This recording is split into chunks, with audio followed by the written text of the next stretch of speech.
mostly coming from the Central East and beyond. In return, it created a unique atmosphere that fellow enthusiasts can enjoy regardless of their origin.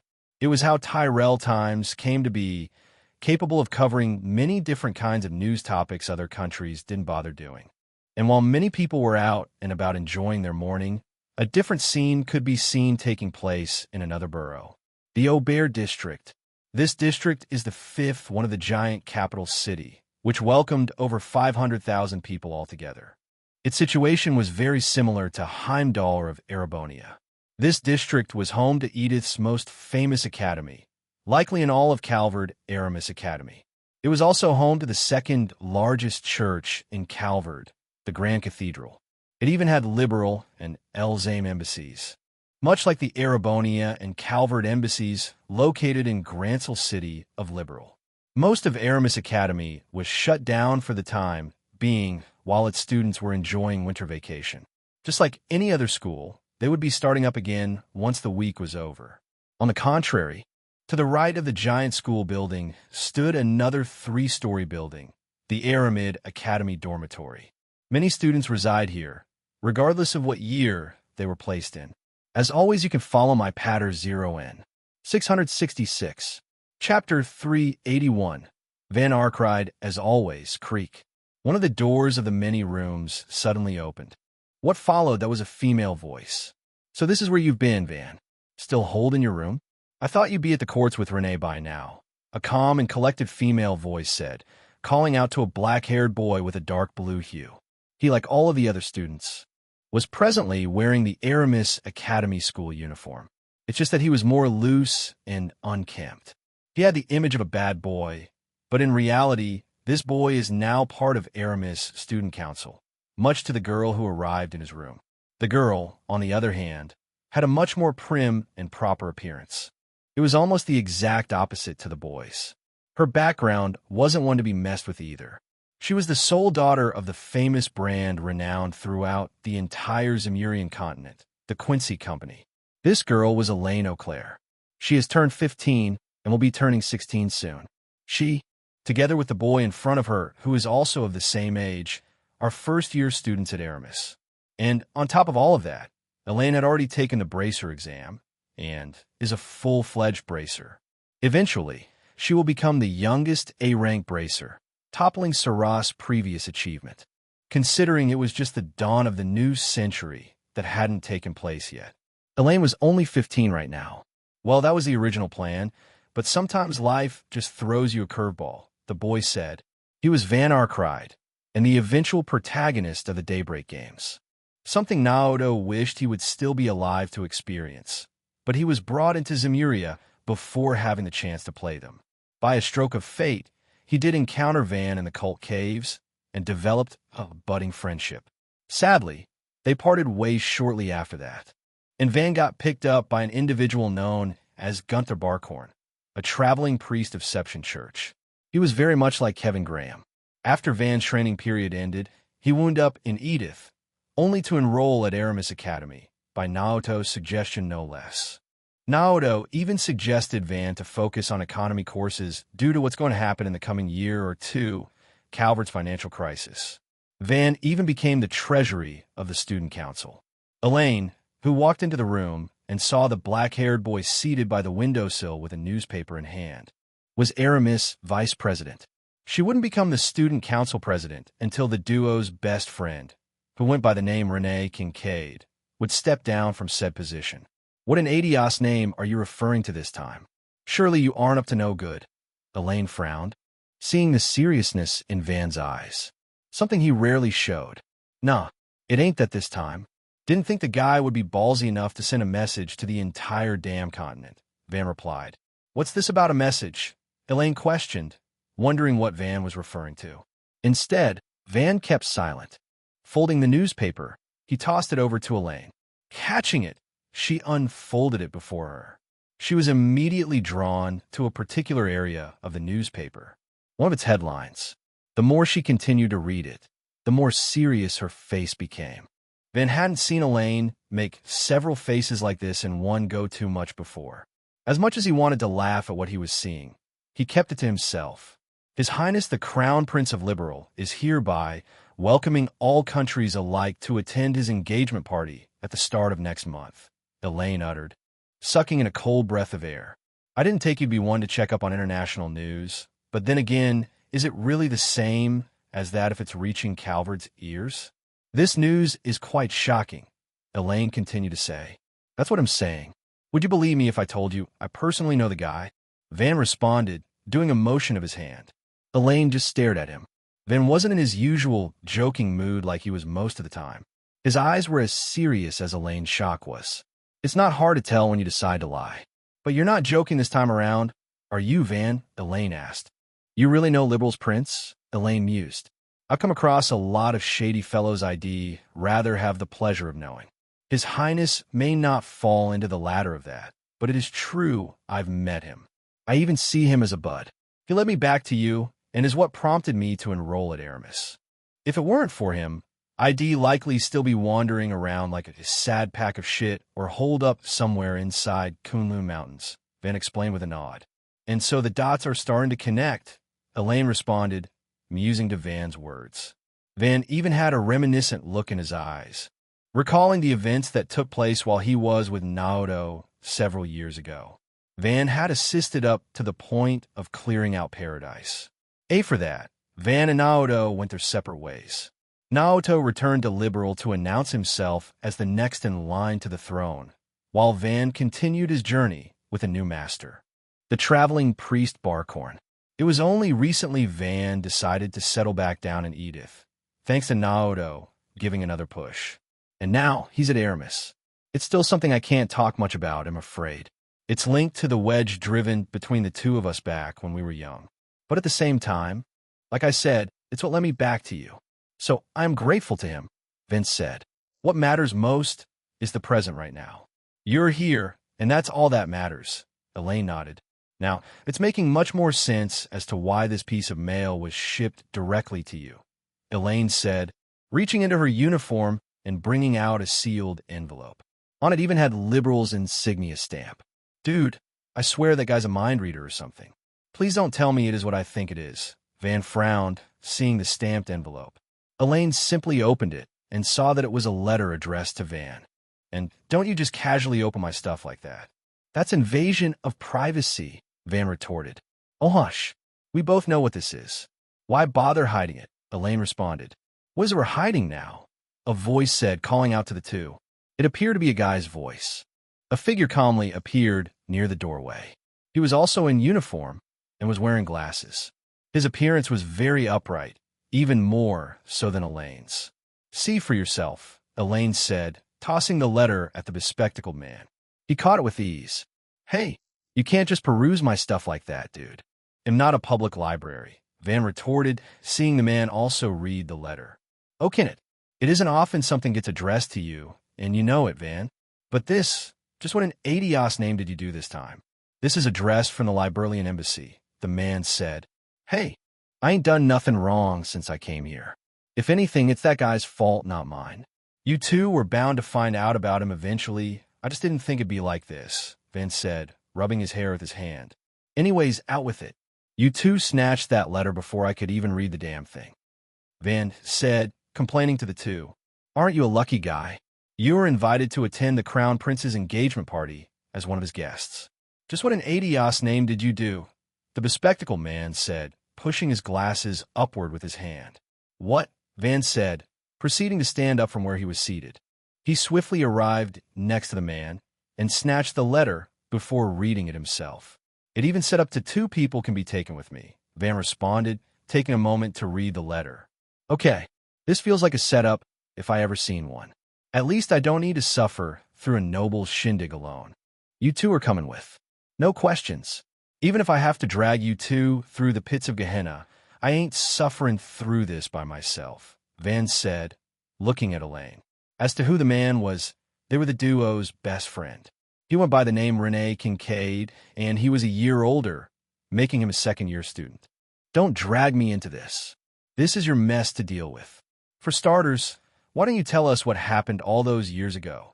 Elaine said, appearing to push Van. That, Van tried to say. To their surprise, Van turned his figure around. I just can't, Van continued. The atmosphere began to turn weird after he said that. Renee gently shook his head and placed his hand on Elaine's shoulder. Elaine quickly realized what she had just said. I'm sorry, Van. That was insensitive of me. Elaine quickly responded, trying to ease the tension. At the same time, Van scratched his head, also feeling apologetic.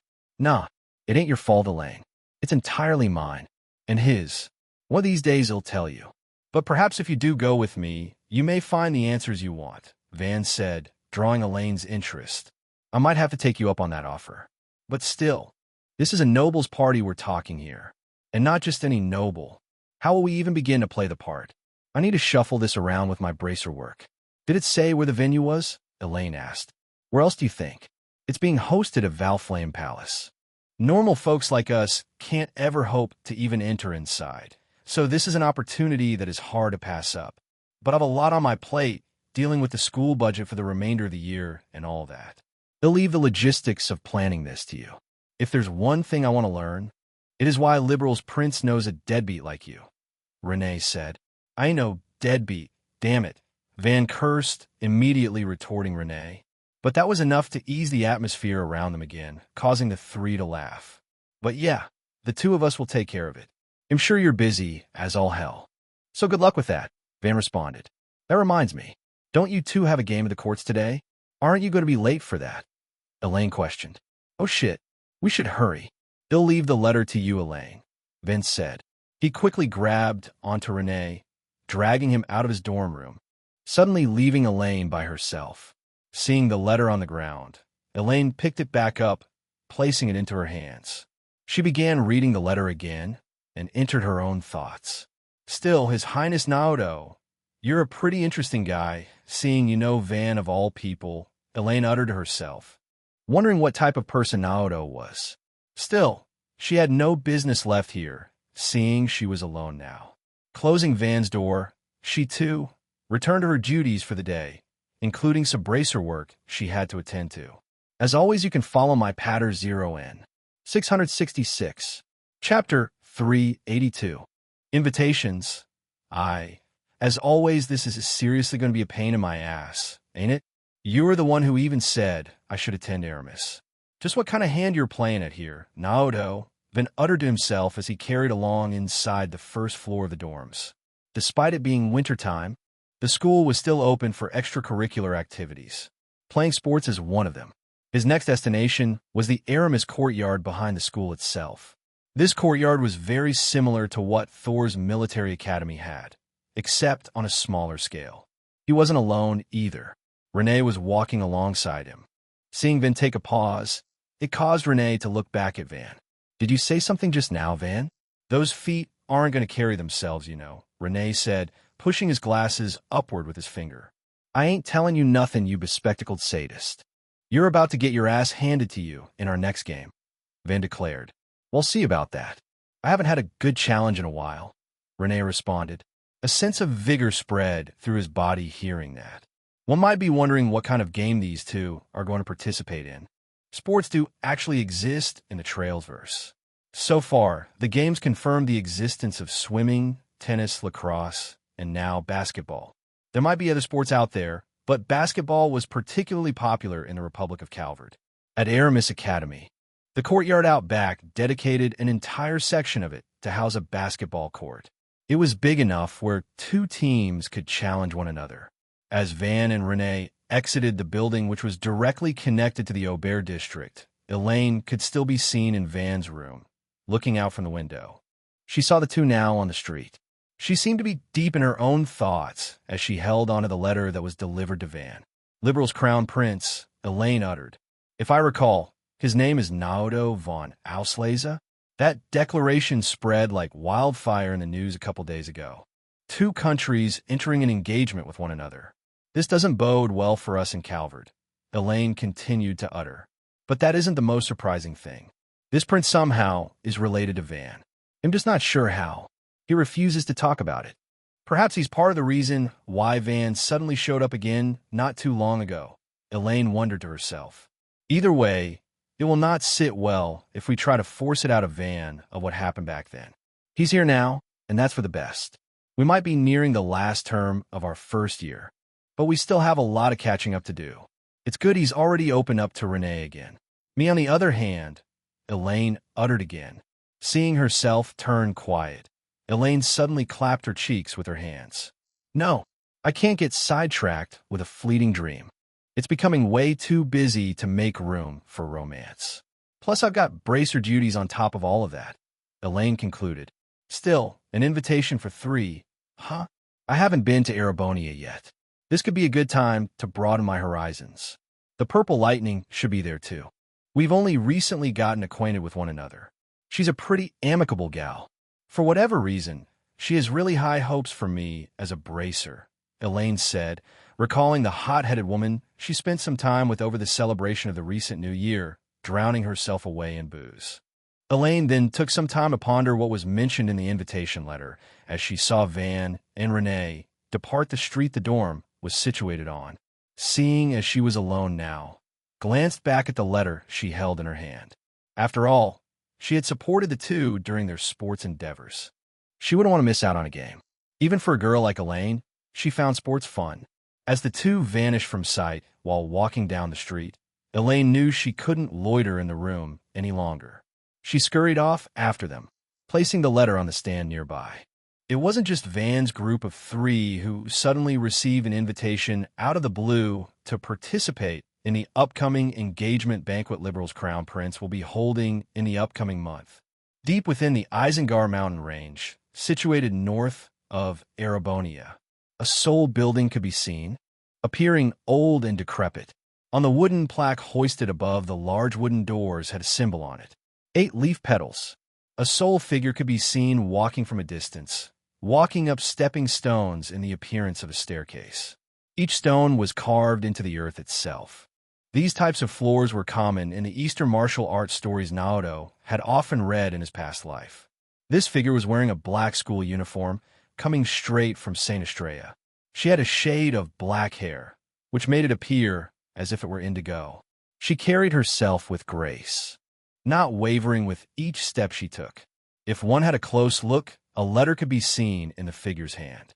It was a girl, and it wasn't the first time she had taken this path up to where this place was. In fact, she was already used to walking up such a long staircase. She no longer found herself short of breath by the time she arrived at what appeared to be a dojo. Quite an old dojo at that.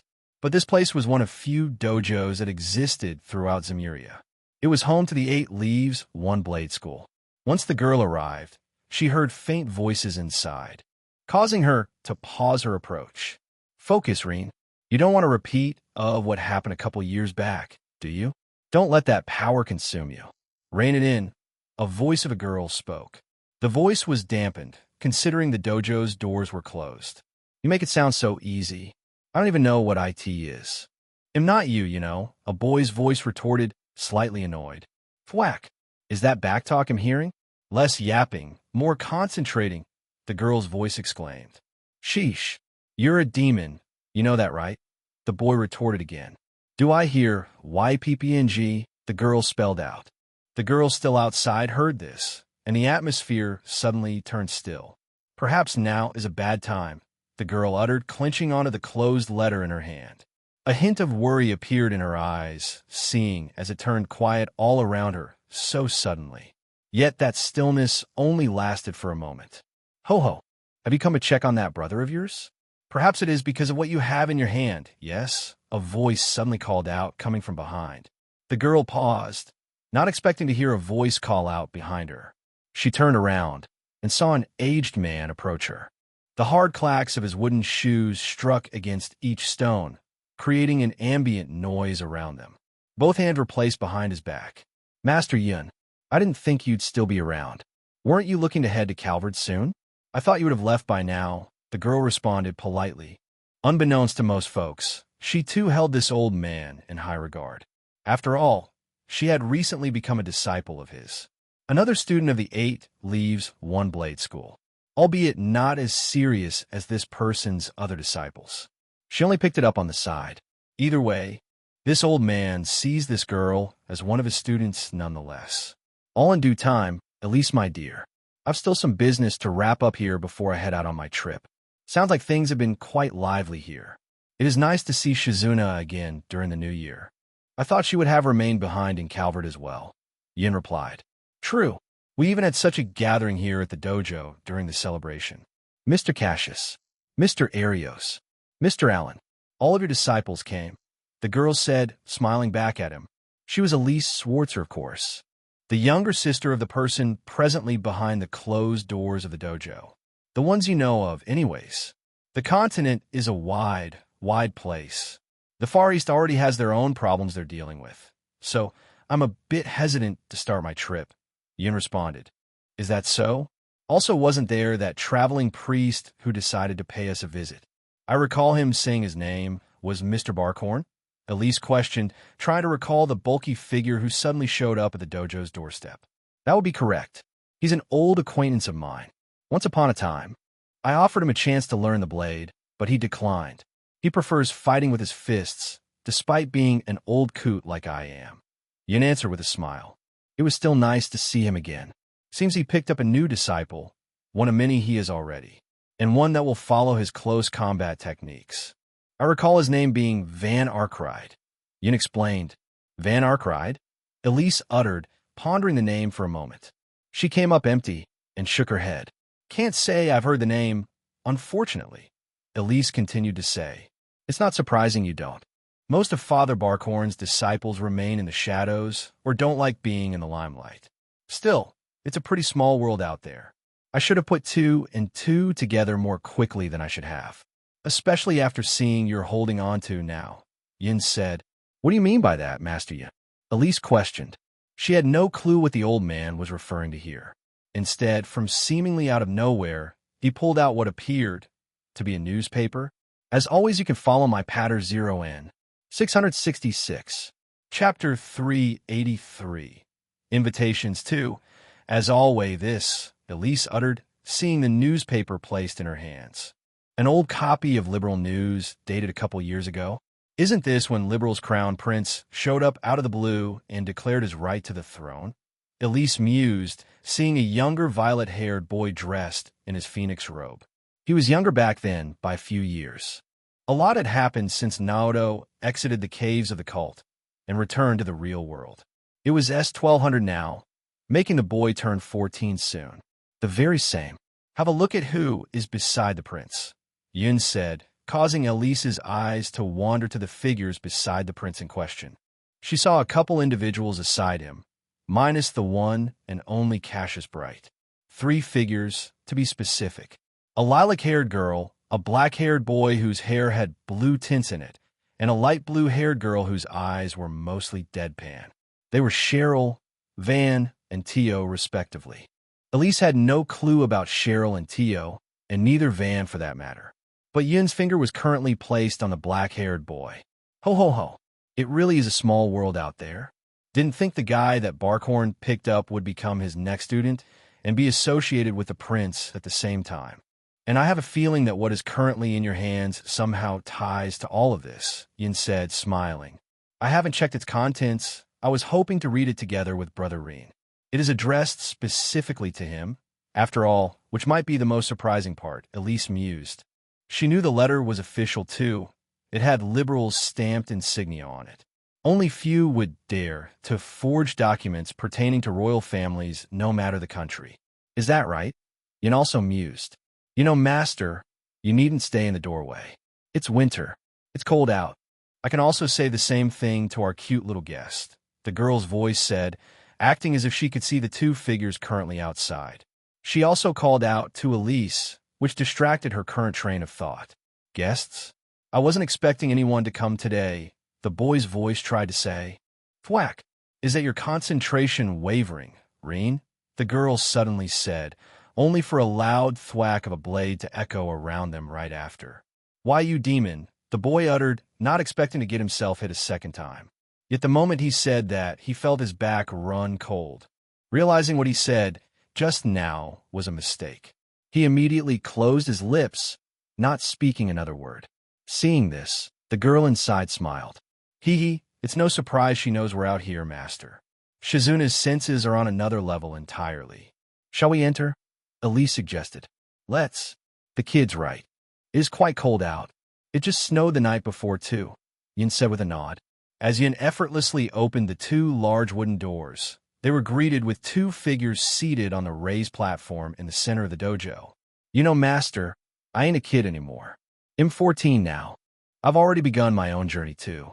I'm only back for a few days just to check up on how Reen's doing with you-know-what, the silvery white hair girl said, greeting the two as they walked in. Her hair was the same hue as Tamame's fur. It was quite long, too. As she stated, she had turned 14 before the year ended. She was 1 year older than Naoto, but she is one of Yun's disciples, Shizuna. Later on, and during the Daybreak series in particular, she would become a big threat to surrounding groups. But right now, the rising Jaeger group, who is spreading their name in the Middle East, is taking hold of its underworld by storm. It was the same group Chao Li warned Naoto of. Ikaruga, a potential SSS-level threat, and one of the deadliest Jaeger Corps on the entire continent. They even have ninjas in their ranks. It isn't explicitly said when Shizuna here joins this group, but it happens anywhere from now until Daybreak happens, which is quite a long time gap. That doesn't prevent Shizuna from doing what she wants to do.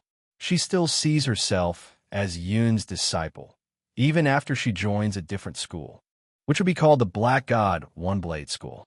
That school is essentially the 8 Leaves One Blade's progenitor. Yin splits off from it, eventually finding his own school that stands in present time. Both offer different teachings and styles of combat, very similar to the 3 popular styles of martial arts spread throughout Calvard: Taido, Gekka, and Kunlun. You'll forever be a brat in my eyes. Thanks for looking after Reen while I was away, Yin said, greeting Shizuna. It's no problem. Reen might still be an initiate, but he's making good progress. Still pretty far away from grasping the basics, though. His mind's a mess, too. Hard to stay concentrated, Shizuna said, giving a blunt explanation of Reen's current progress. Hey, how can I stay focused when you keep hitting me every chance you get? Reen retorted. That's because you keep getting so easily distracted. How else are you supposed to meditate? Shizuna retorted back. Elise giggled, causing Reen's mind to wander yet again. He saw his sister arrive beside Master Yin. Elise, I wasn't expecting you to come today. Don't you have a flight back to the capital today? Reen said, greeting his sister. And it is nice to see you again, too, Master. Reen continued his greetings. I guess we'll end it here for now, that we've some new arrivals. We can continue your meditating later, Shizuna said, looking at the black-haired boy before her.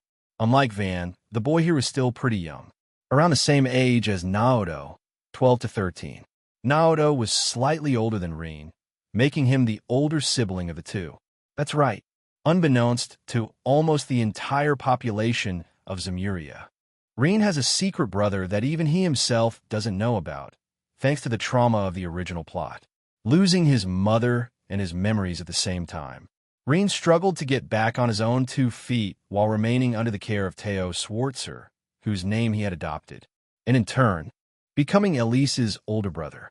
Naoto wasn't sure whether this would shed the light of day, or if it will be a secret he will keep to his grave. He did tamper and rescue their mother's soul, which is biding time away back at Aaron Village. Naoto currently doesn't know a good time to bring this soul back, but it might happen eventually. The same could be said for the second soul he has, Emma's mother.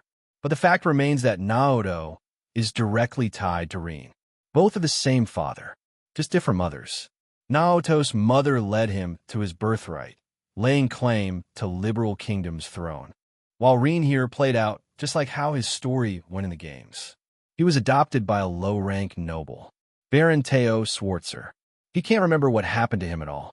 Right now, Reen's power manifested a couple years back, the so-called ogre power, a power that didn't belong to him, yet did at the same time. He was currently learning the 8 Leaves One Blade style of martial arts in hopes to strengthen himself. That incident almost caused a disastrous event for Elise, but Reen was able to save it. Since then, he's been focused on improving himself.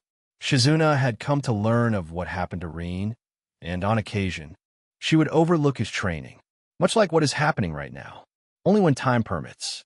After all, Shizuna had already started her own adventure in Calvard and beyond. It is unclear as to whether she had already connected herself to the Ikaruga. It would still be a while until Shizuna is officially known as the Divine Blade of Silver. However, right now, she's just Shizuna. So what brings you two here today, Elise? Master Yin, Rin questioned. Like he said, he didn't expect these two to arrive today. Elise had a flight bound for Heimdall, so she could spend a few days back in the capital before studies began again. It was already Wednesday. She only had 4 days left to enjoy what she wanted to do. She spent enough time here, and now that Shizuna is looking after Rin, she knew he was in good hands. I was actually looking for you, brother. An express mail was sent to the Schwarzer mansion. It was addressed to you. It has Liberal's signature on it. Just what an idiot's name did you do to warrant their attention? Elise answered with a frown. She was obviously worried. There should be zero reason why a letter sent from Liberal of all places would be addressed to Rin here. And yet, here they are, letter in hand. A letter for me? Rin asked, eyes full of doubt. As always, you can follow my patter 0N. 666. Chapter 384. Invitations 3. As always, oh ho. Well, aren't you suddenly popular? Almost makes your big sis jealous. I didn't think you'd be an attention seeker. Shizuna replied with a playful smile. I'm not. And since when are you my big sis? We're just disciples of the same school, Rin retorted. Oh dear. I'm Hotbolken. And here I thought a connection was beginning to form. Let me guess. There's only Elise in your heart, Shizuna teased. You, Rin uttered, feeling more annoyed now. Elise giggled again, seeing these two bicker. I think that's enough teasing for brother. It is true this letter is addressed to him. I'm curious as to what it's for, Elise said, taking a moment to hand Rin the letter. Me too. I rarely get stuff addressed to me, if at all. It's not like I'm that unknown to Liberal. Recall that guy who came to our town a while back? The memory's hazy. I almost completely forgot about it. There's no way it's from him, though, Rin said, denying that this letter could be from Naoto. It is true, however. A while back, Naoto paid a short visit to Emer. Angelica and a couple others were with him at the time. It was where Angelica's confession took place, causing the two to start dating one another. And it was the first time that allowed Naoto to check up on Rin to see how he was doing. Rin's power hadn't manifested by then, but now it had. Not much had changed overall, but Rin's trying to grow stronger because of what took place. A letter, huh?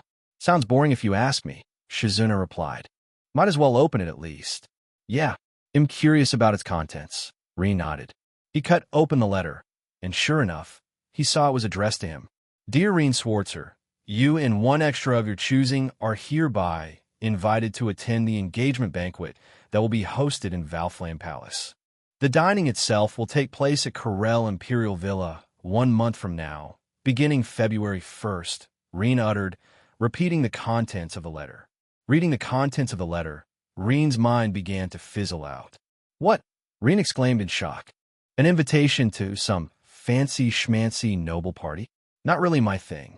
You can take your dear sister with you. Then again, it would be kind of fun to crash a party like that, Shizuna uttered, reviewing the contents of the letter alongside Rin. Do not forget you are the son of Teo Schwarzer, young Rin. You will eventually have a duty to uphold, and not a pleasant one. The circle of nobles surrounding the empire run their roots deep, and it is quite vicious. In this aspect, you are the bottom of the barrel. The one inviting you stands near the top, albeit the prince does hail from a different country. If things go as intended, this prince will be joining that circle at the same level of the imperial family. You ought to make use of this event. You might be able to make some connections, Yin said, drawing the three's attention. Rin raised his eyebrows at the old man. The duty of a noble. Father has warned me about this. I'm still quite young to consider such matters. But you are saying that I should still attend this banquet, master? Rin questioned, still doubtful. I almost forgot you are one of those nobles, Rin. Even if you aren't considered part of Elise's bloodline. Shizuna mused, remembering where Rin's home was. Regardless of whether the brother is adopted or not, I do agree with Master Yin. It would seem there will be lots of nobles attending this event. Potentially even commoners. It might be a bloodbath waiting to happen, but it will still be good for you to get connected with other individuals. You can't remain held up inside this tiny little dojo forever, you know, Brother Rin. Elise said, also agreeing with what Yin had said. Even you, Elise. I'm just scared that a repeat will happen with you. Rin uttered. An event he didn't want to recall. It caused his ogre power to surface for the first time. Ha! Being scared serves you no purpose. Take the chance. If you really want to, Big Sis can go with you and be your support. I don't mind ruining some nobles' days, Shizuna said, teasing Rin. You are my big sister, Rin retorted. But hearing that, everyone let out a laugh. I'm just surprised it was addressed to you specifically, Brother Rin. It mentions one extra. It is possible Her Highness will send me a separate invitation, considering I'm already a part of her circle. If Shizuna wants to tag along, I don't mind. Elise said, Well, see. Whatever floats my boat. It's still a month away. I may or may not be back in Calvert at the time, Shizuna answered. A noble's party? Huh, Rin uttered to himself. Attending such an event would be the first time for him. He wasn't sure how he would dress the part, or even know what to do. Nobles follow a strict code, and etiquette plays a major role in what they do. It was all about the image. Hearing Rin utter that, Elise happily clapped her hands, revealing a playful smile. This just means I have an entire month to drill a full course on etiquette into your head, dear brother, Elise said, teasing him. Oh dear Adios, Rin retorted, finally letting it dawn on him of what was going to happen to him next. Shizuna also grinned when she heard this. You can have fun with that, lil bro. It's nice not having to deal with the duty of a noble. I can crash that party on my own accord. They'll still stick around for a couple days, though. You can't slack off on your training, Shizuna said. Ho ho ho. I guess things are going to get lively up here a bit. If that is the case, I too will stay for a couple days before I depart for Calvert. You, on the other hand, don't have that luxury, Yin said, glancing at Elise. It is sad to say, but you are right. School picks up after the week is over. I won't be able to teach Rin during the week, but I can at least ride back here for the weekends. Elise nodded. Then it's settled. Until I head out, they'll look after Lil Bro for you, Shizuna said, looking at Elise. For Adios' sake, am not your little brother, Rin retorted again. Yet all that did was cause a wave of laughter to echo around the dojo. One thing was for sure, though. What Master Yin had just said. It will become lively here in the dojo and in Emer altogether. Rin's attention was going to shift some attention to some schoolwork in order to prep him to attend the incoming banquet. He's still around 12 years old right now, and it won't be until another 4 years or so until Rin starts attending Thor's military academy with the rest of Class 7. There was just one thing to point out. It wasn't just Rin who had received such a letter. Somewhere not too far away from Emer stood one of the second largest cities in all of Erebonia, the industrial city of Roer, home to one of the biggest manufacturers of the entire Zemurian continent, the Rainford Group. Not too long ago, the Rainford Group suffered an attack by an unknown group of assassins looking to disrupt their supply chains. With the Rainford Group being one of the leading producers of both raw material and synthesized orbital gears and crafts, they've earned their fair share of like-minded competitors and enemies alike. Some even went to the extremes, and what happened was the result of that. Someone hired the Garden of Swords while Naoto was out and about. It resulted in Naoto facing off against the Garden of Swords' first seat at the time. He wasn't necessarily the overseer, but the fight still ensued. Back then, he was called Ace Rain, Nadia Rain's older brother. The very same individual Swin would be forced to kill to make their retreat from the gardens. It is unknown whether or not this will play out this time around due to Naoto's interference. He essentially gave Ace freedom from the gardens by killing Ace and giving him a fresh, new identity, to which he is now Hearts, a fresh new private of Liberal's Royal Army. His current station is currently temporary, being posted at Eternal Spring, Naoto's private villa he had built in secrecy in the recent year or two off the coast of Valeria Lakefront. That meant Hearts was free from the gardens. But that also posed a problem. You see, every person in the garden has a designated partner. During this time, Ace is considered Swin's partner. It was possible Swin lurked around while the mission happened, or Ace deemed it too difficult for Swin to come with him. But the fact remained that they were partners. As always, you can follow my Patter 0N. 666. Chapter 385. Invitations for, as always, Normally, partners work in tandem. The garden has a pretty devious rule set in place. If one person discovers that their partner is attempting to flee from the gardens to, which they call the organization, and said person manages to betray the other, that person will instead be given freedom, while the partner with the original intention to flee does not. It's a pretty cruel setting. You basically can't trust anyone while inside the organization, not even your closest relatives. But that herein lies the problem. What if you happen to take out said partner before the attempt to flee even begins? That is the case here. Ace died and is no longer considered Swin's partner. It is very possible that Swin was assigned a new partner during the aftermath of the failed mission. This ends up happening either way. It's just the actions to get rid of Ace happened sooner than what originally happened.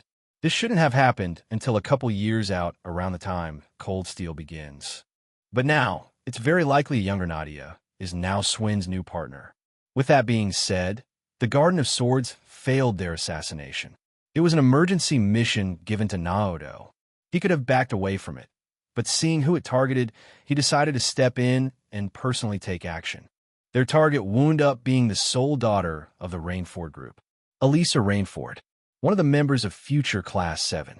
Near the top of the Rainford group's main building, a housing complex could be seen. The top couple of floors were completely bought out and reserved for the family that owned the Rainford group. Apart from a couple of individuals, most rooms were unused. Even the new president, Irina Rainford, rarely used these floors. She was either away most of her time or holed up in one of her meeting rooms. She rarely spent time here with her family. It's not like these floors were completely unused, however. A sole figure dressed in a maid's outfit, sporting short and curly indigo hair, gracefully walked up a flight of stairs that overlooked the open terrace outside. This allowed one to see the rest of the giant mechanized city below. It even had an operating escalator smack dab in the middle of the giant city. This figure continued walking up the stairs. She was presently holding onto a silver tray, which had a teapot and a single empty cup of tea placed on top of it. It wasn't just that, there was a sealed letter next to it. As the maid carried the tray in one hand, she approached a nearby door. Knock, knock, knock. Come in. The door's open, a voice of a girl said, letting the maid know the door was open. With pleasure, my lady. I brought you some evening tea, the maid said behind the door. She reached down and opened it with a smile. Your tea is always the best, Sharon, the girl replied. She could presently be seen reading a manual of sorts. It was late into the night. She had really bright golden blonde hair, and she carried a certain air around her. Not one a noble would carry, but one similar to the fact that a lot of weight carried on the girl's shoulder.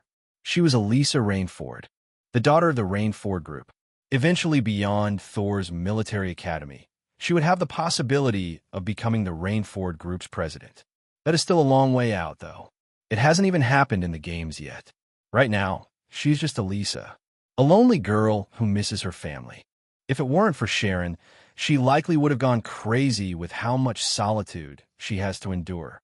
There's her grandfather, but he's often away on leisure trips ever since he passed the reins to Irina. I'm just doing my duty as your personal maid, my lady. It is quite late into the night. Isn't it time to wrap your studies up for the evening? Sharon questioned. Perhaps that's for the best. Not until I enjoy at least one cup of your delicious tea, though, Elisa replied with a smile. I will pour you a cup of tea in a moment.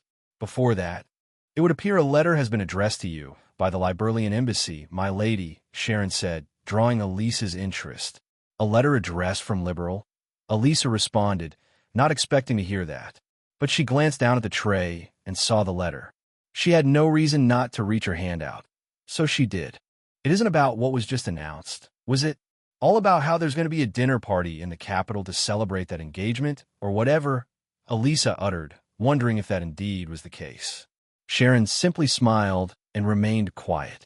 Seeing Sharon not answer, Elisa grabbed a hold of the letter. She unsealed it and brought it out. She could easily spot that it was the real deal.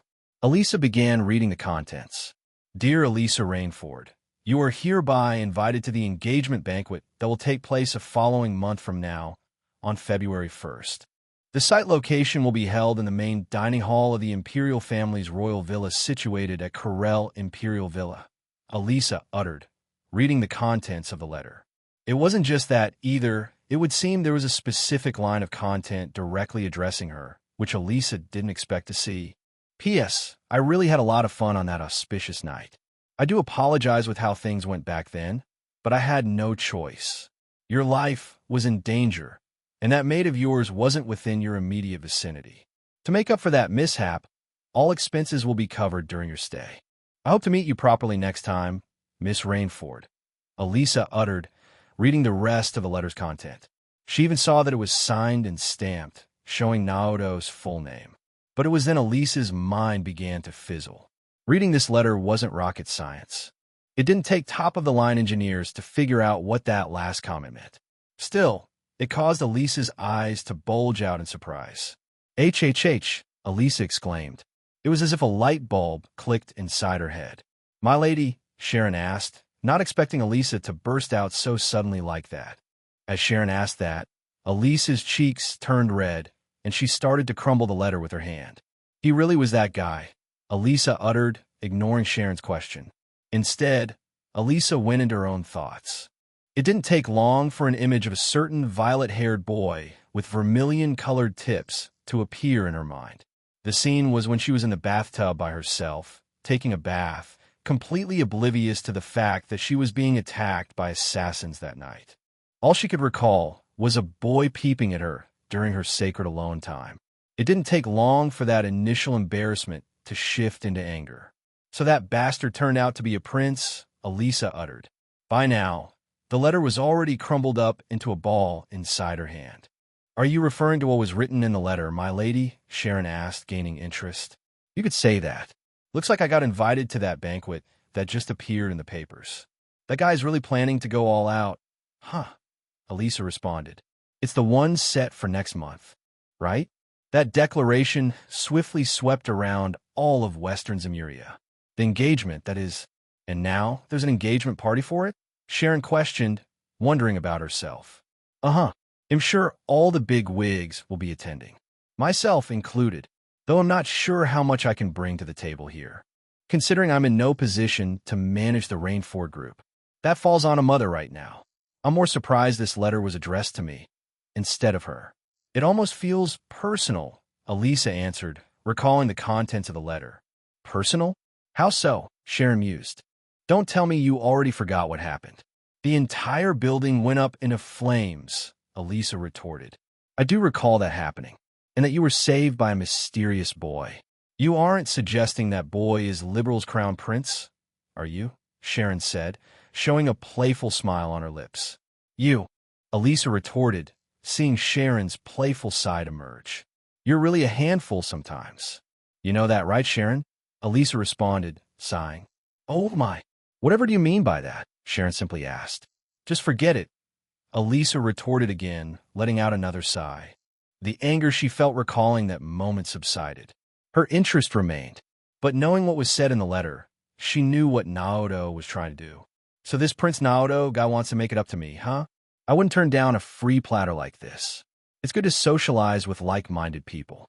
That place is going to be swarming with nobles, though, Elisa thought to herself, wondering whether she should attend the party Naoto is setting up for next month. If the boy really claims who you think it is, my lady, then you should attend the banquet. I shall give you my full support. I'm sure there will be maids around, but I think they should have a spot for one more. Besides, I haven't personally given them my thanks for rescuing you, Sharon said, returning to her serious demeanor. You think so? Huh, Elisa uttered, listening to what Sharon had to say on the matter. Well, I don't need to send in an RSVP immediately. It's still a month out. For now, let me enjoy that delicious tea you prepared for me, Sharon, Elisa replied, smiling. She didn't immediately toss the letter into the nearby trash bin. She kept it on the desk she was currently seated at, which had an open manual nearby. It was well into the night now, and Elisa decided to spend the night gazing out into the stairs, thanks to how wide her veranda was. With pleasure, my lady, Sharon simply answered and got busy with serving Elisa some tea for the evening. And just like with Van, Reen, and now Elisa, it wasn't just the two of them who received this auspicious letter. As always, you can follow my patter 0N. 666. Chapter 386. Acknowledged. As always, Wednesday blew by in a blink of an eye. To be honest, I wasn't expecting that I would be thrown for another loop this quickly. I thought things were back on track again. But this result isn't out of the ordinary if I had to take a crack at it. It's only been 3 days since the first declaration was made. An engagement between two of the strongest countries in all of Zemuria, Erebonia and Liberal. One half of the coin is me, acting as Liberal's crown prince. Normally, this spot should fall onto Chloe, as she would be assuming the role of crown princess in the coming future. That would shed some light during Sky SC. She would parade around helping Estelle's party as Chloe during FC. This time around, she will not be adhering to that title. Yes, she will still be Claudia von Auslese, but it's just that. She doesn't have to worry rising up onto the throne. She will have no reason to hide who she really is for that matter either. I have that pressure now instead. And the other half of the coin is Princess Alphen. She is much more of a figurehead than I am. She's called Erebonia's treasure for a reason. There isn't a single person out there who doesn't know who she is. She's much more visible on the spectrum as a whole. Every action she does has weight to it. She's even younger than I am, so I can only guess how much weight she actually carries on her shoulders. The surprising part was that she accepted this engagement. As to how this engagement will go, only the goddess herself knows. I know people who are, but that's an entire separate point. Will two of the most powerful nations joining hands become a cause for celebration? Or become a breeding ground for chaos to ensue? Life can't always swing in your favor. But I think that ended up being the case for what happened yesterday. I thought it would have just been a day where I would be chilling out with the princess at Corel Imperial Villa.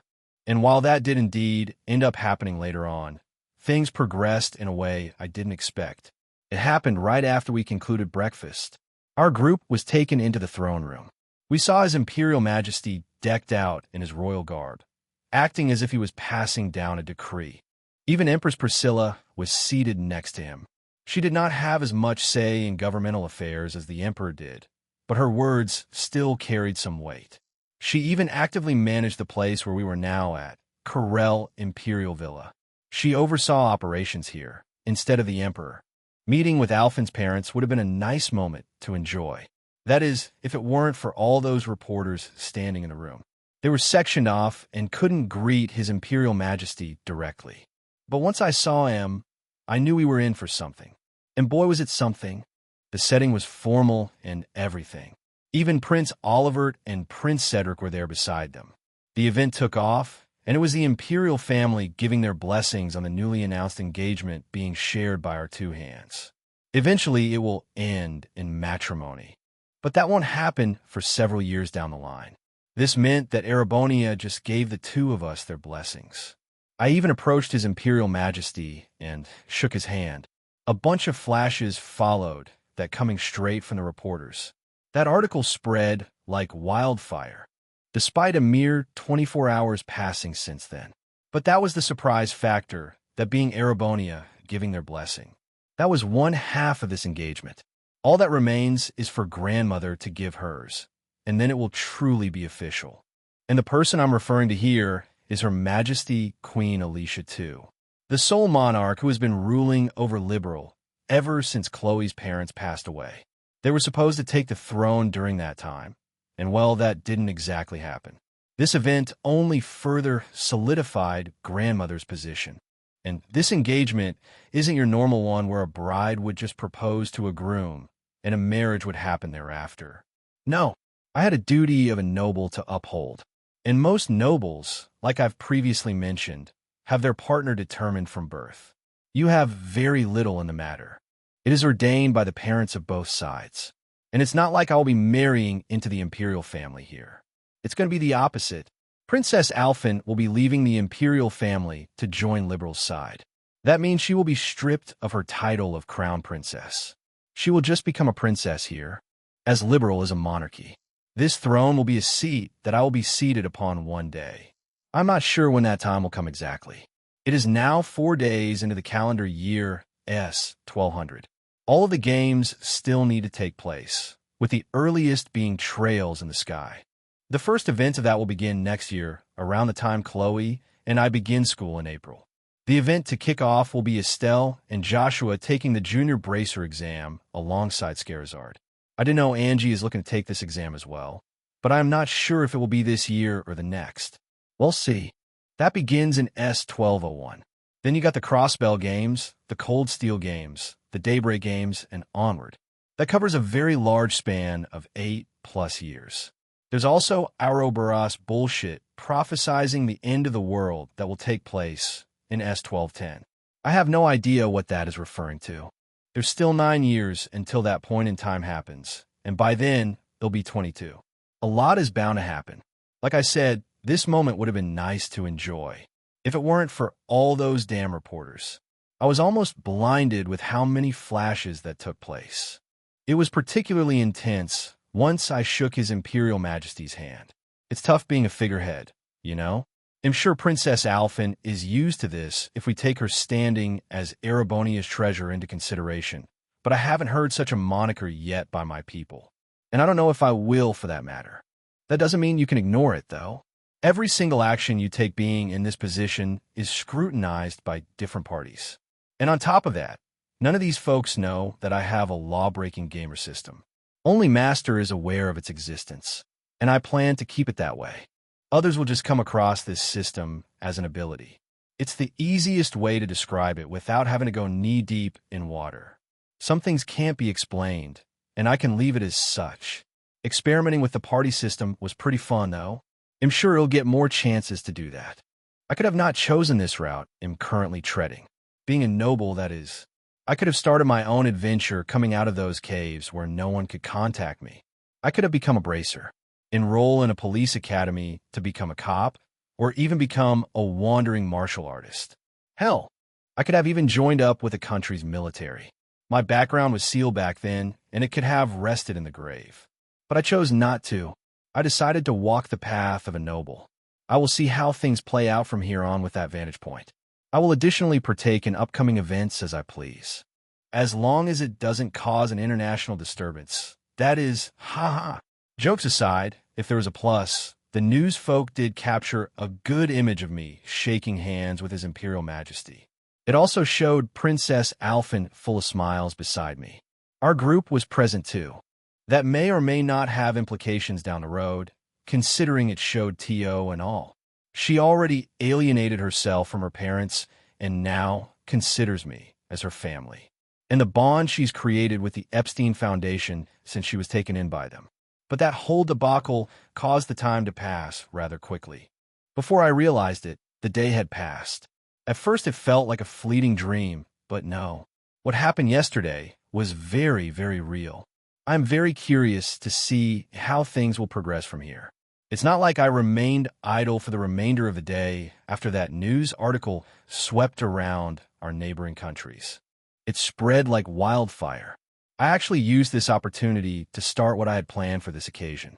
I ran it by His Imperial Majesty, and he was on board with the whole idea. It was what made the papers after all, a party to celebrate this engagement. Now I do feel a tad guilty not running it by grandmother first, but I'm sure she'll approve it. It even prompted my next actions to take yesterday. As always, you can follow my Patter 0N. 666. Chapter 387. First recipients, as always, once we all started getting comfortable inside the villa, I got to work. Sending RSVPs out, that is. These aren't just your regular run-of-the-mill type letters. Far from it. It isn't a simple click of a button saying yes or no that you will attend the party that you would find online. Each letter is handcrafted, signed, and stamped by yours truly. I have an image to uphold, after all. In the Crown Prince of Liberal, damn it, haha. There's an official channel to go through and all that shit. But honestly speaking, ID thought I would hit a little closer to home with these first round of letters. It was 3 of them, but not a single one went a liberal. And a point to add, I don't think there will be a limit to how many can attend this party. I decided on a time frame too, and it's a juicy one. I plan to let this event be a prelude to the Vermilion trials. But don't you all worry. Those attending the party will be safe from harm. It will begin in Valflame Palace. But the actual banquet will take place at Corel Imperial Villa. That should be a good enough distance away from when the infernal castle rises up from its ashes. I told Hiyue of Crossbell City they'll get a good show if they climb one of the towers. And this will be a second viewpoint for others to watch the incoming spectacle. And these letters hold weight. I'm a crown prince, like I stated, especially if it's being delivered to a foreign nation, to which the first letter did. Technically, you can count the other two, as they went to two people who reside in Arabonia, but the first one went even farther away, all the way to Calvard, to a person I hold dear and don't ever regret calling himself a true bud. Von Arkrida. While the two of us might have gone our own separate paths, what happened inside the cult didn't up and vanish in a thin air. I've been keeping tabs with him too, by sending letters and such. I wasn't the only one to show Van the way, either. There's this traveling priest who calls himself Gunther Barkhorn. Once we left and boarded the Glorious back then, it was this guy who came to pick up Van. He was a character I recognized from the games, and knowing that he has ties to the church, I figured Van was in good hands. Plus, I could tell he was a character with a backbone. He likely knew different kinds of fighting styles, too. The one thing I wasn't sure of was whether or not this happened in the games. I'm pretty sure it didn't. Without me intervening, Van likely would have become a lone cub, wandering Calvard without a care in the world. And likewise, he likely wouldn't have even considered reaching out to his old friends. But since I, along with Mr. Barkhorn, gave him that push, Van found himself enrolling in Aramis Academy without giving any pushback on the matter. He even gave me his gratitude for doing so. And now, he's having the time of his life with that Elaine person and Renee person. It would be great if I could meet those two. And that was exactly why I said that both Van and up to 2 additional people could accompany him. I want to see what these people are like in person. Because once I begin that quest to test Van's current potential, I won't be such a nice guy during that. In fact, I might even become enemies with all 3 of them during this quest. That's beside the point I'm currently on. Van was the first person to receive an invitation and will be the first of many to come. Knowing that he's in Aramis High School now, it was what prompted me to make changes to my current study plans. Originally, I was planning to spend 2 years at Jenny's Royal Academy and 2 years at Thor's Military Academy. The latter I'm still intending to do, but it'll be changing on my study plans for Jenny's.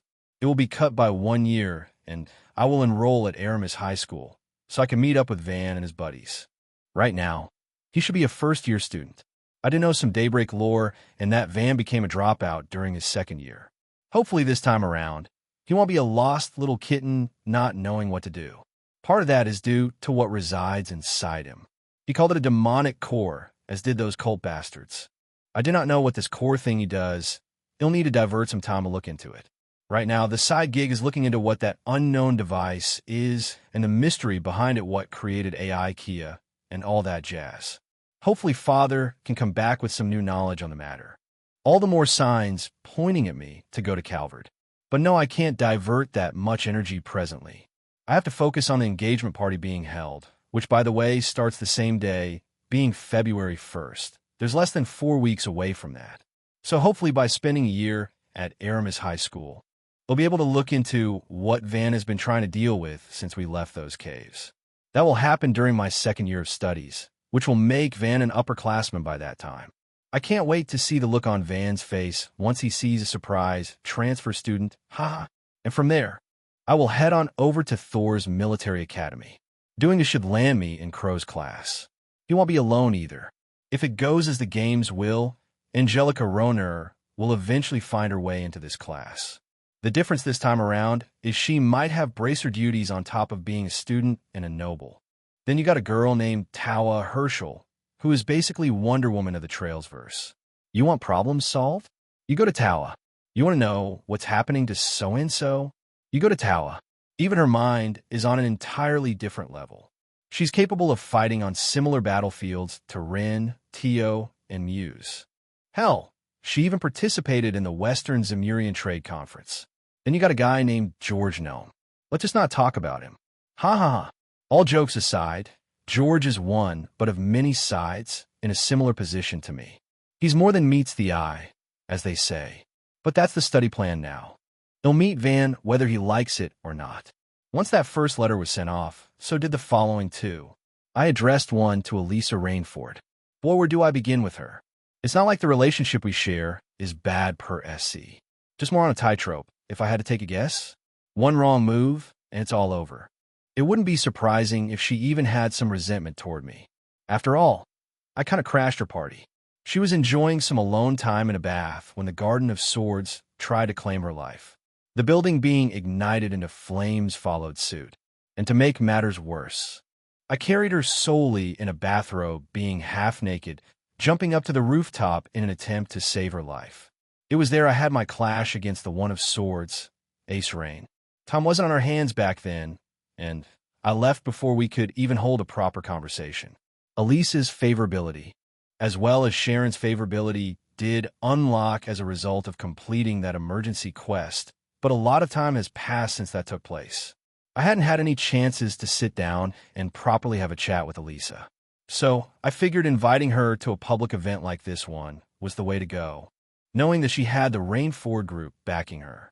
I'm sure she's attending many events like this, and this one would just be another for the books for her. Even if it just lasts a few moments, I hope to engage in a conversation with Elisa. As to whether that will spark anything, that remains to be seen. Hopefully she'll bring that mate of hers with her. I could try to find some way to tell Sharon that I have ties to Ouroboros.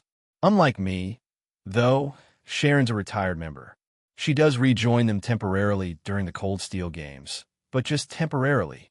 As for the third letter, it was addressed to Reen Swartzer. By now, things should have settled with him to find his own proper path.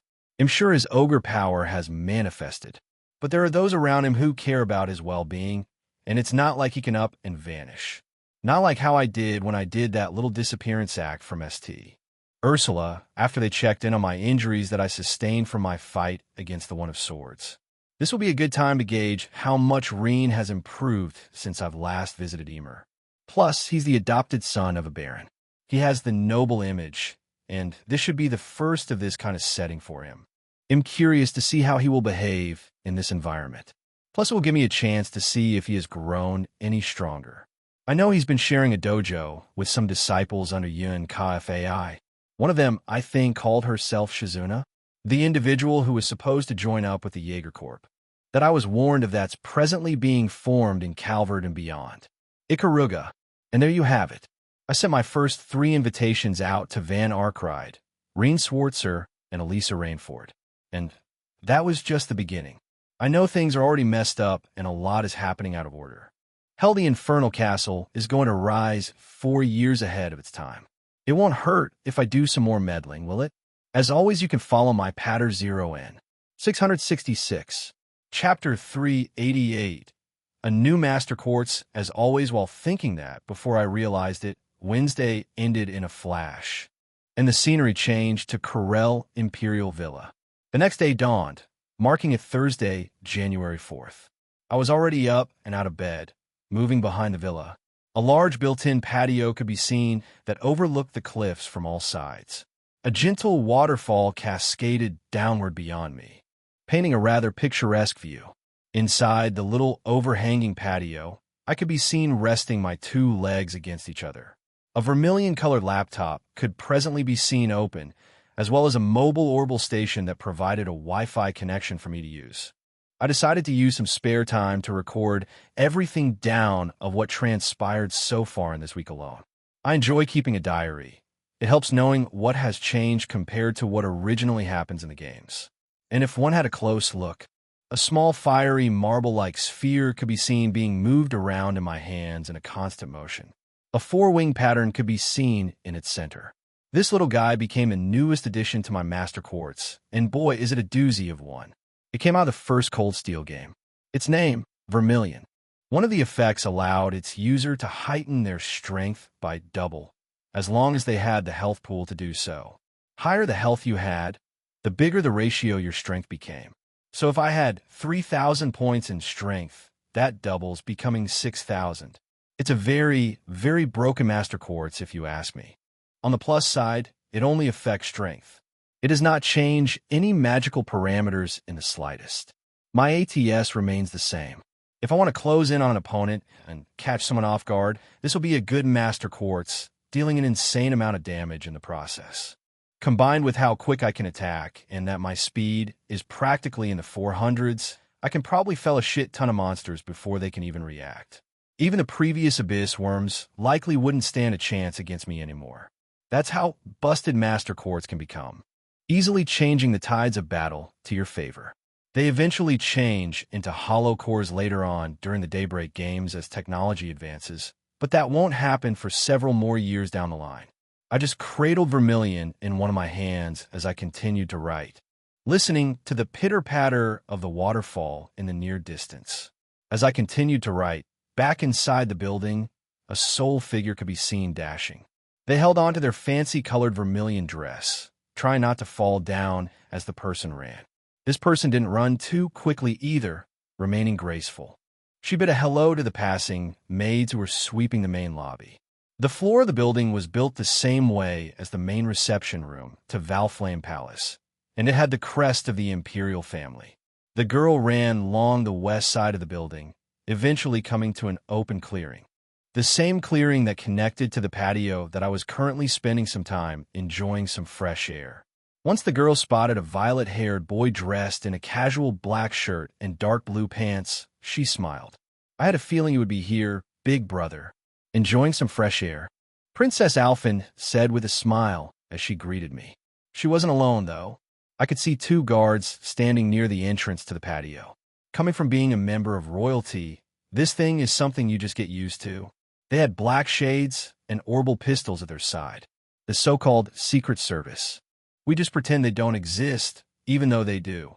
They're meant for our safety. I'm also noting down what I've done for this week. Figured I had the time to do so. I said, welcoming Princess Alphen. I didn't take you to be a writer. You learn something new every day. Princess Alphen responded.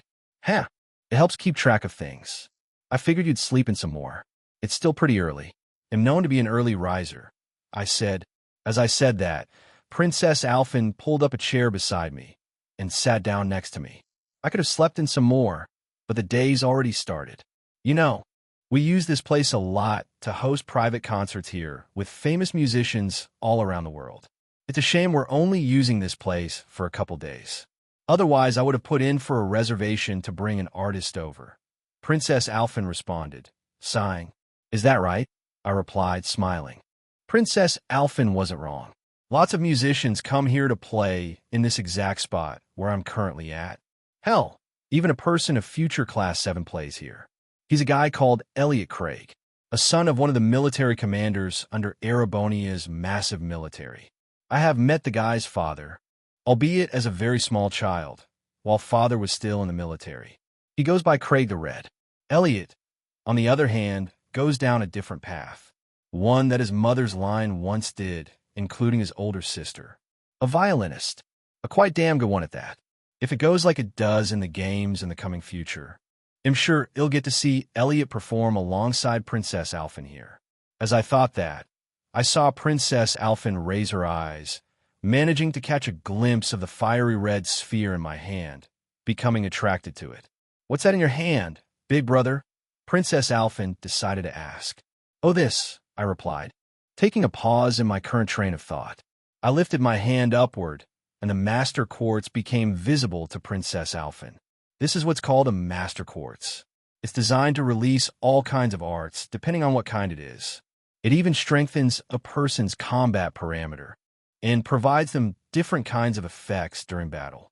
It's still a couple years out, but these will be hitting the marketplace soon. You know Tio, right? I asked Princess Alphen. Uh-huh. Tio can be a little weird at times with those eyes of hers, but she's just so adorable to be around. It's only been a day, but we're becoming fast friends, Princess Alphen responded, happily clapping her hands together. Right? There was that, wasn't there? Hell, Tio isn't even supposed to even be with the Epstein Foundation right now, but she is. Thanks to my intervention, she never met up with Guy Bannings, who was supposed to be a rescuer. Instead, she tagged along with me and now sees me as family. Not the worst outcome in my opinion. But thanks to this, is causing Tio to encounter individuals she shouldn't even be coming across. Such is the case here, becoming friends with Princess Alphen of all people. There are also people like Ren, who Tio isn't supposed to even know they exist until Ren starts her little desperate game of tag with Estelle and Joshua, prompting the trio to head toward Crossbell City. That's when they meet the SSS for the first time. Who knows if that will happen this time around? Knowing that I rescued both Ren and Tio. Those two are already friends, by the way. Something else that shouldn't have happened so early on. But it did. Not that I'm against it by any means. I'm glad Tio's been making friends. The more, the merrier. I smiled back at Princess Alphen seeing her say that. That's right. Tio's with the Epstein Foundation. She's been helping develop these master quartz. They're only prototypes, but each one helps a person out during battle.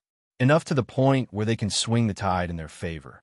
I explained, this little thing can help boost someone's power so much during battle.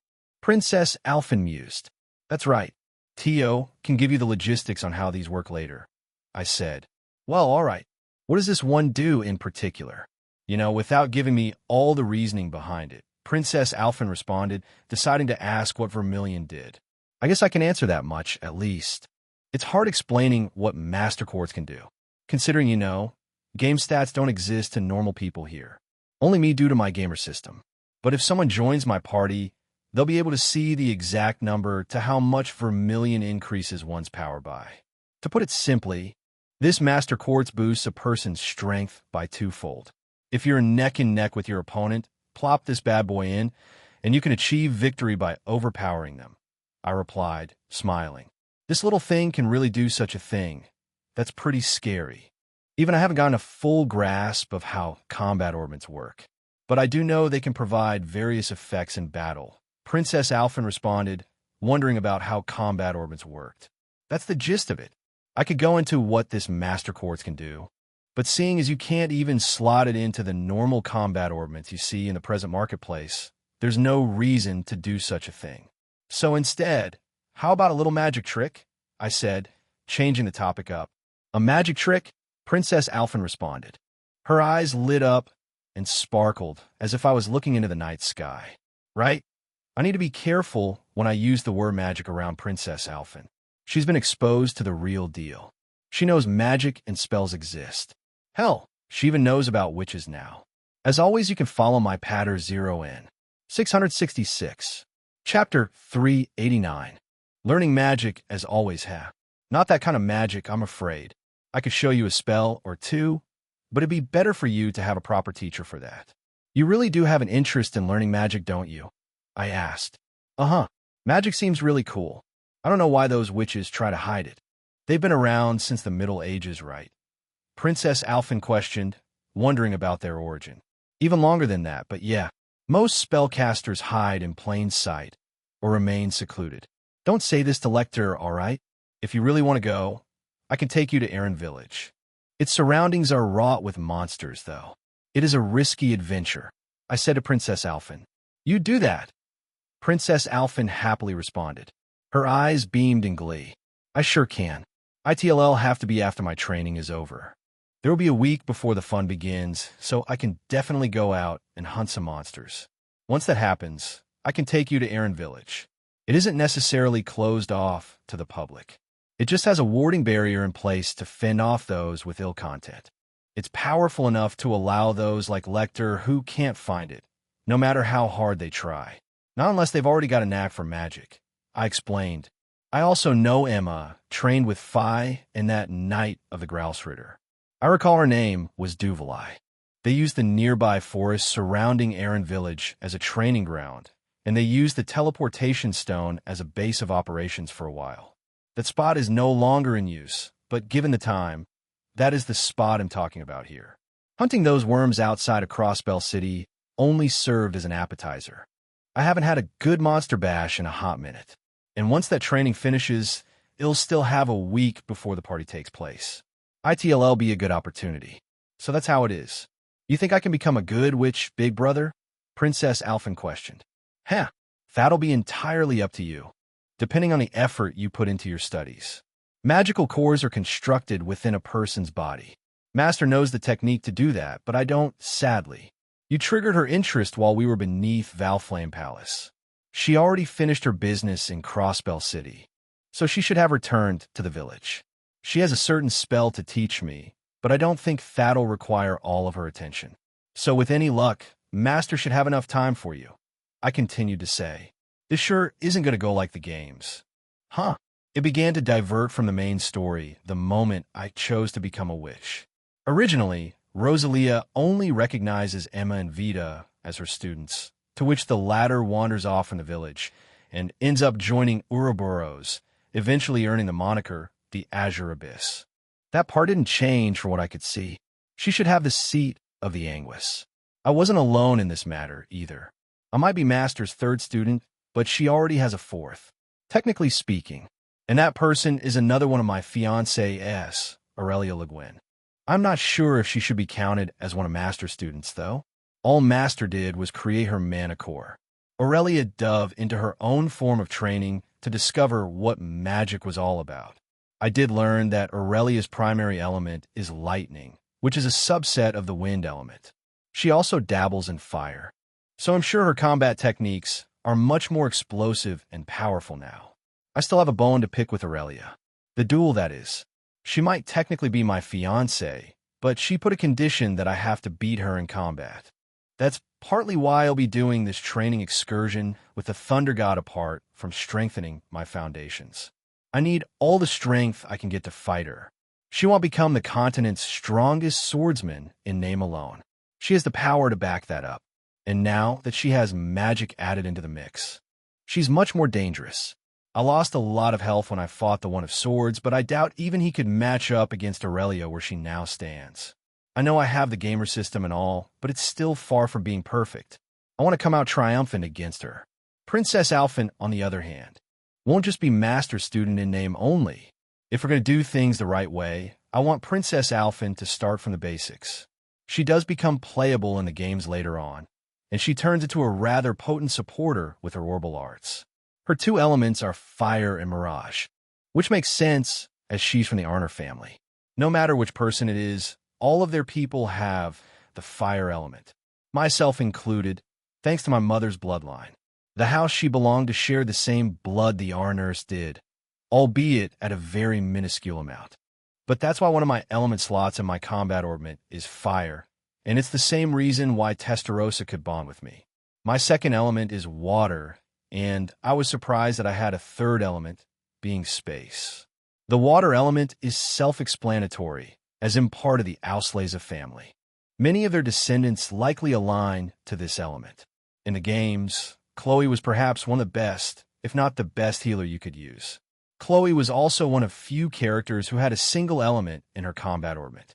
All of hers was water, which meant she could unleash very powerful healing arts. Some of them are bound by wind, but you could easily slot in 1 or 2 wind quartz to make those available. The bulk of the required points needed to cast those healing arts came from the water element. But then you got me, who is water, fire, and space. The latter I can only take a guess at. It was likely due to me being reincarnated into the continent of Zemuria. That involved me moving spaces from one to another. I used to be a planet Earth, but am not anymore. There aren't many characters who each have different elements they can use. Most have a primary and secondary element. So that makes me a little special in that aspect. For Alphen's, her primary is fire, and her secondary is mirage. That allows a pretty unique array of arts that can be casted.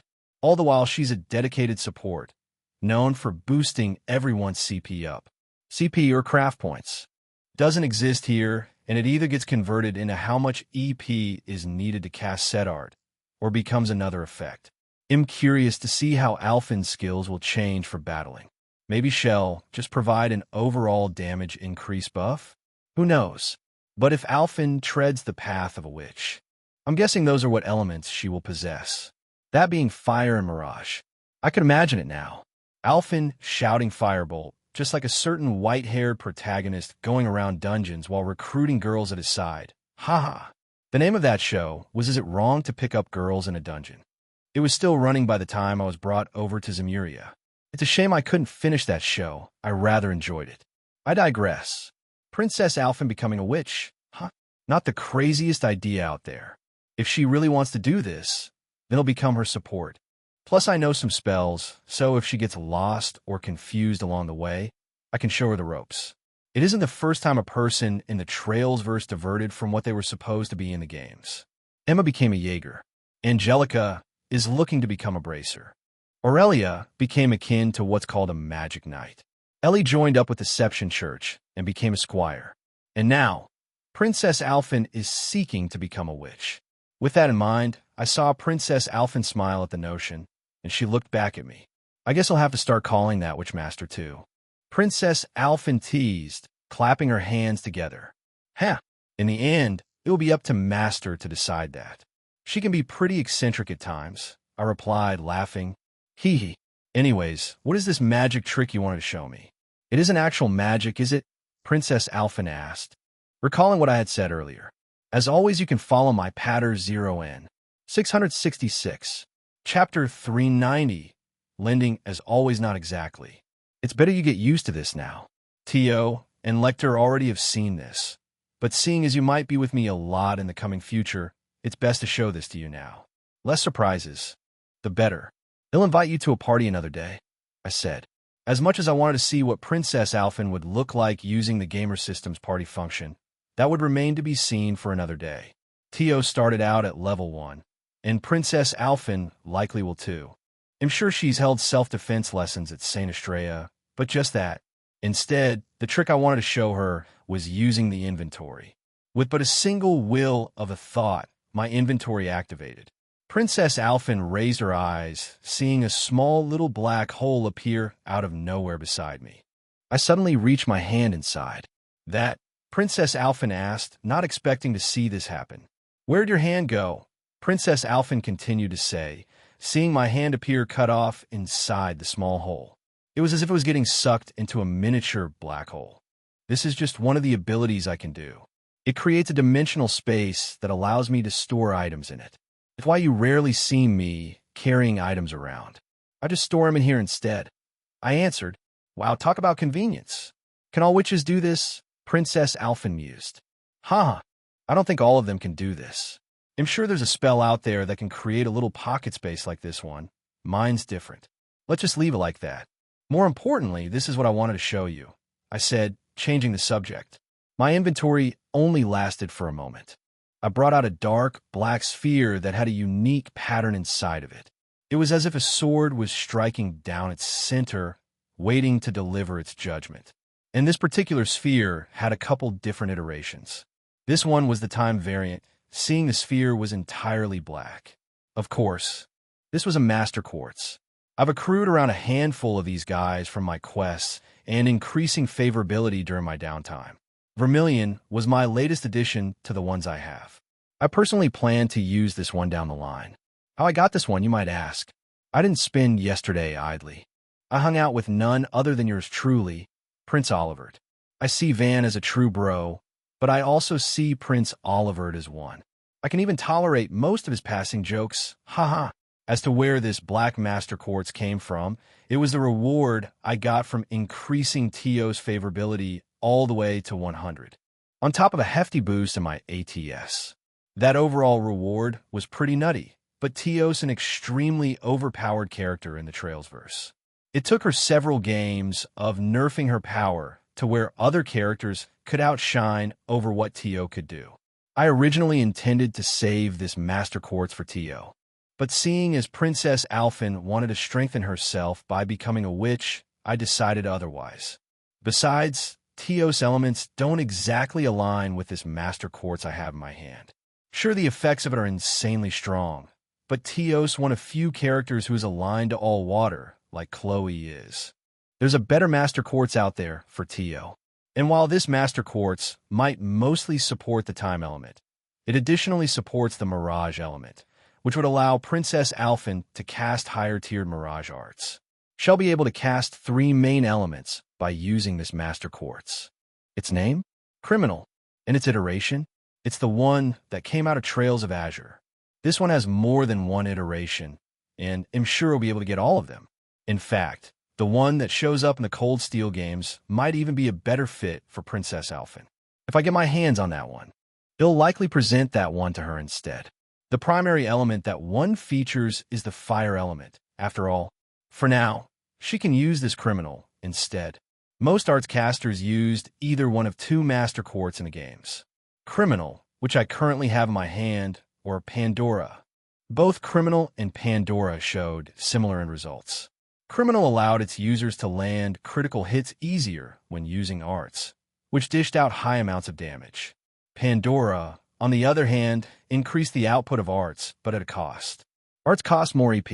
Both damage outputs were similar. There was a third master quartz that displayed similar effects to these two, but it was more restrictive. In fact, the one I'm talking about has a similar effect to my newly acquired master quartz, Vermilion.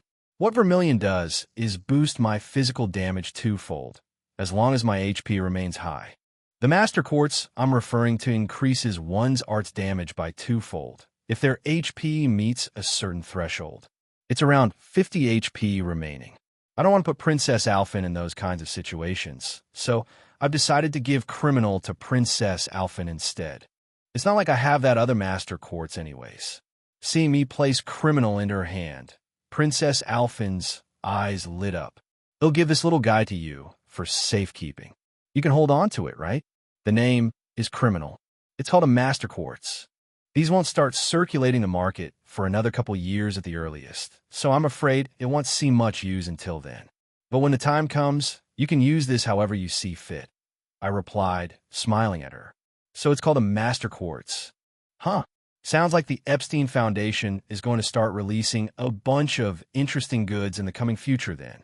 Let me guess Tio let you in on this and gave some to you, big brother? Princess Alphen asked, wondering how I got them. Sure, let's go with that, I retorted. I mean, Princess Alphen's words likely weren't wrong. I'm sure Tio joined the project in creating those Enigma and Arcus combat ornaments. With them came the Master Quartz. The reason Tio even came to Crossbell City was so she could test the Orbital Staff development. They'll need to have a side chat with Tio to see how that's been progressing. If it's going well, they'll see if I can snag an Orbital Staff and give it to Princess Alphen.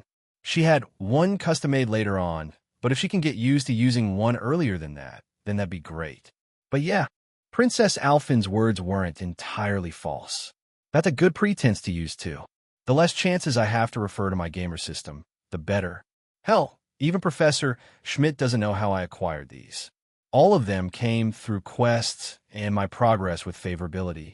Huh, why do I get the feeling you're hiding something again? Princess Alphen retorted, seeing me dodge the question. Huh, don't sweat the small stuff, Alphen. This one's yours. It might be a while until it's actually being used, though. Why don't we talk about this with Tio later? I decided to ask. That works for me. I was planning on opening the indoor pool today. Brother Olivert's also planning to join in on some fun. You'll join us, right? Princess Alphen asked, which drew my interest. I looked over to my laptop and saw that my writing had finished for the moment. I nodded back at her, proceeding to close it for the day. I can resume writing once my training excursion with the Thunder God finishes. I suppose a little swimming action doesn't hurt anybody. Count me in. I tried to respond. But once my eyes landed beyond the laptop, I saw 3 sealed letters nearby. Oh, right. I've drafted 3 more invitations to send out. You can help deliver them, right, Alphen? I asked. I sure can. Just leave it to me. Princess Alphen happily responded. Her eyes wandered over to where the letters were. I grabbed them and passed them her way. Once she saw who they were addressed to, Princess Alphen raised her eyes. As always, you can follow my Patter 0N. 666. Hello. I have a new update for all you readers. I have completed Daybreak 1-2 and am now in the waiting room for Horizon coming to the West this fall. I'm caught up with the lore. To celebrate me being caught up with Trails lore, at least translated lore, I have begun bringing this fanfiction over to my Patter 0N. It is available as a public collection and will not be locked behind tiers. That isn't the big announcement I wanted to announce in this post. I've decided to revamp and expand this story. I am starting from Chapter 1 again. That does mean I'll be taking chapters down again until we're caught back up. We'll try to clean up any loose ends in the process. My status window will also upgrade to Daybreak standards, with some tweaks here and there. Functions will also come in earlier. My question to you readers, how many chapters do you want a week as I post them on my Patter 0N? Do you want one update a day? or a set chapter release on weekends? Let me know. And don't forget you can follow my Patter Zero in at 666. Always you can follow my Patter Zero in 666. Hello too. Hey my readers. I found a way to move forward. I will not be taking any chapters down. I'd hate to just suddenly remove 350 chapters here. Instead, Volume 4 will temporarily come to an end. Now you might wonder why. I have a simple solution to proceeding with this. I will start my rewrite chapters Volume 5 onward. Once all of my chapters have been caught up, I will retroactively remove the old chapters here. That part won't happen for a while though. I'm starting all the way from Chapter 1 again, and will either rewrite or expand some chapters. Look forward to it. I will be uploading my first 10 chapters here soon during the weekend. Updating on a regular basis will come after that. I will be bringing my first 10 chapter over. You can also follow my Patter Zero in. I have the first 20 chapters available there. It is 666. I will not lock this fanfiction. It is entirely free over there on Patter Zero in. I will be rewriting, editing, and expanding chapters as I please. I will try to make it more fluid and leave less loose ends behind. I may also change things here and there. Also, now that I've caught up with both Daybreak games and now waiting for Horizon to release in the West, I will update MC status window to Daybreak standards. The only thing I wasn't really able to find is the formula to gain battle experience. I know its formula changes from arc to arc. I am considering changing one piece of story in the first volume, apart from rewriting and expanding chapters. That is, giving a stigma to Naoto. As always, Chapter 0. Preface. Welcome to A Gamer in a Trails. The writer of this fanfiction. It's become a passion of mine to expand the Trails verse in different ways you won't get to see in the games. And don't you all worry, I don't plan on dropping this story. I want to see it reach its conclusion. This fanfiction is one of few out there that has reached this massive size. It'll begin with the first volume. There's 4 volumes currently, and over 500,000 words written for this story. As I bring chapters over here, I will be rewriting, expanding them. Many vanilla plot points do remain, but its current progression has thrown the original story all out of whack. An example of this is taking most of Cold Steel 2 out of its placement and letting it happen before Sky FC begins. I'm not referring to the October War, but what happens inside the Infernal Castle. Prince Cedric won't be a centerpiece during that either. His role will be given to the MC. Many characters will interact with each other that you won't get to see in the games. On top of that, there's certain twists to characters that also don't happen in the games. Here are some examples. Emma Milstein becomes a Jaeger. Angelica Roner becomes a Bracer. Ellie McDowell joins the Seption Church and becomes a Squire. And this is why I'm considering giving a stigma to Naoto. I know that will bind him to the Seption Church. But how cool would it be for an MC to become a Dominion and have his own assigned Squire, just like Kevin Rice? Van keeps his demon core and isn't subjected to Dantes madness. Like I said, I will not lock this fanfiction behind any tiers over on Patreon. Not until we're all caught back up to chapter 391. From there, I'm considering doing advanced chapters on Patter Zero in, which is the normal practice. The moving of chapters won't take place all at once, as I'll be going through each one as I post them over here. Enjoy. As always, Chapter 1. Welcome as always, Tokyo, Japan, one of the largest megacities on Earth. It was the year 2022. Inside a dark room of a multi-story apartment, a lone figure could be seen sitting in a black padded gaming chair with a headset on, slouched back in his seat. He appeared relaxed, but also excited, and yet a hint of dreariness could be seen in his eyes. In front of him were 3 large monitors. The middle one was squared, while the monitor on each end was curved, and they were all connected. It acted as one big screen, an ideal gaming setup for the current generation. Several modern consoles could be seen off to the side, all hooked up and raring to go. One such console towered over the others, and was almost a miniature PC, slick white in color. Its buttons could be seen glowing blue, which indicated it was currently turned on. All the cables hooking up to this figure's current setup were hidden and out of sight. As for the figure himself, he could be seen in his 20s. with black hair that could be seen as scruffy and peeling in several directions. Yet despite being in Japan, he appeared to be American. He and his family used to live in America before he finished college. He was able to land a well-paid job in the country he wanted to work in. As a result, his family moved with him, as they did not have many attachments to America. One key defining feature for this figure was his eyes. Unlike a person with black or brown irises, this man had eyes with a golden hue.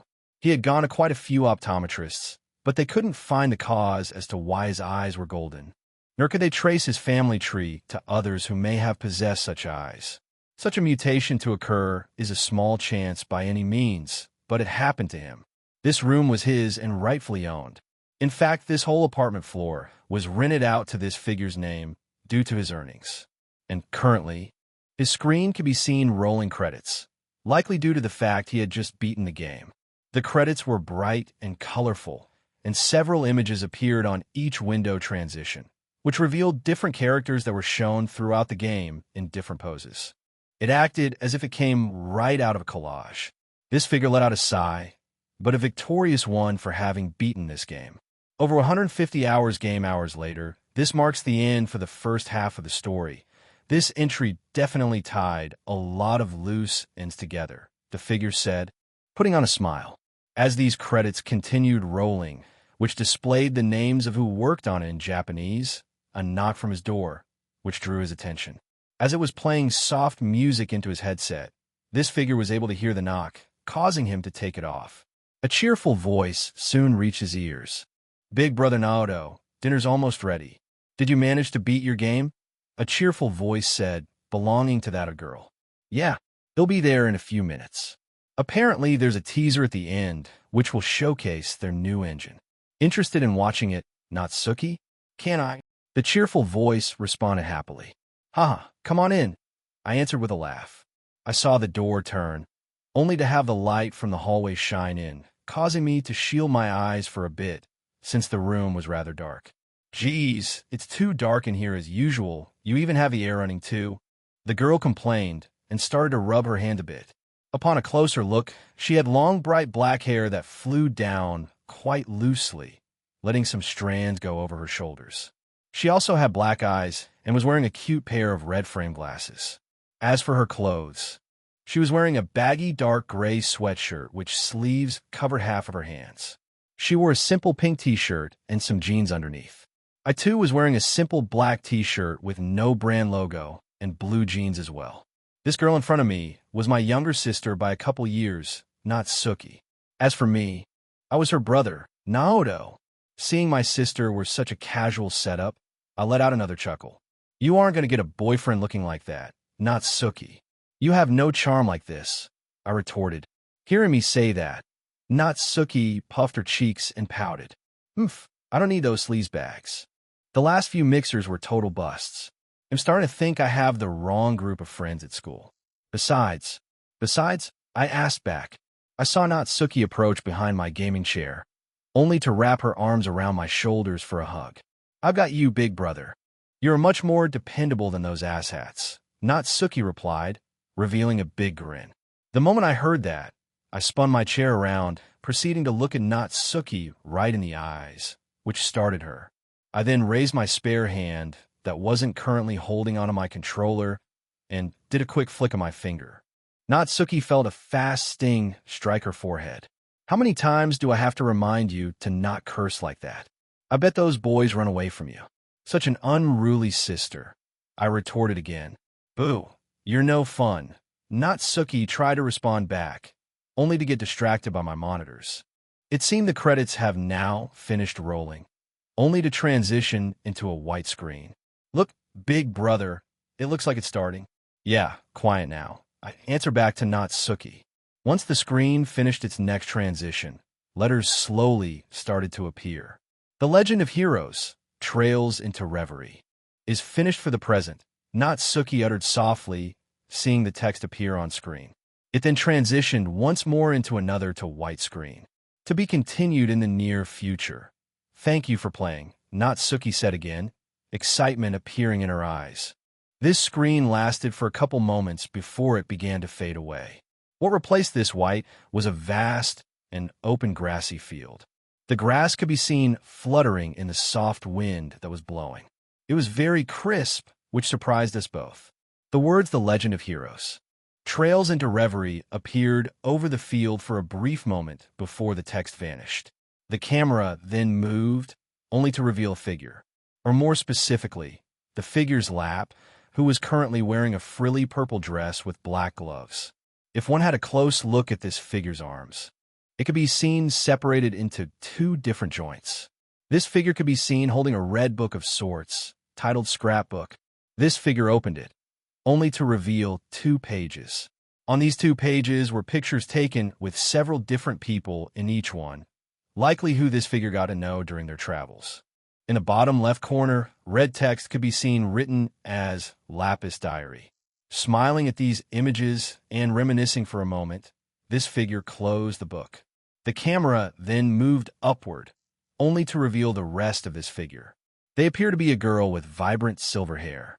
2 white rose flowers could be seen stuck in her purple headpiece that belonged to her purple dress. She even had a pink bow over her chest. This girl then lifted her head up and slowly opened her eyes. Something unusual appeared, and that was the fact that her eyes were heterochromatic. Her left eye was sky blue, while her right eye was yellow, but she did not seem bothered by that. A smile appeared on her face, enjoying the nice breeze rolling in the field she was sitting in. This moment of silence lasted for a moment before another energetic voice reached out to her, which also appeared to belong to a girl. She had to yell, as this one could be seen with 2 other figures quite a ways away. The other 2 appeared to be 2 guys.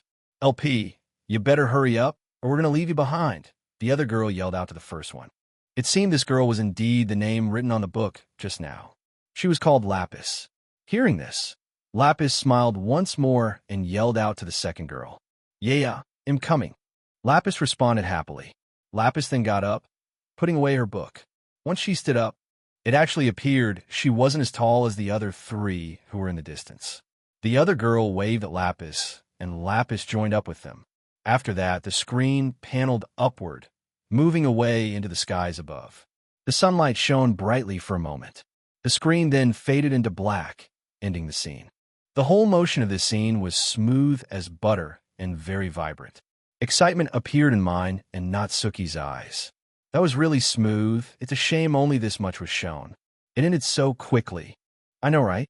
I have yet to start Reverie myself, but it felt like I was watching an anime. I can't wait to start it myself. Well, now that I'm done, I can lend you my copy.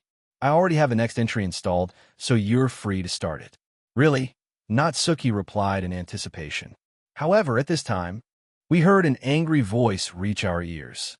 "Natsuki, if you're done notifying Naoto, then get your ass back here and help set the table," an angry middle-aged voice said, coming from our mother. "Oof, don't want to make Mom angry. Since you're done now, you'll come a couple, right?" Natsuki asked. "Yeah, just need to create my clear data save, and it'll be on over," I replied, causing Natsuki to smile. She then walked toward the door and waved her hand at me before vanishing into the hallway. I then turned toward my screen once more, only to see it turn black. In the next moment, the Trails logo appeared on the bottom right. It was red in text. Seeing this drew my attention. Weird for the logo to be red. Does that mean the next game is going to take a serious turn? I wondered to myself. Text started to appear on screen. Each letter shown was also red in color. "You have reached clear save data for beating the Legend of Heroes. Trails into Reverie. Would you like to continue?" Seeing this appear, I became confused. Is it not directly prompting me to save my file? I asked. I became a bit hesitant seeing this text appear, but knowing that I beat the game. I had to create my clear data file, especially if I wanted to use carryover bonuses if I wanted to try out in my next run of the game. So I selected yes. That was the last thing I remember before my consciousness faded and my vision went black. Player Naoto has been invited by the gamer system. We welcome you, as always, Chapter 1.5. The meaning behind the red text, "Welcome to the first expanded chapter of a gamer into Trails." I'm considering marking these as 0.5 chapters, like Chapter 1.5 here. There will be more to come. Depending on where the scene is at the time, Some of these chapters may not be very long, but they will hold meaning. For this first chapter, the meaning is in the chapter title. If you play Trails, you should know the meaning of the red text. And if not, it'll be explained here as always. Naoto was nowhere to be seen. His body was literally sucked into the monitor as his consciousness faded. It was as if it was a whirlpool. A huge force latched onto his very being, and he couldn't pull back from it. His body vanished without a trace. His room turned still. But if there was one surprising thing to mention, the monitor screen didn't cut any power. It was still lit up. The screen was black, but the power was still running. Before long, a "now loading" prompt appeared on the screen. Like this, a few moments passed with that "now loading" still on the screen. It wasn't moving anywhere. It didn't even show a progress bar. It just stood there. Further beyond Naoto's room, where the kitchen was, 3 figures could be seen. Naoto's father had a newspaper in hand. He was currently reading the newspaper without a care in the world as to what just happened. As for the other 2, it was Natsuki and the 2's mother. The cooking has finished, and a nice aroma could be wafting around the room. There was just one thing missing. Natsuki paused after placing the last plate down for their meal. She had finished helping with both cooking and setting the table. Naoto hadn't come down yet. That boy always likes to come down at the last minute. Be a dear and go grab Naoto. Okay, Natsuki. Natsuki's mother said. Yeah, I hear you, Mom. This floor belongs to him, so it's not like we can make brother come down. I can at least still check up on him. He said he'd be down right away. Did he? Natsuki uttered back, wondering about the present situation. She knew more than her parents did and how Naoto enjoyed the Trails series. She's even played most herself. She knew how those games went. While that last scene did play out, it was very possible that wasn't the last scene. The Trails games often like to introduce the so-called post-credit scene one would typically find in movies. Going back up the stairs, Natsuki found herself back in her older brother's room. "I'm coming in, brother. You said you'd come down right away," Natsuki said, knocking lightly before she opened the door.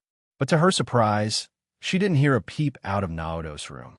"Brother?" Natsuki questioned, still getting no response. She saw Naoto's gaming setup. The screen was still turned on. She saw the loading screen. But what drew her attention was what was seen on the bottom right of the screen. She could see the Trails logo, clad in deep crimson. She blinked her eyes, not expecting to see that. Oh shit, brother's probably in one of those surprise cutscenes. Things turn real super quick when you see that red logo. He probably went to the bathroom or something while the scene was still loading. I shouldn't disturb him.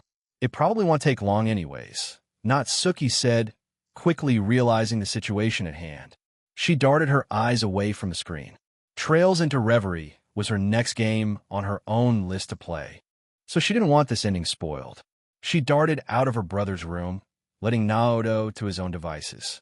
The door quickly shut, and she scurried down the stairs. There was just one thing Natsuki didn't know. This logo wasn't for some surprise ending. The game had already ended. Then the question remained, why was the logo there? Brother is, not going to make it for a little while. We can start without him, Mom, Natsuki quickly said, not wanting to disturb him. She knew well what was going to happen, even though it wasn't going to. But little did she know that would be the last time Natsuki would see Naoto. After Natsuki left Naoto's room, the now loading screen on Naoto's monitor, as well as the crimson-red logo, vanished. A new text appeared on screen before the entire gaming rig cut off, straight from its power source. We welcome you. As always, Chapter 2, A Gamer as Always. We welcome you, a low-pitched voice echoed inside my mind. Not realizing what had just happened, my mind became groggy. It was foggy, unclear, and remained pitch black. I could not see, nor did my eyes perceive my surroundings. It was as if I was in the abyss. Where is this? I questioned, unsure of my present surroundings. The last thing I could remember was... However, it was then I realized that wasn't my voice. It was my own mind that thought that. I tried to recall what happened, but I couldn't think clearly before a foreign voice struck my mind. It sounded mechanical. One thing was clear. It wasn't my voice. Ding! A new host has been selected to become the gamer. Now, initiating the soul integration process. Gamer Naoto may experience pain during the installation. Huh? What do you mean by that? I try to think. That thought was interrupted a second time by the same voice. The installation process cannot be stopped. Now, beginning in 3, 2, 1, I became distracted by this sudden countdown. What do you mean by soul integration? I try to think. My thoughts began to stir wildly. Now that I think about it, I can't feel anything. I couldn't feel my own body anymore. It was as if it was gone. Something caused me to lose consciousness. And when I tried to wake up, I realized I was in this pitch-black darkness. Is this the recess of my mind? Before I could think of an answer, the same voice sounded thrice, interrupting me yet again. Don't aide-moi? Ding. Installation is now in progress. 10, 20, 30.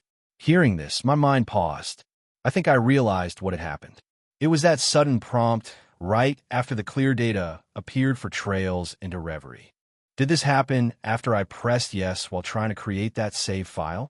I tried to think of any other possibility, but I came up blank. It was almost as if it was installing a program. Well, whatever this installation was, it was now in progress. Half expecting something to happen, my doubts were right. My mind entered a groggy state again, causing me to groan. I tried to groan anyways, but no voice escaped from my lips. Seriously, am I even in my body? I didn't expect to suddenly receive a headache. But what came after intrigued me. A blue status bar? This can't be possible. Ding. Installation has reached 40. 50, 60 I tried to say, or think. I don't know anymore. I felt a headache coming. It wasn't bad at first, but now the pounding slowly grew bigger, and bigger. I don't know what migraines feel like, but is this what it feels like? This throbbing pain is most unpleasant. I try to distract my thoughts thanks to this ever-increasing headache, but it wasn't working. I wanted to clutch my head, but I had no arms I could reach out with. My body wasn't here. My mind was clad in darkness.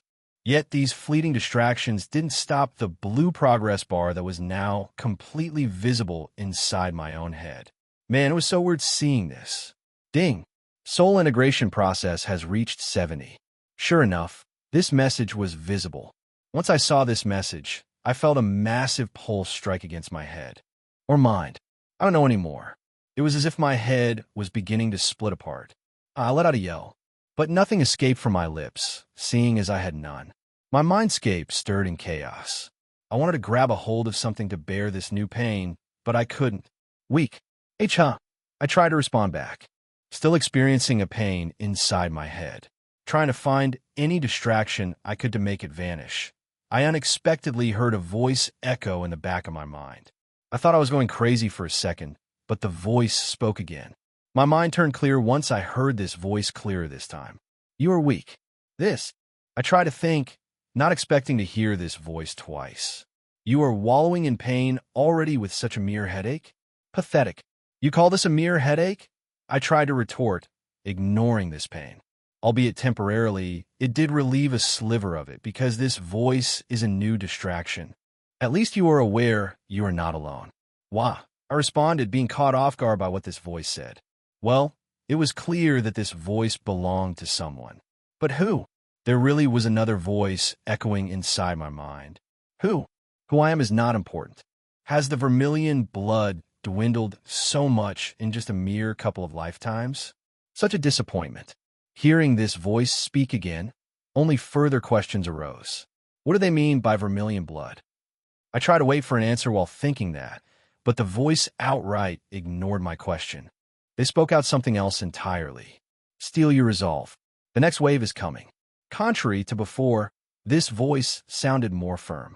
But right after it said that, the voice stilled, becoming quiet. Replacing it was the mechanical voice I kept hearing.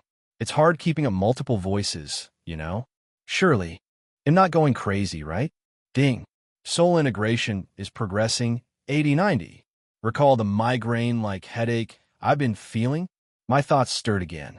It wasn't just one wave this time. It was multiple, each stacking up against the last. No, it was as if my whole head started to split apart. If I had a body, it would surely spread throughout it. I wanted to let out a powerful yell. At the same time, my entire mindscape started shaking. HHH, I replied. I let out an ear-curdling scream, striking against all around my mind. It then became inaudible, causing an eerie silence to spread. It was as if my mind had been torn apart. It continued to tear, tearing down to the fibers of my being. What is this pain? Is it that soul integration thing the mechanical voice keeps saying? It keeps growing worse and worse. Don't tell me, is this supposed to be my soul? That is correct. It is good you can tell what is happening. The other firm voice said, after staying quiet for a few moments. Is this mechanical voice integrating with my soul? My very being? What is my soul integrating with? Enough avoiding it. You should know by now. The moment the voice said that, time seemed to have suddenly stopped. Does time even exist here in my mindscape? Or my soul, whatever this construct is? Yet, as if dousing me with a cold shower, my mind became clear. No, I knew. I knew very well what this voice was referring to. It's been speaking to me since the very beginning. You are. Ding. Soul integration process has reached 100. Installation complete. The mechanical voice said, interrupting the other voice. We welcome you, Gamer Naoto, to the gamer system. The thought transference is complete. I welcome you, my son. That was the last time the other voice had spoken. It completely vanished. Out of this space completely. Whatever hidden pressure it was releasing departed without a trace. That voice felt so distant, yet strangely familiar. It was as if I had always known that voice. Or perhaps it was better to say this soul knew of it. Unfortunately, this voice is completely gone now, and the pain went with it. My thoughts were growing clearer and clearer. It was then the mechanical voice said something, realizing I wasn't alone still. Right, there was this voice too. The launch of the gamer system has been successfully completed and is now integrated with Gamer Naoto's soul. Ding! You have one unread message. Following that, the pain has completely subsided now. My mind is now crystal clear. I don't know if I've ever had such clear thoughts before. It's almost scary, as I thought that several prompts began to appear in my mind, startling me. But it didn't cause any pain. One prompt came after another, squeezing the space around my mind altogether. What is all this supposed to be? I want to shake it aside, but seeing these windows remain still and clear, it looks like it was all too real to call this a joke. That can only mean one thing. This is the gamer system. It's not like I wasn't aware of what this system pertained to. On top of being an avid Trails fan, I had dabbled into anime, manga, and even light novels. This wasn't the only series I enjoyed. There was a popular manga out there that used this very same system. It was called The Gamer. Its protagonist was a simple nobody, until his life was thrown upside down, making his entire surroundings into that of a game. And with that came all the effects you would typically see in a game. A status window and such. I could even see one of these windows display myself in full body mode, showing my current stats and everything. These blue hollow panel screens floating around were proof of that. I saw 4 present windows that I could see clearly. The rest of them were garbled, and I couldn't see much information on them. Perhaps they're locked, only allowing me to see these 4. I saw the classic ones. Status window inventory. Equipment. And craft skills, each window covered different aspects of games. It looks like this one in particular was geared toward the Trail series. Otherwise, why would it even list crafts? That was unique to Trails. The question is, how do I go about maneuvering these windows? Do I just think it? Sure enough, it reacted to my thoughts. The other windows and blurred windows vanished, only to leave behind one window. My status window, I take it. Ignoring the full body thing, I started reviewing the information displayed on it. You're seriously joking? I don't care whether or not this is a dream, or if I'm heading off into a second life or something. Just seeing this window alone is crazy. It really is turning my life into a game. It really is an RPG-like status window. But this structure, it isn't a normal one. Wait, I recognize this. It was as if the status window was adjusted to the Trail series. Unfortunately, before I could finish perusing my newly acquired info, I heard the mechanical voice speak again. Ding! The soul integration process has been completed. The gamer system is now bound to Gamer Naoto. Gamer Naoto's reincarnation will begin shortly. Wait, what did it mean by reincarnation? Is my soul going somewhere? I thought. I wanted to yell back at this system. I wasn't done yet with what was shown to me. Sadly, it cut me off and never responded to my worry. I was simply greeted with another prompt. Hearing this final prompt echoing in my mind was the last thing I heard. The remaining blue window vanished from sight, leaving my mind in empty darkness. Everything turned silent, and my consciousness began to wane. Ding! Reincarnation will begin in 3, 2, 1. Not again. Yet little did I know at the time, I would find myself in an unfamiliar land, waiting to be explored to my heart's content. The continent of Zemuria awaits. As always, Chapter 2.5. Status window. Status window name. Naoto level. 3 next level. 1000 total EXP. 0 occupation. And A title. Friend of the Vermilion Knight stats HP. 500 EP. 150 STR. 50 DF. 25 ATS. 50 ADF. 25 DX. 30 SPD. 20 gross cold steel onward introduces flat growth per stat. It is no longer a formula. Because of that, I may introduce skills to adjust the flat growth parameters to my liking. For now, Naoto's flat growths are as followed. Per level, HP, 150 STR, 10 DF, 5 ATS, 10 ADF, 5 DX, 5 SPD, 1 equipment weapon, and A subparts, in A armor, in A boots, in A accessory 1, in A accessory 2, in A combat ornament, and A calculations experience points base. If target's level is higher, target's EXP 10. 2. Target level, character level. If target's level is same, target EXP, no adjustments. If target's level is lower, target's EXP 1 to 0.3 for each level of difference. Experience points final. Base EXPX tactical bonus experience isn't immediately awarded when one target is defeated. It is calculated when the battle ends. If you fight a group of monsters, the experience won't be calculated until all monsters are killed. This means you can stack and stack and stack experience, gaining different types of combat parameters called tactical bonus. Once the base EXP is calculated after battle is over, tactical bonus is applied. I will use the following for tactical bonus, as this fanfiction is not a turn-based game. Some are removed or changed. Some tactical bonuses will be unique to this fanfiction. Tactical bonus and Scathe. 0.2. When a battle without getting hit, sidestep. 0.1. Dodge an attack, speedster. 0.3. Hit a target with an art or craft before target attacks, switcheroo. 0.5. Switch position with an ally and have him attack before target attacks, party stomper. 0.3. Hit all targets before they attack, first strike. 0.2. Land a strike first when battle begins, vanquisher.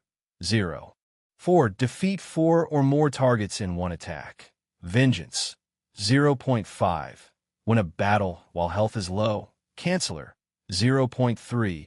Interrupt a target's casting or craft use, tenderizer. 0.2. Attack a weak point, superstar.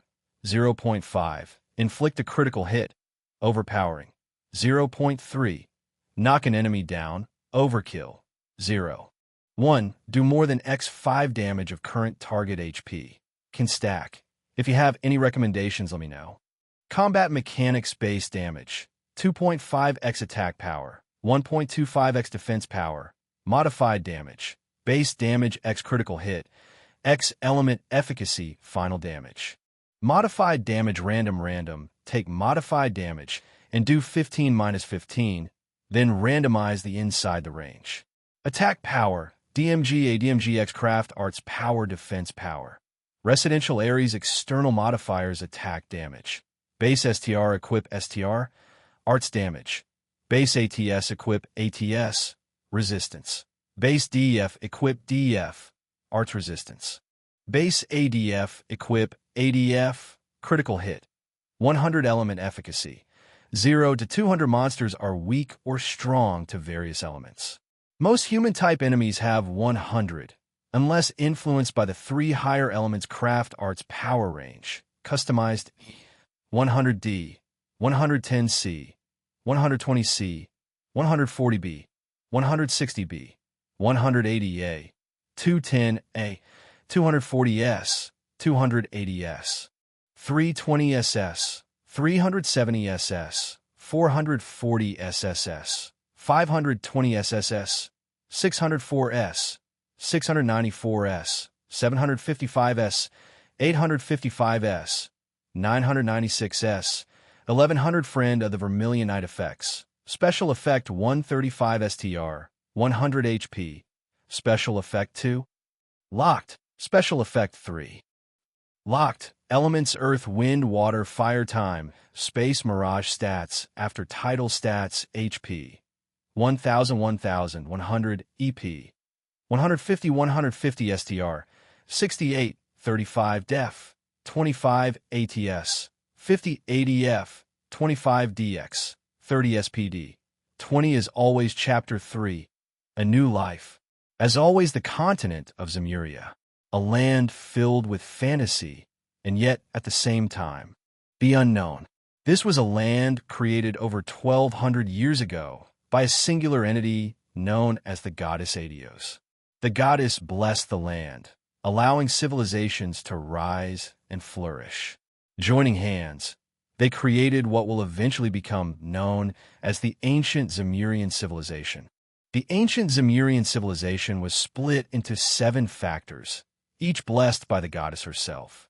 They were granted a dominion to rule over different pieces of land, and with it, a treasure bestowed upon them.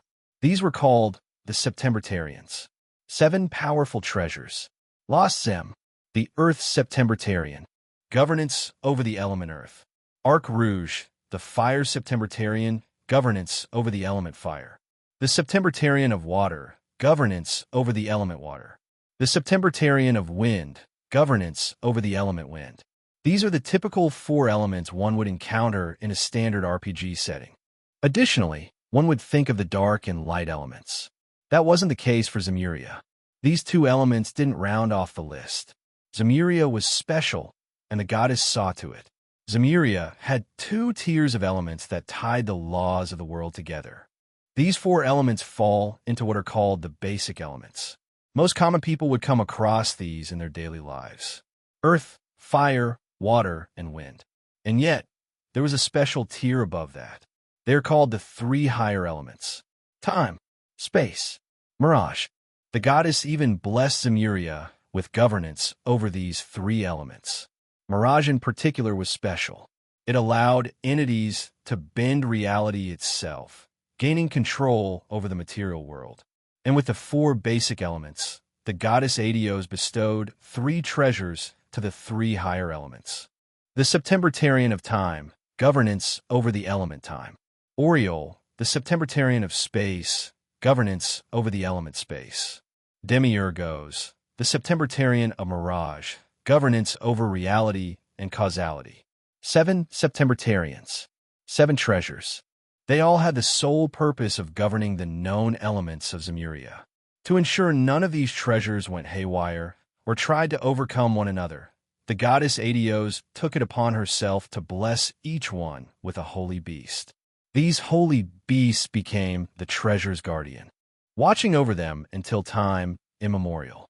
Unless a holy beast encountered danger where the risk was high enough to threaten their own life, they would not act. Only then they would.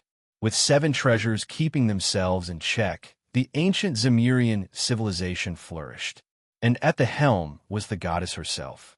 All of this took place over 1,200 years ago.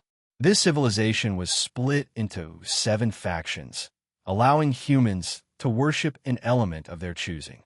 The Auslays of Family, charged to look after the Oriole, and allowed humans to live lives of luxury and leisure and fulfill mankind's desires.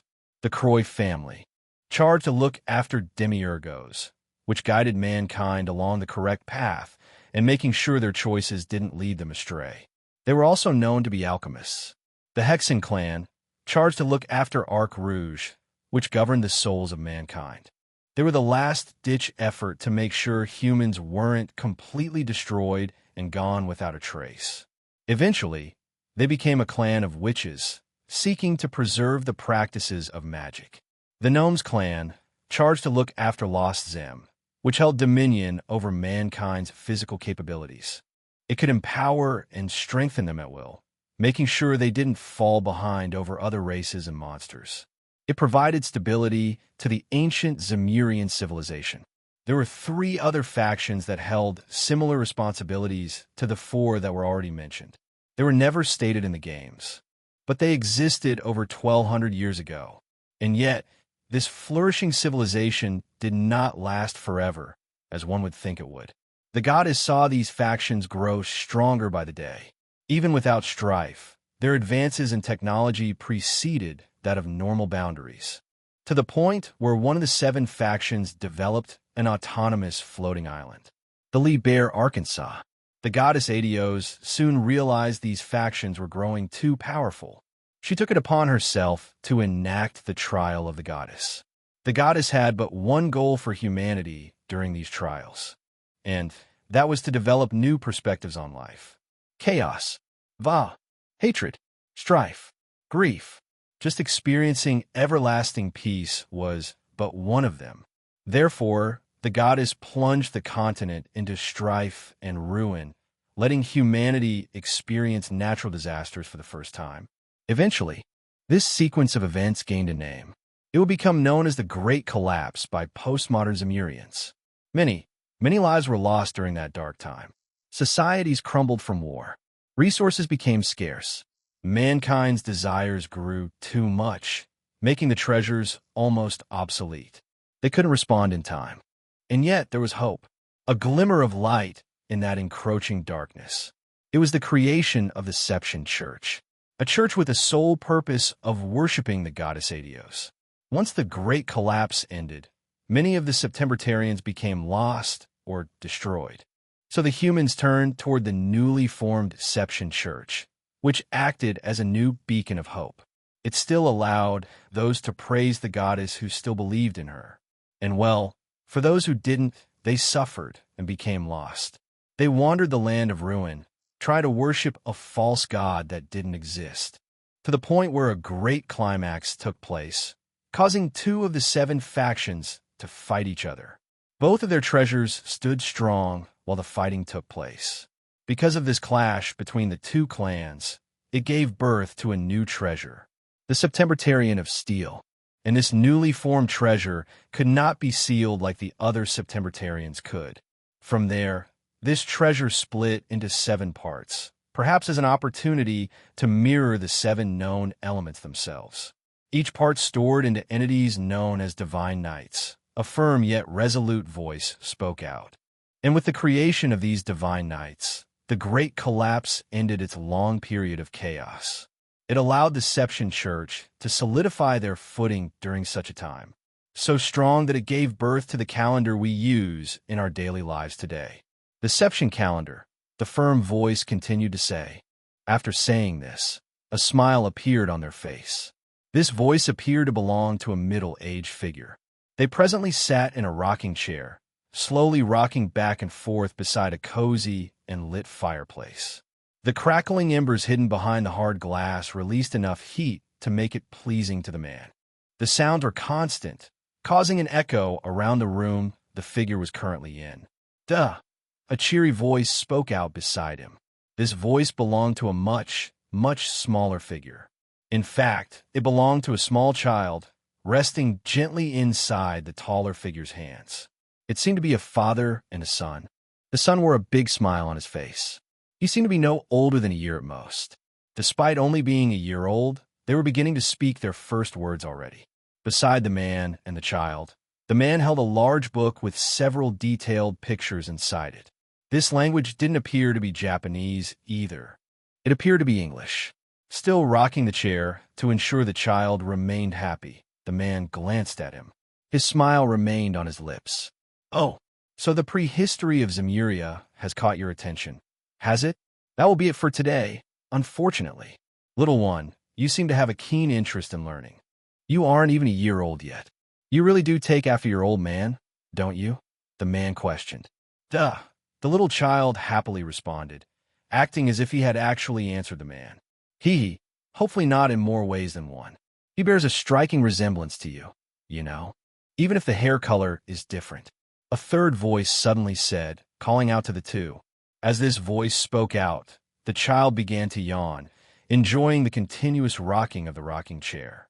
A gentle-looking black-haired woman with an indigo hue in her hair approached the two. A hint of worry appeared in her eyes. Still, isn't it a little too early for a 1-year-old to start learning? He had just spoken his first words just the other day. Dear, the woman said, obviously worried. She took her sweet time, and for a good reason. A big and round belly could be seen as the woman carried herself. She gently caressed it. It would seem this woman was currently pregnant. Despite her worry, the man became worried himself, seeing his wife walking around like that. Oh, are you fine to be up and about, walking around like that? You're due any day now, aren't you, Kasia? The man questioned, still worried. I'm fine for the time being. Thank you for asking. I see you're in your doting mode right now. Oh, fufu, the woman said, cracking a smile as she laughed. This woman appeared to be named Kasia.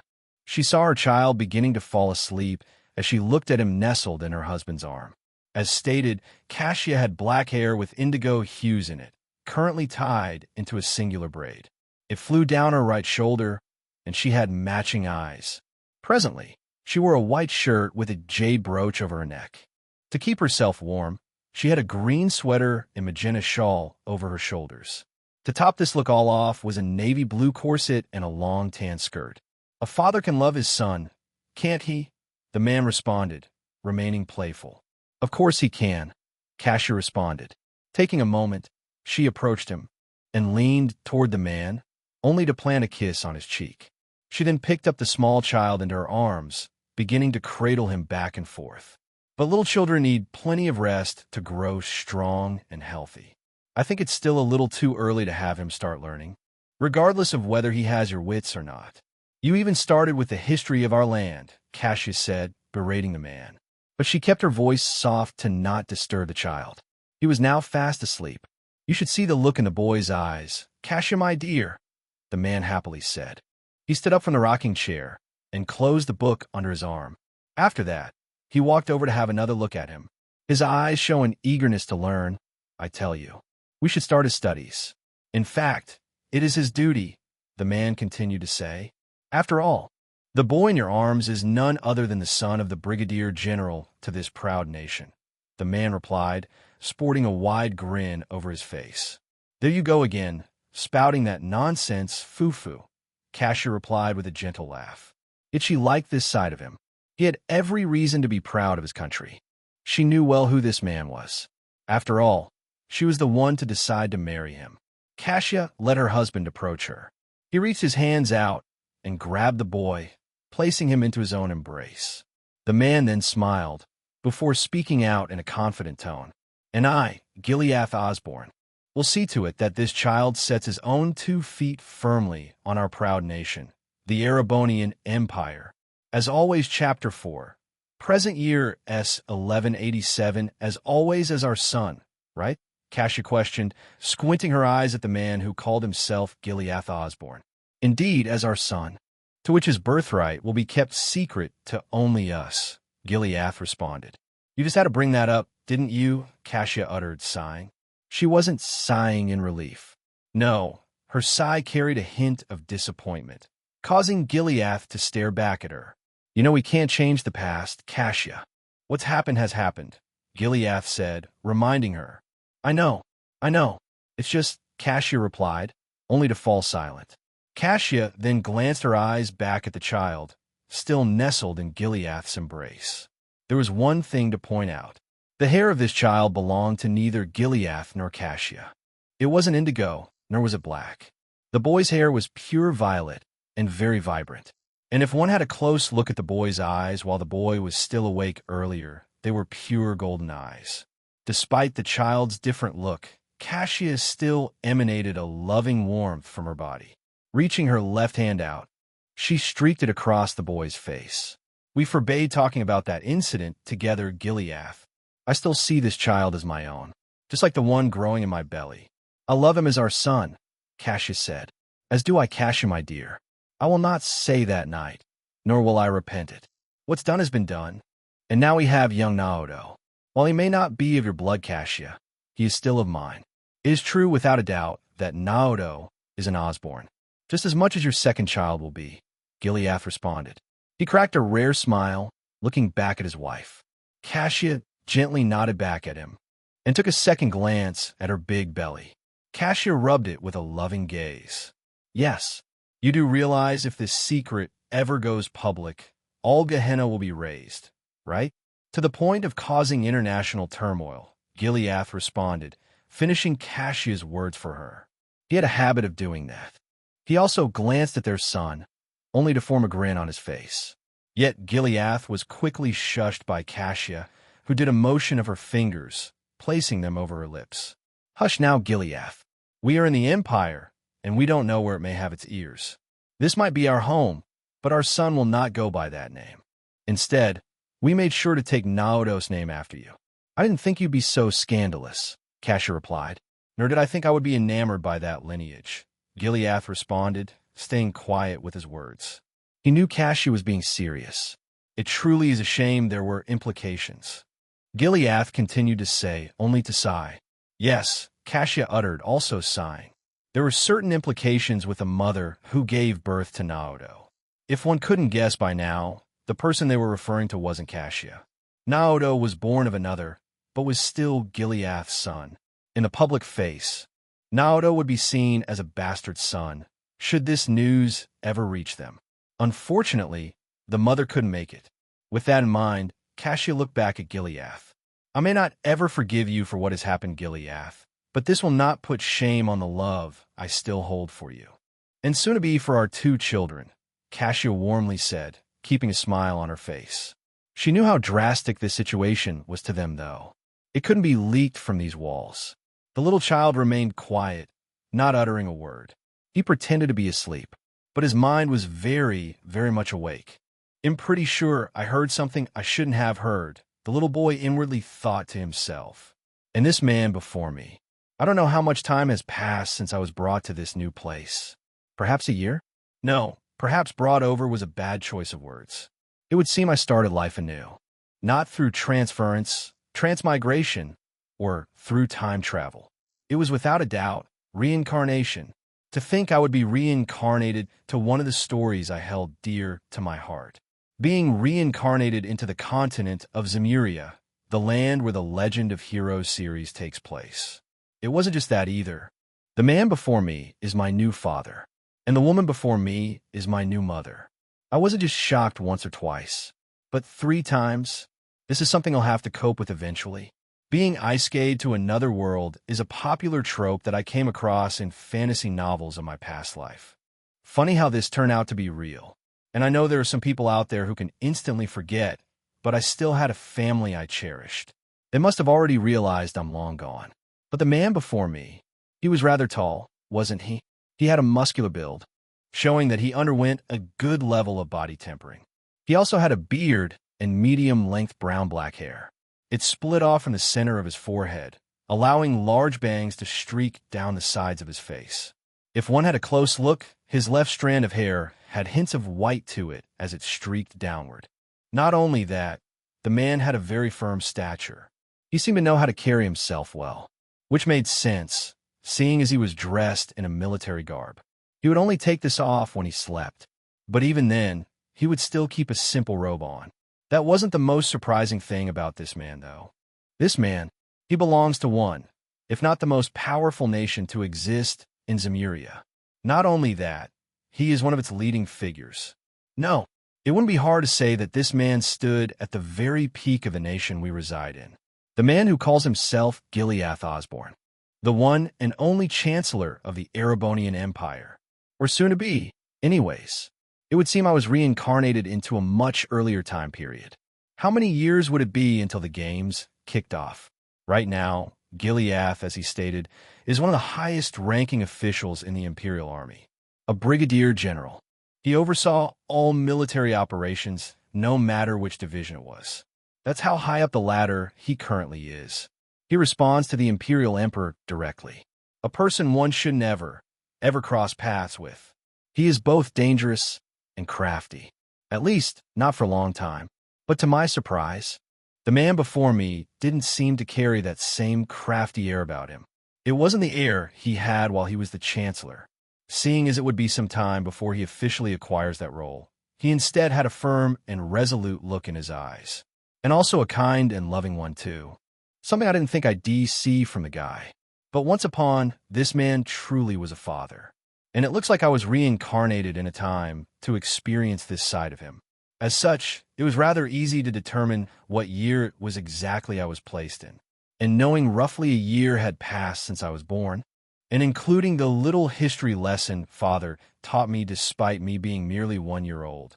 And, might I add, a lot of what my father covered during that read of Zemuria's prehistory likely wasn't available to public knowledge. Seriously, just what in the heck are you trying to show your 1-year-old child? Old man? But perhaps his words held true. Gileath praised me as a genius baby. I started speaking my first words when the brightest of children started to. I haven't heard those words escape from his lips since then. Seeing me progress like this just seemed natural to him. Back to where I was, though, it was easy to know what year I'm in, especially after seeing that big belly Cassia currently has. She must be in her last trimester, 8 months or so, give or take. Before I say what year I think I am in, I should give a little explanation. Shouldn't I? The calendar here in Zemuria isn't one you would see back in my previous life on planet Earth. Ironically enough, it was controlled by religion, albeit a different concept here. I'm referring to the Seption Church. As Father stated, they were the ones to create what's called the Seption calendar. That is what is currently used to tell the time. Right now, it should be S1187. That meant I was born in S1186. I know both S1186 and S1187 played important roles in recent Zemurian history. The former gave birth to one of the game arc's protagonists, Estelle Bright, the sole daughter of the Bright family, and daughter to none other than the world-famous Cassius Bright. As for the latter, well, maybe you'll get a chance to see him next month? It is currently April of S1187 of the Seption calendar. My little brother will be born in May. As for me, I was born exactly a year ago, January S1186. So I'm a year and a couple months older than my soon-to-be little brother. It took a couple extra months for my new mother to conceive her second child. You sure work hard, didn't you, old man? It's still weird seeing this new man as my father already, but for now, I stopped thinking of what happened to me as a whole. Gileath and Cassia weren't lying that I took my first words before I even turned a year old. That didn't mean jack shit to me, though. I'm still a young child. The number of times I nap is too numerous to count. My body suddenly grew heavy and tired, wanting to enter dreamland. And so I let it. My consciousness passed out right then and there, falling asleep for the evening. See me start releasing peaceful snoring, Gileath smiled. We will conclude things here for today, Cassia, Gileath said to her. Yes, I feel a drowsy spell myself. We've eaten already, so I think it's time to tuck a good boy in for the night, Cassia replied with a smile. Speaking of which, Gileath uttered, trying to not disturb his son's sleep. His eyes gazed on Cassia's round belly once more. Have you decided on a name for our child yet to be? Gileath questioned. His eyes waited in anticipation. I have, Cassia replied with a nod of her head. Our second baby boy will be Reen Osborne, Cassia declared. Giving some backstory, Reen has inconsistencies with when he was born. Some books state S1186, some state S1187. The games follow as if he was S1186. But for this fanfiction, it will be S1187. Naoto is older by 1 year and a couple months. Naoto's birth, January 31st, S1186. Reen's birth, May S1187. As always, Chapter 5. Sunken, as always, some time had passed since I realized I was reincarnated into a little child. I wasn't just transferred into some random guy's body, or transmigrated and took over a lost soul. This is what you would call a full-blown reincarnation. My soul nestled into Cassia's body, and presto, am now a little child again. I didn't think I'd have Cassia of all people as my mother. She is none other than Reen Swartzer's mother. And before I realized it, my first year passed by in a blink of an eye. You didn't miss much. I was a little baby again during that time, being completely reliant on my new mother. They say babies speak their first words anywhere from 10 to 18 months in. I was of the brighter group of kids. I started babbling before I was even 1 year old. And my new father, the Gileath Osborne, took a shine to that. He even started teaching Zemuria's history before my first birthday came around. Talk about doing things out of order. Perhaps Gileath had wanted to teach his son how the world works, but was unable to in the video games? That could very well be true. Like I said, the first year came and went. January 31st. S1187 happened. Nothing was celebrated considering, I was still a baby, but even more time had passed since then. The months continued. May of S1187 happened. This month was particularly special. My new little brother, Reen, was born, so the attention of raising me slowly shifted to him. Kasia became super busy, and I didn't mind that at all. This isn't my first time being an older brother, I was one in my past life, so I know how busy that can get. If there was one thing to point out, it was how Gileath was reacting to this. He was struggling to find time for both teaching me and spending time with Reen. Seeing a military man struggle bouncing things back and forth was quite funny to see, but it was enough to make the months pass by. Before I realized it, Reen was born, making me 16 months older than him. My muscles developed rather quickly. I was already a running machine, bouncing around our house. And man, our house was massive. It was an entire villa situated on the outskirts of Trista in the Erebonian Empire. While my mother Kasia focused on raising Reen, the remainder of the year came. Summer ended, fall came. The autumn leaves were in full bloom. I initially thought nothing much would happen. Beyond our villa was a full forest that was very easy to get lost in. And then the autumn leaves fell. Father came one day into our villa with a grim look on his face. Not the typical appearance you would see, holding a newspaper of all things. Kasia, who was still tending to Reen, saw Gileath's current appearance and a frown appeared on her face. The winter had just begun, but I don't think Gileath returned home with good news in mind. Is something wrong, dear? Kasia questioned. Reen was still only half a year old at most. His eyes were open, but he was tightly wrapped in a blanket, still held in Kasia's arms. He watched on with interest, but Reen couldn't say anything. It would depend on how you see this, Kasia, my dear. A new situation has developed. Naoto, come over here. This story involves you, Gileath said, beckoning me over to his side. I was near Kasia. After all, how could I not be interested in my new little bro? Okay, I happily replied. Jumping down from a stool, I approached my father. My vocabulary wasn't the level of the adults, but I knew some words here and there. I started greeting Father whenever he returned home from business. He would be away for periods of time. After all, my father was still part of the military. His work resumed after spending some time with Mother, me and Reen. It was rare to see him return home like this, but he took chances whenever he could. Gileath propped himself into a chair at our dining table, and I followed him. It seemed to be a newspaper off the hot press, likely even printed today. It had a big breaking news label all over the front line.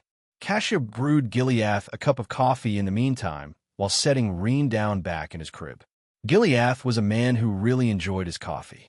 I personally didn't enjoy it much. I sought alternate ways to get that caffeine boost in my previous life. Puffs of hot air escaped from the mug after it was placed down next to him. The words soon became visible to me. Gileath wasn't sure if I could understand them or not, but I could see the seriousness in his eyes. Dad, I uttered, seeing this news present before me. Is quite unfortunate. Don't you agree, Naoto? Gileath asked me. On the front page were two images. On the left was an upstanding and bright man, dressed in a royal purple garb, sporting short hair. In fact, the color of the man's hair bore a striking resemblance to mine. It was almost scary how close it was in comparison. And next to him was a beautiful, breathtaking woman. Near them appeared to be a shipwreck in the middle of the sea. This photo was likely taken after the events have already transpired. It was easy to recognize who these two were, especially seeing the severity of the situation. It might not just come as a surprise to us, but perhaps to the entire empire of Erebonia. And not just them either. Perhaps to the entire continent of Zemuria. Breaking news. Crown Prince Judas von Auslese and his wife have suddenly passed away aboard the orbital passenger ship Eterna. It brings us great sadness that we have to announce this news today. No passengers survived the wreck as it sank into Calvardian waters. It has already been determined this to be an unfortunate accident and not an act of aggression. The Republic of Calvard has already closed the case on the investigation. To think a member of liberal royalty would succumb like this, and it is their crown prince no less. They say Calvard has already closed the books on the investigation, but are they looking to start a war? Gileath questioned. This is quite sad news indeed, dear, Cassia responded. Her eyes then glanced over to me, which surprised me. This won't cause any implications, will it? Cassia asked. A question I didn't expect to hear from my mother. But I remained quiet, not interrupting the two. The possibility remains. I made sure to not leave any traces of that incident behind. But this news will affect Naoto, whether he likes it or not. Would this be considered a blessing or a curse? Gileath responded, only to stand up. My eyes shifted to him. Dad? I questioned, wondering what he meant by that. I must go, Cassia, Gileath declared. Cassia turned wide in shock. You can't, dear. Liberals' tensions with our country are high as it is already. Those pro-war noble fools are looking at any chance to stir the honeypot. You're practically letting them swing the door wide open if you do this. Do not forget, you are a general of the Imperial Army, Cassia replied, reprimanding him. Even so, I must. I will not go as a general of our empire. It will simply be as father and son. It is his right to be there to bear witness to their passing. And besides, I've already confirmed the intel provided in today's paper. Calvard wasn't responsible for this. It is merely, as they stated, an unfortunate accident. A private funeral will be held for the crown prince and his wife, Gileath answered. I shouldn't be surprised that you're already in the know. I bet most of the military is too, and your mind is made up. Still, must Naoto go? Rin wasn't born that long ago, Cassia replied, still worried. As if responding to Cassia, Rin cooed from the crib. He wasn't even half a year old yet. He was tightly wrapped in a blanket, wondering what was being said before him. He couldn't understand words yet, unlike me. But I could see the growing hair on his head match Cassia's hair. They resembled each other quite well, unlike Gileath. Rin, I thought, speaking to myself. ID mentioned Schwarzer, but that hasn't taken place yet. A certain event needs to happen first before Rin gets taken to Emer to adopt that name. Right now, he's as much an Osborne as I am. Two brothers, born of different mothers, but same father. Right now, we are a family of four. And with this new news, our little bubble of peace came to an end. I think, apparently, our neighboring country's crown prince, who went by the name Judas von Auslese, passed away in a maritime accident. He was set to take over the throne of Liberal, which would in turn cause its reigning queen, who went by the name Alicia von Auslese, or Queen Alicia II for short, to retire. Sadly, that won't be happening now. Queen Alicia II was a more prominent character in the Trails series, particularly in the Sky Games. And that story should be coming up first, even if it's over a decade away. Man, what a weird time to be born into. Not even the 100 Days war has happened yet. Boy, things are going to escalate from here on. And I'm on the other side of things, seeing as Gileath is my new father. Fantastic. Queen Alicia II was presumed over 60 years old by the time the first Sky Game happened. Going back 1.5 decades. This should put her around 45 years old. Still quite old, especially as a member of royalty. Our neighbor, the country of Liberal, was structured in a similar way. Unlike having an emperor and empress who overlooked things in a gigantic empire, Liberal was a monarchy. Queen Alicia II had full rule over her people. She was already 45, but was still going strong. Many of her citizens praise her for how she handles things. Turns out, they'll be going on a family trip? Just what an idios name is this going to be about? Does father have more family in Liberal? I don't recall this happening in the games. All the while, I'm still trying to adapt to Gileath being my new father. A private funeral? Huh? Try to put 2 and 2 together. Gileath didn't attempt something I think he ended up doing, did he? Am I related to the Auslese royal family in some way? That'd be a twist and a half. Still, it's going to be a funeral that father and I will be going to. Quite unexpected. It's not like I can deny it either. Gileath will take me either way. So that means he'll be going to Liberal. How awesome is that? Besides that, not many knew that Crown Prince Judas and his wife had a daughter before they passed away. Their deaths were documented in the games, but it was vague as to how it happened. Their daughter wasn't with them at the time, but shall become Liberal's crown princess in due time because of that. She remained inside Grancel Castle. I might have a very good chance of meeting her. She should be around the same age I am, not even 2 years old yet. She was born the same age as both Estelle and I. Oh, the irony. Thinking about this person, Gileath's eyes wander my way and saw my gaining interest. I was seated near his lap, but he grabbed me and placed me on one of his legs. I do not know if this will be the right choice or not, Cassia, but if Her Majesty learns that they have more surviving blood, the tension between our two countries might ease a bit. But at the same time, I understand your worries. The nobles just need a single push, and war is bound to break out, Gileath explained. It's not like I can persuade you, dear. You seem dead set on going. So instead, I will say this. Do not let Naoto out of your sight.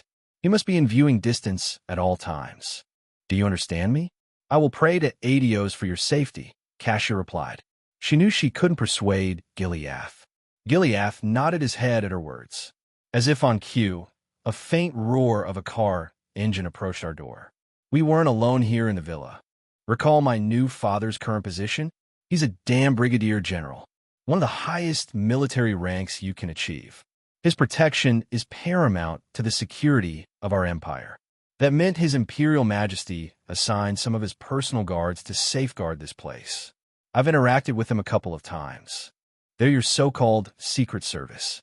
You know those guys dressed in black tuxes and hide their faces behind those black shades? I'm talking about those guys. Seeing a car pull up into the driveway, I'm guessing the driver is likely one of them. Not that I mind. I've gotten used to them being around. It was just Gileath I'm still adapting to as my new father. Naoto, this will be your first time traveling. When we brought you back here over a year and a half ago, you were just a little baby then. The Orbital Revolution will be another topic entirely that we will cover at a later time. We can't spend a single day going over it. At the very least, are you interested in seeing an orbital car? Gileath asked me. Yeah, I responded, obviously excited. Unlike other fantasy stories, Zemuria is very, very similar to my previous life. Cars exist. There's this thing that father just said, called the Orbital Revolution. With it came technology that is very, very similar to my previous planet Earth. We call them orbital cars. Cassia looked at Gileath in surprise. I didn't think you'd prepare a private orbital car for this trip. Then again, it isn't out of the question. I take it your route is secure with this? Cassia questioned. Indeed. We'll be back before you know it, Cassia, Gileath answered. We don't have time to waste. Let us depart. Naoto, Gileath continued to say, calling for me. Okay, I replied. I quickly chased after my father, who retreated toward the door after waving mother goodbye. She still had a worried look in her eyes, but she couldn't go against Gileath. He's bound to become Erebonia's chancellor. Barely anyone could go against him. Gileath stopped by the door, seeing me arrive beside him. He then leaned downward and picked me up into his arms. I could feel his warmth. I know that he will undergo changes later, but right now this man is General Osborne, not Chancellor Osborne. Right now, he was as much a father as any other man would be when starting a family. In responding in kind, being his son. My past life was no more. I know I'll miss my previous family, but I need to accept this new one. And this new life, including that, I was given the gamer system. I've used this last year and a half to explore its contents. I can start testing things out soon enough. Closing the door and leaving behind Cassia and Reen, Mother waved her hands until the door was shut. We soon arrived in front of a pitch-black orbital car. Unlike emissions in my previous life, orbital energy was different. It was clean. I mean very clean. The cleanest source of energy you can get your hands on. It did not emit any foul odors like gasoline did. Because of that, it allowed this car ride to be smooth and, more importantly, silent. There were no roars of engines or anything. As we left, there was at least one thing I could test out with my new system. It was the only thing granted to me. Everything else was a blank slate. I developed no new life skills or anything for that matter.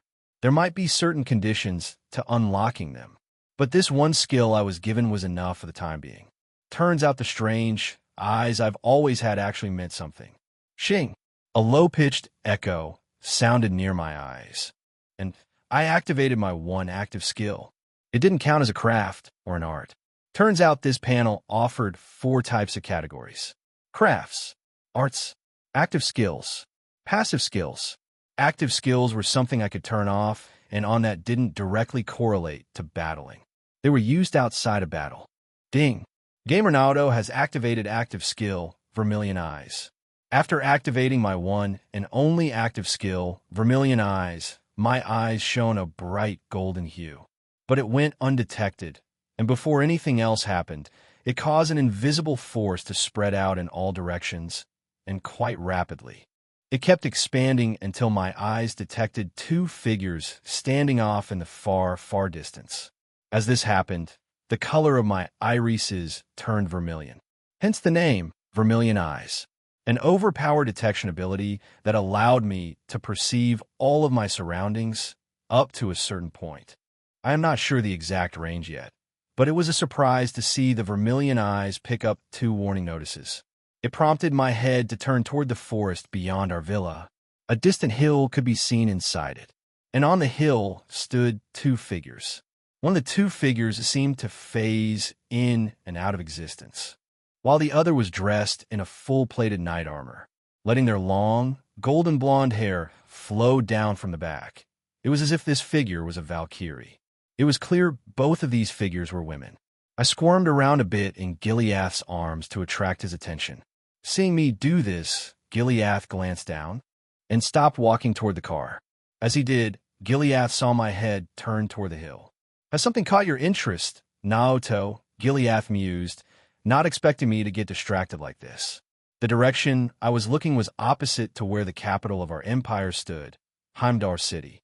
"There's a weird knight lady standing atop a hill in the distance," I uttered, answering Gileath. I saw his eyes turn serious. "A weird knight lady?" Gileath responded, unsure of what he heard. It couldn't be. Seeing just how serious he was, he didn't mistake my words. I saw Gileath turn his head toward the same direction. His pupils began to focus, and a glint of light streaked across his eyes. Sure enough, he spotted something. But at the same time, I felt a cold chill go down the back of my spine. He turned silent. Near the same time, the 2 of us left the villa. Atop the hill where our eyes wandered to, a portal suddenly appeared out of nowhere. It cleaved into existence, and from there, 2 figures popped out. It was the same 2 figures Naoto had spotted with his Vermilion Eyes. There were no monsters nearby, causing the atmosphere to be peaceful and quiet. It was serene. The first woman appeared otherworldly, as her mere existence behaved as if it was flickering in and out of reality. As for the armored knight, they didn't seem to be bothered by this person. The Valkyrie stood there, remaining silent. She watched the villa from afar. After a while, she spotted a figure leaving the main doors, who was happily chatting away with a woman beside him. A little violet-haired child was nestled in his arms. In the end, the Valkyrie sighed. "So this is what you become, Gileath. Are you happy?" the lady questioned. Her voice remained calm. "You expected this outcome, didn't you, Leanne?" the otherworldly figure questioned. The lady didn't immediately respond to her, but she didn't immediately deny the otherworldly figure's words. Instead, a moment passed in silence. As if the otherworldly figure expected this result, the Valkyrie suddenly turned around and knelt down before her. She no longer quivered. Her voice remained resolute. "The name Leanne Sandlot is no more. It is a dead name and has found its resting place. I pledge my loyalty to you, my Meister," the Valkyrie announced. "Then I shall welcome you into our ranks, Leanne." "No," the otherworldly figure responded, cracking a rare smile. "You have tossed aside this name. You shall receive a new one." The otherworldly figure continued to say, "I shall accept any name you bestow upon me, Meister," the Valkyrie simply answered. She remained knelt down, expecting an answer. "Very well. From henceforth, you shall be addressed as Arianrod, the Steel Maiden. As always, Chapter 6. The importance of one's blood. The otherworldly figure gave her declaration, causing the Night Woman to glance her eyes up at her. She smiled behind the helmet she hid her face with. A new name was pronounced. No longer will she be called Leanne Sandlot. From here, she will be named Arianrod, the same Arianrod who would become a menace to Thor's Military Academy's Class 7 during the Cold Steel Games. Arianrod's eyes then shifted back to the villa, only to see Gileath departing with the violet-haired boy in his arms. It was then Arianrod felt something. A gaze. Is something wrong, Arianrod? The otherworldly figure asked. This, Arianrod tried to respond. Despite being extremely far off and undetected, or at least she thought they were, Arianrod looked back toward Gileath once more. To be specific, the violet-haired boy nestled in Gileath's arm. Arianrod saw the boy looking right at her, ignoring the endless trees. She felt a cold chill run down her spine. Those eyes, Arianrod uttered. They remind me of him. Oh my, it would seem we've been spotted, the otherworldly figure responded, seeing the situation play out. Seeing the violet-haired boy's eyes latch onto Arianrod, the figure turned to look at her. Do you regret your decision? A moment passed in silence after that was asked. In response, Arianrod shook her helmet left to right, denying her. I do not. Even if he found his path anew. You're my Meister now. The name once known as Leanne Sandlot is dead, Arianrod replied, firmly resolute. To their surprise, it was Gileath's turn to turn his head toward the rolling hill the two were situated on. His senses were quick and sharp, which were developed throughout the years of being in the Imperial Army. Gileath even helped develop the Army's standard military practice to what today is known as the 100-form military combat. Because of that, Gileath was quick to spot the two figures on the hill, despite a massive forest separating them. Gileath could see these two clear as day. The otherworldly figure simply laughed, seeing the two locked gazes. Fufu, would you look at that? What is this saying called? Like father, like son? Whatever you will it to be, my Meister, Arianrod simply replied. Very good. Consider this your final farewell. This man gave you an unexpected reward. This chapter of your life has come to a close. We will seek out the fool and the professor. Our society might not be that large yet, but without a doubt will its other members welcome you into the fray, the otherworldly figure declared. At once, my Meister. And just like that, the space began to distort beside them. Arianrod, still locking eyes with Gileath, had one final look at him. She then turned around and jumped on into the portal. Her figure vanished entirely. The otherworldly figure smiled, remaining behind for a moment. It would seem not all is lost. The vermilion eyes will continue to live on, the otherworldly figure uttered to herself before she wandered into the portal. It then closed, returning the surrounding atmosphere back to normal. It was as if they weren't there to begin with. As for me, I inwardly sighed, proceeding to deactivate vermilion eyes. I had no more use in using these for the time being. Lots of info gets placed directly into my head by using this active skill.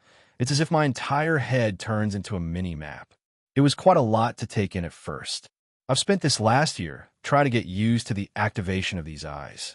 It's been going well, albeit slowly. At its roots, though, it's a detection ability. A very overpowered one at that. It was the only skill rewarded to me by crossing over into Zemuria. Perhaps something in my body awakened while the gamer system activated, and the gamer system latched onto it? I'm not sure. And checking my surroundings while letting it turn into a mini-map was just the beginning of Vermilion Eyes. It had levels tied to it. The more I use it, the more it levels up. That's the gamer system in a nutshell. Every action you do has a level meter associated with it. The more you do of said action, the stronger the skill becomes. And some skills can even evolve. I can't wait to see what other skills it'll unlock in the future. Like I said, I've had this year to see how the gamer system behaves. I made sure to do it when my father or mother weren't in my immediate surroundings. It's like how in those iSky stories, you'd see its main protagonist secretly practice magic while still inside the crib. Same type of scenario. I had to do it when father was out of the villa 'cause boy, that man's senses are extremely sharp. Ever since I was brought over into Zemuria, none of my stats improved yet. I haven't had a serious practice session considering, I'm almost 2 years old now. I know in those popular Eastern martial arts stories, families start developing their kids to practice martial arts as early as 4 to 5 years old.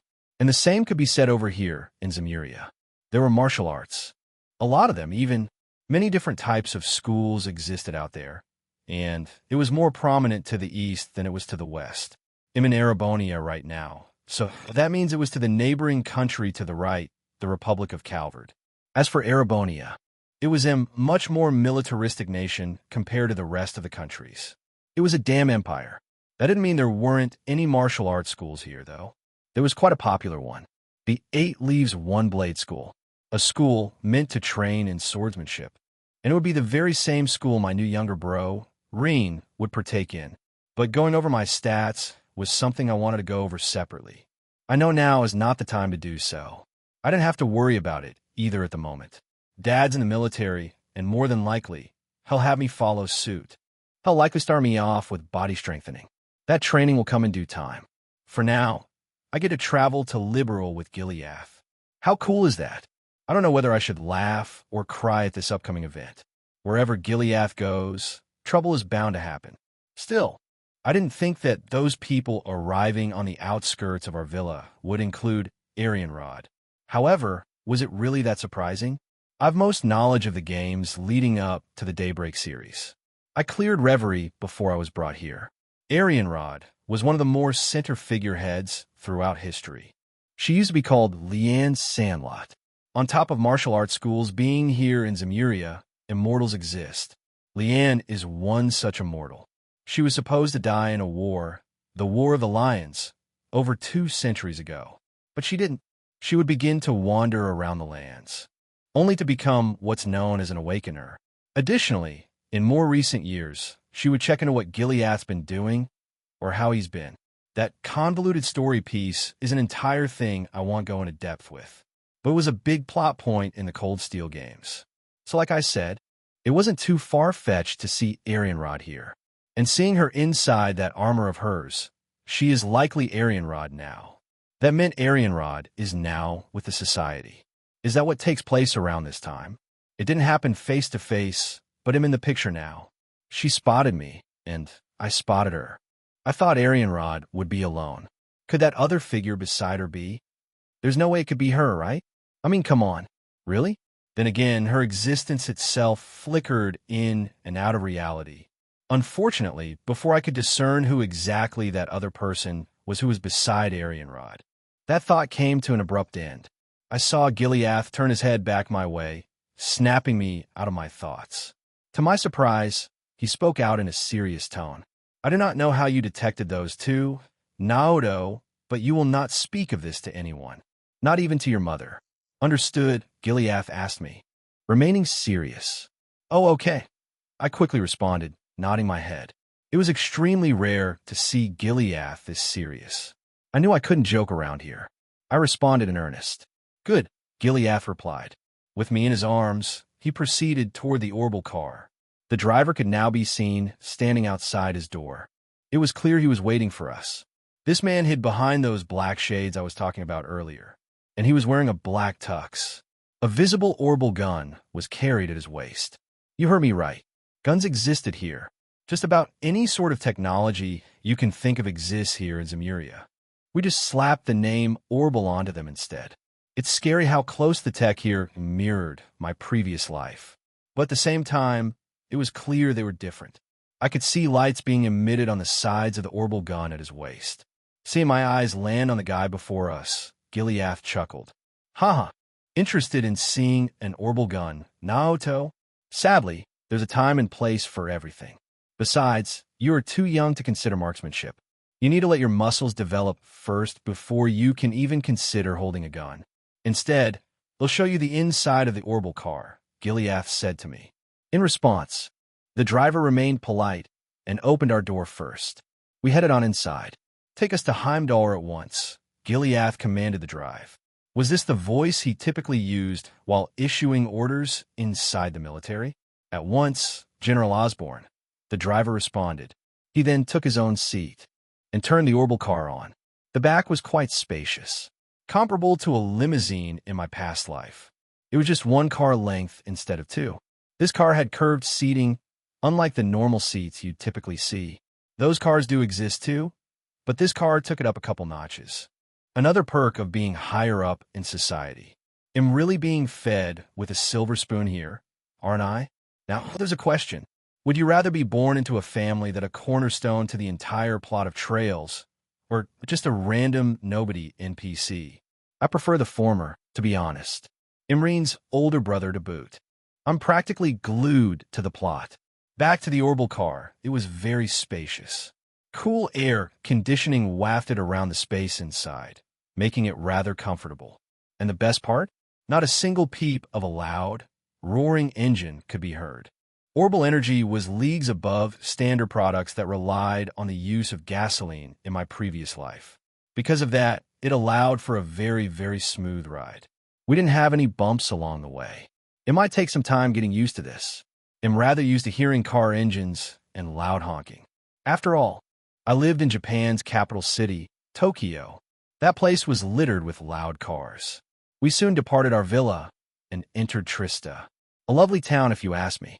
Not too big to be a city, but there was one thing to point out. Toward the north was one of the biggest campuses in Erebonia, Thor's military academy. A place that I will have interest in the future, but not now. Not by a long shot. Over a decade of events need to take place first. I could take my sweet time. To put that into perspective, the first game of Cold Steel doesn't take place until S1204. Right now, it is approaching the end of S1187. There were an entire 17 years remaining before that. Going even deeper, not even Trails in the Sky has taken place yet. There were still 14 years by the time Trails in the Sky happened. By then, I should be around 15 to 16 years old. It's around the same age most of the cast of characters in the Trails games are when their respective series begins. I really was brought a long way back, wasn't I? It does make sense, though. How else could I experience the Trails plot? I don't want to be too old when it happens. It'll be around the age of a student, just like everyone else. This is the perk of reincarnation over transmigration. You gain the ability to experience much more of what happens outside of the main plot. There was one immediate event to point out right now, which was on the cusp of happening. My mother had every right to say that tensions between our country, Erebonia, and our neighbor, Liberal, were high. Too high. Just a single push and all Gehenna will break out. Some of you may or may not know what I'm referring to. It is a major war that takes place over, you guessed it, 100 days. The 100 Days War. And we're on the brink of it. It will come knocking at our doorstep whether we like it or not. This war would lead to the fated clash between my new father, Gileath Osborne, and one of the strongest figureheads in all of Liberal, and who is none other than the father of the Trails in the Sky protagonist, Cassius Bright. And guess where we are heading right now? Right into the heart of enemy territory. The capital of Liberal, I'm guessing. It goes by the name Grancel City, and likewise, Grancel Castle, where the royal family resides. I mean, where else would they hold the funeral for its crown prince? And while we're on that topic, why bother going there in the first place? Father mentioned we would go as father and son, and not because of his role in Erebonia's military. So if the military wasn't backing this event, then why are we even going? Just that alone got me thinking. And once I did, I was quick to realize what was happening.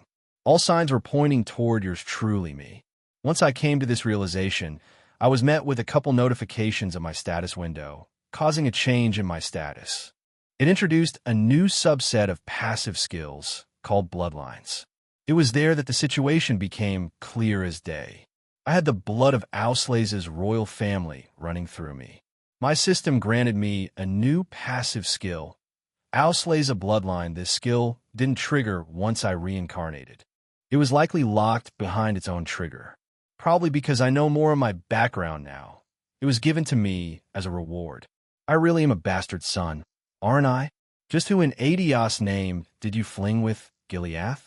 Growing ever more curious as to who my real mother was, I decided to have a quick look at Auslase a bloodline in my status window. As I looked over this info, we soon departed Trista. It went as follows. Auslays a bloodline despite having impure blood. This status gives you proof that you are of the Auslays royal family. The following perks have been granted to Gamer Naoto. Perk 1. Targets that resist the water element are now weak to it. If elemental efficacy is at 50, it becomes 150. Perk 2. Rapier Mastery passive skill has been unlocked. Perk 3. Attacks now become embedded with the water element. Water element efficacy 50. Iron. Auslays a bloodline is the first skill of many to be changed. Holy, I mused to myself. It was just a single skill, but it's going to provide a huge boost to my future battles. I'm sure it'll get the opportunity to fight lots of monsters. Oh, did I forget to mention Zemuria has monsters? Well, it does. Effect 1 is reliant on whether or not monsters are weak to the water element. If they are, it'll already cause a lot of damage. But if monsters resist water, that's where this effect shines. It plays the Uno reverse card, making said monster weak to water. With effect 3, regardless of it happening, the water weakness strengthens. Adjusting efficacy is a big deal in the Trails games. It allows you to dish out much more damage than intended. I can't wait to try this out. And then there's effect 2. It gave me a new skill, to my surprise. Rapier Mastery. I quickly had a look at the effect of this skill. It seemed pretty straightforward if you ask me. We'll be able to learn how to use rapiers too. Rapier Mastery LV1, 100, Effect 1. While attacking with a rapier, increases the target's damage received by 1. Effect 2. Locked, that's a nice ability. See what I mean? This skill has a level meter tied to it. Each time I use a rapier, I'm sure the proficiency will increase, I thought. If it's truly like the gamer, most skills should cap at LV100. I'm curious to see if the second effect will unlock by doing that. But this is exactly what I mean.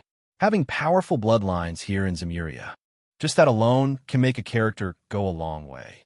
It looks like I will be included in that mess.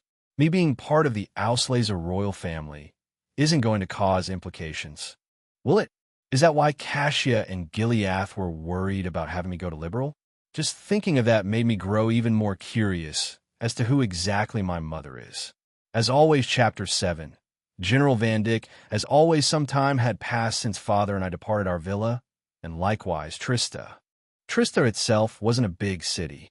It only took a few moments for the Orbital car to find the highway that connected to it. The highways I'm referring to here aren't like the ones you'd find in my previous life. Those were built over 3 dimensions and crisscrossed through each other in all directions. Like a complex maze. Those didn't exist here. Orbital cars were still pretty new on the market. Roads were mostly made of dirt or pavement, being 1- or 2-way streets. 4-way streets were rare, but they existed. You'd find those types of streets in much larger cities, like the one we were heading to. The capital of Erebonia, Heimdall. I glanced my eyes out the window, showing excitement in my eyes. It really was cool riding in an Orbital car. I saw monsters off in the far distance, but they didn't dare approach the main road that connected the town of Trista and the city of Heimdall. The main road was safe for the most part to travelers like us. My seat was raised high enough, allowing me to see the rolling scenery while we drove by it. I saw a huge city in the far distance, clad in crimson. Every house on its perimeter was in different shades of red, and beyond there were mountains, likely the Isengard mountain range that crossed through the majority of the north side of Erebonia. And behind us were more rolling hills and trees, which was the direction we just came from. Gileath saw my excitement and laughed. "Ha! This will be your first time in our capital, Naoto. What you can remember. At least. You were brought here as a little baby, so you couldn't remember then. The city you see before us is the capital of our empire, Heimdall. Its radiance shines, basking in vermilion flames of the sun," Gileath said. "So cool. This city is huge," I happily replied. I wasn't lying. The buildings stretched as far as the eye could see. I even saw a dominant castle raised further beyond everyone else. That was likely where the imperial family resided. I recall the name of this palace. Valflame Palace, I think. Indeed, it is big enough to have over 500,000 people reside in it. Unfortunately, Our time spent in the capital will be short. We will be immediately heading to the airport. Otherwise, I would have showed you around, Gileath said. Hearing that, I glanced back at the driver who was driving this car. Such a pitiful fellow, isn't he? A cold sweat could be seen going down the back of his neck. But he didn't dare utter a single word. Gileath's presence alone was domineering enough to make a member of the Secret Service stay silent. That's how powerful my father can be. At the end of the day, Gileath is a brigadier general of the Imperial Army. He stood at the peak of his fellow commanding officers, only to be overseen by the Imperial family themselves. I did know down the line, Gileath creates his own intelligence division, to which certain characters of the Trails games join it. That shouldn't take place for quite some time. Perhaps not until he becomes the Chancellor. And as many times as he'll say it, this man is now my father. He's the CR me of the crop. It's a lot of pressure to face, let alone being his firstborn son. I really feel sorry for you, Secret Service guy. Thankfully, he didn't cause any scene. He just remained quiet and respectful of our time spent in the orbital car. We drove along the highway at a steady pace. If there was one thing that was lacking, it was music. It's a shame that most orbital cars can't listen to tunes. Not for a while, at least. It made the car ride pretty quiet overall. I still don't know what's going on inside that head of his. Regardless of Gileath being my new father, he's bringing me to Liberal to attend a funeral of my supposedly dead relatives. Had he gone mad? Wherever Gileath goes, trouble typically follows suit. It'll be very, very interesting to see once he meets Queen Alicia too. And for that matter, is Her Majesty related to me in some way? It's something to get to the bottom of. And I hope this visit clears things up for me. I decided to shake that thought aside for now. I know the answers will come in due time. Since I've already reviewed my status and what was new with it, I'll let my eyes remain glued to the window, taking in all the scenery I could. My stats remained unchanged, so I had no reason to review them again. If there was one thing to point out, my status eliminated some stats you would find in the Trail series. It likely condensed them, or removed it altogether. Trails was a turn-based game, and guess what? That isn't how life works. So it took those aspects out. I was left with strength, defense, arts defense, speed, and dexterity. I could at least dive into what those did. Strength targeted my physical abilities, while arts targeted the so-called magic abilities. But don't get me wrong, an art is not a magic spell. It's derived from orbital technology, so it's an entire field by itself. Magic is magic, and trust me, magic exists here. Most people just don't know about it. Arts do not equate to magic, despite being similar in a lot of ways. But art strength is used to determine how strong arts are when an art is cast. And likewise, defense and arts defense is my ability to resist those respective damage parameters. I don't think I need to explain speed, do I? In the games, it would give you more press turns, or at delay, as they called it in Trails. But I'm guessing speed will be more simple for me. ITLL determine whether or not I can outspeed my targets, find weak points, potentially determine critical hits, and so on. As for dexterity, ITLL be my accuracy. Low dexterity will likely cause many attacks to miss. That's it for my stats in a nutshell. ITLL likely be a while before I can see how they perform in combat. I still need to reach that point first. And I took the intelligence stat out of the equation altogether. Increasing EP is now tied to combat orbit slots and arts power, other external factors like titles, occupations. Status aside for now, I thought of my new father again, Gileath Osborne, and one aspect of what he can do. He's one, if not the most proficient in a combat technique in what's called the 100 form military combat. This form of combat allows one to master a wide variety of tactics and skills to use in battle. That included how to use orbital guns and attack with swords. Learning this technique isn't out of the question. I'm sure my father will be happy to teach it to me when I'm ready. Thinking that, the car pushed along the highway, and we finally made it to a large and open gate. Some guards were posted at each side. It wasn't uncommon to see the military active here in cities, especially if they're in a bigger one like Heimdall. They patrol around a lot. It sounded to me like they're waiting for us, specifically, though. And sure enough, we heard the driver speak out to us. General Osborne, it looks like we'll have some guests coming out to meet us the driver respectfully said. That much I can see. Pull the car up to them and turn sideways. Gileath commanded. As you command, General. Doing as instructed, the orbital car slowed down. It then turned sideways, allowing Father to lower the passenger window. I was then greeted with the gigantic view of Heimdall up close for the first time. I became more excited. I realized something quickly. Wouldn't doing this cause me to be in the guard's immediate view? Dad, I asked, turning my head to look at Gileath. He looked right back with a wide grin on his face. He didn't answer me, but I knew what he wanted to say. I could only turn my head back around and looked outside, popping my small head out the window. It was quite funny to see the guards suddenly become flustered just seeing the sight of my appearance. They scrambled together, quickly retrieving their orbital rifles on their bodies. They were much larger than the orbital handgun that was at the driver's waist. Even the passing travelers beside us became surprised to see these guards scramble before us. But they knew not to disturb them and went along their way. Before long, one single figure approached U.S. who stood out from the rest of the guard. He had aging white hair and even had a white mustache. There was a short beard growing out his chin, and yet, for some ungodly reason, this man was packed with muscle. It was unclear just how old this man was. But I saw my father smile at this new person who arrived before us. The guards beside the new man saluted him and remained in that posture. Isn't this man? One of the travelers said, unsure of what he was currently seeing. What an adios name is General Van Dyck of the Imperial Army doing out here in Alto Street? Another traveler said in shock, realizing who the aged man was. I don't know, but it looks like a meeting is about to happen. We should go. Another traveler said, urging their friend to head into the city. Whatever was happening here had no business with them. They knew well not to interfere in military matters. The guards simply ignored the wandering citizens and allowed them to enter Heimdall. Meanwhile, our orbital car was parked in the middle of the road where this new person now stood before us. At ease, soldiers.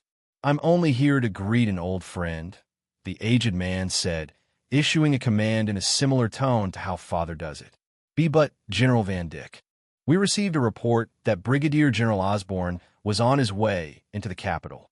We cannot delay his entry. One of the guards quickly said, trying to halt the man. My men, and I will take it from here. You are to resume your posts at once. The aged man commanded again. At your command. The guards replied in unison before they scrambled again. They swiftly left the scene and returned to their posts as guard sentries, making sure the traffic flow resumed back to normal. After that was said, I saw a tall shadow arrive near us, which blocked my view.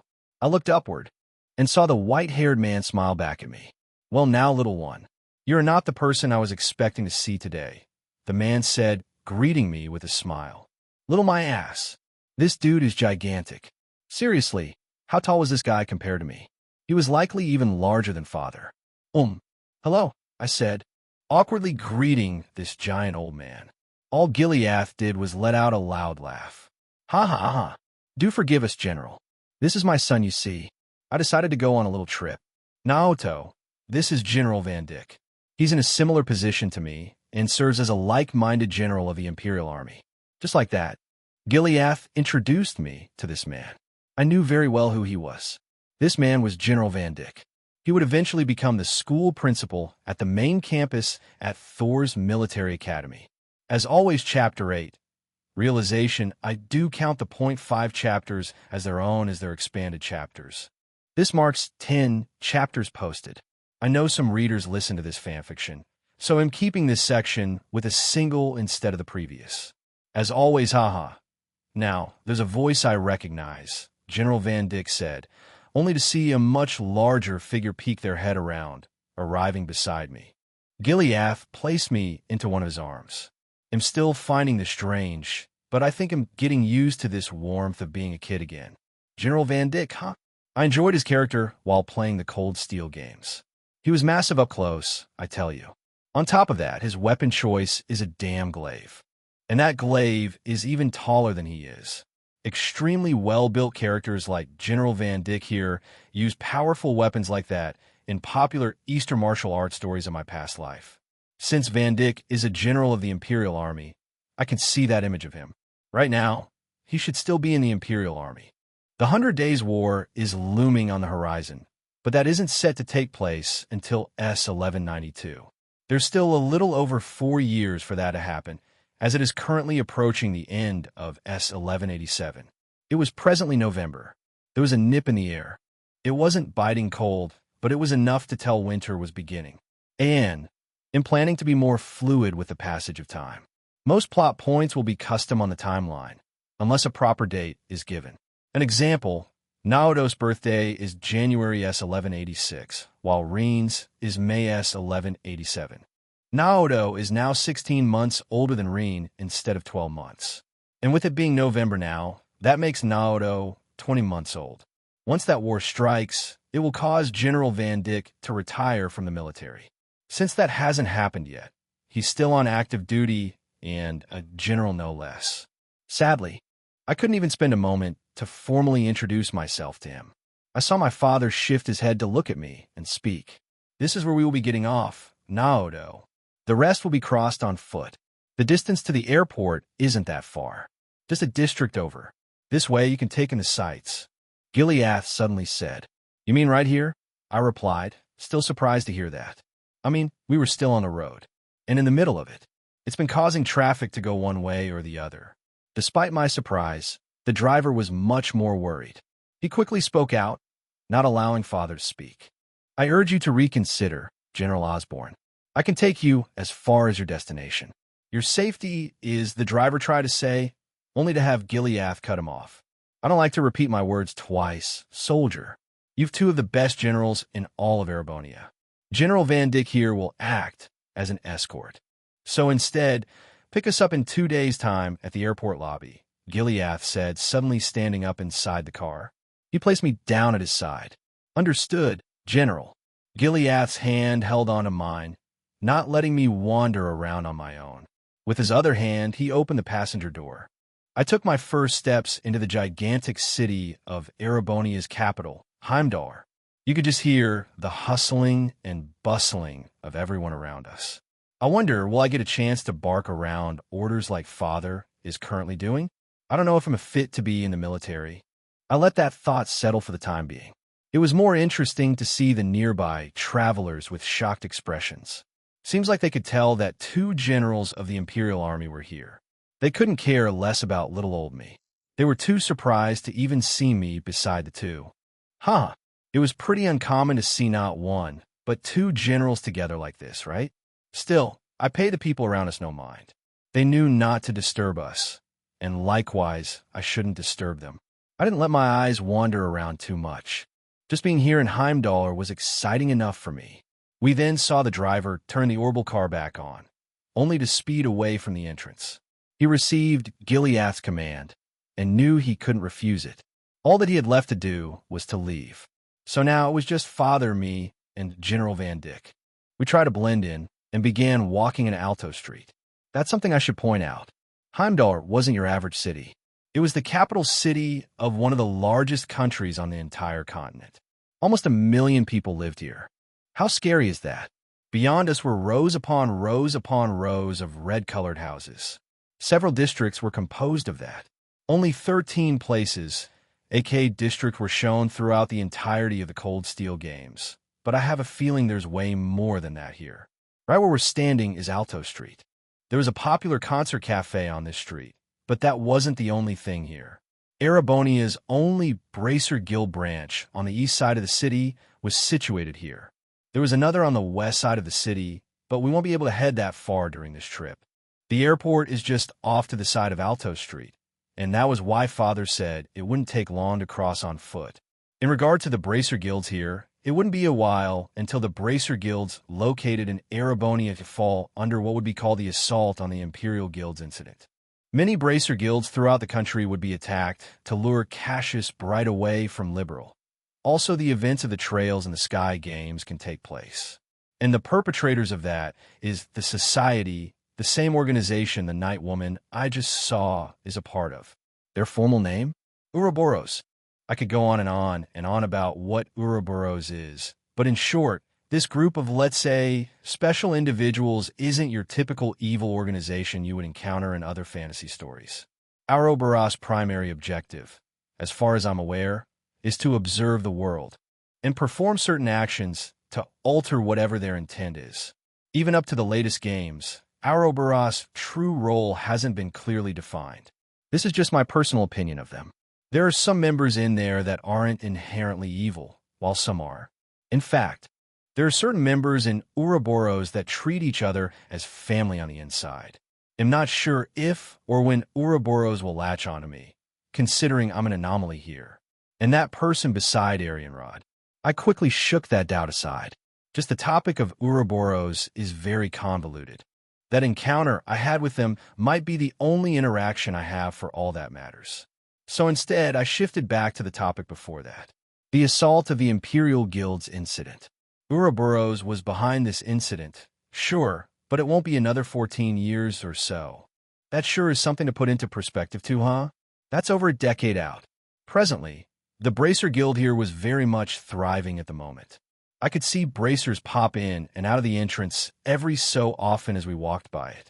We were on the left side of the street. We would cross over in a while to head toward the airport. And apart from the Bracer Guild and that popular concert cafe, there was one very particular residence here on this street. My eyes shifted from the Bracer Guild onto this building. My view was kept on some buildings while it remained paused on the one I was referring to. This didn't go unnoticed, though. I heard Gileath laugh beside me. I bet he was having a ball with how I was reacting to these new sights. Ha! This is Naoto's first time being in the capital like this, General. I hope you don't mind. The last time he was here was when he was just a baby, Gileath said, speaking to General Van Dyck. Still, I didn't think you'd be the one to greet us, nor did I imagine you would bring a little one in tow. Guess that makes you a father, General Van Dyck responded, looking back at Gileath in amusement. His eyes also fell on the little violet-haired boy beside him with an excited look in his eyes. Seeing his gaze, I just looked back at him. I mean, what else could I do in front of this giant? He was huge, I tell you, and extremely well built. I couldn't even run away if I tried. Both of these two are freaking monsters. Either one would catch up to me in no time. So I did the only thing I could do, introducing myself to General Van Dyck. Like I said, my body isn't used to throwing out every single word in the dictionary yet seeing how young I am still, but I can at least form simple sentences. It's been about 10 months since I've spoken my first words. Gileath has taught me a lot already. It's nice to meet you, I said, introducing myself to General Van Dyck. Just hearing that caused him to smile back at me. Would you look at that? Your boy's already starting to speak, General Van Dyck mused. And, the kid reminds me of you, General. I don't recall your family having this color of hair, but your lineage goes quite the way back, despite being a commoner. Indeed, this shouldn't come as a shock to you. Naoto's been taking after me more and more with each passing day. Well, how time flies, Gileath responded, and all that was needed was a little push. I'm glad things worked out between you two. Shame you can't take more time off, but we're soldiers at our core. We can only utilize so much time, General Van Dyck said.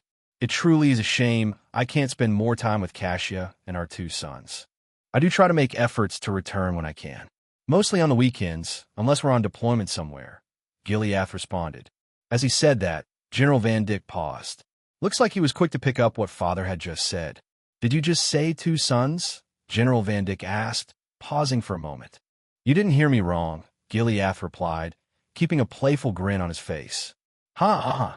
You sure have been busy all right, General Van Dyck retorted. He smiled, and I could see he was truly happy for Father. This was a nice moment to share between the three of us. But that got me thinking, and I recalled something. General Van Dyck played Cupid and shot the arrow at Gileath and Cassia.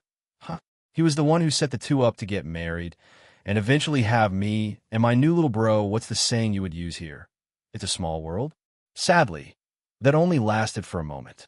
I saw General Van Dyck glance his eyes back our way, and his gaze turned serious. Still, you're back here, General Osborne. We've not received many orders as of late, so I take it something else has happened, which prompted your return to Heimdall, General Van Dyck questioned, going to the topic at hand. As always, Chapter 9, Encounter, as always, unfortunately. Gileath replied, nodding his head.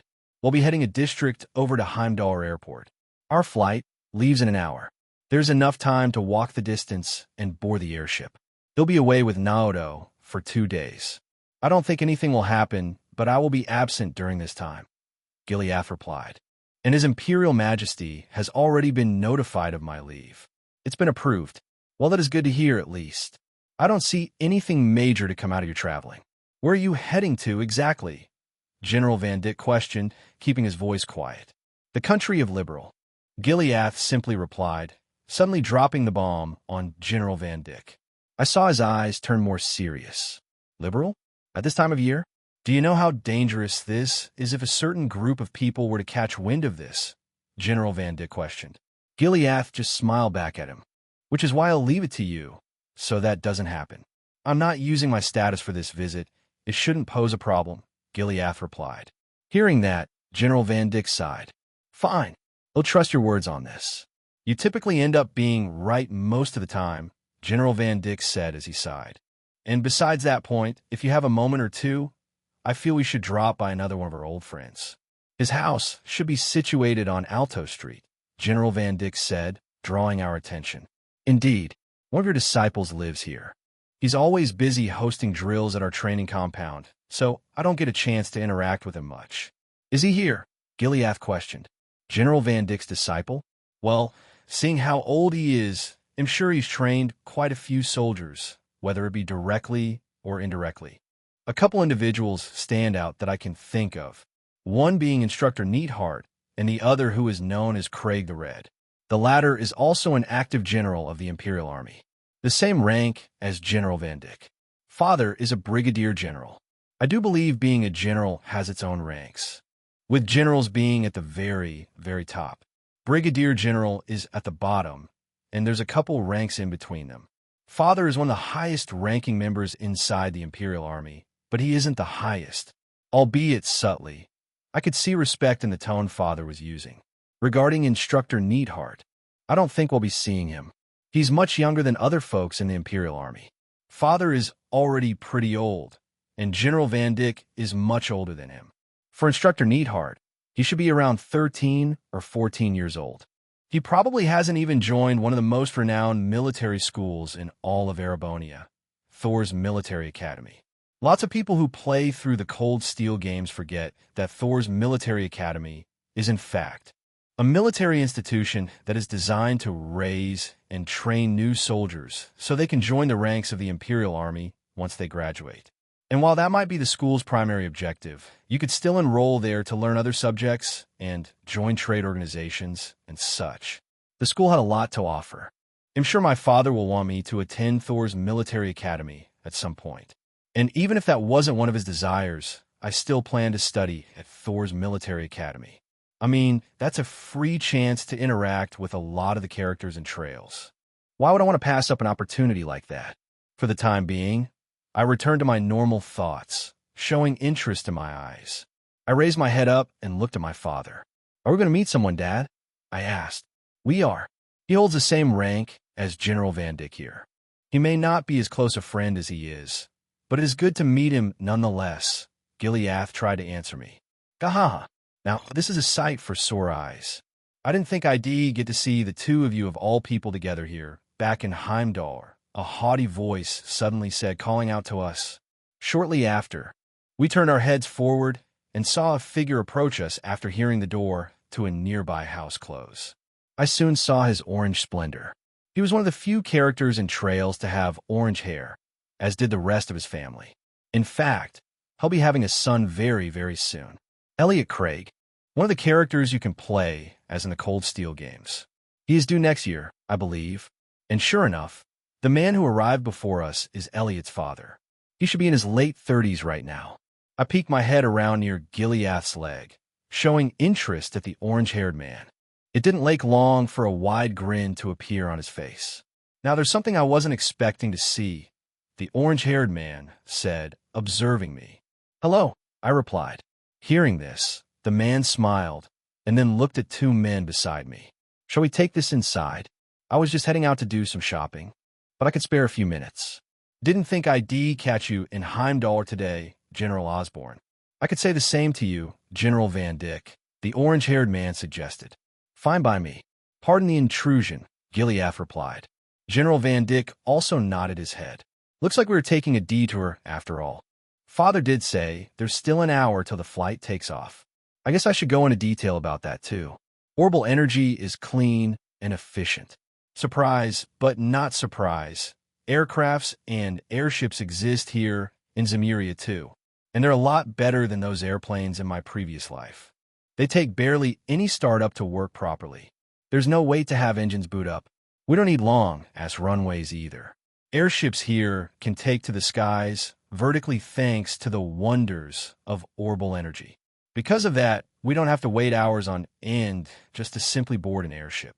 Boarding just takes a few moments for most of its passengers. So there was more than enough time to spend a few moments inside this man's home. And his house was just 1 or 2 houses down. Nothing kept us waiting, so we approached it right away, only to hear the orange-haired man loudly speak inside as if someone was in there. "Fiona, I'm back," the orange-haired man yelled. "Didn't you just depart, Dad?" A voice of a girl said, only to pause her speaking. I could see an orange-haired girl standing near the kitchen, fiddling away at some cleaning. "Oh my, are those guests?" the girl questioned. She seemed to be a child, very similar to me, but a few years older. Perhaps around 5 years old? I just stared at the girl. Isn't this girl supposed to be Instructor Neatheart's future fiancée? What was her name again? I think it was Fiona. Hello, their little one. There's a lot of that going around there now, isn't there? General Van Dyck said, greeting the small, orange-haired girl with a look of amusement. It would seem your child is doing well, General Craig, General Van Dyck said. Gaha! I didn't think Fiona would get herself a new playmate so soon. Welcome to fatherhood life, General Osborne, the orange-haired man retorted with a big grin on his face. A playmate, huh? That idea didn't sound half bad. As always, you can read more free chapters on my Patter 0 N 666. Chapter 10. Encounter 2. As always, having some playmates, huh? That didn't sound all that bad. In my opinion, I know families who were close to other families often had their kids play around together in an attempt to have new friendships bud and bloom. I don't think I really fall in line with that, as our family is quite distant from anyone else, barring one.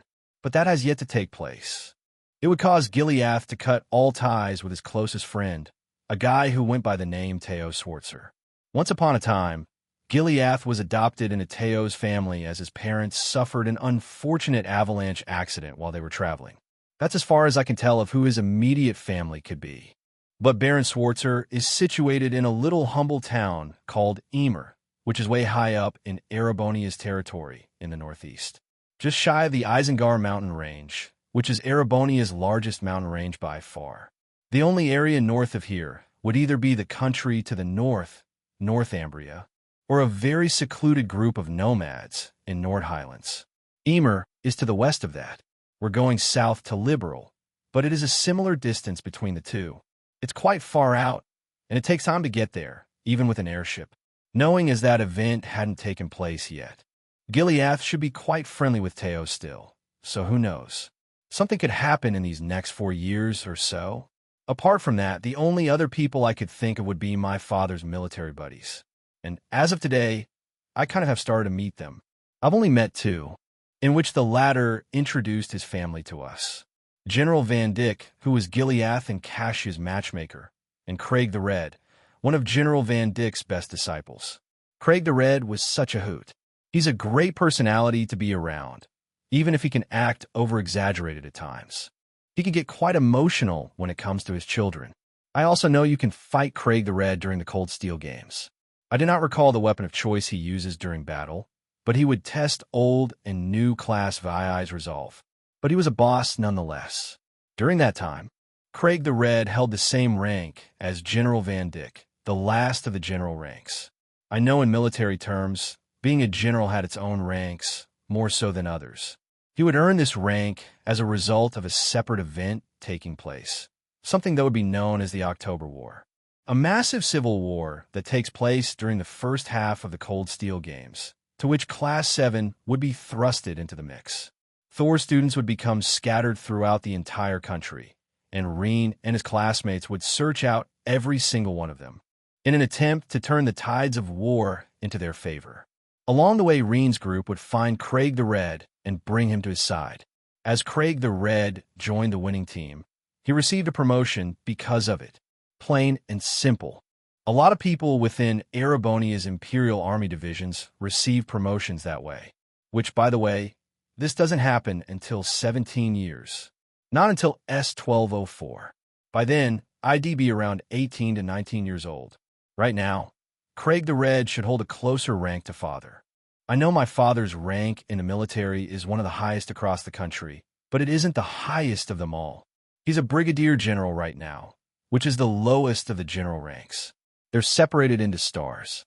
Brigadier general is 1 star, major general is 2 star, lieutenant general is 3 star.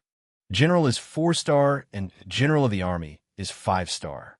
We spent a few moments inside their home, and we exchanged introductions.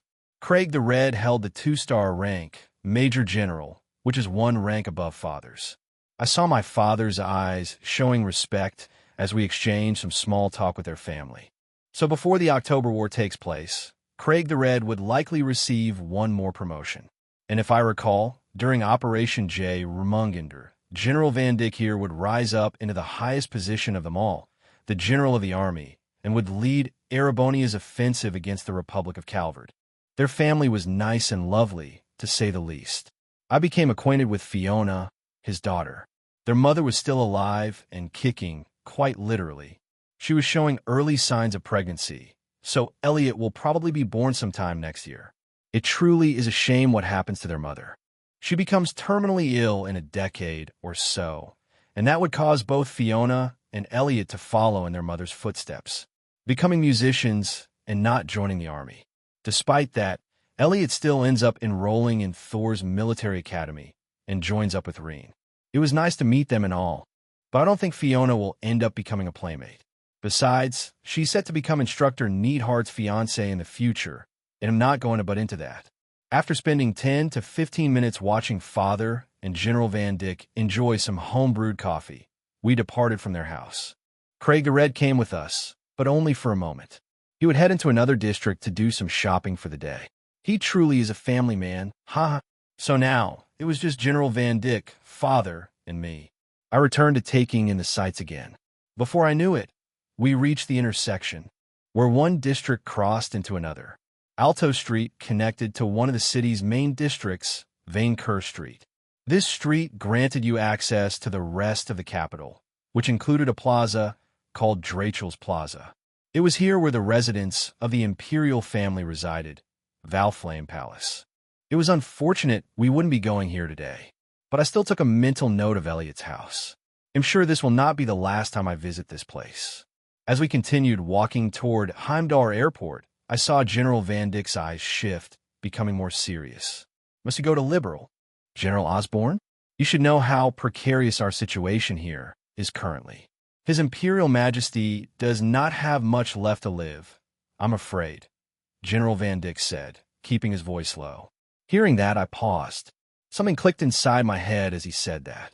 Emperor Eugene III, Prince Olivert's father, isn't emperor yet. There was another guy in that spot right now. I don't know if the games ever stated his name. I must. You won't be able to stop me from going, General Van Dyck. I know His Imperial Majesty doesn't have long to live.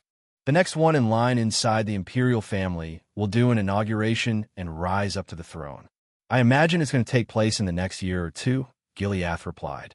I fear the same. It won't be long until His Imperial Majesty steps onto his deathbed and reaches the ears of us soldiers. General Van Dyck responded.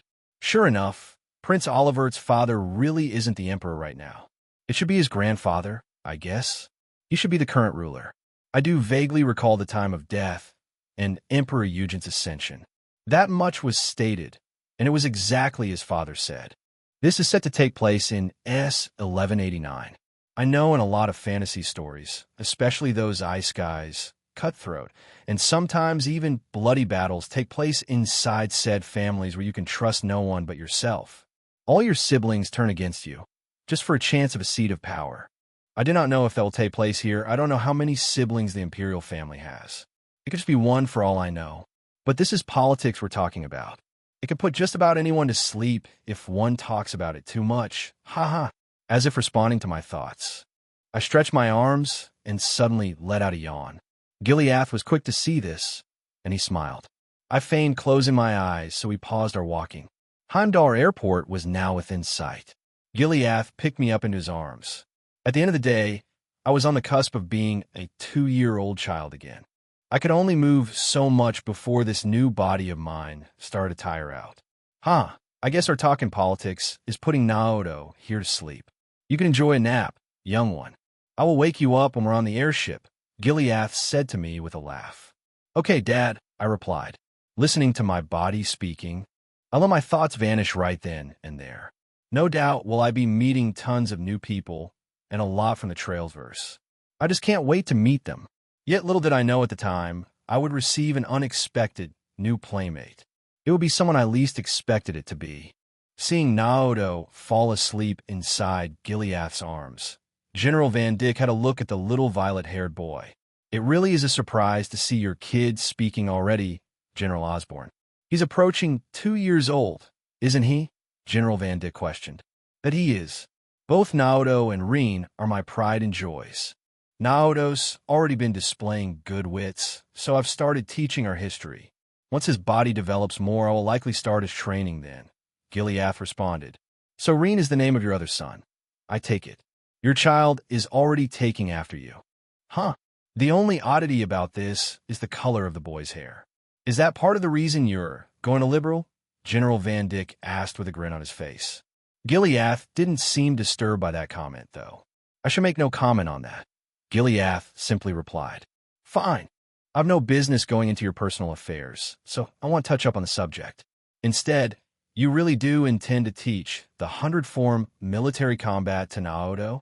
Are you intending for him to join the Imperial Army as a soldier in the future? General Van Dyck mused. I will leave that decision to Naoto. All I intend is to help carve out that path. It will be up to him to decide what he wants to do in the future, Gileath replied, smiling again. He looked down at his son as he said that, and that includes whether or not he joins the army. In the end, the choice is the boy's to make. I thought you'd be more strict on your children's upbringing. But then again, being a family man can change your perspective on life. I've grandchildren myself. I might take some time off to go see them again. General Van Dyck replied with a smile of his own. Ha ha ha. You better think to do so before it's too late. I fear we may be busy in the coming 1 to 2 years with all that is going to transpire inside Valflame Palace, Gileath said. That time is going to come quickly before everyone knows it. Gileath will only be able to spend so much time with his sons. As General Van Dyck said that, the two quickly realized where they were. They had arrived at Heimdall Airport. There was still 20 minutes or so before Gileath's airship departed.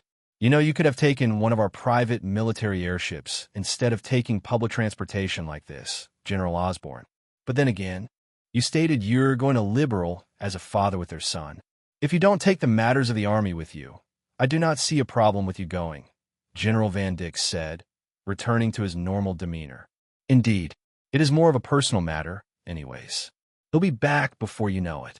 It should just be 2 days, Gileath replied. Very well. Off you go then, General. He'll opt to not send a report to His Imperial Majesty. He has enough on his plate as it stands. This matter isn't worth considering, General Van Dyck said. Thank you.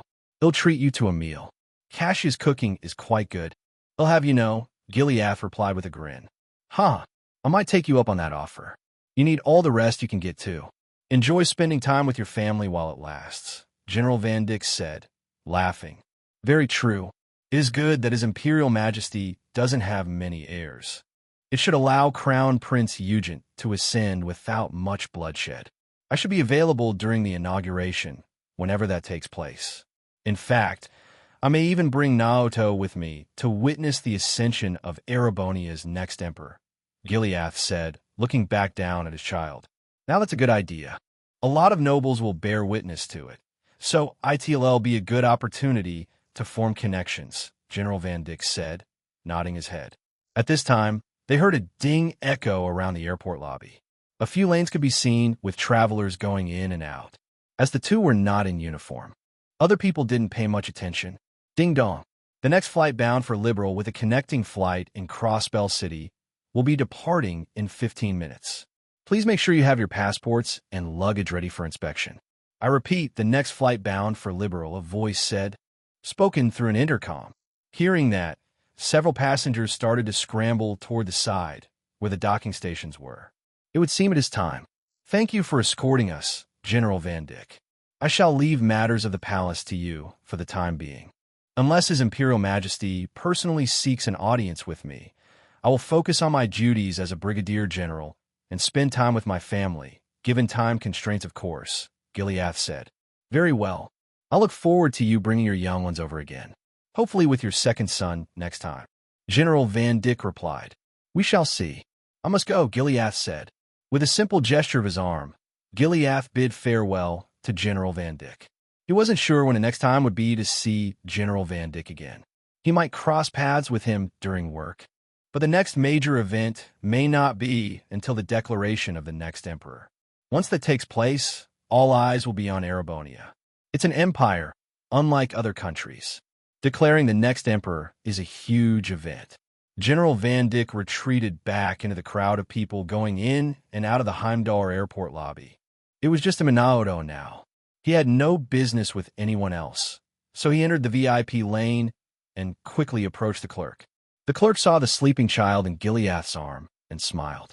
Oh my, what a lovely child, the clerk said, taking a moment to admire Naoto.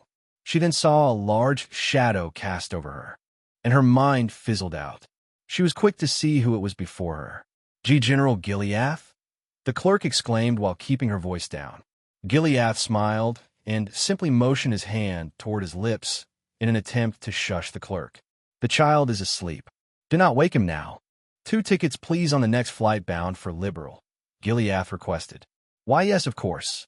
Right away, the clerk responded immediately, still in a daze. Doing her magic, Gileath quickly received 2 passes. Gileath took them into his hand and just vanished into the group of people heading toward the next flight. The clerk just stood there, still dazed, contemplating whether or not her encounter just now was a dream. She then snapped out of her daze, realizing what just happened. Should I report this to the manager? The clerk wondered, only to see Gileath's figure long gone. She debated whether or not to take action during these next 15 minutes while everyone boarded the airship. Before long, Gileath found his seats in first class, separated from the rest of the airship. Barely anyone was seated here. With the subtle shaking of the airship, it took off before I realized it, but it was enough to stir my mind awake again. Well, I say that, but I woke up while my father was getting tickets with a clerk. I inwardly laughed since I peeked at the scene. That's pretty much how it goes for just about anyone who encounters my new father. Gileath has that much of a presence over others, and his fame will only rise from here. He doesn't even have his famous moniker yet, the Blood and Iron Chancellor. Right now, he's just General Osborne. The liftoff was smooth. The airship ascended into the skies vertically. There's a runway of sorts, but it wasn't anything like my previous life, where planes had to be stationary until they gained enough momentum. The airship here was already airborne as it departed the runway. That was the beauty of orbital energy.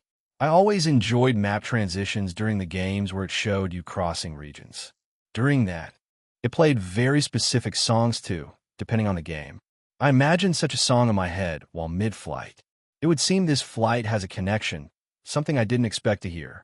It was none other than Crossbell City, one of the fewest nations to declare its autonomy as a self-governed nation. It was surrounded by 2 powerhouses, my newest home, Erebonia, and its neighbor, the Republic of Calvard. I couldn't help but grow excited, though. This was Crossbell City we're talking about here. It was home to a future team of selective policemen and detectives. I didn't think I'd get a chance to head there this early on. I doubt you'll get to meet any of them, however. I'm speaking of the SSS here, the Special Support Section. Most of them are either extremely young right now, like I am, or haven't even been born yet. Another perk of being reincarnated. Contrary to my initial thought, however, I didn't imagine I'd meet one of them so soon. A couple hours later, a gigantic city soon came into view. The airship began its descent at Crossbell Airport. which was situated near the entrance to the south gate. To the far left of the city were rolling hills, and to the north, large plateaus, along with a mountain range. To the east was a large river, which eventually connected to a large body of water. Beyond, there would be a resort where a certain theme park would be constructed. Miss Helam Wonderland didn't exist yet, unfortunately. Not for several more years at least. As we descended, I heard the intercom speaker sound off around us. Ding dong.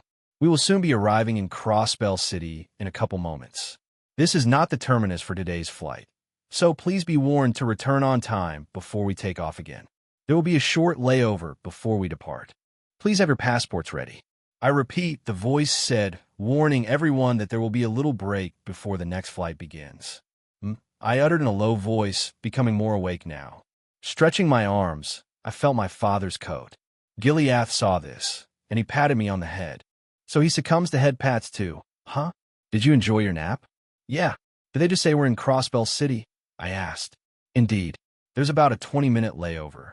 I'd show you around Crossbell City due to the number of cultures it influences, but we've only so much time to spare.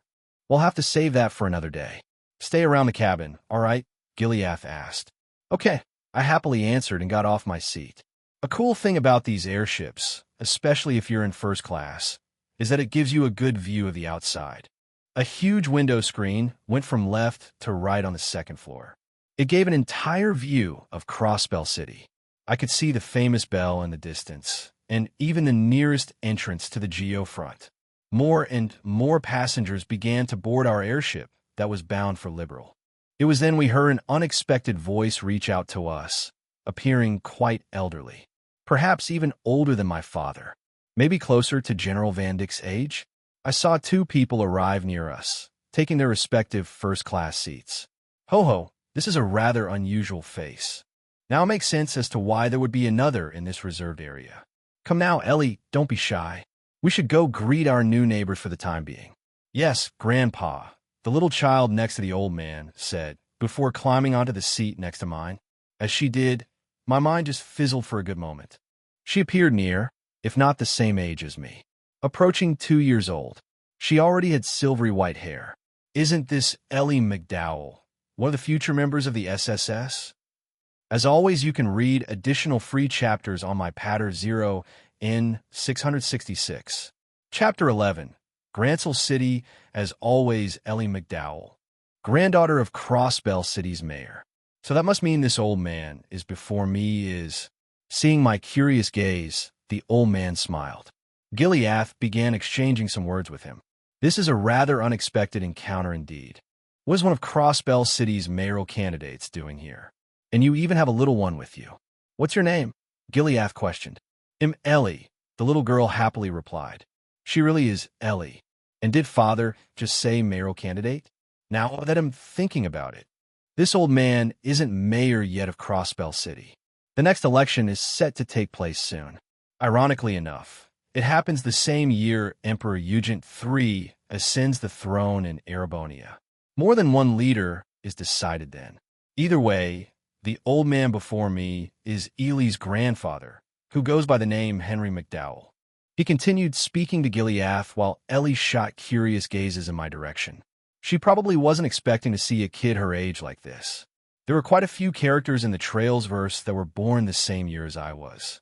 Estelle was one, and now Ellie is another. It didn't end with just them, either. I could say the same to you, General Osborne. You have a little one with you, even. Henry said, looking at us. It is nice to meet you too. Imnato. I replied, introducing myself. Naoto, is it? I'd say this is a fortuitous encounter. Ellie doesn't get too many chances to make friends. Her parents, let's say, are in a busy state, so I often look after her, Henry explained. That made sense. Ely's parents aren't exactly on good speaking terms with one another. You get to meet her mother, Diana, during the Cold Steel Games. By then, the two would have divorced already. I'm sure this event caused Ellie to become alienated with other people her age. And on top of that, she's exposed to the mayoral office and Crossbell's politics. Raising a child on top of all of that is no easy feat. Henry is very much in a similar position to father. They just have different sorts of duties to attend to. I take it we share the same destination, seeing you board this airship. Did Her Majesty send you an invitation to the funeral? Gileath asked, getting right to the topic. Indeed. He'll be paying my own condolences to Her Majesty and her late son. I didn't think a general of Erebonia's imperial army would be in attendance, Henry replied. My title holds nothing to this visit. I'm merely attending as a father with his son. You are welcome to sit beside us, even though Ellie here already decided on her seat, Gileath responded, laughing. Fair. Ellie was already seated next to me. Thank you. This flight might be short, but would it be all right if Ellie took Naoto to go play around for a little while? Like I said, it isn't often Ellie get a chance to make friends with her peers, Henry asked. That's fine with me. Be nice to Ellie, all right, Naoto? Gileath said to me. Okay, I happily replied. It's nice to meet you, by the way. Why don't we go explore the airship? As long as we're in sight, that is, I suggested to Ellie. Okay. Ellie happily replied to me. She was shy at first, but to my surprise, she grabbed me. We jumped off the seats. Seeing her do this caused Henry to laugh, but the two adults led us to our own devices. We just wandered around wherever our curiosity went. We were two kids after all. We just made sure to stay within sight. For the most part, we mostly glanced outside where the big window screen was, watching the airship lift off. We were in the skies before we realized it. Next destination? The country of Liberal. The home of the first Trails games, Trails in the Sky. The place where everything began. I'm not sure if I'll get to see Estelle during this trip, but I wouldn't consider my chances zero. This is a funeral service under the supervision of Liberal's royal family. That meant its royal army would be in attendance. And guess who leads the royal army right now? Colonel Keshu's-Bright, the father of Estelle, in other words. The event to prompt his immediate retirement and become a bracer won't take place until S1192. That was the aftermath of the 100 Days' War, after all. So Cassius Bright should be in the military right now. It will depend on him whether or not he brings his family to attend the funeral service. If he wants to pay his respects, I'm guessing he might. If that happens, Estelle's mother, Lena, should still be alive. Should I try saving her? I'm not sure. She's one of the first pivotal characters whose fate I could potentially change. She died protecting her daughter during the war. If I do that, I don't know if that will change future plot points. I'm just a guy trying to live his life and experience Trails and what it all has to offer. I shook that condescending thought for now. I was happy right now. I was even playing with Ellie, one of the future SSS members. She was opening up quickly. We would dart around the first-class cabin using a lot of energy. Before I realized it, we all heard the cabin's intercom sound off again. It would seem our playtime would be coming to a close soon. Is this what a play date is supposed to be like? It was weird to have it on an airship, sure, but I think I like this. Maybe there will be more chances in the future. Ding dong. We will be landing in Grancel City in a couple moments. Please check in with your respective embassy if you're arriving from a different country and have your passports ready. This will be our terminus for today's flight. This is not our last scheduled flight for today. The next flight, bound for Ortis, will depart in 1 hour. I repeat, the voice said. After the voice said that, we all saw the airship lock into place at the docks. Following a faint hissing sound, the drawbridge locks engaged, putting the airship into place. It was now stationary. From there, the closed gate opened on its own. There were no cabin lights you'd see in an airplane, but we knew it was time to get off. I saw Ely's eyes become downcast, realizing our fun had come to an end. Why don't you take Naoto out into the city, Ellie? We'll be right beside you. You don't mind, right, General? Henry asked. I don't, Gileath replied, shaking his head. Hearing that, Ely's eyes lit up. Really, Grandpa, Ellie said. She then glanced her eyes my way. Come on, Naoto. Let's go, Ellie said, urging me to follow after her. Okay, I happily replied. Both Gileath and Henry did as they said they would, and stood close by as they watched us run out onto the platform. Seeing this, the old man smiled. Ho ho, it might have just been a couple hours, but Ellie is becoming quick friends with your son, Henry said, enjoying the current sight before him. They too arrived on the platform and made sure their kids didn't wander off too far. I'm under the same impression. What do you think of setting up a few play dates in the coming future after the funeral is settled? I think your granddaughter will get along quite well with Naoto. I also have another son at home who is too young to be here, Gileath suggested, drawing Henry's attention. Is that right? Henry mused, hearing Gileath suggest that. Will that be all right? Why don't we see for ourselves? Gileath responded, before his eyes glanced at the violet-haired boy and the silvery white-haired girl before him who were playing around still. Naoto, come here for a moment. Grab Ellie too, Gileath suddenly said to me, saying that all of a sudden I looked back at Ellie. It seems my dad has something to say, Ellie. Let's head back. I said to her. Okay.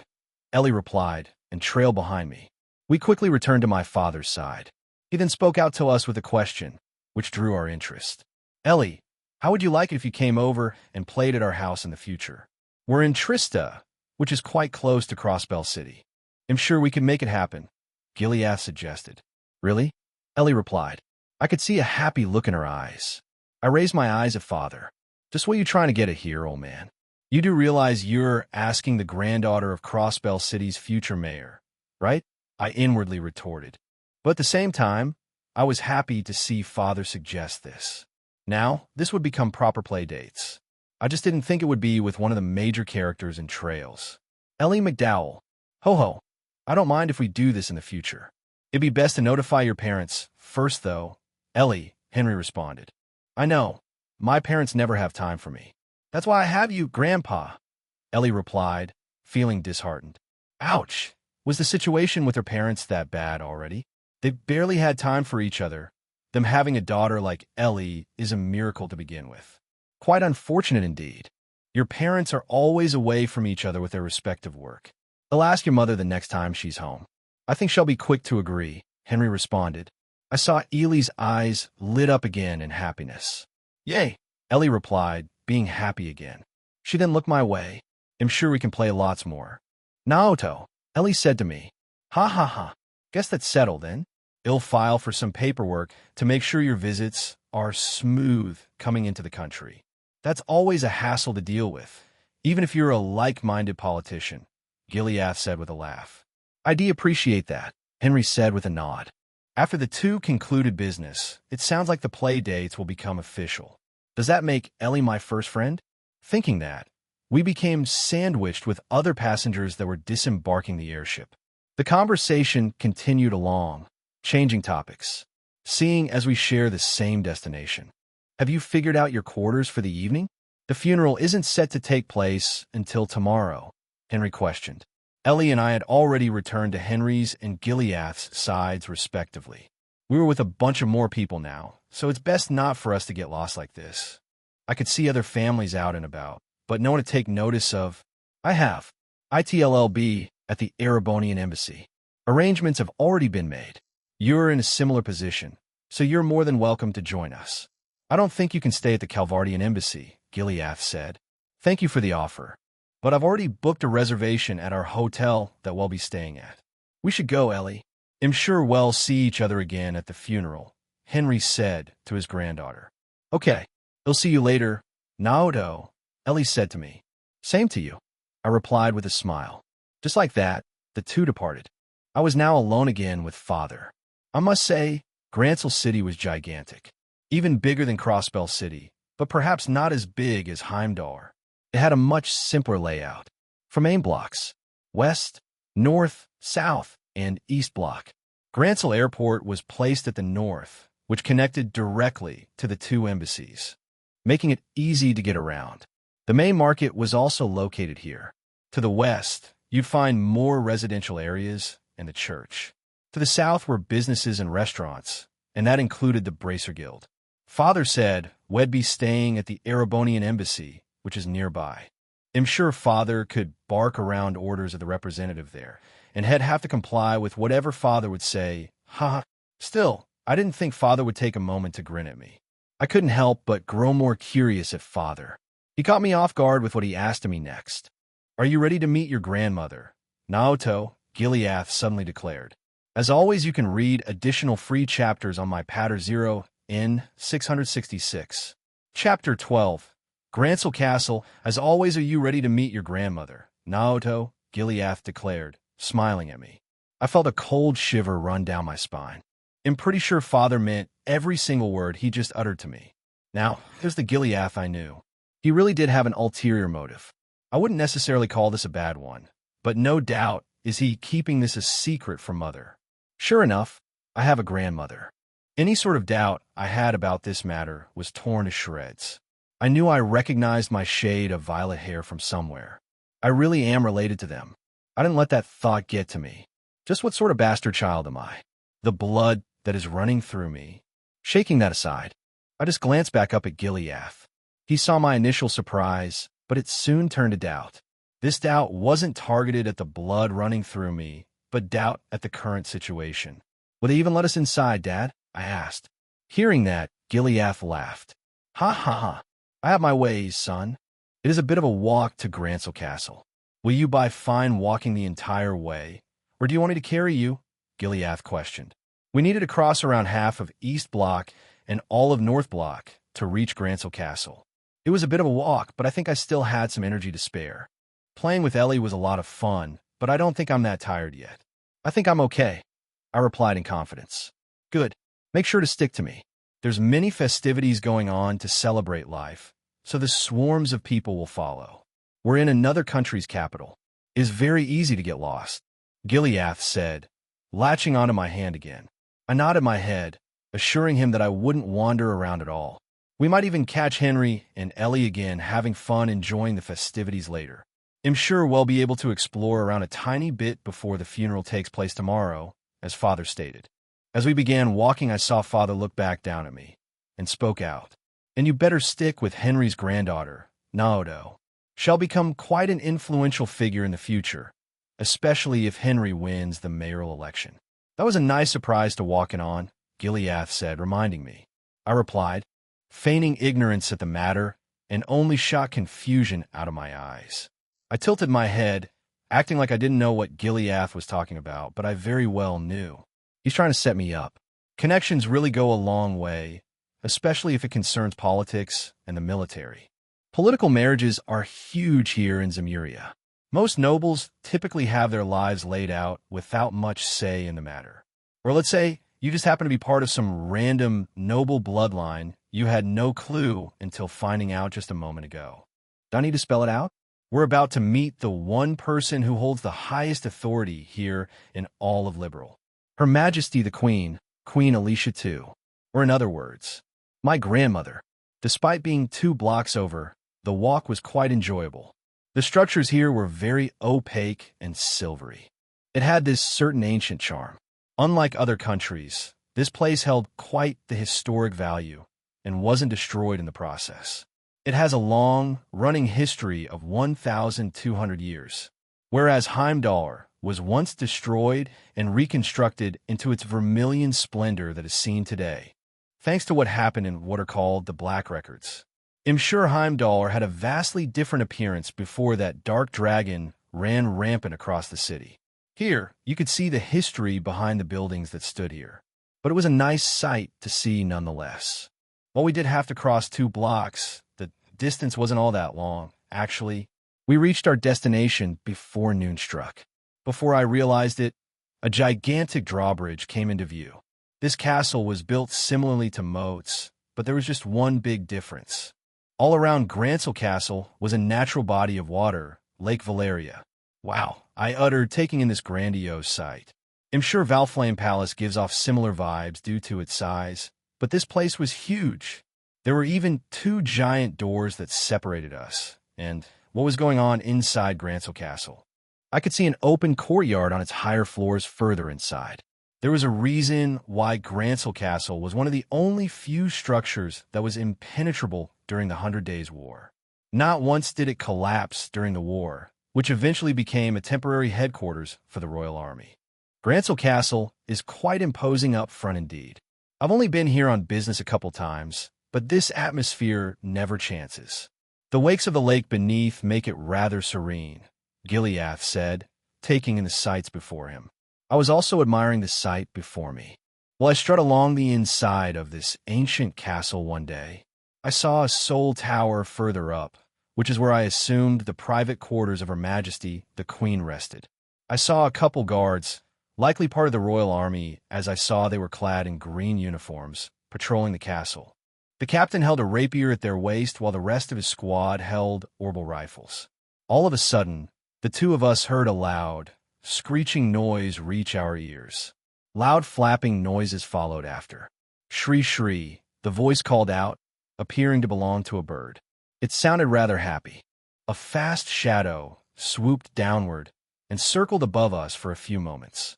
Shri, the bird asked, which appeared to be a white falcon of sorts. As if deciding on something, the falcon locked eyes with me.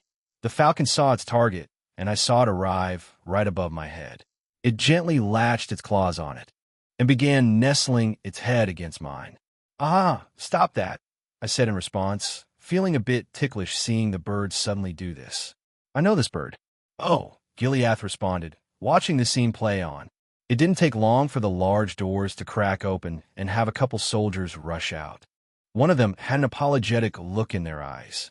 She seemed to be a female officer, holding a higher rank than the guards around her. "I'm very sorry about that. It isn't often Sieg flies out on his own like that. He's still a falcon in training. Zeke, you should know better than to cause trouble on our citizens," the woman tried to say as she arrived before us.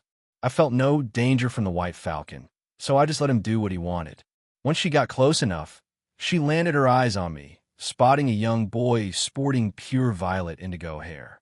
She just blinked at me, even going as far as to rub her eyes with her hands. Are my eyes playing tricks on me? I observed the woman before me. She was quite young, almost as if she had just finished military school. I could easily tell she was part of the Royal Guard. She appeared to have a rank of second lieutenant. Later on, during the Trails and the Sky Games, she would be promoted to captain. She had short green hair and held a rather unique weapon, a rapier. Second Lieutenant Julia Schwartz, a popular side character during Trails in the Sky. She played a major part during the coup d'etat incident. She was much younger here, hence the lower rank. "Is there a problem, Second Lieutenant Schwartz? You know Her Majesty isn't permitting guests right now into the castle. What made you so dazed all of a sudden?" a second voice called out, appearing to belong to a young man. A second soldier whose rank was higher than Julius came into view, sporting blonde hair. My mind paused seeing this figure. Time seemed to have slowed down once I locked gazes with this man. Future Colonel Alan Richard, the main figure behind said coup d'etat. Right now, he held the rank of captain. "I am possible. This child looks just like the late Crown Prince when he was little," Captain Richard exclaimed in shock. Captain Richard likely didn't know the Crown Prince back then, considering he was just a tiny kid himself. Captain Richard is around 20 years old now. Hearing this shock, Gileath showed a huge grin on his face. Father acted as if he had expected to see such a sight since we arrived here. "Nothing is impossible, Captain," Gileath said. He then ignored Captain Richard, only to shift his gaze up to the open balcony. My eyes also shifted upward, causing the soldiers nearby to pause in their tracks. A aged woman calmly walked up to it, revealing herself for the first time. She was wearing a royal ornate navy blue dress and had faded lavender hair. She carried a reddish-purple shawl around her arms. Seeing this figure appear, Gileath smiled. "It is a pleasure to see you again, Your Majesty the Queen," Gileath said, bowing his head at her. "As always, you can read additional free chapters on my Pater Zero in 666. Chapter 13, Estelle Bright." As always, all of our eyes suddenly shifted upward, seeing the new arrival on the balcony up above, which allowed the sole figure to get a good look at the drawbridge beneath her. She was very regal and showed wisdom in her eyes. She was unwavering and had as much a strong will as Father has. No doubt about it. This figure was Her Majesty the Queen, Queen Alicia II, the current monarch of Liberal. Her eyes remained ever so serious as she spotted the dark brown-haired man beside me. The only one who didn't seem undisturbed was the little falcon still perched on my head. Without a care in the world, the falcon named Sieg still nestled his against me. I can probably say why this bird is so attached to me. I likely give off a similar feeling to that of Liberal's royal family, to whom this bird is close to. Now that I think about it, isn't the late Crown Prince's daughter around my age too? I know she's born in the same year as Estelle and Eliar, and likewise me. She's a playable character in Trails in the Sky, and hides her true identity throughout most of the story. Chloe, aka Princess Claudia, you dare tread upon these castle walls once again. You are either crazy or a foolish man, Gileath Osborne, Her Majesty said, keeping her voice calm and collected. She spoke loud enough for all of us to hear this. Her voice carried some weight to it too, as expected of a member of royalty. Gileath Osborne, Captain Richard uttered, looking back at the man with the tall stature beside me. He had a very towering figure, and an aura that screamed charisma. He has both the strength and wits to back that up too. Just like Her Majesty, Father remained unwavering. He simply gave Captain Richard a stare, as if he was looking down at him. Not as a person, but as a lower-ranked soldier. Father's presence alone was spreading out, causing a stifling air to spread. The lower-ranked guards remained completely still. What in Adios' name is a general of the Erebonian Empire doing so close to the heart of Liberal? Captain Richard exclaimed, quickly breaking free from his earlier stupor. He jumped back a couple feet, only to place one of his hands over his weapon. He was ready to pull it out at a moment's notice. Alan Richard, in secret, was one of the disciples of the Eight Leaves One Blade School of Swordsmanship, the very same school that Reen will be joining in the coming years. His studies into this swordsmanship style was very short compared to his other disciples. He specialized in the school's fifth form, Morning Moon. This form saw death in their opponent the moment one's blade was drawn. Once you heard that sword coming out of its sheath, your life would be over. To pair with this, Alan Richard uses a katana in battle, a similar weapon to Reen's. Reen's, on the other hand, uses a tachi. The difference between these two weapons is how it's pointed. Katanas curve upward and point outward, while tachis curve downward and point back to you. A tachi's blade is also much longer than a katana's blade. Captain Richard was literally staring into death with how domineering Gileath was behaving right now. He was ready to draw his sword and go in for the kill. It was then he heard the Queen speak to him. This time it was a command. "Stand down, Captain," Her Majesty stated. "I can guarantee you these two are not here to cause any harm during their visit here. Be but Your Majesty." Captain Richard tried to respond back. His words were cut off. It was Father to interrupt him this time. "Her Majesty's words hold true, Captain. We are merely here as father and son. Surely you are not here to cause an insurrection, are you?"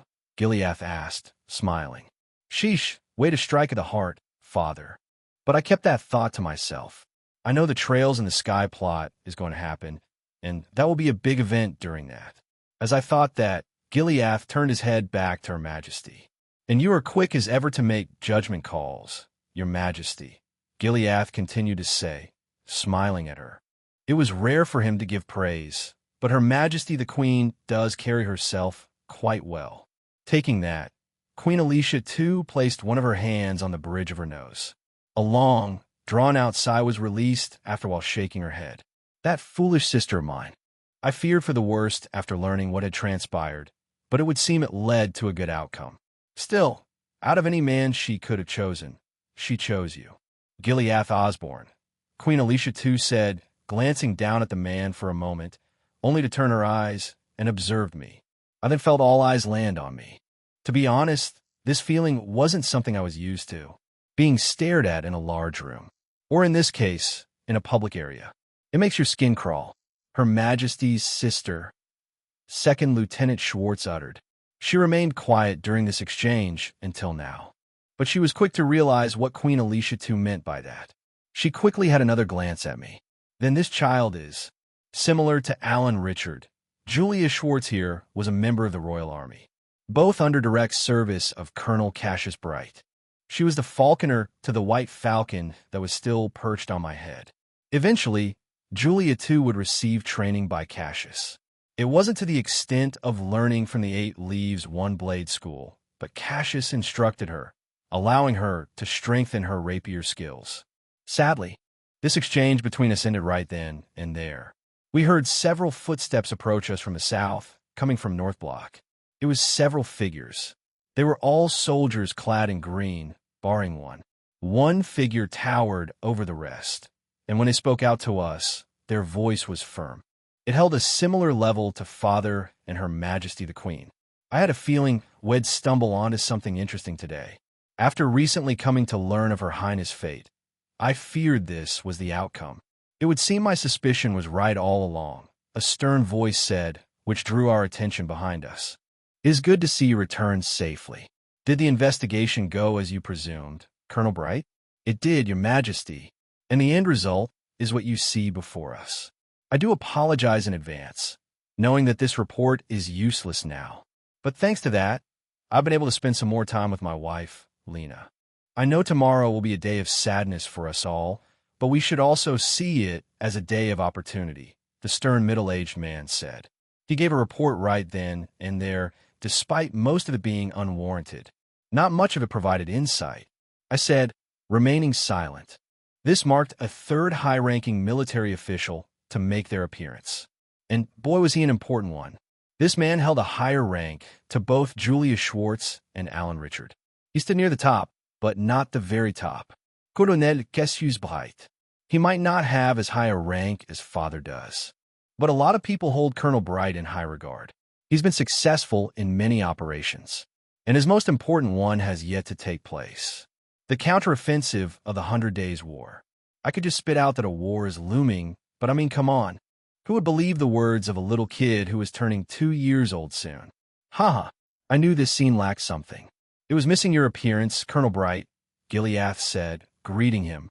And you're as slippery an eel as ever, General, Colonel Bright said, greeting him back. As long as you're not out for blood today, we will not refrain you from staying the night. As Colonel Bright greeted us, I realized he was keeping his tone polite, which caught me by surprise. It wasn't just that either. I saw a figure approach Colonel Bright from behind, who didn't appear to be a soldier. Perhaps this figure hid behind the other soldiers? Either way, this person appeared to be a very gentle woman. I was shocked by her arrival, especially after seeing the small little girl held in the woman's arms. Her big eyes were showing much interest and was directly looking at me. I could recognize this little girl from a mile away. Estelle Bright. As always, you can read additional free chapters on my Pater Zero in 666. Chapter 14. Granting an audience, as always I could recognize that face from anywhere. This little girl still in the gentle woman's arms is without a doubt Estelle Bright, the main protagonist of Trails in the Sky. One of them anyways. You heard me right. Trails is one of few games out there, at least for its first story arc, to have not one, but 2 protagonists. The other one isn't here right now. He should be a little kid around my age, located in a tiny little village surrounded by winding mountains, deep within southern Arabonia and near its border. A little village called Hamel. The same little village that will spark the flames of war, the 100 Days War. But right now, that village is still on the map. I likely won't have any chances to head there before that event takes place, unfortunately. But we'll see. While I was surprised to see another major character so early on, I was taken for another spin. All of us saw Colonel Bright suddenly approach me, only to kneel down. Even I was taken aback by this action of his. A glint of light streaked across Gileath's eyes, acting as if he understood Colonel Bright's implications by doing this. "It is of great pleasure to meet you for the first time, Your Highness. This may be our first meeting, but there is no doubt in my mind that you are Her Highness' child. I welcome you to Grancel Castle," Colonel Bright said, welcoming us with a formal tone. It was as if he was addressing a member of royalty. And once Colonel Bright directed that toward me, I knew. I know, I said any doubt was torn to shreds previously. But this 1,000 times confirmed any lurking suspicions I still had. I belong here. I received a strange sense of nostalgia, even though I've only been alive for almost 2 years. I took a moment to shift my eyes upward at Father. His gaze responded to mine, and our eyes met. He didn't say anything, and simply nodded. Yet this nod was all that I needed. I gazed at Colonel Bright next, who was still kneeling. I ignored him altogether and proceeded to step forward. The white falcon Sieg easily sensed the subtle change in the air, and it took off into the skies. Brushing past Colonel Bright, I approached the gentle-looking woman, in particular, the little girl in her arms. However, doing this seemed to anger Captain Richard. A visible mark of anger appeared on his forehead. "Hey, you bast!" Captain Richard tried to yell. Obviously at me, of course. But Colonel Bright turned around and shot a death glare at him. He sensed Colonel Bright's cold gaze, one that he rarely uses. It's much more effective than simply commanding a soldier to stand down. I disregarded Captain Richard completely and continued approaching the woman. Once we were close enough, I questioned the little girl. "Who are you?" I asked. She simply blinked her eyes at me. "Who am I? Who are you to have Daddy act like that?" The girl asked back. I wanted to chuckle at that comment, but I kept my cool. "I don't know. This is my first time meeting him," I said, shaking my head. "Hee hee. You're weird. You don't know Daddy," the girl asked, giggling. Well, I knew, but from their view, they didn't know that I knew. I knew very well who Cassius Bright was, but it's not like I could share that knowledge, right? So I simply shook my head, acting as if I really didn't know. "You don't. I haven't been here before." "So who are you?" I asked. Hearing that, the little girl became angry.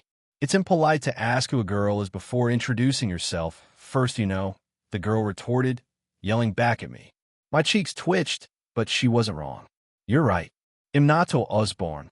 It's nice to meet you," I said, introducing myself to them. "Naoto, huh? Now that's better. I'm Estelle Bright." "It's nice to meet Cha," Estelle said, introducing herself to me. I smiled, and she giggled again.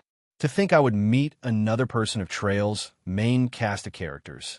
This is turning out to be quite an interesting gathering, isn't it? "Ha ha." Colonel Bright spoke out with a sudden laugh, causing us to look at him again. He ceased his kneeling and stood back up. He approached his wife, who was the gentle-looking woman before me. I bet he didn't expect me to ignore him, only to introduce myself to Estelle now, did he? "You sure are a curious one. As expected of being a son of General Osborne. That's only natural." "Naoto here has already shown a keen interest in learning," Gileath replied. A feeling of pride swelled inside his chest as he said that. "Now's not the time to show me off like that, old man." "I guess it already did happen, though," I retorted, keeping my thoughts to myself. Colonel Bright then turned around and stood next to Lena. His eyes landed back on us. His happy demeanor vanished completely, and his gaze turned serious. All of a sudden, he bellowed and issued a command.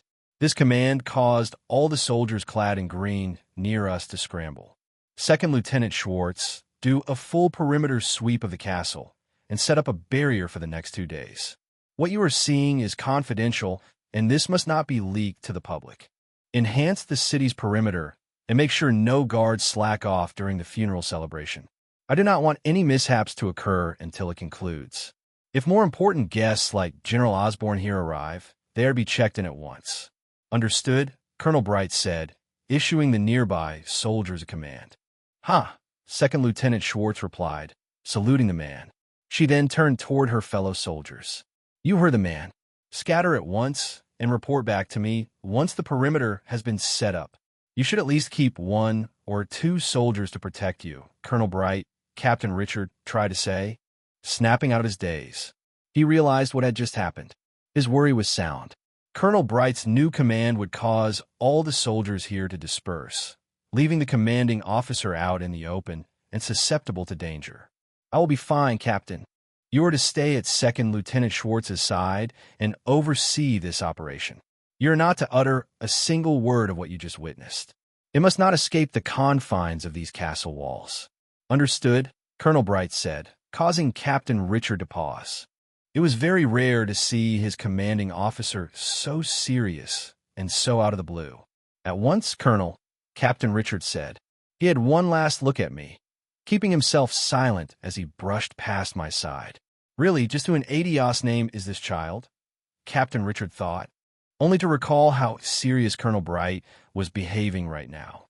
Both Alan Richard and Julia Schwartz were under direct command of Cassius Bright, so the two knew they couldn't go against his commands.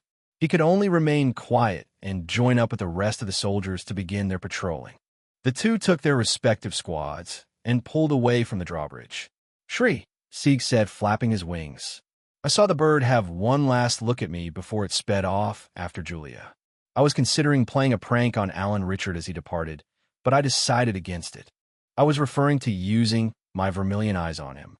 I was very curious to see where his stats currently laid. You heard me right.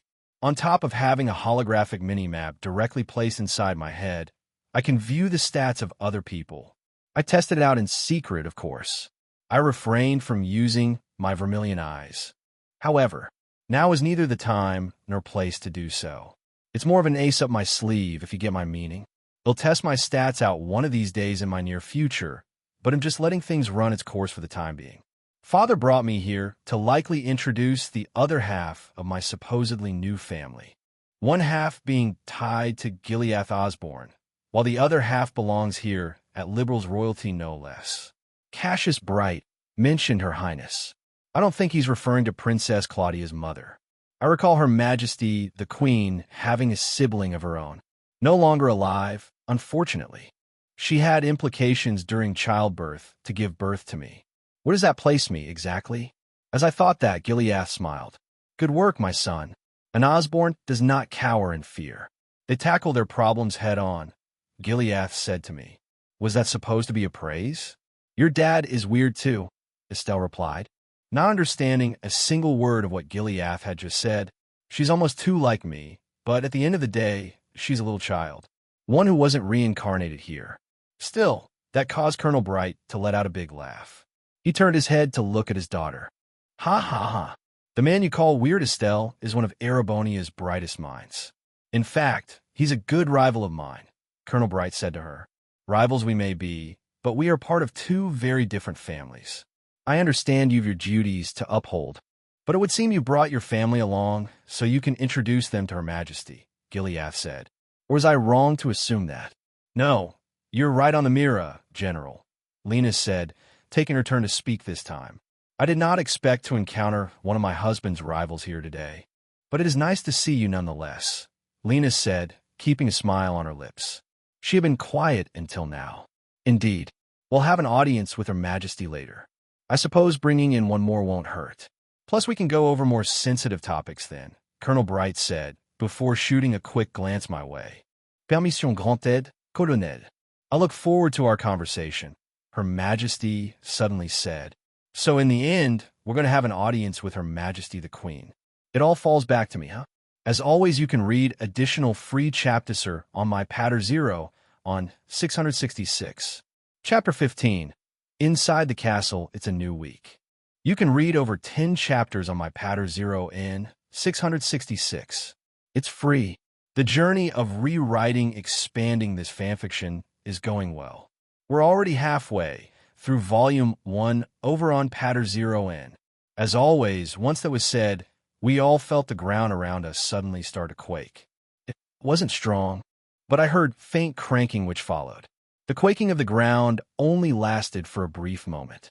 My eyes lit up, seeing the two large doors that closed Grancel Castle off to the public begin to open. 1 second after another, each door was reeled in on both sides. Before long, the main lobby of Grancel Castle came into view. How exciting! I didn't ever get a chance to explore such a grandiose castle before. There was a castle you could explore in Japan, but only certain parts of it. That paled in comparison to this beauty. I felt my heart thump in excitement. It would seem I wasn't the only one feeling this way either. Estelle's eyes were literal stars right now. She likely had a similar feeling to what I was feeling. Is it fine to enter, Mr. Bright? I asked, causing Colonel Bright to look at me. It is. Her Majesty permitted an audience. You and your father will be attending to it later. The castle is normally closed off most days, unless it is receiving guests. The funeral to be held is a special occasion, but you can treat this as your home, Your Highness. In a way, you are returning home, Colonel Bright said. Returning home, I uttered. As I uttered that, we saw Her Majesty, the Queen, slowly depart from the open balcony from high above. It wasn't just a retreating feet I heard. I heard some shuffling nearby, so she was likely accompanied by more guards, or potentially some maids. So that meant there were still guards inside, which made sense. This was Grancel Castle after all. I shifted my head and looked at Father again. Dad, I asked. It's all right, son. We've received permission to enter. So enter we shall. You might be given some time to explore around later, but do not leave my sight until then. Okay. I happily responded, letting him hold onto my hand again. Just like that, we walked inside. Father and I took to the left, while the Bright trio took to the right. 2 guards out of the soldiers remained, as their primary duty was protecting these doors. Just this scene alone was a sight to behold. 2 future enemies standing side by side. It was a surprise to hear that these 2 are rivals. Maybe the story was twisted a bit. I don't recall that being a thing in the games. I could imagine it now. An invisible streak of lightning streaking across their eyes, waiting for a clash to happen. It's going to happen, that's for sure, when the 100 Days War reaches its climax. Contrary to one's expectations, Gileath doesn't partake in the war until the last 10 days. It took him 90 days to learn of the true masterminds behind the incident. My eyes landed on Estelle again. She was just oblivious to the whole thing happening before her. I'm sure these sights were new for her, and her excitement was shooting through the roof. Her eyes were darting around like no tomorrow. Upon entering, we arrived at the ground floor.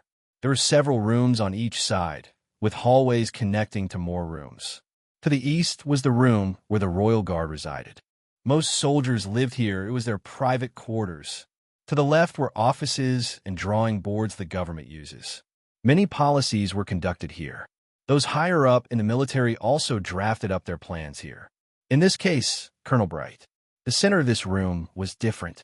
There was a large red carpet that stretched further inside into what appeared a large and decorated hall, fully ornate and everything.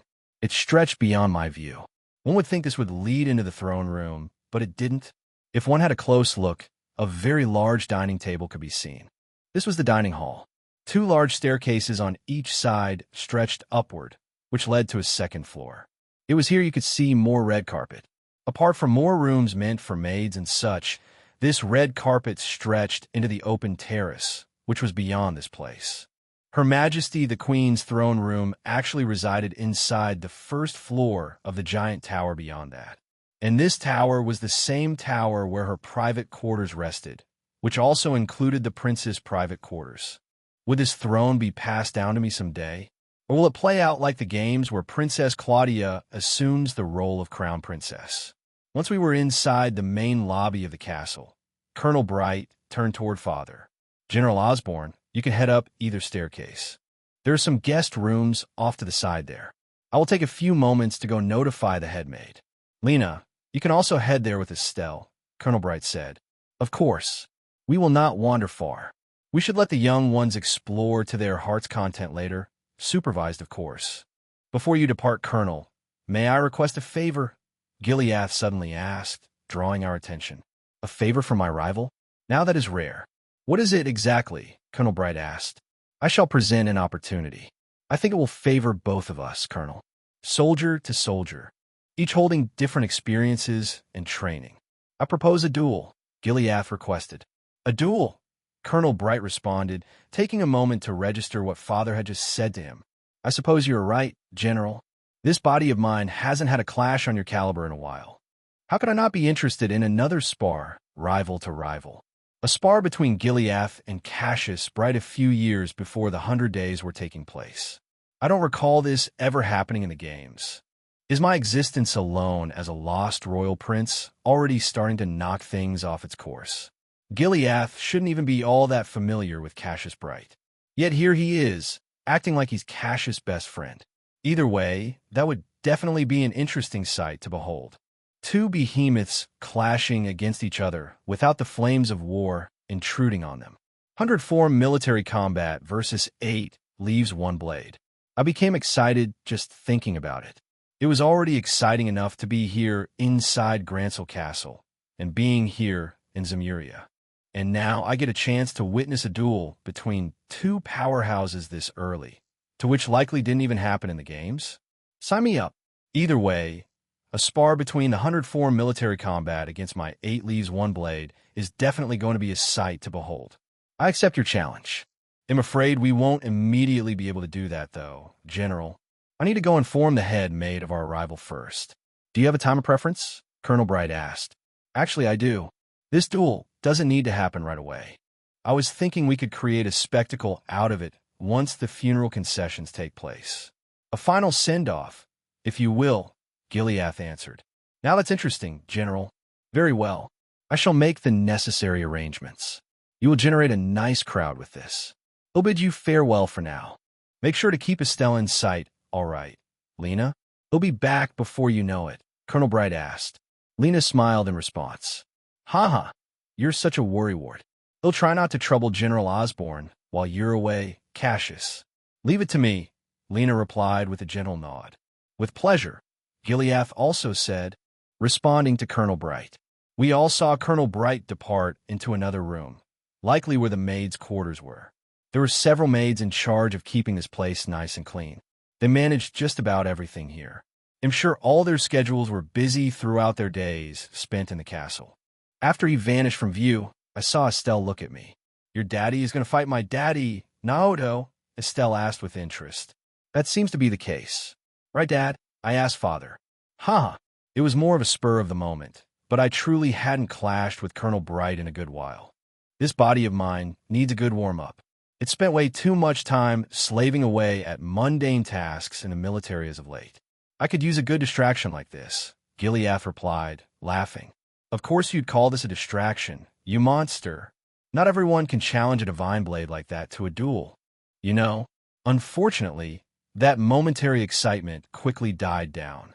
Estelle quickly changed topics again. Mama, can I take Naoto to go play around the castle? Estelle suddenly asked, causing me to pause my current thoughts. What? Lena smiled, hearing Estelle ask that. Of course you can, honey, Lena answered. She then looked at Gileath. You don't mind, do you, General? He'll follow after them to make sure they don't wander out of sight. I know this castle is heavily secure, but I feel I should still ask first. Normally I'd say no, but these walls are as secure as you say, Miss Lena. You two can explore to your heart's content. Just don't cause trouble, okay? Gileath requested. Yay, let's go, Estelle said, suddenly grabbing onto my arm and began yanking it. Lena had already placed her down onto the ground. Now hold on a moment. This is your house, isn't it, Naoto? Estelle asked, pausing for a moment. Not exactly, I retorted, hearing that only caused Gileath to smile. It could be one day in your future, Naoto. Be nice to Estelle, all right? Gileath retorted back, making sure to warn me at the same time. Why is he so easygoing at a moment like this? Thanks, mister, Estelle happily said. Let's go already, Naoto, Estelle said, urging me to follow after her. I could only sigh, leaving this up to fate. I could only follow after her quickly retreating shadow. Estelle's as hyper as she initially displayed during Trail in the Sky's prologue, despite being a few years younger here. I didn't sign up for this part. Gileath and Lena simply chuckled seeing the two of us wander up the stairs, only to have Lena chase after them. She made sure they didn't completely vanish from sight. Gileath soon found himself alone. He did as Colonel Bright suggested, and wandered to where the nearest guest room was. The events inside Grancel Castle had just begun. As always, Chapter 16. Headmaid Hilda, as always, Cassius Bright left our group, leaving me with my father and Estelle with her mother, Lena Bright, behind. Gileath did a curt nod of his head as a sign of politeness at Lena before he, too, departed the lobby. Once it was just us three, Lena placed Estelle down and immediately latched onto me and yanked my arm as a motion to follow after her. My voice trailed off, quite literally. Tugging on my arm, Estelle entered a mad dash. We're not even 2 years old yet. Where in Adios name does she get this energy from? I'd try to argue that. But her father is the Cassius Bright. So Betty's at fault here, huh? Lena's almost his polar opposite. Still, I warned Estelle not to immediately wander into the nearest hallways. The left side led into offices and drawing rooms meant for military officials, and it also included the kitchen that maids use daily. Cassius didn't wander off in that direction, as the head maid rarely went there. She was likely somewhere in Her Majesty's private quarters inside the tower, which was beyond the castle's exterior, and to the right were rooms for soldiers. We could hear faint laughter further inside. Hearing this, Estelle came to a sudden halt. It was so abrupt, I ended up crashing in her back. It It was the kind that you could hear skidding marks from her shoes. "Oof," I uttered, not expecting to get suddenly slammed like that. It didn't hurt, but I squared myself to make sure Estelle didn't topple over. "You really are going too fast, you know. You're going to trip over like this," I retorted, seeing Estelle now standing still right in front of me. She turned around and smiled. "But this is fun," Estelle happily responded. She was acting as if this was natural to her. She really is an explorer, isn't she? One of her favorite activities to do while growing up was to go bug catching. As much as I wanted to berate her for showcasing this high amount of energy, I didn't. I'm not her mother. That role falls on Alina, haha. I'm a child now too, you know? What's wrong with having some fun like this? Instead, I warned Estelle not to wander into the hallway before us. "Don't go into this hallway, all right, Estelle? Soldiers are resting there. We shouldn't disturb them," I said to her. "Okie dokie," Estelle responded. I could tell she wanted to go down that hallway too. Thankfully, she listened. I saw her enter a conundrum of sorts, trying to figure out where she should go next. In the end, I saw Estelle look at the right staircase, only to point her finger at it. "I choose you," Estelle declared. Before I could react, I saw Estelle latch onto my arm again, realizing what she was doing. My body was pulled once again into her tempo. Not again. She entered a mad dash a second time and sprinted up the staircase. Surprisingly, she did not trip over herself in the process. I didn't get bumped into the corners either. It was actually a smooth climb, but I continued to let Estelle do what she wanted. Seriously, she's just a bundle of energy. We're not even 2 years old yet, for Adios' sake. I won't lie though, I haven't had this much fun in ages. Even if we were just running around the lobby and up the stairs, I knew we could do this too. After reaching the second floor, I saw Alina out of the corner of my eyes. She smiled, sensing my gaze. She definitely knew we were within sight. That's good, at least. I don't have to worry about this any longer. My eyes returned to Estelle, who was pondering her next move. "These are where the guest rooms are, Estelle. Going this way should be fine," I said to her. "Okay," Estelle said, grabbing onto my arm again. "Here we go again. I should be used to this by now, so I just let Estelle do whatever she wanted to do." We arrived inside the hallway on the right side. If we went through the center further behind us, we would reach the open terrace. This terrace held high significance to part of Trails in the Sky story. An important scene takes place there, one that I will omit. After all, it involves one of the endings of the games. And well, with me situated here now, who knows if or when that will happen. My existence alone is already causing a deviation of the story. I'm pretty sure Jillith and Cassius are not supposed to be rivals right now. They should barely know each other. And now, they brought me here as a supposedly lost prince of the Auslese family. I don't think I took anyone's spot in that regard, and I vaguely do recall that Her Majesty the Queen does have a direct sibling. But Liberal's royal blood runs through me all the same. I know this event is only for 2 days and it'll return to Erebonia, but I'm pretty sure me being here is going to cause implications. As I thought that, I saw Estelle finally decide on one of the guest rooms. "Come on, Auto," Estelle said, urging me to follow her. Do keep in mind the two of us are tiny. It was a blessing one of the doors was wide open. Otherwise, we wouldn't even be able to head into one of them. Estelle quickly ran to the nearest bed. I saw her struggle, trying to jump up onto it. "Help me up," Estelle said, calling for me. "I got you." I hoisted Estelle upward, allowing her to climb onto the bed. I saw her reach her hand down, and she pulled me up onto it. This room was pretty bare. Only a couple chairs around a low-rising table. One large dresser completed the image. It's a guest room, after all. It was meant to satisfy guests, allowing them to relax. I saw Estelle's body bounce 1 or 2 times, making the bed rather fluffy. I expected just a single plop, but it didn't happen. "Hee, this bed is really fluffy," Estelle happily said. She then started jumping up and down, enjoying it to her heart's content. These beds are meant to have guests attending the castle enjoy a good night's sleep. So of course it'd be fluffy. Good sleep does wonders. Seriously though, where are you getting all this energy from? I said, still seeing a very hyper Estelle. "Energy?" Estelle questioned, pausing her jumping for a moment.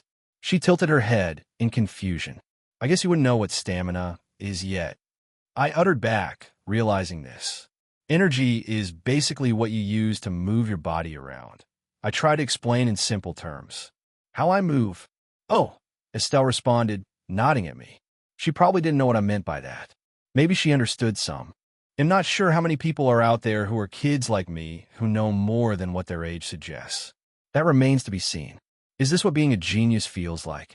Daddy said the same thing to me before, too. Estelle continued to say. Well, that made sense. With Estelle being a bundle of energy. I'm sure Cassius has seen her behave like this many times by now. She's definitely more hyper than other kids. Huh, you don't want to tire too quickly, do you? We've got a full place to explore after all. I decided to ask. No, Estelle immediately replied. I want to see more things here, Estelle continued. All of a sudden, she ceased her bouncing altogether and looked back at me. But first, I have a question. Oh, I replied, gaining interest. And what that might be. Seeing me show interest, Estelle smiled back at me. Why is your daddy going to fight my daddy? So it's going back to when my father proposed earlier. Huh? Seems she has an interest in this after all. I do too, for that matter. This duel later is going to be a spectacle to watch, regardless of which side you're cheering for. Still, I decided to answer Estelle's question, seeing as she was the one to answer it. Simple, really. My dad and your dad are what's considered rivals. They challenge each other, regardless of what the outcome is. Sometimes my dad wins, sometimes yours does.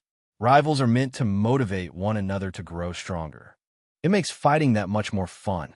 I answered. Fighting is fun, Estelle asked, causing me to pause my thoughts. I didn't immediately answer her, which only confused her again. About that, I began to say, going into my thoughts for a moment.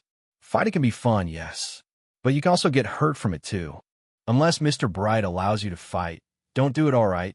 I said, becoming more serious this time. Estelle saw this and nodded. I'm not too sure what you mean by that, but all right now, Odo. Good. It's fine if you don't understand now, but as long as you understand where I'm getting at, I replied, nodding my head in response. I sighed. I hope I didn't just speed up the training Estelle will receive by saying this. Shall follow and cast a shadow for a while, learning his pole arts.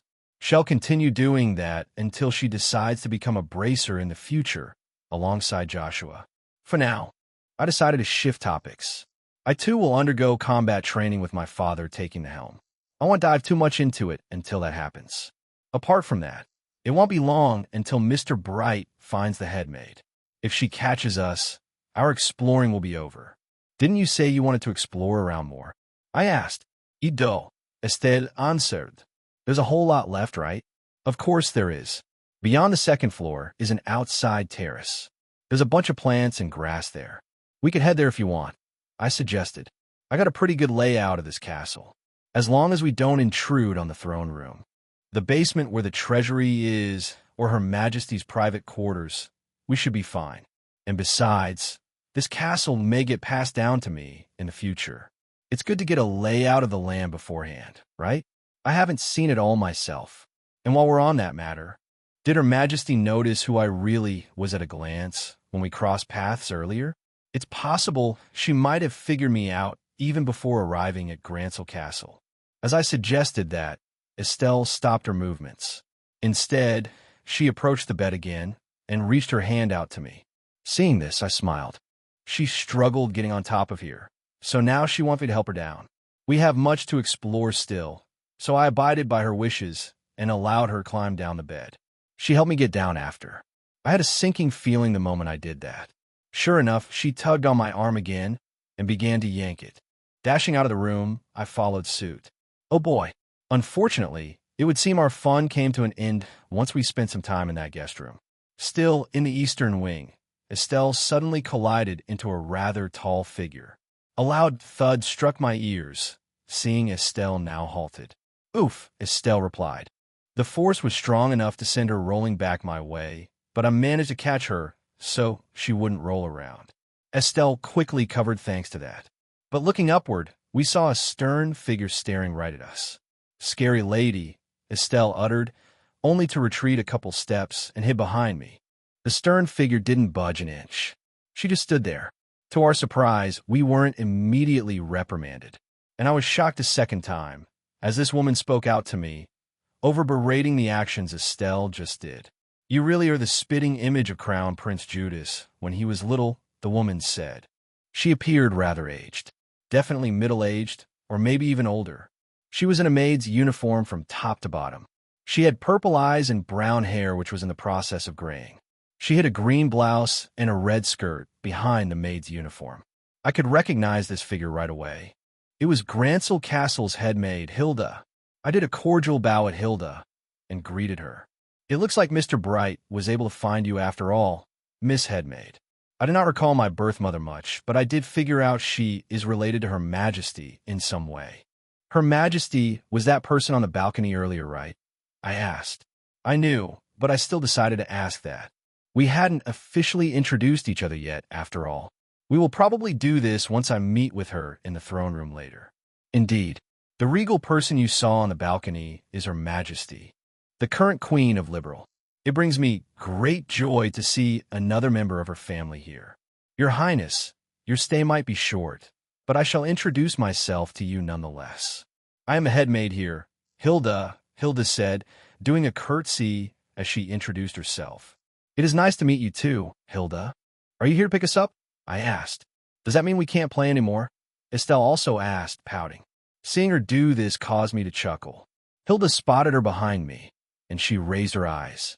Estelle's retreat must have been too quick for Hilda to spot Estelle before this. She was moving quite fast. And you must be Colonel Bright's daughter, Estelle, Hilda said, greeting her. I am.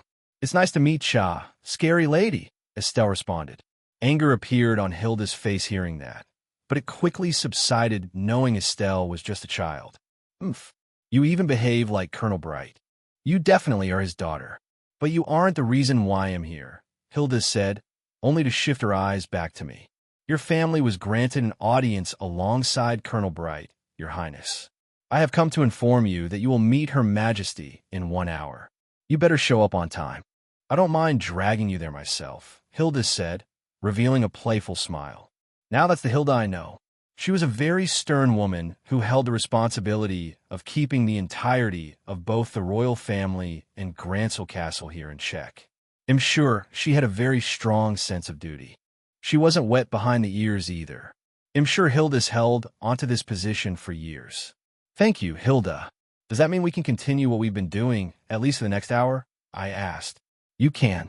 Colonel Bright's wife is watching after you too, but I'm doing my job as well to ensure your safety. You can continue roaming around the castle, but only up to the end of the outside terrace. Any further will intrude on Her Majesty, Hilda answered. Hearing that, Estelle's eyes beamed in joy. Really? Estelle happily replied and looked my way. We can continue playing Naoto. That does seem to be the case.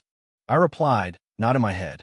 Oh, and Her Highness the Prince's private quarters are also off limits. She too resides in the tower beyond the terrace, Hilda said. Her Highness the Princess? I asked. He'll keep saying it, but this is information I already know, but I still like confirming it with my own eyes. She must be referring to Princess Claudia. To my surprise, Hilda didn't answer me, and instead simply smiled back. I guess she isn't going to reveal anything right now, but this should be the late Crown Prince Judas' daughter. She wasn't present during the maritime accident at sea, so she's still alive. Perhaps we'll get a chance to meet her once the audience with Her Majesty begins. So I turned my head toward Estelle instead and spoke to her. It looks like we have permission to continue exploring. Hilda will be around watching us now, but we can still have some fun, I said to Estelle. Okay, Estelle happily responded. Parting ways for now. Hilda remained stationary as Estelle grabbed me again. We began searching the second floor to our heart's content once more. Before I knew it, an hour passed while I had fun. I didn't have to worry about heading to work or anything. I was just running around and taking in all the sights I could, and with one of the main characters of the Trail series, Estelle Bright. There's just one thing I couldn't talk about for the time being with Estelle, and that was the situation with Ellie. I probably won't either. I don't know if these two will meet each other during this event, but it'd be a nice surprise if I didn't tell her about Ellie beforehand. And if it does happen, this might just be the first encounter to happen that didn't take place in the games. Ellie shouldn't even be here in Liberal right now. But because of me, She came along with her grandfather to pay respects to the late crown prince. Before the funeral is going to take place, and afterward, the duel between my father and Cassius Bright, we will be holding an audience with Her Majesty the Queen. It just makes me wonder, how much will Queen Alicia too tell me about my late mother? For now, it was time to meet Her Majesty in person. As always, Chapter 17. The path ill tread as always, with the passage of time and our fun coming to an end. Hilda, the head maid, called for us. We all regrouped. Father joined my side as Colonel Bright rejoined with Lena and Estelle. There was Hilda now, too, who was in charge of guiding us through the palace. I knew most of the way now, as we had some fun both inside and on the open terrace outside. Estelle was with me, and Lena was there to keep a watch over us.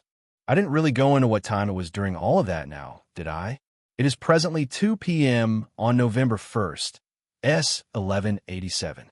The flight from Erebonia's capital to Crossbell City took a few hours. We departed Trista around 8 a.m. and hung out inside General Craig's house for about 20 minutes, before spending the rest of that hour heading to Heimdall Airport. By the time we arrived, it was 9 a.m., right on time for the airship departure. Thanks to the wonders of orbital energy, boarding only takes a couple moments compared to my previous life. We arrived in Crossbell City around 11:30 a.m., which had another 20-minute layover. After that, the distance from there to Liberal was much shorter. We arrived in Grantsell City around 12:30 p.m. We had a quick bite out, and the events that took place around the castle happened shortly before 1 p.m. Finishing all of that off was the 1 hour of having fun with Estelle. And now, it is back to the present time, which is 2 p.m. The weekend had just finished, and it was Monday. Funnily enough, we still use the same days of the week.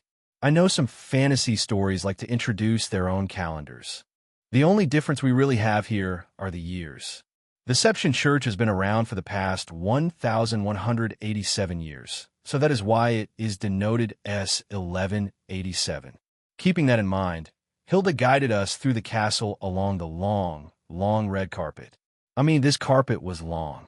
It connected all the way from the interior of the second floor, throughout the entire terrace, and into the throne room inside the tower that was situated at the other end.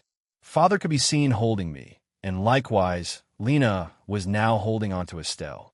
Both of us became quite tired during that. This is something I'm going to have to get used to. Kids like me sleep a lot. Like a lot. Estelle was already rubbing her eyes as we walked. Haha. It was approaching time to take a nap. That was much true. But there was a time and place for everything. The best event had yet to come. Her Majesty granted us the opportunity to have an audience with her. She holds one of the highest amounts of influence in all of Zemuria. Not just anyone could meet with Queen Alicia like this. Walking along the terrace, we arrived in the throne room. Its hall was very, very long. I saw a regal throne situated in the back, and Queen Alicia was propping herself on top of it. She currently wore a serious look on her face. I knew this was all too real, and I didn't shy away. I kept my gaze forward. She saw this, and curtly smiled at me. It does make me wonder what's going on inside her head right now. Still, we all arrived nonetheless, which included Hilda. It was Colonel Bright's this time to take a step forward ahead of us, and knelt down before Queen Alicia. They were not slacking off when it came to this scene. Being formal plays a huge role, especially if you're a noble. It's called etiquette, and if I really do become a noble later on, ITLL be something I have to learn. Your Majesty, I now present to you Brigadier General of the Erebonian Empire Imperial Army, Gileath Osborne, and his son, Naoto Osborne, Colonel Bright declared, kneeling down before Queen Alicia. I knew I had to keep my face forward, so I did. My eyes remained locked with Queen Alicia. I didn't dare shift them away. We were in the presence of Liberal's queen, for Adios' sake. If I did such a thing, it would show a sign of disrespect. While keeping my eyes forward, I did look around. That much I could do. Most of this hall was decorated in either pale purple or white marbled stone. It mirrored the interior of the castle we were just in, so I didn't find that surprising. I could see Liberal's crest on a giant banner beyond the throne. Most countries had their own insignias, just like how you would come across one owning their own land. For Liberal, it was the white falcon. The very same bird I had the opportunity to cross paths with earlier Sieg. Apart from that, there was the red carpet. It very much reminded me of another popular fantasy in my previous life, Overlord. The colors were obviously different, but it was quite imposing, to say the least. Looking at Queen Alicia again, I took a moment to ponder her current position. She likely should have retired by now, or up until the 100 Days War. Crown Prince Judas was set to ascend the throne, but he was met with that unfortunate accident. Because of that, Queen Alicia resumed governmental affairs. There was a very good reason for that. Princess Claudia is far too young to consider handling such matters right now. Just like Estelle, Ellie, and me, she also was born the same year we were. She should be approaching 2 years old, just like us. There are quite a few characters amongst its cast that are born around this time. It didn't end with Princess Claudia. S1186 really is an auspicious year to be born, isn't it? I thought to myself, musing at that fact. Anyways, it is sad to say my exploration of Grancel Castle came to an end. I met several maids along the way apart from Hilda. Each one displayed a surprised Pikachu face, and seeing that look never got old. It wasn't completely out of order, though. These maids were notified by Hilda beforehand. So I wonder if they tried to play along, knowing they were kids? I wouldn't have been surprised if that was the case, haha. Oh, and I probably should have mentioned Lena and Estelle didn't come with us into the throne room. It was quite sad indeed having to part ways like this.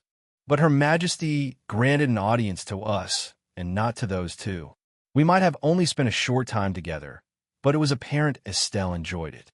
Cassius remained to do that formal introduction for us, but even then, I saw him salute Her Majesty, only to depart the throne room thereafter. It was just Queen Alicia, me, Father, and Hilda now. It's possible Cassius might introduce her daughter to Her Majesty at a later point in time. They'd be staying inside one of Grancel Castle's guest rooms for the evening. I was able to confirm that much. Shortly before arriving in the throne room, Gileath paused to have a little chat with me. I could see the seriousness in his eyes, so I bet he wanted to tell me something. My ears remained perked as he began to speak. Naoto, in just a few moments, I will be introducing the two of us to Her Majesty. I wanted to watch how I do it. You will have to learn these mannerisms and proper etiquette in the coming future. For now, you can watch how I interact with the Queen, Gileath said to me. All nobles will require this in due time before they debut in high society. This shall serve as a good lesson. I understand, Father, I answered with a nod. Did you have to do this too? I did not have the chance to study proper etiquette, unfortunately. It was your mother with the special background, not me. I was born a commoner. I am sure you will have your own trials to face because of this, son, Gileath said, answering me. He smiled, seeing me go into my thoughts. So this new life of mine really is going to tread the path of nobility. I know you can go several different directions here in Zemuria. You can become a bracer. I see them as social workers. They have their own moral code to go by, trying to maintain peace with the common people, no matter where you went. Besides that, you could become a police officer or detective, which was a main focus on the Crossbell games. Then you have the soldier route, which is what Cold Steel focused on, even though it played a heavy focus on being a student. Thor's main role is to train new soldiers after all. And then you have more gray area people, such as Jaegers aka mercenaries, or those who do odd jobs or flat out take work that you can't rely on the government or bracers for. There are also private companies or security companies that do their own bidding too. We call this the gray area. If you decide to become a bracer, that lean more toward law, while you have under-the-radar types of organizations like Ouroboros who belong to Chaos. I know Daybreak introduced this system, so I'm curious to see if the gamer system will play along with it. But it sounds like I won't be treading any of these paths. The path of a noble. I might be able to enjoy this. As always, Chapter 18, Royal Audience. As always, the nobility, at least in Western Zemuria, is quite dominant. It is especially so within Erebonia. Most of its regions are split up into provinces, to which it is ruled by nobility. These nobles particularly fall under what are called the Four Great Houses. Kian Dukedom, Alberia Dukedom, the Rona House, and the High Arms House. These nobles ultimately responded to His Majesty the Emperor who stood at the very top of the chain. But when it came to governing and such, these nobles would maintain the region they were assigned to. As far as Heimdall goes, it has a cabinet known as the Imperial Diet, which is mostly governed by its governor. The father of another Class 7 member, Machias Regnitz, would come to hold this position. But there stood a position above that, which was the highest one could achieve inside the Imperial Diet, the seat of the Chancellor, to which my father, Gileath Osborne, will ascend to. He will earn quite the moniker for himself in the coming years, the Blood and Iron Chancellor. But this will be a story for the future. It is S1187 right now, and my father becoming Chancellor is not set to take place for a few years at least. I still have some wiggle room to work with, growing up and all that fun stuff, and training. And after that, no doubt will my life become turbulent. That's it as far as Erebonia is concerned. As for Liberal, things are quite different here. Nobles were much more scarce here in Liberal. They don't play a dominant factor. It is mostly the royal family, or in this instance, the Auslese family. Yours truly just happens to have Auslese blood running through his veins. My mother is in this family, apparently. As for what Queen Alicia does, she holds an event called the Royal Assembly, which takes place once a year. She gathers up all the mayors across the land who supervise their respective city and discuss politics and outcomes. All that jazz. Even the dean of Jenny's Royal Academy partakes in these affairs. This school is where most royalty of Liberal attend, and it will likely pertain to me too. That pretty much sums Liberal up in a nutshell. This country is far more tight-knit than Erebonia is, and that is due to how big Liberal is. It is one of the smaller countries. Not the smallest, though. I will add one point, and that is the Royal Army. Cassius Bright is one of its top brass right now, holding the position of colonel. He doesn't hold the highest rank. There are figures who hold the rank of general, just like my father. The top dog leading Liberal's Royal Army goes by the name General Morgan. He's quite old, but hasn't kicked the bucket yet. He's still on active duty. Whenever this guy decides to retire, Colonel Bright will likely take up the reins. It is a shame that won't come to happen, as the 100 Days' War is looming on the horizon. It is none other than General Morgan who will lead Liberal in combat against Erebonia, while Colonel Bright acts as the head tactician. It was thanks to him Liberal was able to turn the tide into their favor and ultimately come out on top. It will be interesting to see how things develop from here. After all, I'm now in the middle of all this. An external factor and a lost prince. Will things play out the same? I felt a strange, imposing air waft around the room, making the atmosphere a bit stifling. But at the same time, I felt strangely familiar, as if it was a sense of déjà vu. It was as if I was returning home after a very, very long visit. A few moments passed by in silence after Gileath requested me to watch him, in an attempt for this to be a lesson. We'll see what the old man is cooking. All this while, I saw him remain polite and quiet, contrary to how he behaves back inside our home. Perhaps it was the soldiers lined up on each side that made this an official greeting.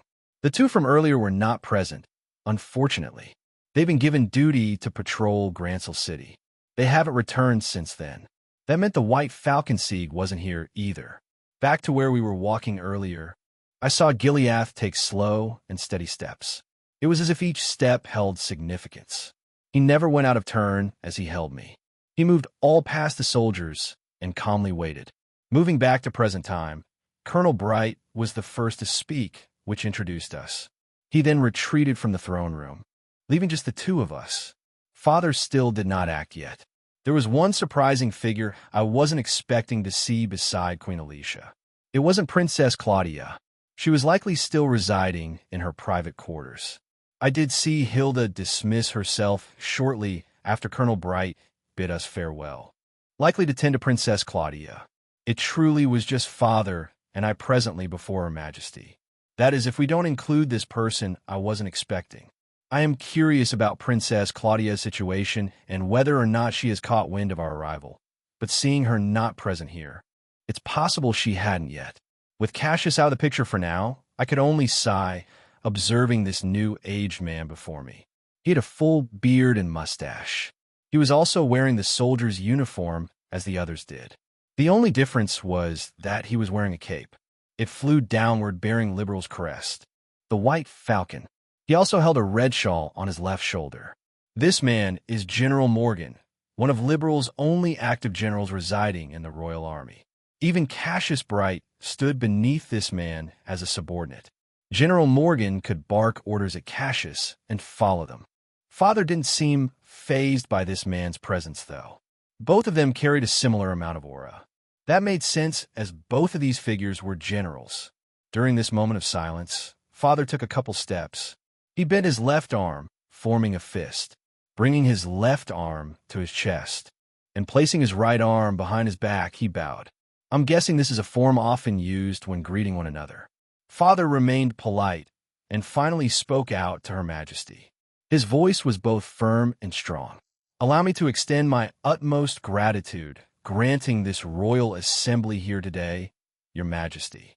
It is with great honor to grace us with this unannounced visit. For that, you have my deepest apologies, Gileath began to say. I am Gileath Osborne, as you've heard by now, Brigadier General of the Erebonian Empire Imperial Army. The feats you've had under your name know no bounds. It truly is an honor meeting you today. I extend my heartfelt greetings, Gileath continued, finishing his introduction. Boy, was he formal all right. I underestimated him when he instructed me to observe this. This did beg the question, though. Was this his first visit with Her Majesty the Queen? Or have they met before? I am not sure if we ever found out about this in the games. To do this introduction, my father placed me by his side. Seeing as I was back down on the ground, I mimicked his gesture and also bowed. General Morgan raised his eyes, seeing me do this, but remained silent. If he spoke now, he would be speaking out of turn. He knew that he served under the Queen. I also give my heartfelt greetings to you, Your Majesty, I said, deciding to follow suit. Hearing that, I saw my father crack a smile. I wasn't sure if Queen Alicia was expecting me to say anything, but she also smiled. In response, we all saw Her Majesty suddenly stand up from her throne. Releasing a hidden pressure herself, that smile vanished, and she turned serious. Just like that, this royal assembly had begun. Chapter 19. Royal Audience 2. As always, both Gileath and I cordially introduced ourselves to Her Majesty the Queen of Liberal. Once that introduction was over, the royal audience officially began. We all saw her suddenly stand up from her throne. The moment she did, all of the soldiers saluted her. A rare smile appeared on her face before speaking to Gileath. You did well in coming here, General Osborne. You've proven yourself against Colonel Brighttime and time again on multiple occasions. I do not see any faults in you coming here unannounced. This was bound to happen, so I went ahead and decided to give you an audience, Queen Alicia replied, remaining courteous. Surely you jest, Your Majesty. I merely know how to respond in kind. That is how I rose the ranks in the military, becoming a general in the process. Gileath responded with a curt nod. Huh, so this is what he meant by watching. Father is definitely trying to butter up to Her Majesty. This is their own type of battlefield. One I may very well step into in the future, I mused, keeping to my thoughts while watching the two's interactions. If that's the case, where will I end up? I do want to visit some places here and there before each series takes place, but I do not have much plans after that. Maybe attend school, but that's about it. Right now, Father is still part of the Imperial Army. It will be like that for a few more years at the very least. There's still time. Until then, he won't be Chancellor, nor will he form that intelligence division of his. That's where things turn interesting. Father will end up recruiting rather special talent holders into his wing, called the Ironbloods. You're saying that now, General. But becoming a general is no easy feat. I don't think that is your final goal either, Queen Alicia asked. Her smile from earlier curved upward, revealing a grin. I only do whatever His Majesty the Emperor requests of me, Gileath simply replied. All this while, I remained silent, continuing to observe the two's exchange. It was now a third voice entered the conversation, which drew my attention to him. His voice sounded even more stern than Hilda's voice. Your words of flattery will get you nowhere, General Osborne. May I remind you that you are currently in the presence of Her Majesty the Queen? Stay your tongue and keep it on a leash. You are bound by international law. If you plead guilty in any shape or form, we will persecute you. General Morgan said in a serious tone. Right off the bat, he started with threats. But I can see where General Morgan is coming from. Father is dangerous in many ways. General Morgan has every right to go on defense. I understand that well, General Morgan. We have not crossed paths in a while. It is good to see that the war god is still in good health, Gileath replied, keeping his stance firm. I could see an invisible streak of thunder clash against their eyes. Now that would be something. The war god clashing against the future blood and Iron Chancellor. Now is definitely not the time for that. But it will happen once Father steps onto the battlefield during the 100 Days' War. I didn't see Her Majesty budge an inch during this exchange. It was definitely releasing a hidden pressure, causing the atmosphere to stiffen. I just stood beside my father, not backing down either. This only lasted for a moment as I heard a commanding voice come through from none other than the Queen. At ease, General Morgan. These two are not here without reason, Queen Alicia said to him. As you command, Your Majesty, General Morgan replied. He turned quiet and backed down. Just like that. Huh? That's how much power royalty of Liberal holds. They can command the entire military on a whim. A pressure that could be mine one day, too. What you two just conversed about is aside the point as to why I invited these two here. They are not here without reason, General Morgan. This is a matter of national security. A nationwide secret, if you will. Colonel Bright will not be with us to discuss this. Even the men inside these walls cannot be privy to this information we will discuss. Queen Alicia explained the situation at hand. So that is why General Osborne is permitted to have an audience with you. What in Adios name are we about to discuss, to the level of it being a nationwide secret? Could it be, General Morgan began to say, realizing what it was Her Majesty was referring to. It may be as you assumed, General, Queen Alicia said, before turning her head my way. Doing this surprised me. Come here, my child. I looked up at Father, only to see him nod my head.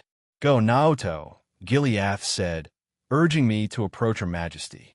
Hearing that, I parted from Father's side and stepped forward. Unexpectedly, once I arrived before Her Majesty, she bent down and picked me up. I felt a strange warmth enter my body, acting as if it found something that it had lost. I just looked at her with eyes of interest. It isn't every day you'd see a queen pick up a child. After doing that, Her Majesty brought me closer to General Morgan. Once he was able to get a good look at me, General Morgan raised his eyes. This child really does look like the child of Her Highness, General Morgan said, taking a moment to observe me. That sense of familiarity only grew. I don't know why. This is all foreign to me, but I felt strangely relaxed. Colonel Bright was able to deduce the same outcome based on his investigations. I don't think this needs further explaining, does it? So that brat figured it out before I did. Without a doubt, this is the child of Her Highness. Now I know why you brought this matter up to being a national secret. I can see why you dismissed everyone, General Morgan said. It is true, as Her Majesty gave that earlier command, she dismissed all the soldiers in the room at the same time. It was just us four in the throne room. It is as you say, General. There is one surefire way we know, Queen Alicia responded, only to reach into her bosom. She took out a fancy metal key of sorts. Keys are meant to unlock things, so where did this key lead? That is, the key to the treasury, General Morgan asked, showing eyes of doubt. Correct. This key is passed down from generation to generation in my family. Its sole purpose is to protect what is kept within. As much as it pains me to say this, you are not permitted to see this, General Osborne, Queen Alicia said, looking back at him. This is understandable, as I am not of the same blood as you and my son share. It would do us no good if either of our country's secrets are shared. I did not come to stir any trouble today, only to give my condolences on tomorrow's passing. You may take my son with you, Gileath said, looking back at me. Naoto, be good and follow Her Majesty, all right? I will come pick you up a later time. And remember, do not speak of anything outside of these walls, Gileath continued to say. I understand, Father. I answered, nodding my head. Thank you for your understanding, General Osborne. The castle lobby and guest rooms are available for use until the banquet begins tonight. You are more than welcome to dine with us. Your son included, of course, Queen Alicia said. A banquet, huh? I wouldn't turn down a free meal. Then I will wait for tonight and take my leave for the time being. I bid you all farewell, Gileath said, doing a final bow. I made sure to take notice of that, too. After all, this interaction was meant to be a lesson for me. The first of many I will receive, am sure. Once Gileath left the throne room, it was just us three now. Seeing the three of us remain quiet, I decided to change the topic a little, bringing up the matter of Princess Claudia. Is the princess aware of this? Your Majesty? I decided to ask. Oh my, you can speak quite well already. I'm pleased to see that. It would seem you've been in good care under General Osborne. Queen Alicia responded. I could see that she was happy, knowing I could hold conversations like this. I'm not an expert in speaking yet, mind you. She still answered me, which was nice. She is. Princess Claudia is my granddaughter, and she was fortunate to survive this tragedy by not going with her parents. She's the same age as you, in fact. You will get a chance to meet her at tonight's banquet, Queen Alicia said, causing me to get excited. Really? I happily replied. Just so you know, I haven't recognized you as a member of the Auslese family yet, boy. We should do this test at once, Your Majesty, General Morgan said, reminding Her Majesty. Very well. You may lead us to the treasury, General. As you command, General Morgan replied, doing a salute. Before long, still in Her Majesty's arms, the three of us left the throne room. We eventually paid it down to the ground floor and didn't spot anyone along the way. Father likely retreated into one of the guest rooms already, which is fine. Thanks to that, it didn't take long to reach the basement where the treasury was located. This place was quite special in the games. It was the focal point of trails in the sky. It was where one of the Septembertarians was located. Way further down into what's called the sealed area. This sealed area acted as a barrier to keep the treasure out of reach of humans. Its name? The Shining Ring, or more commonly known as the Aureole, the Septembertarian of Mirage. Approaching the large silver marbled sealed door with a pillar on each side, I could see the white falcon crest embedded on it. Right in its center, there was also a small hole which was big enough for a key to fit inside it. That was the very same key Her Majesty held in her spare hand while she held me in the other. A gigantic and endless labyrinth, full of twists and turns rested beneath here. It was the final dungeon of Sky's first chapter, and it was very easy to get lost inside there, even with the mini-map. You could pick several places to go at once, and it was hardly linear. What I do know is that only members of the royal family could open this door. If I truly was one, this door should open. It had a very specific orbital energy wavelength signature, which reacted to just the royal family. In the games, the villains stole this key, and they had to hack their way inside it. At least that's how I assumed it went. It only showed the door being opened when Estelle's group arrived. There was just a little problem. I was still a tiny kid. I couldn't even reach my hand to where the keyhole was. I uttered. Her Majesty smiled back at me and laughed. Haha, I couldn't help it. I understand your predicament. Let's fix that, Queen Alicia said, still holding on to me. She raised my body upward. General Morgan let out a dry cough seeing this, but remained silent. Once the Queen raised me high enough, I was able to slot the key into the gigantic door. Click! The keyhole suddenly shot out a faint glow of light, which shot straight into me, acting as some sort of synchronization. All it took was a simple click before the gears started turning on their own. The door opened before our very eyes. This time, it was General Morgan to be shocked to his core. He was by far the most surprised out of us three, seeing the door leading to the Aureole open right before us. As always, Chapter 20. The Grouse Ritter. As always, the treasury door actually opened. Impossible, General Morgan exclaimed. Was he actually not expecting the door to open? I'd be the guy to doubt this weird situation. But they say actions speak louder than words. General Morgan was the type of person who always appeared calm and collected, and didn't bat an eye when he issued orders to his soldiers he commanded. It was extremely rare to see him mouth agape like this. Honestly, it was quite a funny scene to look at. As for Her Majesty, she simply remained indifferent. Actually, I saw tears begin to form in her eyes, which caught me by surprise. You really are Aurora's child, Queen Alicia spoke, keeping her tone soft. She began to hug me even tighter, letting her tears drop from her face. I don't ever recall seeing Queen Alicia cry in the games. This really must mean something to her. Father never did explicitly state the name of my mother at home back in Trista, likely due to confidentiality matters. Even uttering the name posed a risk. But I finally managed to learn the name of my mother. It's Aurora. This is a name I do not recall either, for that matter. The fact that I do know is that Queen Alicia had relatives, a direct sibling. This would have made her the crown princess, no less. In the present time, that position should now be vacant. Princess Claudia will eventually become the new crown princess, but there's a new external factor added into the mix now. Me. Does this make me eligible to take the role of crown prince, the same role Crown Prince Judas had before his passing? As I let Her Majesty enjoy a moment like this, I saw General Morgan's expression turn solemn.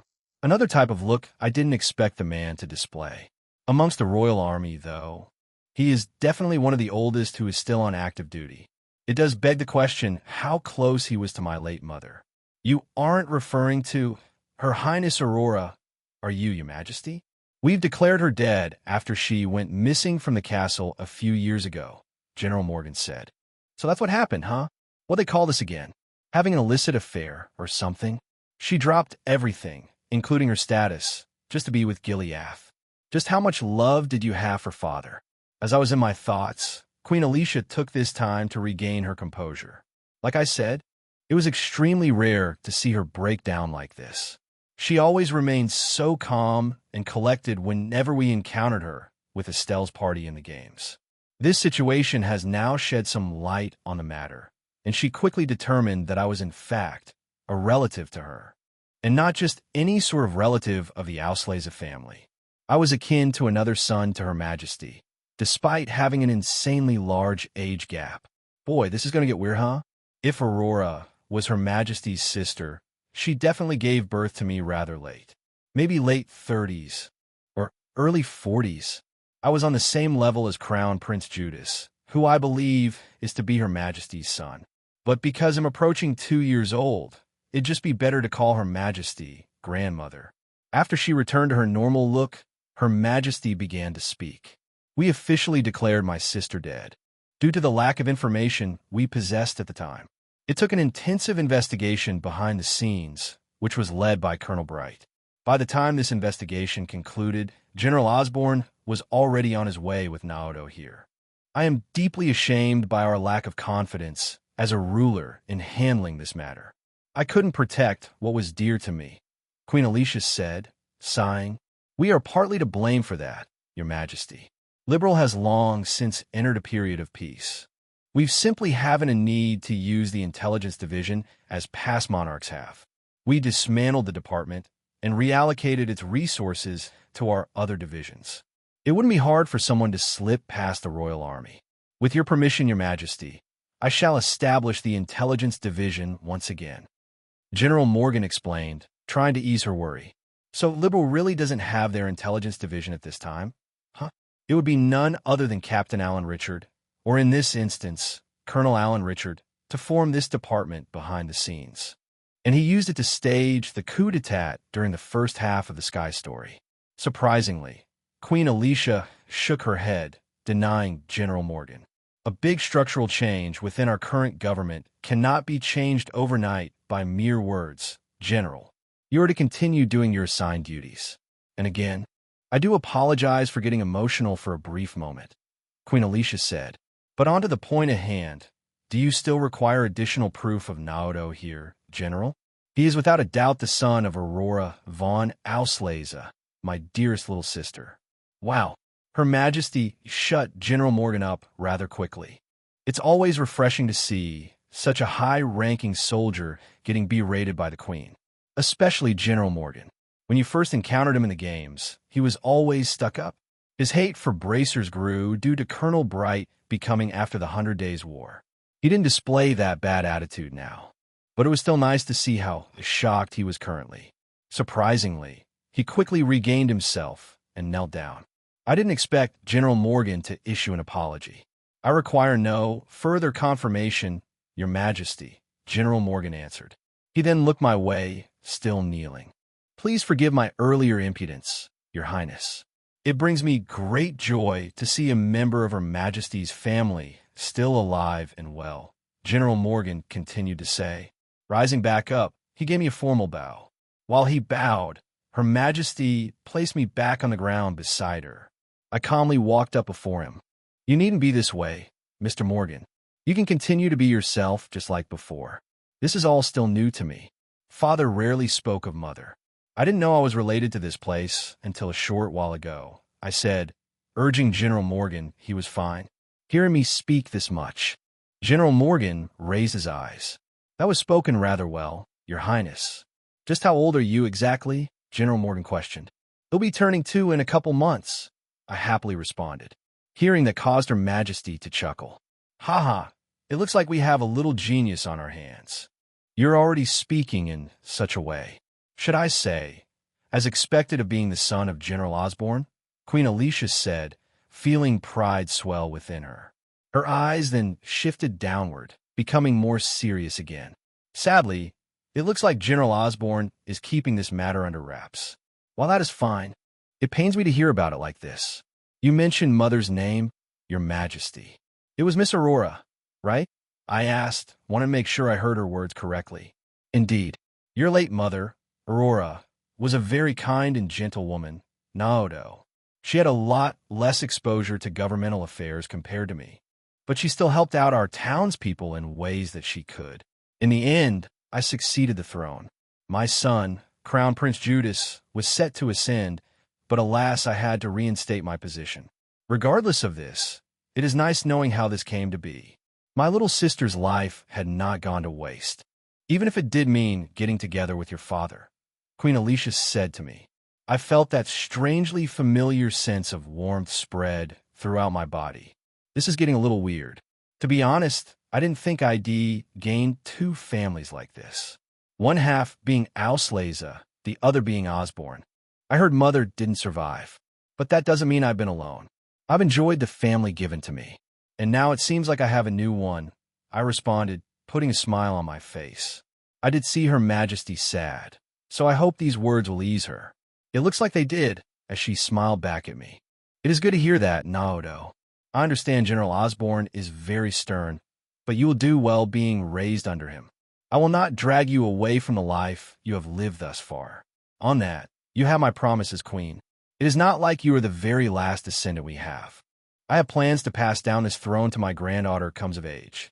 Yet if you do show an interest in being a part of this, all you need to do is say the word.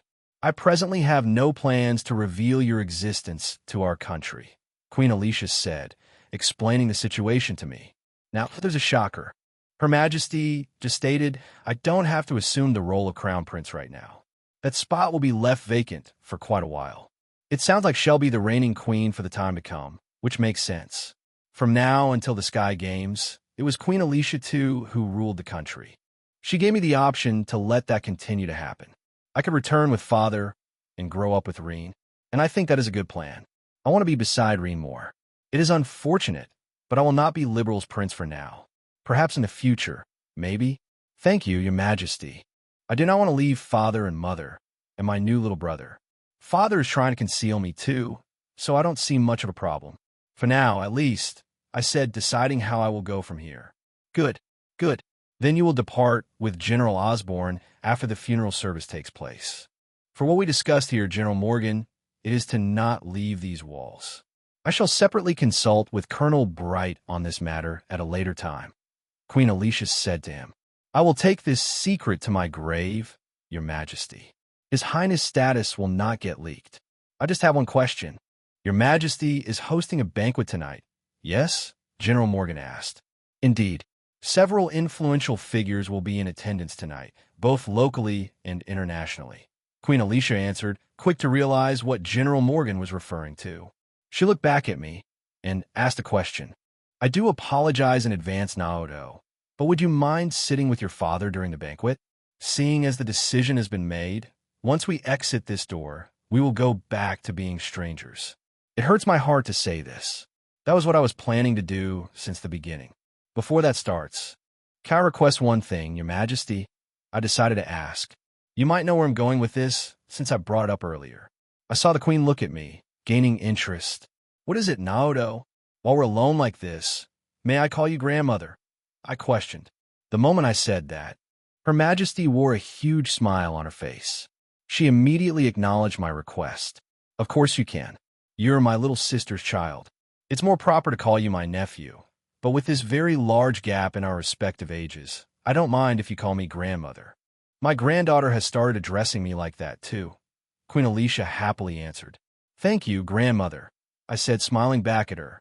Any ounce of anger General Morgan held before all of this took place was completely gone now. The expression he wore now was that of reminiscence. Maybe he served under Aurora at some point, despite grandmother mentioning my mother not participating in too many politics. Sadly, this moment of joy came to an abrupt end. General Morgan's reveling lasted only for a brief moment. He was quick to snap out of his stupor, as did we. It was because a woman's voice suddenly spoke out to us. The three of us turned around and saw some figures near the entrance of the basement. Now, this is something I had not anticipated to see, and is that the war God bowing to a mere child, a firm voice of a woman said, reaching our ears. I saw two figures standing, only to start approaching us. They didn't walk too slow, nor too fast. They carried themselves with grace and remained steady. They appeared to be two nuns. These weren't your typical nuns you'd come across in my previous life. No, far from that. It was as if they were dressed to be adventurers instead. What they call those classes clerics, I think. One of the two women was wearing a long black sleeve top with studded leather armor beneath it. Beneath it was the typical skirt nuns wore, and it flew down in front of her. This skirt was different, as it revealed much of her legs. She finished the look off by wearing some black leggings. Teacher Ein, this seems to be the spot the old master mentioned. Though it sounds to me you've been here before. Was our worry all for naught? I will say this outcome was unexpected, though, as you said, the second voice said, also belonging to that of a girl. She appeared a few years younger than the first woman, despite both being exceptionally young. If it was anyone else who dared tread upon this basement, I would have already cleaved your head straight off for trespassing into Her Majesty's treasury, Missy, General Morgan said, threatening the two right off the bat. The first nun didn't even flinch by his words, and merely shrugged it off. I immediately recognized these two. I didn't expect two members of the Seption Church to come here, especially unannounced like this. Now that's no way to address an upright lady of the Seption Church. Soldier, even if it is coming from the war, God himself, the first nun retorted. Still, this might be a blessing in disguise. We were initially unsure if Liberal's princess was fit to uphold our sacred sacrament. But I believe the old master's worry truly was for naught. So you really do hail from the Seption Church. I did send the church notice of the details of what transpired, leaving out key details, of course, but I didn't think they'd send in some clergywomen to check in on the matter. And in person, no less, Queen Alicia said, greeting the two. I myself kept silent, still holding a watchful eye. But inwardly, I was shocked to see these two nuns. It is as Your Majesty says. Due to the sensitivity of this matter, the old master would have come directly to investigate, but they're feeling unwell at the moment. They dispatched me instead, and I just so happened to bring my cute squire along, the first nun said, explaining the situation while patting the shoulder of the second nun with her hand. It is a pleasure to meet you nonetheless, Your Majesty the Queen. We were tasked to see if the artifact buried beneath Liberal would be at risk due to the Crown Prince's passing. I myself belong to the Grouse Ritter, the First Dominion. You may call me Ein Selnate, the first nun continued to say, introducing herself as Ein. She bowed, remaining polite. And I am Rufina Argent, a squire assigned to Teacher Ein. I serve as her shield. It is my duty to protect her should anything happen on our journey, the second nun said, also introducing herself.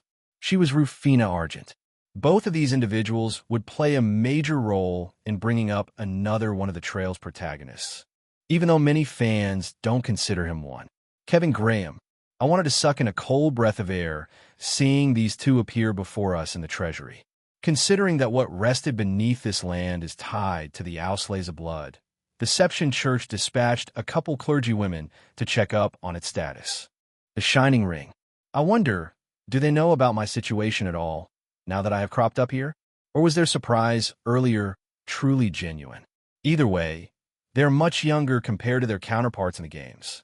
As to who they were, Ein Selnate. She sits as the head of the Grausritter, which is a division inside the Seption Church whose task is to solely collect artifacts. Their heads are called the Dominion, and she holds a first spot. Many Dominions acquire a personal squire down the line. I don't know if it ever stated Rufina becoming Ein Squire in the games, though.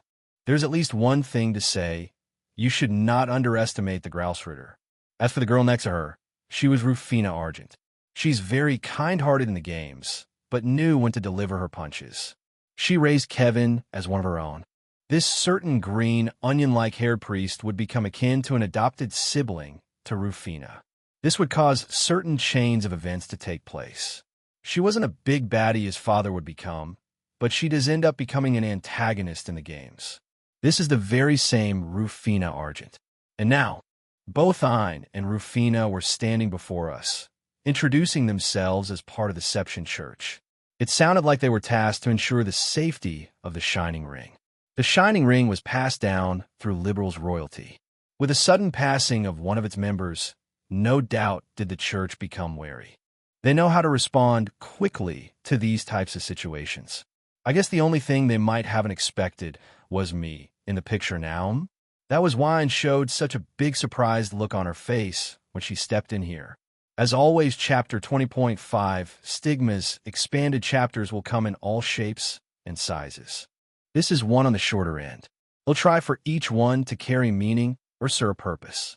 As always, I knew we left the door of the basement open, so just about anyone could waltz into here, if they had any intentions of doing so. Not even the soldiers guarding this place, nor the maids likely knew of the Shining Ring's existence. I'm sure it was tight-lipped amongst the higher brass in the royal army. Grandmother and her family were also closely related to the Seption Church because of this. Two sides of the same coin. You got grandmother on one, and the Seption Church on the other. I can see them cooperating to keep this matter sealed. Still, they just had to send an Ein and Rufina. I meant it when they're young. They aren't in their 20s as shown in the games. No, Ein right now should be 13 years old, while Rufina is 11. But therein lies the beauty of being part of the Grausritter. That group had zero restrictions when it came to age. Young folks could head to Arteria and study to become nuns or priests and join whatever group they wanted. For this group in particular, they only had one requirement to hold the seed of dominion: a stigma. A stigma is a supernatural power that is often seen as otherworldly. A user of a stigma can bend the elements to their will. Receiving a stigma held two requirements. One was to have a mental trauma, which are typically caused by a tragic event in their life. The second is to be near an artifact, allowing its user to draw from its power so the stigma can manifest properly. However, there are rumors that if one's trauma is extreme enough, like really extreme, one can bear a stigma without an artifact nearby. Stigmas become an extension of their very soul. It doesn't explicitly state where the power gets drawn from after it manifests, but it can dish out insane amounts of damage. I recall a promotional trailer for Daybreak of two new dominions, where they can call forth the element of fire and water however they please. One incinerates everything to the ground, while the other turns the earth into a frozen Gehenna. In the games, only 12 seats were available for stigma bearers. Not all seats were revealed. There's still a few hidden out there, or just straight up unoccupied. Stigmas can be very picky. They can't choose just anyone. It's as if they have a will of their own when they decide to latch onto an unfortunate soul. I don't know if we'll get a chance to activate stigmas in the coming future, so we'll see. I do know of a certain tragedy that is set to take place in the coming 5 years. It is the same tragedy that will fan the flames of war. The very same war that will spin Gileath's tale into that of chaos. And being his direct son, no doubt will I have to experience that. It is something I am not looking forward to, as it will likely split our current family apart.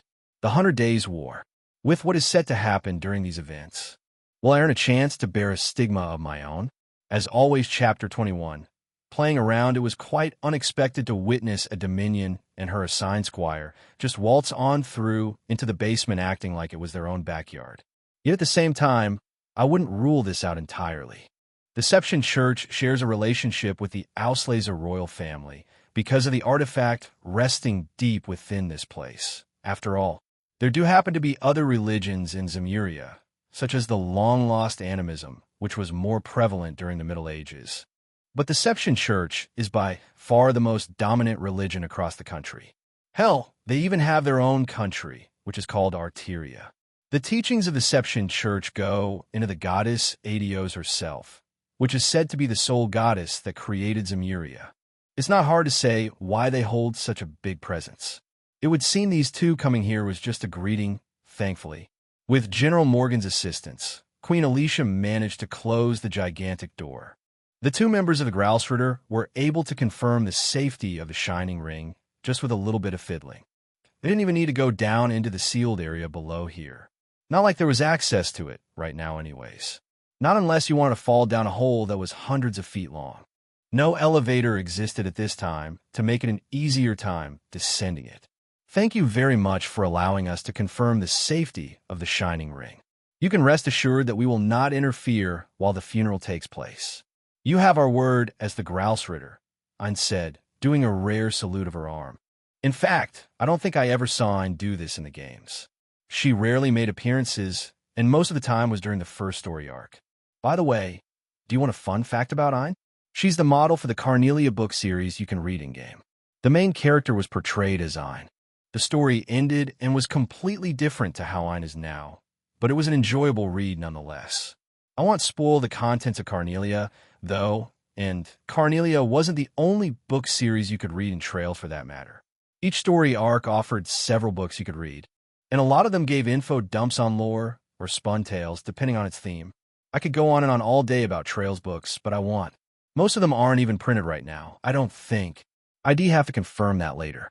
It is no problem at all. The least I want is to risk the current position we hold with Deception Church. You are more than welcome to stay the night in the castle. The funeral proceedings will take place tomorrow. We're having a banquet tonight to celebrate life, Queen Alicia said. We might intrude on your offer then. Let us depart for now. Rufina, Ein said, glancing at Rufina. Yes. Once again, it was a pleasure to meet you, Your Majesty. We shall take our leave, Rufina said, also bowing politely. The Gralsritter duo then left our side, leaving the three of us behind in the treasury. With the giant door of the treasury, now tightly shut again, I saw Queen Alicia place the key back in her bosom. She smiled and looked down at me. One day, Naoto, this key could be yours. But until then, mum's the word, Queen Alicia said. Yes, grandmother, I replied, nodding my head. So she's going to leave it up to me, huh? We're keeping my identity a secret for now. But should there be a day where I decide to expose my identity as prince to Liberal's throne, then Her Majesty's words may very well hold true. Time will only tell for that. With them now gone, General Morgan approached us. We should depart at once, Your Majesty. It is going to be an eventful night tonight. I advise you to rest for the time being. As for His Highness, I shall guide him back to General Osborne's side. You still desire that? Yes? General Morgan asked, wanting to make sure. Unfortunately, Naoto, you will have to return to your father's side. I wish we could spend more time like this, but doing this shall ease any leading suspicions. I am not sure if the Deception Church was able to pick up on your situation, but I know the Church are not idiots. I'm grateful they didn't press the matter onward. Queen Alicia said to me, I understand. The time we spent was short, but I hope to see you again sometime soon, grandmother, I said, smiling back at her. She smiled back at me and nodded. This meeting ended so soon. I'm not sure when I'll get to meet Her Majesty again after this. I mean, there's tonight and tomorrow, but we'll go back to being strangers. That means if I meet Her Highness Princess Claudia, it will not be as relatives. We might see eye to eye from afar, but there likely won't be any greetings now. A shame, but perhaps this will be saved for a later time. We soon found ourselves back in the basement. Her Majesty departed from us too, and she headed back upward toward the open terrace. That was where her personal tower and the throne room was. I was just there, but it's quite the walk. I did see General Morgan assign some soldiers to guide her, so I didn't have to worry. "Thank you for doing this, General," I said, causing General Morgan to pause and look back at me. I bet he didn't expect me to thank him, did I? "I'm only doing my duty, Your Highness. You're already quite fluent, despite not even turning 2 yet. I sincerely hope General Osborne doesn't have any weird plans concerning your upbringing. It's not like I deny his skills, but I'm sure you can understand my worry. But then again, you're just a little kid. Can you even understand these matters?" General Morgan asked, letting out a rare sigh. "Huh, perhaps not. It's as you said, I'm just a little kid. But I'm a little kid with a lot of weight on my shoulders," I replied, smiling. How much of that weight do you truly understand, Your Highness?" General Morgan responded, still doubtful. "I'll leave that to your imagination," I simply said, shrugging my shoulders. "Can you carry me to Father's room?" I decided to ask, showing a playful look in my eyes. The less people know I'm a reincarnated person, the better. "If you command me to do so," General Morgan said. I could see one of his eyes faintly twitch, causing me to inwardly grin. Should I play along? I mean, this might be the only time I'd get to issue a command to General Morgan. But I quickly shook the thought aside. If others saw him carrying me, it could raise suspicions. And I'm trying not to draw attention while I'm here with my father. With that in mind, General Morgan thanked me for not going out of hand, and he proceeded to guide me back into the second floor of the castle. This was where most guest rooms were. I quickly spotted Father in one of the rooms and rushed to his side. From there, the rest of the afternoon passed rather uneventfully. I chatted with Gileath about what happened, and he reminded me not to tell a soul, to anyone. He was much more stern on the matter compared to Her Majesty. It was rare to see Gileath this serious, but I nodded my head at him and made a promise. The evening of the first night arrived. The change in time brought in another surprise. Father took me to an open guest area, where guests were free to chatter and mingle with other guests. You get to see this during big events showcased throughout the games. It allowed for rather interesting and unique conversations to take place, or potentially lead to developing bonds with certain characters. The so-called bonding events, which later get changed to connection events. Lo and behold, I saw Father sitting at the same table with none other than Henry McDowell and Cassius Bright, 3 leading figures of their respective countries. You have Erebonia in one corner, Liberal in another, and in the middle of the two, Crossbell State. I didn't think they'd approach each other like this. Talk about crazy, right? Gileath and Henry do encounter one another later on in the Western Zemurian Trade Conference, but Cassius isn't present then. And likewise, Gileath encounters Cassius during the 100 Days War, but Henry isn't present then. 2 separate occasions. But because of my presence, the 3 found themselves together like this. Pretty interesting, don't you think? "Naoto, you're back," a rather familiar voice exclaimed, rudely interrupting my thoughts. I even flinched a little due to how loud the voice was. Sure enough, with these 3 around, they weren't alone. Their family was with them. I saw a little girl swiftly approach my side. Who else could it be but Estelle? Seeing the onslaught coming, aka her rapidly approaching figure, my mind spurred. Making a decision on the spot, my feet swiftly moved to the side and successfully avoided a hug. Bang! Perhaps doing that was a bad idea. I saw Estelle stumble forward, doing a somersault in the process. I saw herself roll forward toward the center of the second floor. She eventually stopped, only to find herself colliding into someone. "Ouch," Estelle replied, lodging a complaint at me while she rubbed her head. As for the figure she collided into, we all heard an angry voice reach our ears. Who is this ungrateful brat to suddenly barge in here while we're on our way to the banquet hall?" The angry voice echoed, suddenly drawing in a lot of eyes. Upon a closer look, this figure appeared to be a man with brown hair. It was cut into a bowl shape. He had a wispy mustache and a short-cut beard that didn't even cover his lips. On top of that, he was wearing a very vibrant and colorful robe, styled similarly to that of the royal family. His anger started to grow seeing Estelle not immediately leave his side. I knew this man.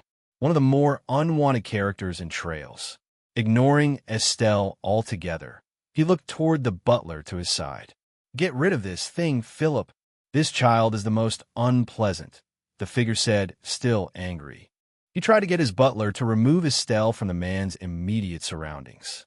Yet the butler quickly replied out of worry, "And my lord, you may want to reconsider this. You have a hard time tuning into your present surroundings sometimes." The butler said, who was called Philip. "Now whatever do you mean by that, Philip? If I say I want this child gone, you make the child disappear. How can you not follow such a simple instruction?" The man responded. "Ah, there's the snarky attitude of his I was waiting to hear. This guy truly doesn't know about Estelle and who her father is, huh? Classic.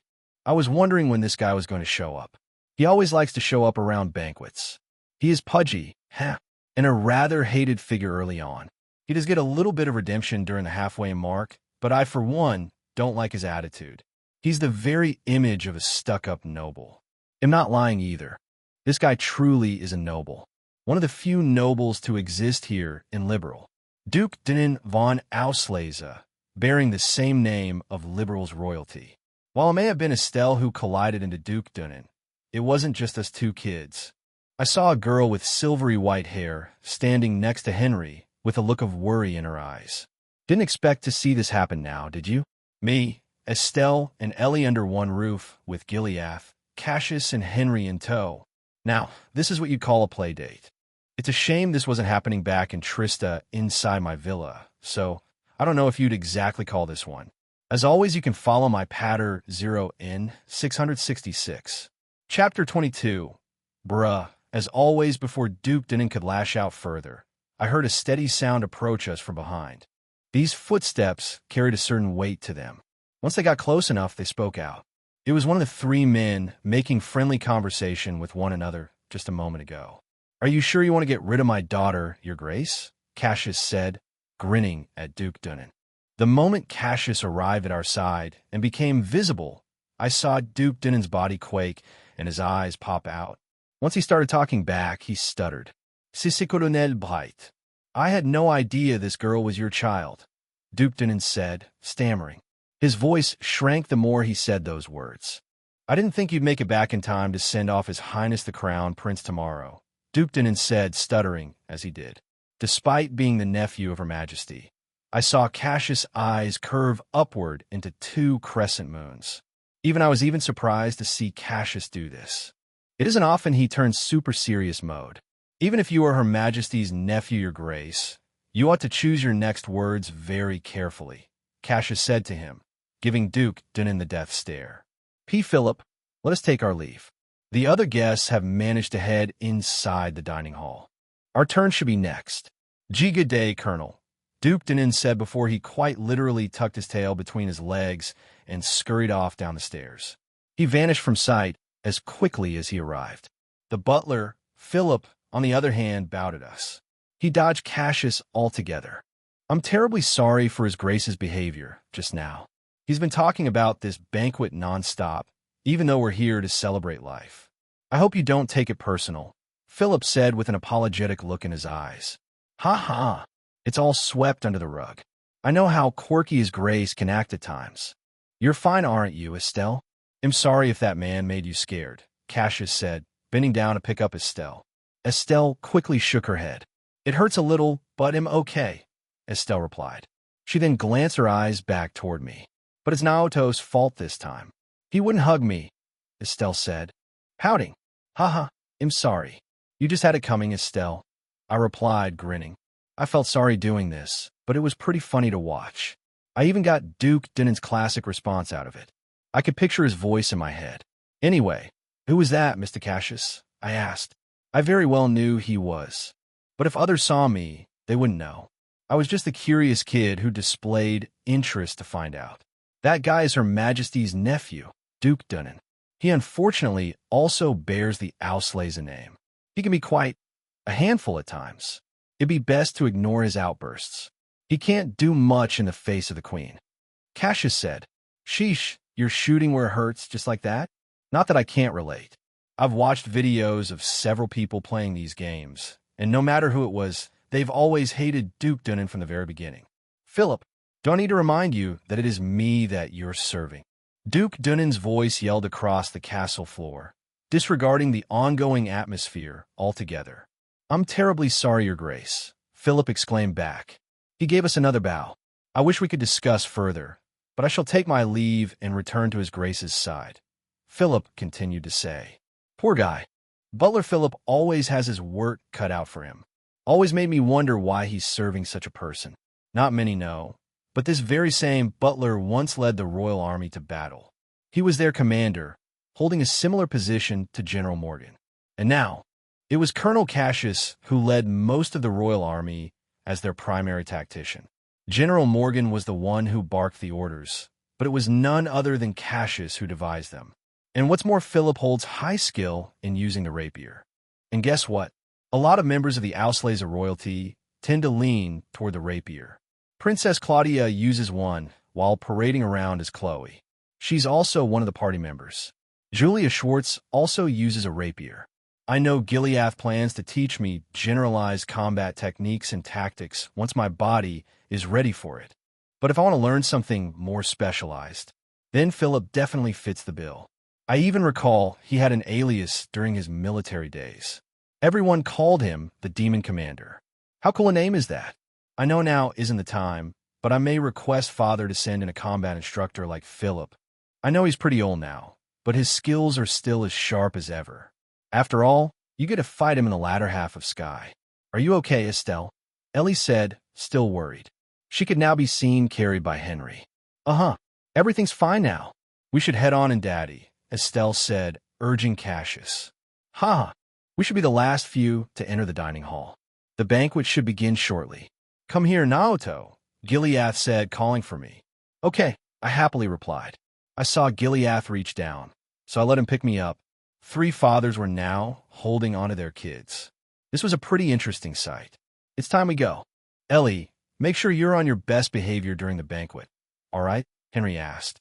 I got it, Grandpa, Ellie said, and proceeded to wave my hand at me. It was nice to see you again, Naoto, Ellie happily said.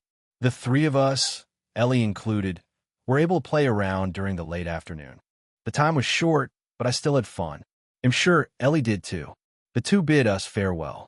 Henry took Ellie and vanished into the banquet hall.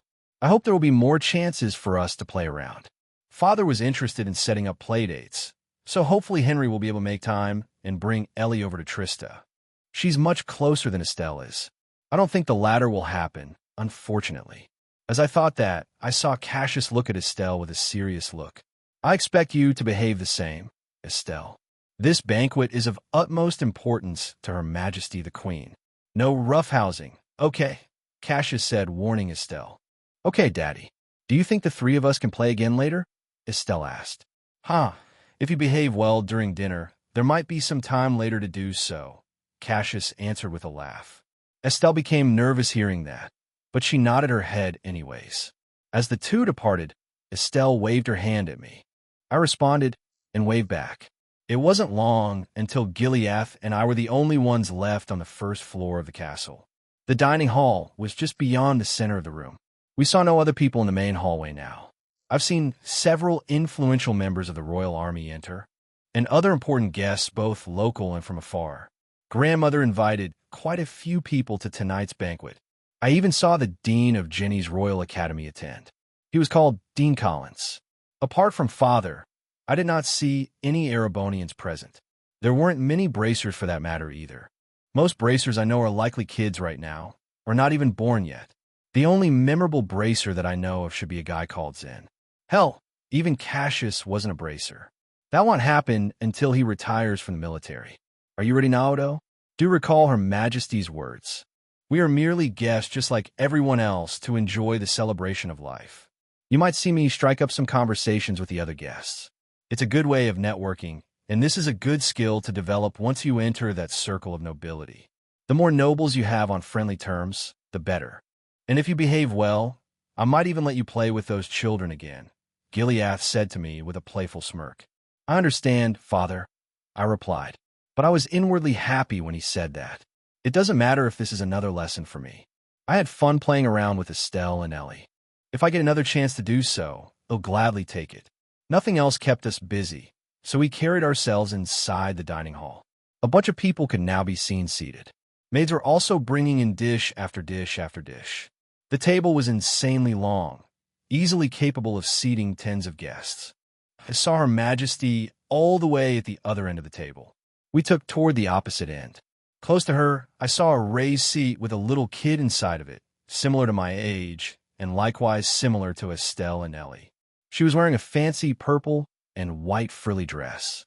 She was moving her eyes around a lot, observing the many people sitting at this elongated table. Once the two of us arrived, I saw her eyes land on us. No doubt about it. This little girl was Princess Claudia. A lot of people had amused looks in their eyes, while some showed shock seeing Gilead enter the room. We avoided any suspicion and took our seat near the other end. It wouldn't do well if I was suddenly placed beside Her Majesty. I saw Queen Alicia nod her head at our arrival too as a kind gesture. I also spotted Cassius, Lena, and Estelle seated in one area with Henry and Ellie seated at another section of the table. Yet to my surprise, I suddenly heard a notification sound off inside my head the moment my eyes landed on Estelle, Ellie, and Princess Claudia. Ding! Gamer Naoto has successfully encountered 3 or more girls with strong fates attached to the Trails verse. A new title has been received. Ding! Title: Harem Seeker is now available. Would you like to equip it? Bruh, I uttered to myself. My eyes turned wide, as I didn't expect to see this message appear inside my mind.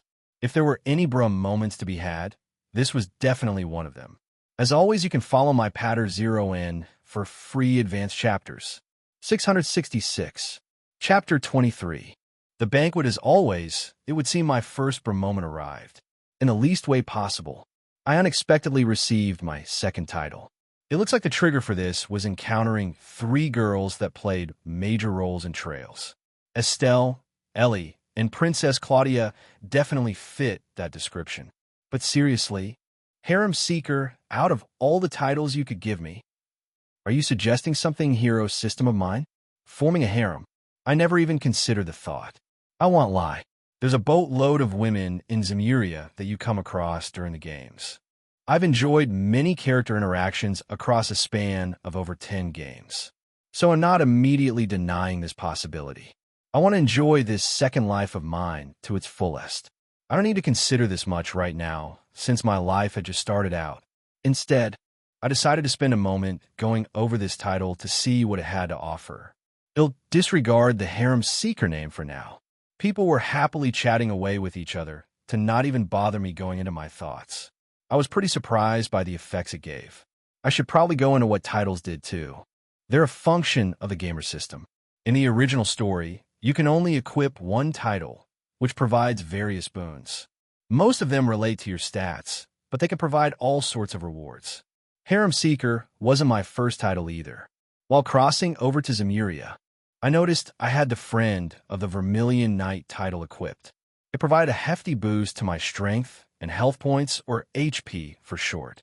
That wasn't the only thing this title could do, but its other perks were locked. Some titles you could level up, while others were static. Some were special like the one I had equipped, and unless I triggered certain scenarios, the other 2 effects would likely remain locked. Now, with that in mind, let's have a look at Harem Seeker's details, shall we?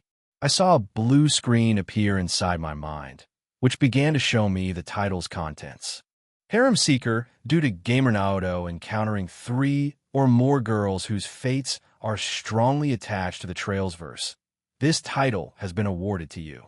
This marks a hidden achievement earned, as Gamer Naoto has shown an interest in forming a harem. It will be up to you to decide who to connect with. The following perks have been granted. Perk 1, Favorability Meter, LV1, 0100 has been unlocked. Gamer Naoto's status window has been updated. Perk 2, you will be shown in a favorable light when you encounter someone new. They will not immediately treat you as an enemy or as someone suspicious. Perk 3, locked 3 perks this time, huh? And the last one is locked. Perhaps it's tied to the first perk? This is the first time I've seen something like this. A favorability meter. I checked through its description, and it's not exactly what you'd call a love meter you'd see in rom-coms fantasies. No, this favorability meter shows a person's impression of me. The more I increase it, the more favorable I become in their eyes. It won't necessarily always lead to the romance route. And apparently, I get rewarded if I max out a person's favorability. I wonder, does checking someone's favorability work like my vermilion eyes? The latter is an active skill, meaning I can turn it off and on at will. That places a heavy strain on my eyes. I hope this favorability meter won't do the same. As much as I wanted to try these out and see who was currently favorable toward me, we were all suddenly distracted by Her Majesty the Queen. I, including everyone else present, all saw Queen Alicia raise her wine glass in the air and tapped it with her spoon. That single echo drew all eyes to her. It was a sudden shift in the atmosphere. The happy chatter vanished entirely. Once Her Majesty began to speak, her voice carried a somber tone, acting as if it was longing for someone. I don't think that was directed at me this time. After all, she did lose her son. At least, I assume Crown Prince Judas to be her son. I thank you all for attending this banquet tonight, my fair citizens of Liberal, and even to our guests from outside our borders. Normally, I would not hold one of these until the Royal Assembly we host each year to discuss our current state of affairs. However, due to an unfortunate tragedy that took place which claimed the life of our very own Crown Prince, I have brought you all here tonight to celebrate life. Tomorrow will be a day of sadness for us all.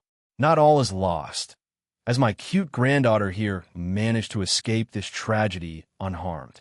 This does not mean I will be stepping down from the throne. Far from it. Until Princess Claudia is deemed fit to take on this position, I shall remain active as current queen. Our operations will continue as scheduled. There will be no inheritance claim during this celebration, Queen Alicia suddenly declared, causing people to uproar. After all, this was a declaration from Queen Alicia herself. Queen Alicia stated she will not back down from the throne, nor pass it to anyone who was looking to claim it. I saw Duke Dunnan seated closer toward her, and there was enough view in my line of sight to see him form a fist in his chair. He tried to hide it, but I could see it. Sucks to be him, right?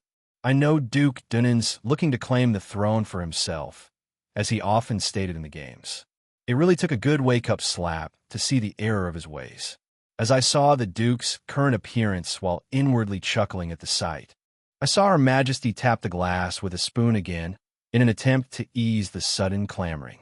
I get that everyone might be worried by my resuming the throne, but you all can rest assured that whatever is taking place now will continue to happen. Just note, I will not be stepping down anytime soon. Queen Alicia said, and through this tragedy came an unexpected blessing. I cannot be privy with you all on the details quite just yet, but it will be revealed in due time. Queen Alicia continued to say. After saying this, she raised Princess Claudia out of her chair and placed her on the table. She did a small curtsy of her skirt. Knowing that she was the same age to us three, it would be awkward if Princess Claudia spoke from her seat, so it made sense seeing Her Majesty do this. She spoke out, and she spoke quite well. She was pretty fluent with her words already, like me.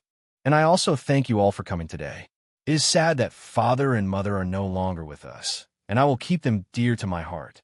I hope you all enjoy this celebration with grandmother and I, Princess Claudia said, introducing herself to us all in the process. She kept a warm smile on her face, but that was only her outward appearance. I knew deep down she was likely trying to accept what had happened still. Losing one's own parents so early on is rough. Ha! Well spoken, my cute granddaughter, Queen Alicia said before she grabbed a hold of her and suddenly stood up. With Princess Claudia in one hand and the wine glass in the other, she spoke out to everyone and initiated a cheer. To my dearest son, Judas von Auslese and his wife. Cheers, Queen Alicia declared, causing everyone to follow suit. Even I played along. Of course, I couldn't drink wine since I was a little kid. I just did it with a glass of water. Cheers to His Highness. Cheers to Your Majesty and Her Highness. Everyone exclaimed in response, erupting in cheer. The toast was complete, and everyone sipped down their drink.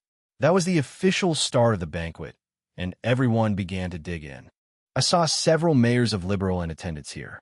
There were 5 main cities: Roland to the east, Bose to the north, Zeiss to the south, Bose to the north, Zeiss to the south, and Rouen to the west. And then you got Gransel City, which is near the heart of Liberal, and that connected to Liberal's largest lake, Valeria Lake. I could see them chatting away with each other. I'm sure in their eyes, this was very similar to a royal assembly, to which is hosted at Gransel Castle once a year. As grandmother stated, that is designed to discuss Liberal's current state of affairs and pass down potential new laws. Out of the mayors present, one of them tickled my fancy. I saw a middle-aged blonde-haired man. Next to him, a little girl could be seen. She was quite older than the three of us, maybe around 4 or 5 years older. She had a pair of turquoise eyes and was wearing an ash and red frilly dress. Her hair was tied back with a red ribbon. If anything, she was closer to Fiona in age. Sensing a gaze, this girl placed her food down back on the table and turned her head. She spotted me with interest. "Father," the girl stated. Hearing that drew the middle-aged man's attention. His head turned and spotted Gileath and I seated across from him. He was closer toward the opposite end of the table near us, compared to the other mayors. "It is rude to stare, boy," the man said, scoffing at me. He seemed pretty stern for one of Liberal's mayors. Despite that, Gileath still laughed. "Ha! Please forgive my son's behavior. This is a new experience for him. His growing curiosity never ceases," Gileath said to the man, which drew his attention to him. "Well, your boy seems well-mannered enough to dine here with the rest of us. I will forgive you for his staring. I haven't seen you around here." "You flew in out of town?" the man said, asking father. "The name's Gileath Osborne. I was one of the lucky ones to receive an invitation from Her Majesty. I hail from Erebonia, and am a high-ranking official in the Imperial Army," Gileath said, formally introducing himself to the mayor. "Still, my son has good eyes. It seems he was able to single you out. Amongst Liberal's mayors, you likely hold the most influence. You run the Bose Market after all. You often trade with our country, Mayor Windelman," Gileath said, keeping a smile on his face. "So that's this guy, huh? Mayor Gwindolman. In due time, he will retire as active mayor of Bose and eventually pass the role down to his daughter here. I don't know if that will happen through elections, as that is how most mayors in Liberal come to be. Now, that's a name I didn't expect to hear come across here in Liberal. So you're that monster causing a ruckus in Erebonia lately. I didn't think anyone from Erebonia would wander down here tonight, let alone someone like you," the man said. "But it is as you say, I am indeed the current mayor of Bose, Mayor Windelman. Just like everyone else, I've come here to pay my condolences to Her Majesty, as well as my daughter," Mayor Windelman said, introducing the two of them to us. "It is a pleasure to meet you both. I didn't think there would be little children attending this event, but it isn't out of the question, I suppose. Everyone has their own situations. You can call me Maybelle. I hope to follow in Father's footsteps one day and become Bose's next mayor," Maybelle said, introducing herself too. She was a side character in the Sky Games, but Estelle would report into her as part of her bracer studies. By then, she would truly be mayor. I can't believe there's so much time left until then. That's a good goal to have.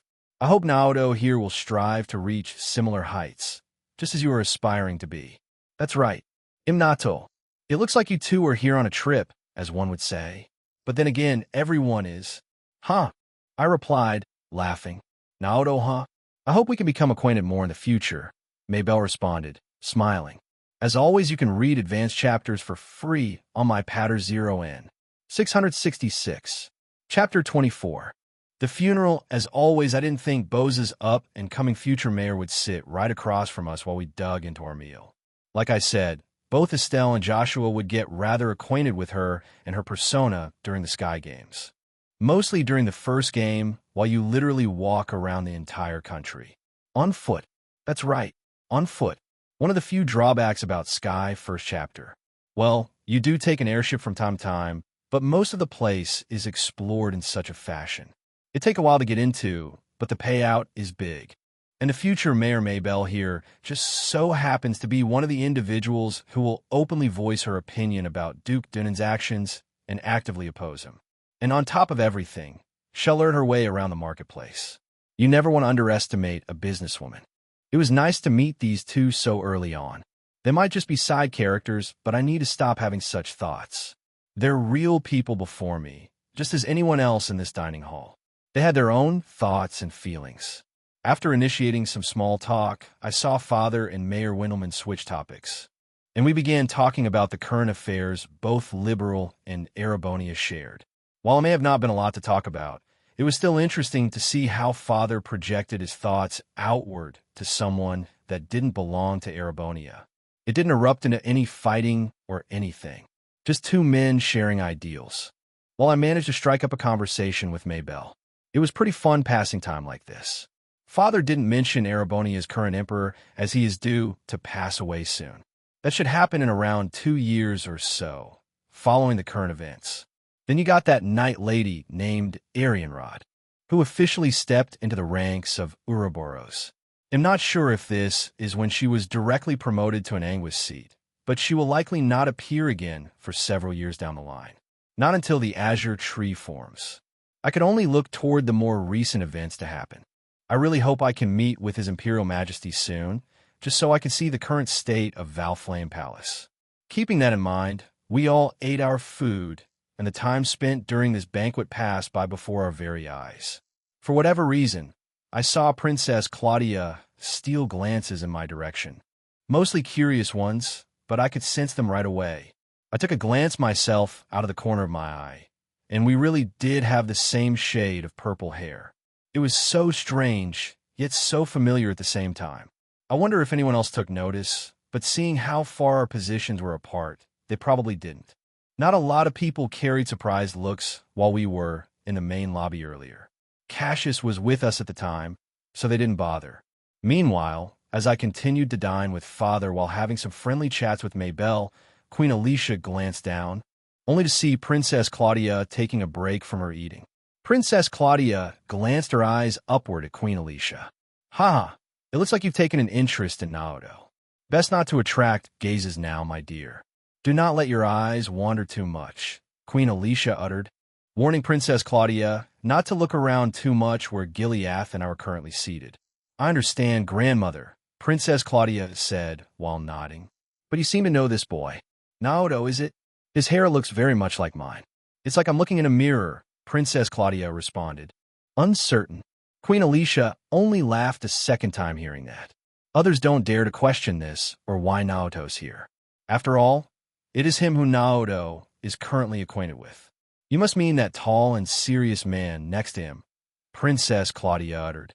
"Who exactly are they?" I can't say too much. I'm afraid. I will say this, though. Do you recall how often I talked about my little sister?" Queen Alicia said, keeping her voice to a minimum.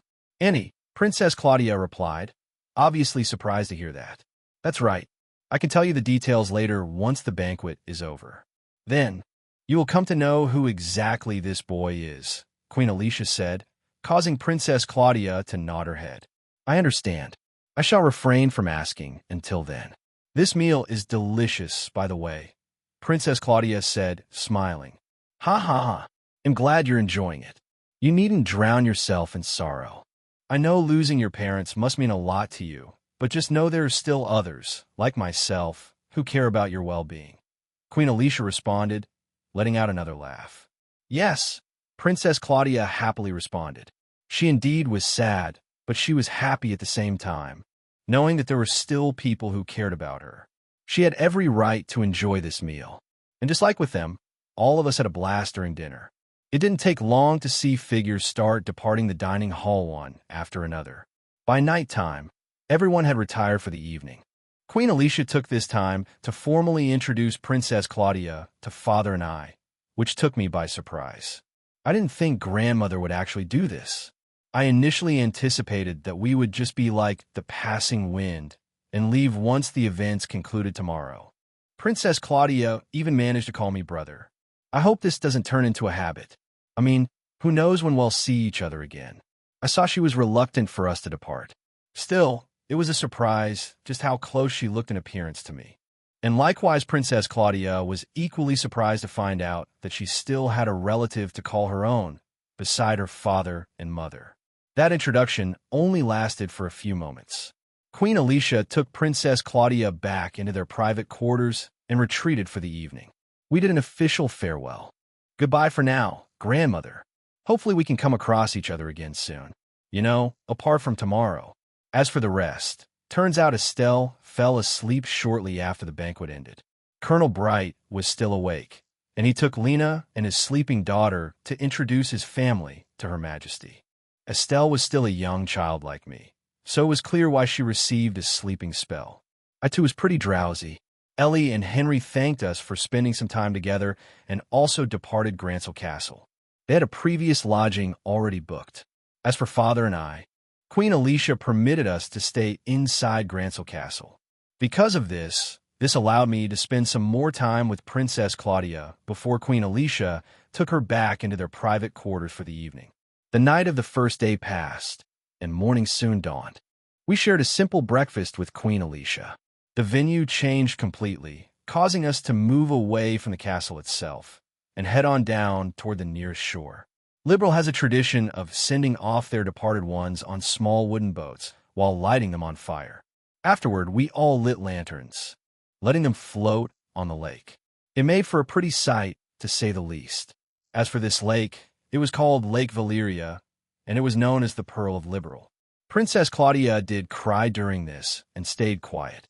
I too remained quiet, as did most of those who partook in the passing.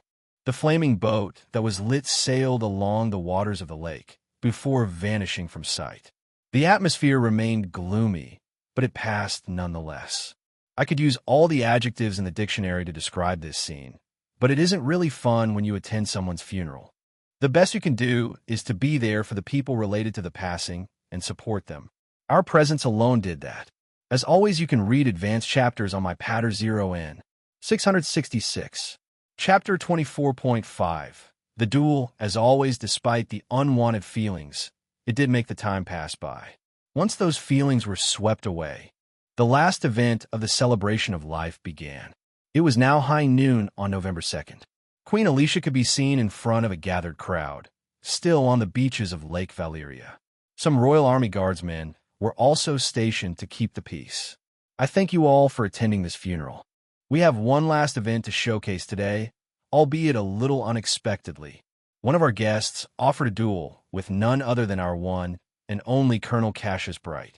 There aren't a lot of men who hold a similar caliber to Colonel Bright, but I think this would make for a rather interesting watch. Queen Alicia announced, causing everyone present to become shocked. There's going to be a duel with Colonel Bright taking the helm. One of the guests exclaimed. Just who an Adios name would be right in the head to challenge someone of the Colonel's strength? Another guest said with a more worried look. Seeing the ongoing clamor, Queen Alicia chuckled. Ha! Everyone, please make your way back to the open reception area near the trees. I will leave the beach to the two in question. Gentlemen, if you would, Queen Alicia asked, only to look at two very particular people.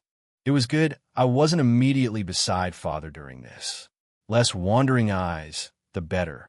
I was actually with Estelle and her mother, Lena. Gilead planned ahead, like he usually does. Right now, we're complete strangers to the royal family. Your daddy is really going to fight my daddy, Estelle said to me. Right? Don't see this as something bad, though. Duels like these are meant to be enjoyed. I wish it'd be in a more formal setting like the martial arts tournament Her Majesty hosts or her birthdays, but this should work, I said with a nod. Fufu, that father of yours is quite the man. I won't be rooting for him. This is my own husband we're talking about here. And Estelle, Lena said, looking down at Estelle. Yes, Mommy, Estelle asked. She wasn't expecting to hear a question from Lena right now, so she was pretty surprised. Don't shoot tuludli, alright? After all, this is still considered a passing. Unless the other guests erupt in cheer, we won't, Lena said. Okay, Estelle replied, nodding her head. She then looked back toward me. I bet my daddy will beat yours, Estelle continued, sticking her tongue out at me in a playful manner. Huh, we'll see about that, I replied, seeing two men walk onto the beach. This isn't exactly the perfect setting to have a duel, for that matter. Sand is coarse and rough and difficult to run through. I've seen people train on sand before in my previous life, but having an entire duel on it, you need skill and technique. It isn't hard ground, so you could easily lose your footing and fall down. And That could decide a match right then and there. But if you put two very capable people like Gileath Osborne and Cassius Bright, who have long trained their foundations with years of training, having a fight on the beach should pose little issue to them. It should be for an exciting battle. I could feel the growing suspense in the air. Queen Alicia also approached the crowd, while she stood still at its forefront. A few guardsmen surrounded her and Princess Claudia, which included Second Lieutenant Julia. Captain Richard was also present, and he was the one who stepped forward along with Gileath and Cassius. And if there was any sign pointing that this wasn't the games I was familiar with, then this is it. You see in the games, every single character you play as just whip out their weapon right out of their ass. It just poofs into existence. It was a running gag in the Trails verse. Here, that doesn't happen. I saw a giant broadsword hoisted on Father's back. That was his weapon of choice. Later on, he would wield a gigantic sword called the Sword of the End. His attacks are extremely heavy, capable of toppling down opponents in one fell swoop. Cassius, on the other hand, launches swift and powerful strikes, easily capable of hitting a person's weak point or landing critical hits. He can't slash like how Sword slashes, but he can blast holes through if he gives enough spin to his pole. And that was Cassius' weapon hoisted on his back. A large red pole. There aren't a lot of people who use a pole, either. Once upon a time, he trained with a sword while he was still an 8 Leaves 1 Blade student, but then he switched. But even then, he still earned the title Divine Blade. This title isn't technical. You didn't need to actually wield a blade to have it. An eerie silence began to spread out once Gileath and Cassius made enough distance for themselves. It wasn't a bad feeling, but I could easily sense excitement from the other guests. Even Estelle watched on with anticipation. I also saw Ellie and Henry nearby, as were Maybelle and her father. I saw the two enter their unique battle stances. Gileath simply parted his feet and took a single step back with his right leg. He then grabbed his broadsword like it was nothing and pointed it outward. As for Cassius, he did a twirl of his pole and brought it over his face. Gileath Osborne, Brigadier General and currently serving active duty in Erebonia's Imperial Army, Gileath said, introducing himself. Likewise, Cassius Bright, Colonel of Liberal's Royal Army and also serving active duty as its commander. Please treat me well, General, Cassius said, introducing himself too. I knew it. General Osborne, Captain Richard said, his expression remained serious. The crowd soared into an uproar once Gileath dropped his name. Sure enough, it carries weight. I wonder, when will I have such influence where my name is renowned? Hell, do I even want that? It's more than likely to happen if I do truly become Liberal's prince later on. The shock was shocking indeed. Even Captain Richard's expression changed. But I saw him quickly shake his head, causing it to return to normal. You can't slack off here. You are in the presence of Her Majesty. I do not know why one of Erebonia's generals is here at this celebration, but Her Majesty must have done it for a reason. I knew something's been off since this man arrived here yesterday at the gate. Captain Richard thought. Captain Richard saw the two, now ready for combat. This wasn't a battle to the death or anything, just a battle meant to be enjoyed with an audience. And I was part of that audience. It never felt more real. You'd never come across something like this in my previous life. The audience's clamor died down after the initial surprise. Captain Richard took this time to speak to everyone present. His voice is calm and powerful. This will be a one-on-one duel with Brigadier General Gileath Osborne hailing from the Erebonian Empire against our Royal Army's active commander, Colonel Bright. Whoever knocks down their opponent first will be declared the winner, Captain Richard declared. So without further delay, begin, Captain Richard yelled. In guard, Gileath and Cassius stated. With that, the duel had begun. As always, you can follow my Patter 0 in for free advanced chapters. 666. Chapter 25. Last day in Liberal, as always the duel ended as swiftly as it began. Several strikes were lashed out at each other, creating collisions of a sword to pull one after another. I even got to see Cassius unleash his Phoenix Wave-esque craft. How cool is that? He twirled around the sand, acting like it was his own backyard. Gileath also unleashed some crafts of his own, likely coming from his 104 military combat. Each blow was heavy, but in the end, there had to be one winner and one loser. It wouldn't be a show if they ended up in a draw now, would it? I suddenly saw Father collapse onto one knee, panting deep, heavy sighs. Several red marks could be seen on his face. It wasn't exactly the prettiest. I saw Lena shield Estelle's eyes whenever blood was flung around. Neither of each other's wounds were deep, but Cassius didn't come out of this unscathed either. I could see some injuries on his body, too. It would seem I have come out of this as the victor, General, Cassius said, letting out some breaths of his own. It wasn't super visible from afar, but the sand around them had reddened from the fighting. So it would. Thank you for giving me this opportunity, Gileath said, only to stand back up. Like I said, this wasn't a fight to the death. Most fights weren't in Zemuria, unless you were up against the big baddie final boss fight. Most fights leading up to that point either had some goal in mind, or it was just to test the main character's party. The only exception to this would be the rivalries that occur during the latter half of Cold Steel. In those, there were defined victors and losers. And well, the loser ends up perishing because their divine knights would get absorbed into the winner's divine knight. These were the real death battles. It's not like death doesn't happen here. There's lots of wars, and there's also Jaegers. Bloody battles that claim lives happen quite frequently. Still, to think Father lost this duel. Cassius is definitely no man to be underestimated.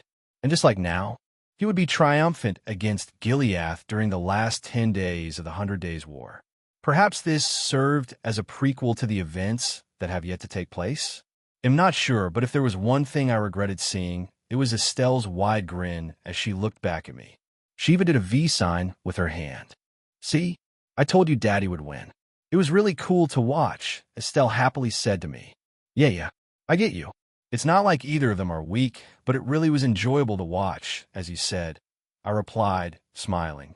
Hearing that, Estelle giggled. That is enough. Colonel Bright has been declared the winner of this duel, Queen Alicia exclaimed. The audience entered a fervor and became excited. Everyone cheered. 3 cheers to Her Majesty. Long live Liberal. The standard gloating of when their own country wins. You get the idea. I wonder, did Father let it play out like this as another lesson to me, showing his humble side? I'm sure he could have easily won, but still lost. Or maybe it wasn't a choice at all. Cassius was just that powerful. I could go either way with this. Regardless, the victor was decided, and the celebration of life came to its conclusion. Everyone had to bid their farewells and headed back inside Grancel City, wherever their next destination was. Grancel Castle was now off limits again and wouldn't hold any public appearances anytime soon. That meant I had to depart from Estelle, Lena, and Cassius. I saw Estelle become dejected. I, on the other hand, truly felt it. I had become friends with one of the Trails vs. main characters, even if we just spent 2 days together. This parting had much more impact on me than it did her, as it might be years before I get to see Estelle again. Unlike other characters, because Cassius is Estelle's father, he can't exactly waltz into Erebonia. He's a commander of Liberal's royal army. Just doing that alone is like inviting your enemy right into your own territory. Liberal and Erebonia haven't exactly been on friendly terms, unlike other countries. There's present peace, yes, but those stuck-up nobles are looking to stir up trouble any opportunity they get. And if it spirals out of control, guess who has to handle it? Cassius, as well as the many soldiers assigned under him. It likely wouldn't be handled by Cassius directly, but more along the lines of lower-ranked soldiers under him, like a guy named Sid. So yeah, Cassius can't exactly bring Estelle into Erebonia without walking into danger. On the other hand, Henry could do this with Ellie. 1. Crossbell City is a much shorter drive to Trista than it is from Liberal, and 2. Crossbell State is on much friendlier terms with Erebonia, in my opinion. At least for now. Once Crossbell State's internal proceedings happen when it tries to declare itself independent, that's when things get messy, and it also provides a window of opportunity for Erebonia and its new chancellor, who is none other than my father, to annex it. I'm saying all of this because that is indeed what Gileath did in the latter half of the first decade of S1200, seizing control of Crossbell State, even if it did only last for a short period of time. But like I said, this won't happen for a good 2 decades. He'll be 20 or older by then. There is much, much to do. So Ellie coming over to have some play dates seems much more plausible than Estelle. With that in mind, Henry and Ellie were the first to depart from the new people I've come to meet. They had a scheduled airship flight, causing the two to promptly return to Crossbell City. Saying goodbyes were sad. But it's not like Estelle, Cassius, and Lena immediately left. They stood around for a while, and we were able to play for a bit longer. The cheery atmosphere returned, and to my surprise, grandmother allowed Princess Claudia to play with us, even if it was only for a short little while. But that implied one big thing. And keep in mind, this happened before Ellie departed. This meant that Princess Claudia, Estelle, and Ellie met each other while being kids. This wasn't even supposed to happen. Estelle's first encounter with Princess Claudia takes place in Sky's first game. But now, because everyone is gathered here, that is thrown out the window. We're still little kids right now, and with Estelle being Estelle, I have a feeling she might forget all about this. Will we leave enough of an impression on her that will cause Estelle to remember the three of us by the time we meet again? That will remain to be seen. Just having Estelle be around Princess Claudia was enough to uplift her mood. The cry from earlier stopped altogether. Estelle is the embodiment of the sun, one of the most cheerful girls you'll ever encounter in trails. To say the least, it brought the sunshine over the gloomy atmosphere, making the remainder of our time spent enjoyable. Closer toward the end of the second day, Princess Claudia began to address me as brother more and more. Just as a kind gesture, I'm sure. Either way, I got pretty close to Princess Claudia, just like with Estelle and Ellie. Estelle just shrugged this name-calling off, and still called me Naoto. If one related this to the Japanese, Princess Claudia didn't call me Oni-ai-chan or Aniki.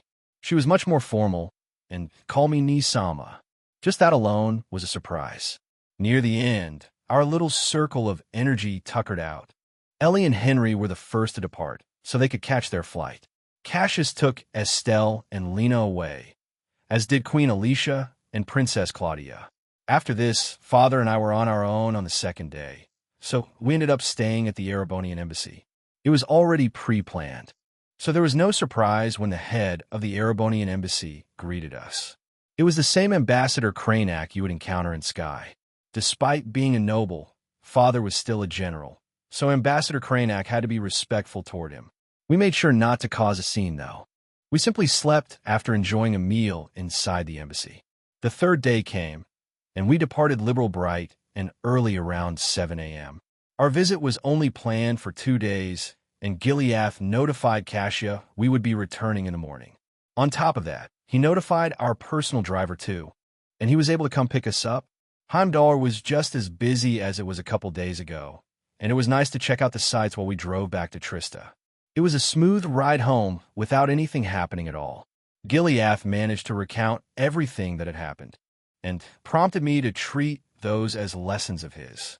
He'll hold these dear to my heart. If I am set on the path to become a noble in the future, he'll need every lesson on etiquette I need. Cassia greeted me with a warm hug, and her mouth opened up into a large O once she learned that I had become friends/siblings with none other than Liberal's princess, Claudia von Auslese. Cassia immediately reminded us to keep this a secret and to not have it leave the house. We swore an oath to the goddess there. Until I decided to let this see the light of day, we wouldn't talk about this one bit. You know, if I properly become Liberal's crown prince in the future. With the trip to Liberal settled, I started to spend my days behaving like how a normal kid would, along with my new little bro, Reen.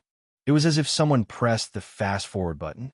Gileath would often be away due to his military work, so it was just Cassia, Reen, and I during the weeks. Gileath would try to come home over the weekends. To my surprise, nothing eventful happened during this. Before I realized it, a whole 2 years passed. I was on the cusp of turning 4 years old. Chapter 26. 2 years later, status window. S1189. March 1st, Osborne Villa. Before I realized it, 2 years passed by in a blink of an eye. The first couple of months signaled my second birthday, which made it S1188. Then the whole year passed pretty uneventfully, just me being raised in a new family. A family I had now accepted as my own. No longer was I Naoto of planet Earth, but Naoto of Zemuria. I found it funny that I kept the same name when I crossed over.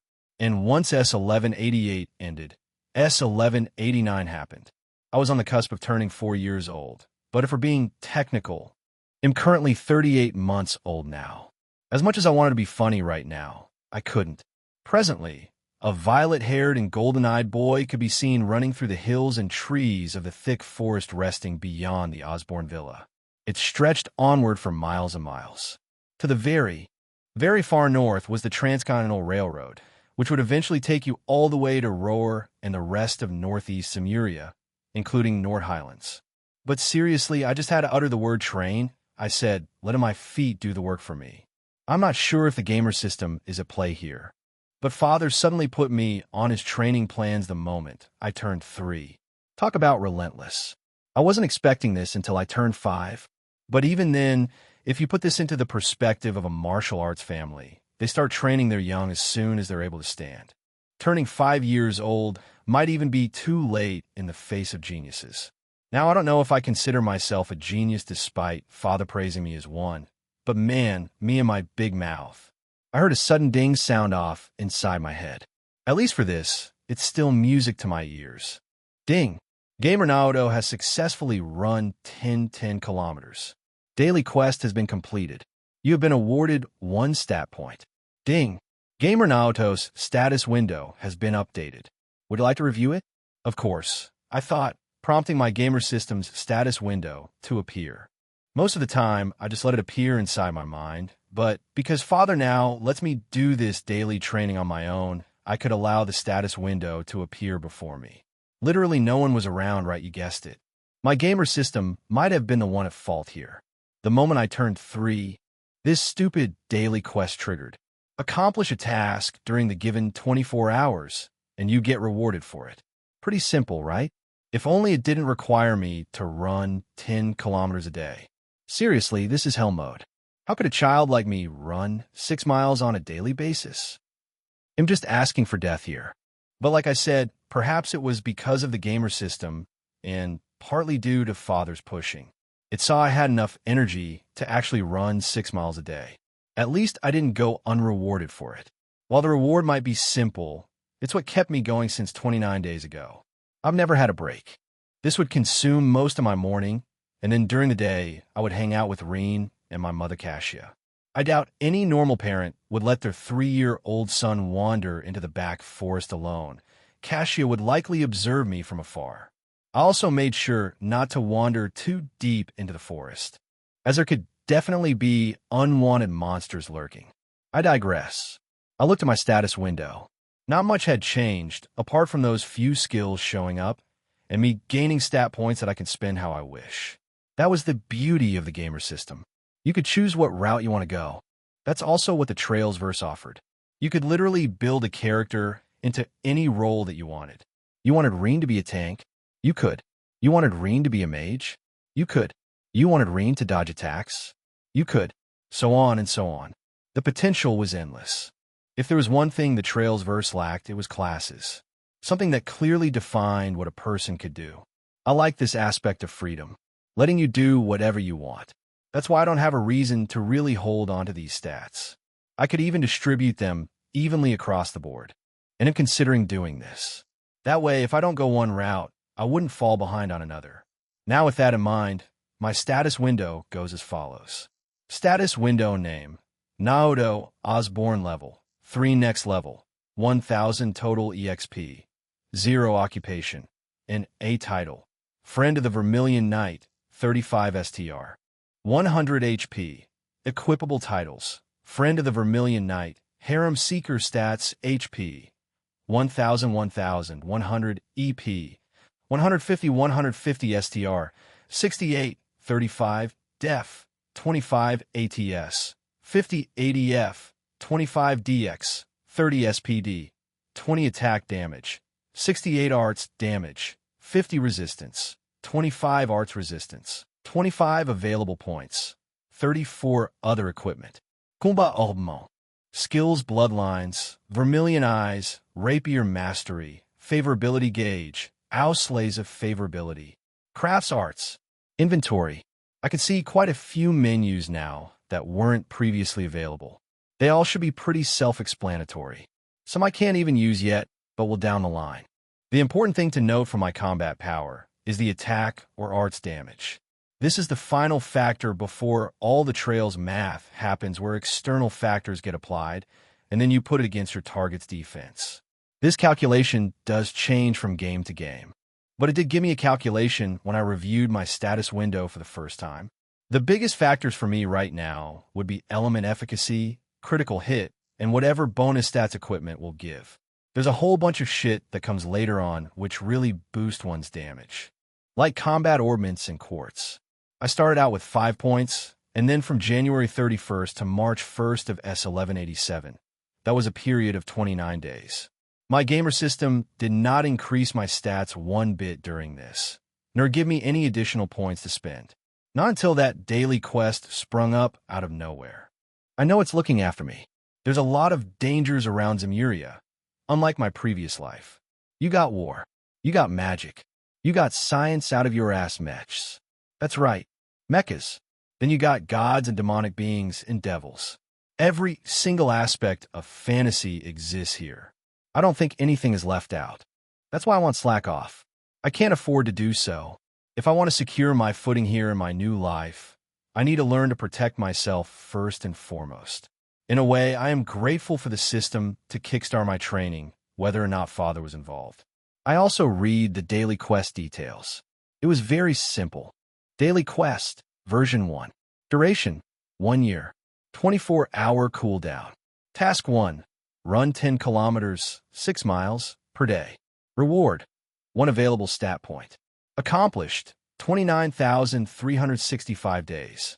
Hidden requirement. Do the daily quest every day to unlock version 2. It's as you see it, it's the One Punch Man routine, but obviously tweaked. It's initially having me focus on running for now, and it will likely have me shift to other portions of my body to get the full experience in. And Father said if I deliver good results, you'll get to witness combat from him firsthand. I can't help but be excited, you know? And something to keep in mind, this new reality of mine isn't turn-based. It's full-on action. There were a couple anime adaptations of Trails, which showcased how combat orbments and crafts were used in live combat. It should play out similarly to here. Later down the line, you can actually preset arts in Daybreak onward. I knew that from those promotional videos. But until then, we have to manually slide our fingers across the lines to trigger which art we want to cast. I'm sure Father will go into detail, as I already expressed interest in learning how combat orbments work. It should be similar to the glorified pocket watches you see in Sky. It might not be the same model, as those are Generation 4 versions. There's still over a decade till Sky, so we might still be on Generation 2 or Generation 3 models. For now, Father is content with me doing my daily running. I'm not going to let him down. He'll not use these available points now. Instead, once those 365 days pass, he'll use them all in one go. Gotta go fast. Chapter 27. First progress, it's a new week. As always, S1189. March 2nd, 9:30 a.m. I panted. The same violet-haired boy crisscrossed through the river of trees in the same path as yesterday. The forest's layout didn't change. I had already memorized most of it within a few miles around me. I didn't run in a straight line. I did some laps back and forth to account for all 10 kilometers. I don't even need Vermilion Eyes active during this to know where I was going. This is a skill I don't want to rely on. I see it more as a perk. If I want an initial scope of a piece of land, ID, turn it on, and commit it to memory. I have most areas and dungeons memorized in Trails, at least up until Trails into Reverie. Beyond that, it's a shame I haven't experienced Daybreak before myself. I wonder if the gamer system will reward me in some way in regard to that. Only time will tell. Unless I encounter something new, or if Vermilion Eyes gives me new abilities, I likely won't be using it much. For now, I continued my running. I was approaching the end of today's daily quest. Ding! You have ran 9.1 kilometers. You have ran 9.2 kilometers. You have ran 9.3 kilometers. I continued, letting my legs swiftly carry my small body through and through the trees. On average, it takes around 10 minutes for me to complete 1 kilometer.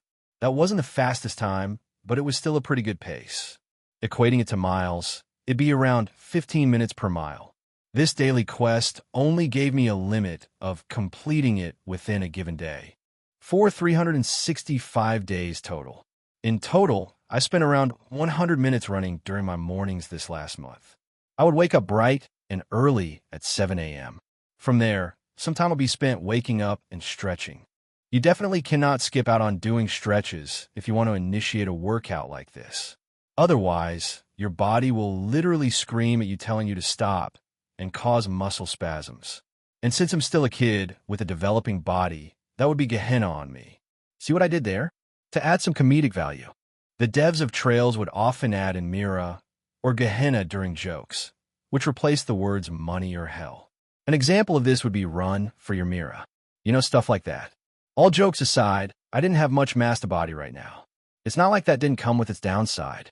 During every run, I would find myself winded by the time I finished the daily quest. My lungs are a far cry from being fully grown. That didn't stop me from doing the daily quest, though. With one last burst of energy, I let my feet carry myself even faster. Most of it was just tree after tree after tree. I heard various animals chattering about. The grass was a vibrant green color, and spring was on its way. It does snow here in Trista, but not in very big amounts. The snow already stopped once I began my running in February. It was warm enough to where it wasn't biting cold anymore. The sun's rays felt nice as I did this running. Once I heard that music sound off inside my mind, I came to a screeching halt. My vision is now still. Ding! Gamer Naoto has successfully run 10 kilometers. Daily quest has been completed. You have been awarded 1 stat point. Ding! Gamer Naoto's status window has been updated. Finally, I uttered again. Music to my ears. 30 days ago, it triggered this daily quest. Since then, 1 full month has passed. Well, 1 month and 2 days, if you want to be specific. Apart from the calendar's name, changing to the Seption calendar, and how many years have passed, everything else mirrored my previous life, to my surprise. The days of the week are the same. There's 24 hours in a given day, so on and so on. So that meant February had 28 days. It is March 2nd now, so I'm already into the 2nd month of my daily quest training. Not even 11 months remain to see what version 2 holds for me. This training may or may not look familiar. It's the same training shown in One Punch Man. It seems it was catered toward me and didn't dive into its full contents right off the bat, and only assigned me to running. I am very curious to see what version 2 holds. That also begs a question. What would happen if I decided to skip a day of running? The time limit is 365 days, and if I happen to skip out on a single day, would version 2 still trigger if I do the rest of it? I would hate to find out. I, for one, am no quitter. I will see this through. Today marks 32 days, so that meant only 333 days left. I've already gotten used to running these 10 kilometers in the first month alone. And besides, running and leg muscle strength were key points to doing future legwork drills. I'm sure Father already has those set aside for me once I'm ready. At least, today's daily quest was now done. I let my body collapse onto the soft grass beneath me, letting the cool morning breeze waft around my face. Taking in deep breaths, the air felt crisp and nice. Not like the air you'd find in a densely packed city in my previous life where pollution was bad. I also felt the gentle rays of the sun land on my face, causing me to smile. Just spending a couple minutes alone like this, I was beginning to feel refreshed. Still, that stupid father of mine, I uttered to myself. I couldn't help but retort at Gileath, but could I really blame the man? I initially resented him for beginning my training at the ripe age of 3, but looking back, that's probably the ideal start. By the time you turn 5 or 6 in martial arts families, they'd have such a huge gap when put into the lens of geniuses. And I'm not just talking about those Eastern fantasy stories that were popular in my previous life. Just in general alone. Gileath showing interest in starting my foundational training this early on means that he truly cares about me. It's a weird feeling, you know? Gileath decides to become the main villain in the Cold Steel saga.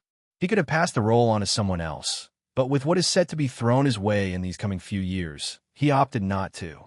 I currently have no plans to derail this moment when he offers himself to the Great One. That is too much a plot point to ignore or change. Sadly, my enjoyment came to a quick close. I could only enjoy this relaxation for a few minutes at most. I heard a strong voice trail off, not too far away. But it was something I wasn't expecting. The closer Gileath approached me, I saw him flying from tree to tree. Not running, literally flying. Just like how you would see a certain ninja wearing an orange jumpsuit. And once he began getting closer and closer, it almost sounded like Gileath was singing, and in an all more familiar tone too. Why in the actual fuck is Gileath singing a military wake-up bugle out of nowhere? I never would have expected to see Gileath of all people do this. But then again, he is a soldier, an extremely high-ranked one at that. I could actually picture Gileath as a drill sergeant in my previous life. That thought was suddenly interrupted as Gileath swooped downward, and his singing grew even louder. Gileath song, landing right in front of me. Even jumping through trees seemed an easy task for this man. Seriously, just how capable are Gileath's foundations? He must be rocking some serious muscle underneath that uniform of his. Rise and shine, soldier, Gileath exclaimed, looking right at me. A strong breeze accompanied his arrival. Gileath apparently joined up with me, and, on top of running, he included tree jumping in his exercise. And even with that, I barely saw him crack sweat. He still had his stern look in his eyes. Here I was seated on my ass, while Gileath acted like this was just a stroll to him. That wasn't back talking I heard just now, was it? Gileath continued to say, letting his gigantic shadow cover me. A cold chill ran down my spine the moment his gaze landed on me. As if they acted on their own, my feet did a swinging motion. I planted myself back on my feet and stood upright and decided to play along. No, sir, I replied. Gileath isn't actually going to make me into a soldier. Will he? I don't doubt his ability to do such a thing. I personally don't have interest in joining the army, so I'm not sure what expectations Gileath has of me. That won't stop me from doing this training. I want to strengthen myself for the path I may eventually tread on. Good, good. The running today was satisfactory. You still get tired after completing the set, which is completely natural. You would take all morning to run one set, but now you only need half the morning to do so. This progress is quite good. I must say, Gileath said, giving me rare praise. How do you feel? Overall, I mean, Gileath decided to ask. Pretty good, if I'm speaking honestly. I'm feeling more energetic by the day. I'm guessing this is due to me building my stamina. I answered. I wasn't lying. I know I'm presently tired, but overall, I'm feeling pretty good. Running sure does wonders, doesn't it? And this is just the beginning. Excellent. Today's lesson hasn't ended yet, Gileath responded, making me pause. Do you remember what I told you when we started this training a month ago? I do. Good soldiers follow orders. Right? I replied, causing Gileath to smile. Huh? Gileath replied, letting out a big laugh. Quite so. You've remembered. Good, Gileath said, smiling back at me. Follow through with my training, and you'll handle yourself well in the future, Gileath continued to say. I understand, father, I replied, nodding my head. I don't think I'll become a soldier like you are, but you're doing this so I can stand on my own 2 feet with what is to come, right? You're right, my boy. Your path ahead will no doubt be stormy. I'd argue even more stormy than mine. That's why I'm laying your foundations now, just like how a soldier would in the Imperial Army. So while you're under my guidance, you'll follow my orders. Understood, Gileath questioned. His gaze turned serious again. I knew father is looking out for me, even if he is doing such a roundabout way in doing so. I'm definitely expecting an explosive rise in my stats during these couple of years if I continue under his guidance. I had no reason to refuse. Low-key, Gileath is by far one of the best teachers you could ask for. Before all Gehenna broke loose, anyways. See what I did there again? All jokes aside, I stared back at father and responded to him. Yes. Good, Gileath replied. And by the way, if a soldier talks back to their superior in the Imperial Army, they will get severely reprimanded. I want you to keep that in mind, Gileath said, warning me. I nodded my head a second time. Anyways, I mentioned that your training is not done yet today. I figured it is time to show you an art or two. I'm also looking for a teacher that specializes in the rapier. Before long, we will begin your rapier training. It is unfortunate to say, but I'm not an expert, Gileath continued. My eyes lit up seeing this. As always, you can follow my Patter Zero in for free advanced chapters. 666. Chapter 28. Combat Orbment, as always, really? I exclaimed, obviously happy. I didn't think I'd receive sword training this early. Well, he is still looking for a teacher. I couldn't help but grow curious as to who it will be. Isn't being 3 a little too young to pick up a sword? Running around, I get. But holding a sword outright? Of course, as long as you continue to deliver good results to me. It might be a little too early to have you train with a sword, though. I might get an earful from Cassia. Haha, Gileath replied with a laugh. Hearing this, I couldn't help but grow in anticipation. Setting apart the rapier, I was more interested in seeing Gileath use arts. Now, that's a Trails exclusive. I saw Gileath pause and rummage through his clothes. He brought out a pocket watch-like device, one that was both familiar yet foreign to me. I was completely used to seeing this in the games, but this is my first one seeing it in person. Cool me. I for one of many things, but being a liar is not one of them. Today, I said I will show you a combat orbment, and that is what I will do, Gileath said to me. He now held a combat orbment in his hand. We took a moment to approach a couple trees. Enough time had passed to where I now had enough breath. My chest steadily rose outward, and my energy from earlier died down. The tiredness is mostly gone now, too. I very well knew what this device was, but it's not like I could project that out to Gileath, knowing that I'm a reincarnator and all. I acted like a curious child, and in reality, I truly was. Just seeing this device alone brought me great interest. As I thought that, I heard Gileath speak to me and began to introduce this device. This would just be one of many instances I would get to see, and hopefully not the last. In due time, I'm sure one of these will land in my own possession. What you see here, son, are what are known as combat orbments. The device itself can cast what we call arts, Gileath said, beginning his explanation of the combat orbment. Arts can provide many boons during combat in a variety of ways. Some can cause massive destruction, while some can support you. The use of mana waned since the Middle Ages, causing us humans to adapt through a different method. This is what we were going to cover in the Orbital Revolution, but I'll be explaining some of it to you now. It allows us to cast abilities that are equivalent to magic like it's nothing. As long as you have the corresponding quartz installed in this device, we could easily achieve what the mages of the Middle Ages could, Gileath explained.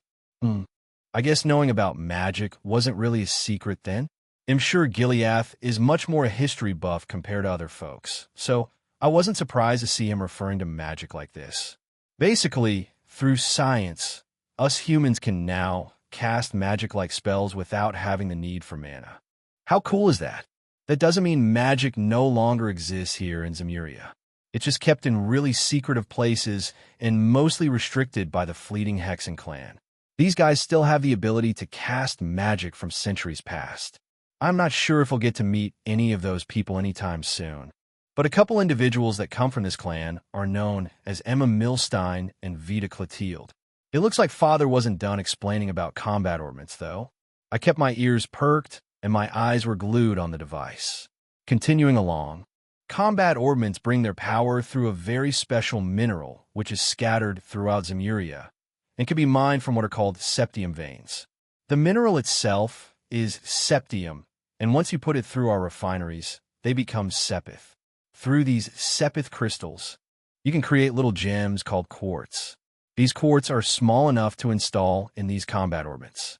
They require very specialized engineers to install these. You'll find them in orbital workshops. And install enough, you get a combat orbment like mine, Gileath said, concluding his explanation. Now, there's the nitty-gritty of the Trails verse. Raw septium, refined sepith, and quartz. In the games, all monsters would drop various drops of sepith. The most beginning-level quartz would only need a couple tens or so to synthesize into a quartz. More advanced level quartz required much, much more. I'm sure in time, my gamer system will introduce a function to allow me to gather sepith. This is what separates Trails from your typical magical fantasy story. The power of science. This ushered in a new path for mankind. It allowed them to create crazy contraptions, going far, far beyond what was invented in my previous life. It's the same technology that will eventually develop mechas. Humanoid, gigantic robots that just about anyone could pilot. You heard me right. Trails is a sci-fi and magical fantasy. If that isn't cool, then I don't know what is. And at the helm of all this that drove humankind into this direction is a foundation called the Epstein Foundation. It spurred the orbital revolution about 40 years ago by a man called Claude Epstein. Hence the name, the Epstein Foundation. It was built in honor of him after he passed away. Father did briefly bring up the orbital revolution when I was younger, but we never really had a chance to talk about it until now. This is the combat orbit, right? I asked, obviously excited. That's correct. This is a combat orbit. They have pretty heavy regulations on who and can't use them. While normal citizens can use them, they're mostly used by the army, the bracers, and private militaries or mercenaries. This one is a standard-issued one.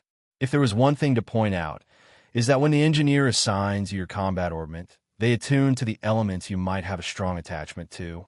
This is a Generation 3 model. I've heard the Generation 4 model is currently in development, but it might be quite some time until we get to see those in action, Gileath said to me, explaining how the combat orbit works. And they don't really have an official name, we just call them combat orbit. Most people I've seen playing the games are likely more used to the Arcus or Enigma models. They're the ones that show up in Cold Steel and Crossbell respectively. There's over a decade until these versions. What was present before me was the classic Pocket Watch version, which appeared to be an earlier generation. In the Sky games, you have a Generation 4 models, like Father just said. Either way, I was amazed to see a real combat orbit before me. It was just another reminder I was no longer playing the games. It was my new life to handle how I see fit. I haven't seen Father bring one of these out until now either. He said it was a standard issue of the Imperial Army, but I could see he did a custom job on it. You could easily apply a paint job. His was a fiery red. It mirrored how Heimdall looked when one traveled into the capital. I could also see Erebonia's insignia on it. Now that made sense. After all, Gileath is part of the Imperial Army. This really is a combat orbit, I uttered in amazement. Indeed, it is my son. I've since done some customizations on it, apart from putting a custom plate on its outside. Come have a look, Gileath said, urging me to approach him. I had no reason to refuse. So I approached him. I saw him press a button on the combat orbit, causing a clicking sound to reach my ears. The locket opened, and I could see its full structure within. As always, you can follow my Patter Zero in for free advanced chapters. 666. Chapter 28. 5 Arts Demonstration. As always, I finally got to see what it was inside Father's own combat orbit. And from my initial impression, I could immediately spot some differences. Seeing my surprise right away, Gileath smiled. It seems you picked on something. This will be another lesson for you. There's indeed a difference between my combat orbit and the more common standard-issued ones you can come across on the marketplace. Like I said, I mine custom-built. Consider it a perk of serving His Imperial Majesty, Gileath said, explaining the situation to me. Now, what do you think the difference between mine and the standard-issued ones is? Hearing that, I went into my thoughts and observed the combat orbit device before me. It looked very similar to the Generation 4 model, perhaps slightly bigger. I saw the center of it, and it had the normal center. One center quartz could be slotted into it. Circuits could be seen connecting one slot to another. These are called lines, and depending on the person who wields their combat orbit, like Father stated, they'll have different elemental locks. There was one big difference I saw right off the bat. 1, 2, 3. I uttered, beginning to count the lines. Stretching from the center slot, I counted a total of 4 lines stretching on each end. No way, there's 9 slots? I exclaimed in disbelief. Ha! So you could tell the difference. As expected of my son, His Imperial Majesty has some connections to some rather well-known engineers in the field. This combat ornament of mine is definitely not your ordinary combat ornament you'd get on the market. Only those really high up in the Imperial Army can use these beauties. And it's not just assigned to anyone either. Gileath responded, letting out a loud laugh. I couldn't help but suck in a cold breath. In the first half of Sky, you only had 6 slots. In the latter half, you had 7 slots. Then you got improved generations, the 5th and 6th generation models. The Enigma I and Enigma II, and Arcus I and Arcus II, respectively. That's when shit really turned crazy. In the Erebonian Empire, they'd released the Arcus combat ornaments, and only they had a full 9 slots. Once the Arcus II came out, you would lose 1 slot, but it got supplemented by a new feature which introduced Master Quartz and Submaster Quartz, which provided an even larger variety of effects and goodies. I luckily had the chance of seeing the Zypha in action too, which was Calvard's new and improved Generation 6 model. The Zypha had a whopping 16 slots. It underwent a fundamental improvement over the other combat ornament devices, which brought in a whole realm of new combat tactics. You wouldn't see this until Daybreak onward, and that right now is a full 2 decades away. Quite unfortunate, am I right? Even with the available arts right now, having 9 slots is a bit overkill. This should allow Gileath to cast most arts though. I can't say I'm not jealous. If you wanted a character in the games to fulfill 2 roles instead of 1, then this is definitely the type of combat ornament to do that. Depending on the character, you could build them both as a healer and as a damage dealer. It never listed Gileath's combat ornament stats when you could fight him, but if I had to take a guess, he could build enough to make him both a tank and a high attack damage dealer. He soaked up so much damage when you fought him. Does that mean you can cast a lot of arts, Dad? I questioned. Indeed I can. Luckily enough, I just so happened to bring this practice dummy with me, Gileath said, suddenly vanishing behind a nearby tree. As if pulling it out of his ass, a large wooden practice dummy suddenly appeared in my sight. The hell? Like, I won't question it. I bet Gileath had this pre-planned and hid the dummy behind a tree. He probably didn't want to see any arts being cast on the nearby wildlife. They aren't monsters. Unless in dire circumstances, we typically leave them alone or even domesticate them. We save arts casting for when someone hunts monsters. I won't question where you got that. But you're going to show me an art, right? I happily replied, showing excitement in my eyes. I mean, who wouldn't want to see a magic spell be casted in person like this? Magic didn't exist in my previous life. All we had was science, and even that had its limits. That is why I brought this thing out, yes. I will be demonstrating arts today. And before I dive into the practical side of things, let me explain how casting an art works. There's no inner energy you have to focus like how you do with Battle Chi, nor are there any scripts you have to recite to activate it. All you have to do is simply draw your finger across the lines you want to use. That will trigger the required number of elemental points to activate said art. Once you start doing it a few times, you'll get the hang of it. There's even individuals out there who are known for their quick casting. Now that takes real skill to master. Being able to cast arts in quick succession in under a second will determine how the battle goes, Gileath said, explaining the entire process to me in one go. I swear, he didn't even take a single breath. You really are a monster, aren't you, old man? But seriously, that was a lot to take in there. I was definitely curious to see how this would go, considering this isn't the games. In the games, all you had to do was navigate your menu, select art, and choose from a filtered drop-down list. Sadly, I don't have that luxury here, but I did get my explanation instead. All you have to do is drag your finger from quartz to quartz, making sure that the lines activate from one to another, and the elemental points will add up. This triggers a resonance with the combat ornament device itself. It will take over, unleash its orbital energy, and activate said art. It happens in the span of a couple seconds, and as Father said, if you develop your casting skills good enough, you can do these in even under a second. He definitely alluded to a certain guy who goes by the name Toval Randoner. He would eventually earn the moniker Zero Artisan, renowned for his insane casting and quick cooldowns. By the time you finish casting your own art, had already unleashed several of his own. A true wind god, in a sense, haha. Further down the line, quartz will change, allowing arts to be assigned onto quartz themselves, instead of you having to waste time drawing your fingers across the lines. ID figure once we reach that point, all we'd have to do is tap the slot itself to trigger the resonance effect. But after that is where the craziness starts. Luckily enough for this too, I was able to see how Zyphas worked. Like I previously mentioned, you can literally plug in arts into your Zypha itself, without relying on quartz or slots. It's basically hacking your phone to trigger magic spells. Seriously, how cool is that? Definitely something to look forward to. That's for sure. I saw Gileath take a few moments to set up the training dummy. It was soon ready, and 10 a.m. struck. It was still morning, and there was still some time to have some fun before we had to head back and have lunch with Mother and Reen.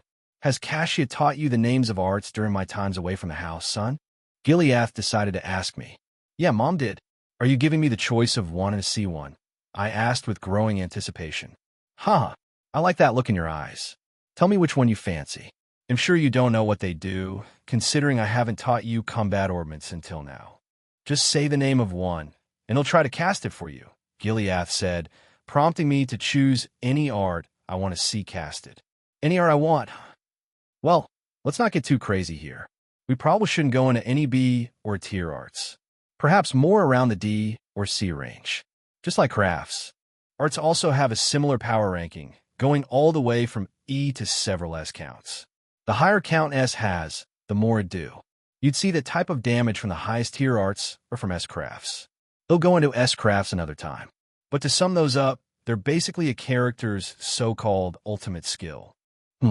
Any art I want to see, I uttered. Right now, only those shown in the Sky games should be available, at least those in the first half of the story. The upgraded combat ornament doesn't exist yet, so tier 3 slots shouldn't be a thing. Arts are pretty limited as a whole right now. Still, one popped into my mind, and I decided right then and there. Let's go with Blue Impact, I exclaimed. Gileath paused, hearing me yell that out. So in the end, it's a water art. Pretty ironic. Your late mother was always fond of casting water arts, even though she didn't do it too often, Gileath said. I saw a hint of reminiscence appear in his eyes, suddenly talking about mother. Really? I replied, not expecting Gileath to say that. Yes. For now, let us not reminisce about the past. I will cast you Blue Impact. Watch carefully now, Gileath said, grabbing a hold of his custom combat ornament. My eyes were glued on it, not wanting to miss any detail. After all, if one of these lands in my hand one day, they'll have the knowledge on how to cast arts instead of simply choosing one from a game menu. I mean, it would be pretty cool if my gamer system could adapt such a function, but that raised too many questions if others saw it. I'd have to show it to those who trusted me, or alone if that became a thing in the future. And in the games, the characters wouldn't shout the names of the arts. They'd just grunt or remain silent while they took a turn to cast it. I saw Father quickly trace his fingers along the combat ornament, making sure he touched both slots and lines. The resonance effect triggered in a mere moment, and his combat ornament suddenly lit up in a big blue glow. Ha! Gileath yelled. Before I realized it, the blue impact came forth, creating highly pressured water into a single jet stream. It landed right onto the target. As always, you can follow my Patter 0N for free advanced chapters. 666. Chapter 29. Get Lost. This chapter syncs up with the original Chapter 18. As you can see, we're on Chapter 29 now. I've expanded and rewritten quite a bit already. Hope you readers are enjoying it so far.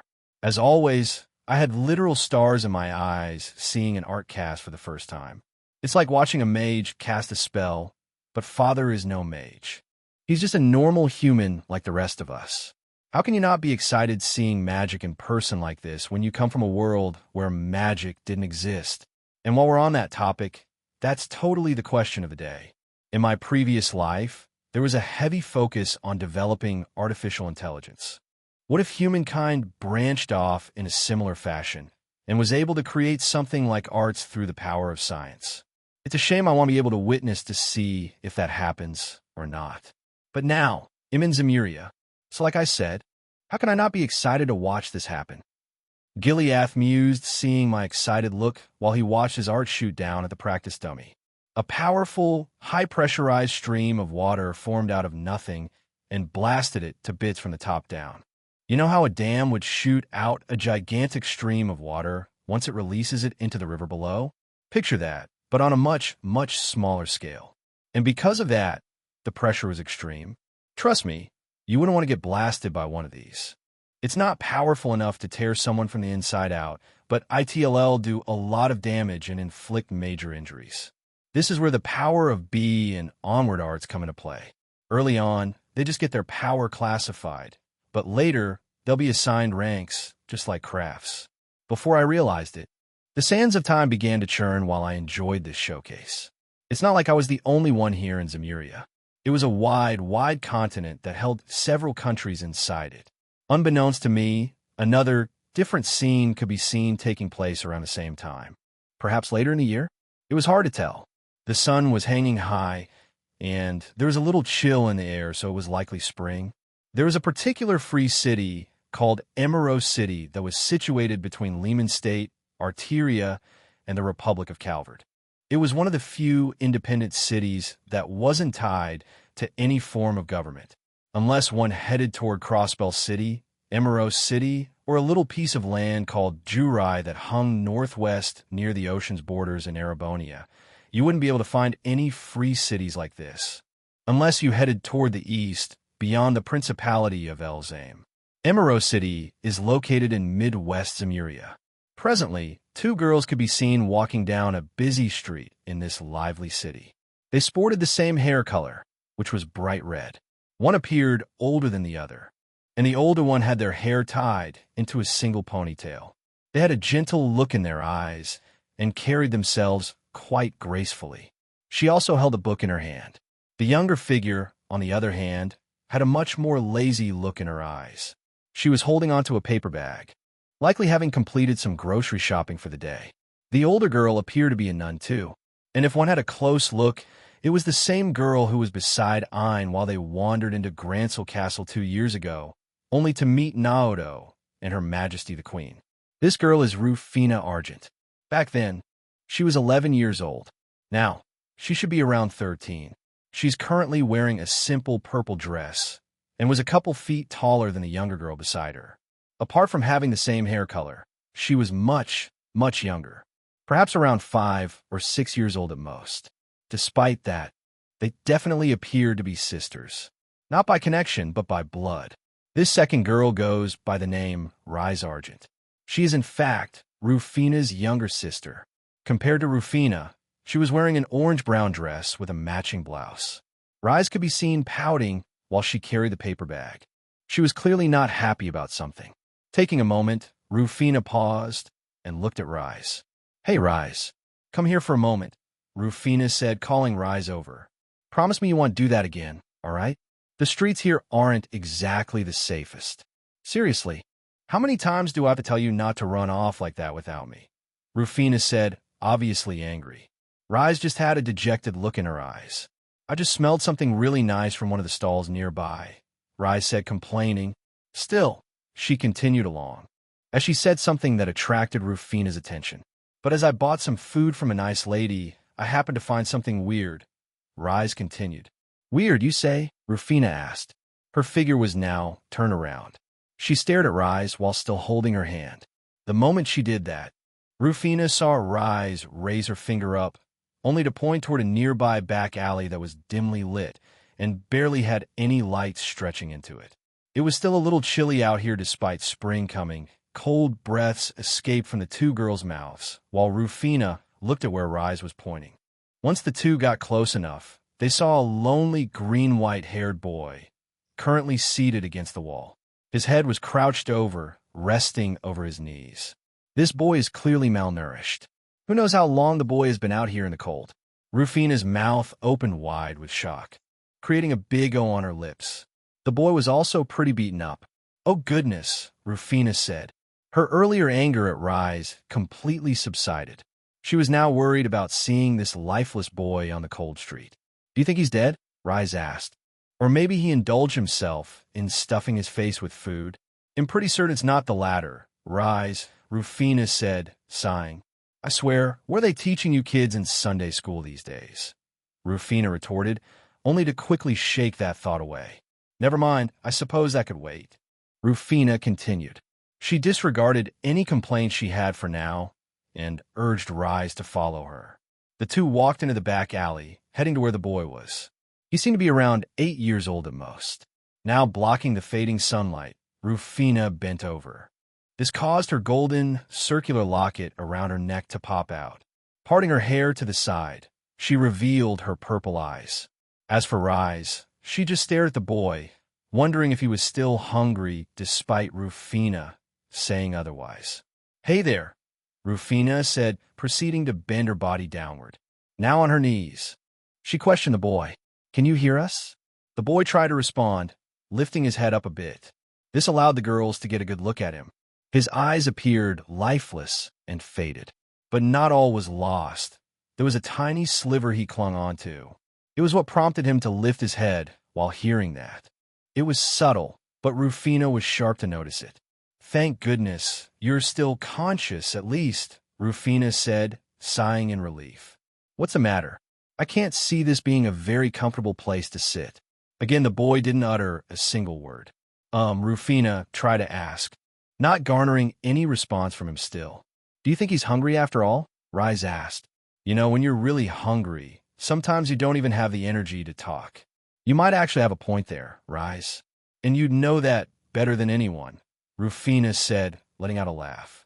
Well then, I think I've got just the thing for that, Rufina continued to say. She took out a rather high-quality chocolate bar, which was wrapped in a golden wrapper. Opening it up, she tore a piece of the chocolate off with her hand.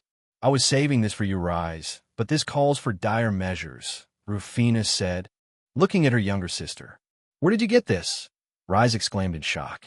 This came straight from Quincy Bell. Hee, I have my ways. It's a shame. I really want to give this to you. Do you mind if he has it instead? Rufina asked Rise. Y ya. Ries responded, accepting Rufina's suggestion. Hee. Good girl. We'll try to treat you to something else when we have the chance. All right? Rufina responded, only to turn her head back to the boy. Come, why don't you try some? I think you'll like it. Especially if you like sweet things, Rufina continued to say, urging the boy to take the chocolate that was in her hands. She offered it completely free. Quincy Bell chocolate was by no means your average chocolate bar. This was high-end goods here. The boy didn't say anything for a third time. He just looked at Rufina. Quincy chocolate is the best there is, Rise said, complimenting the brand. There might be better-tasting brands out there that taste better, but this one has the best balance between its cost and taste, Rise happily continued to say.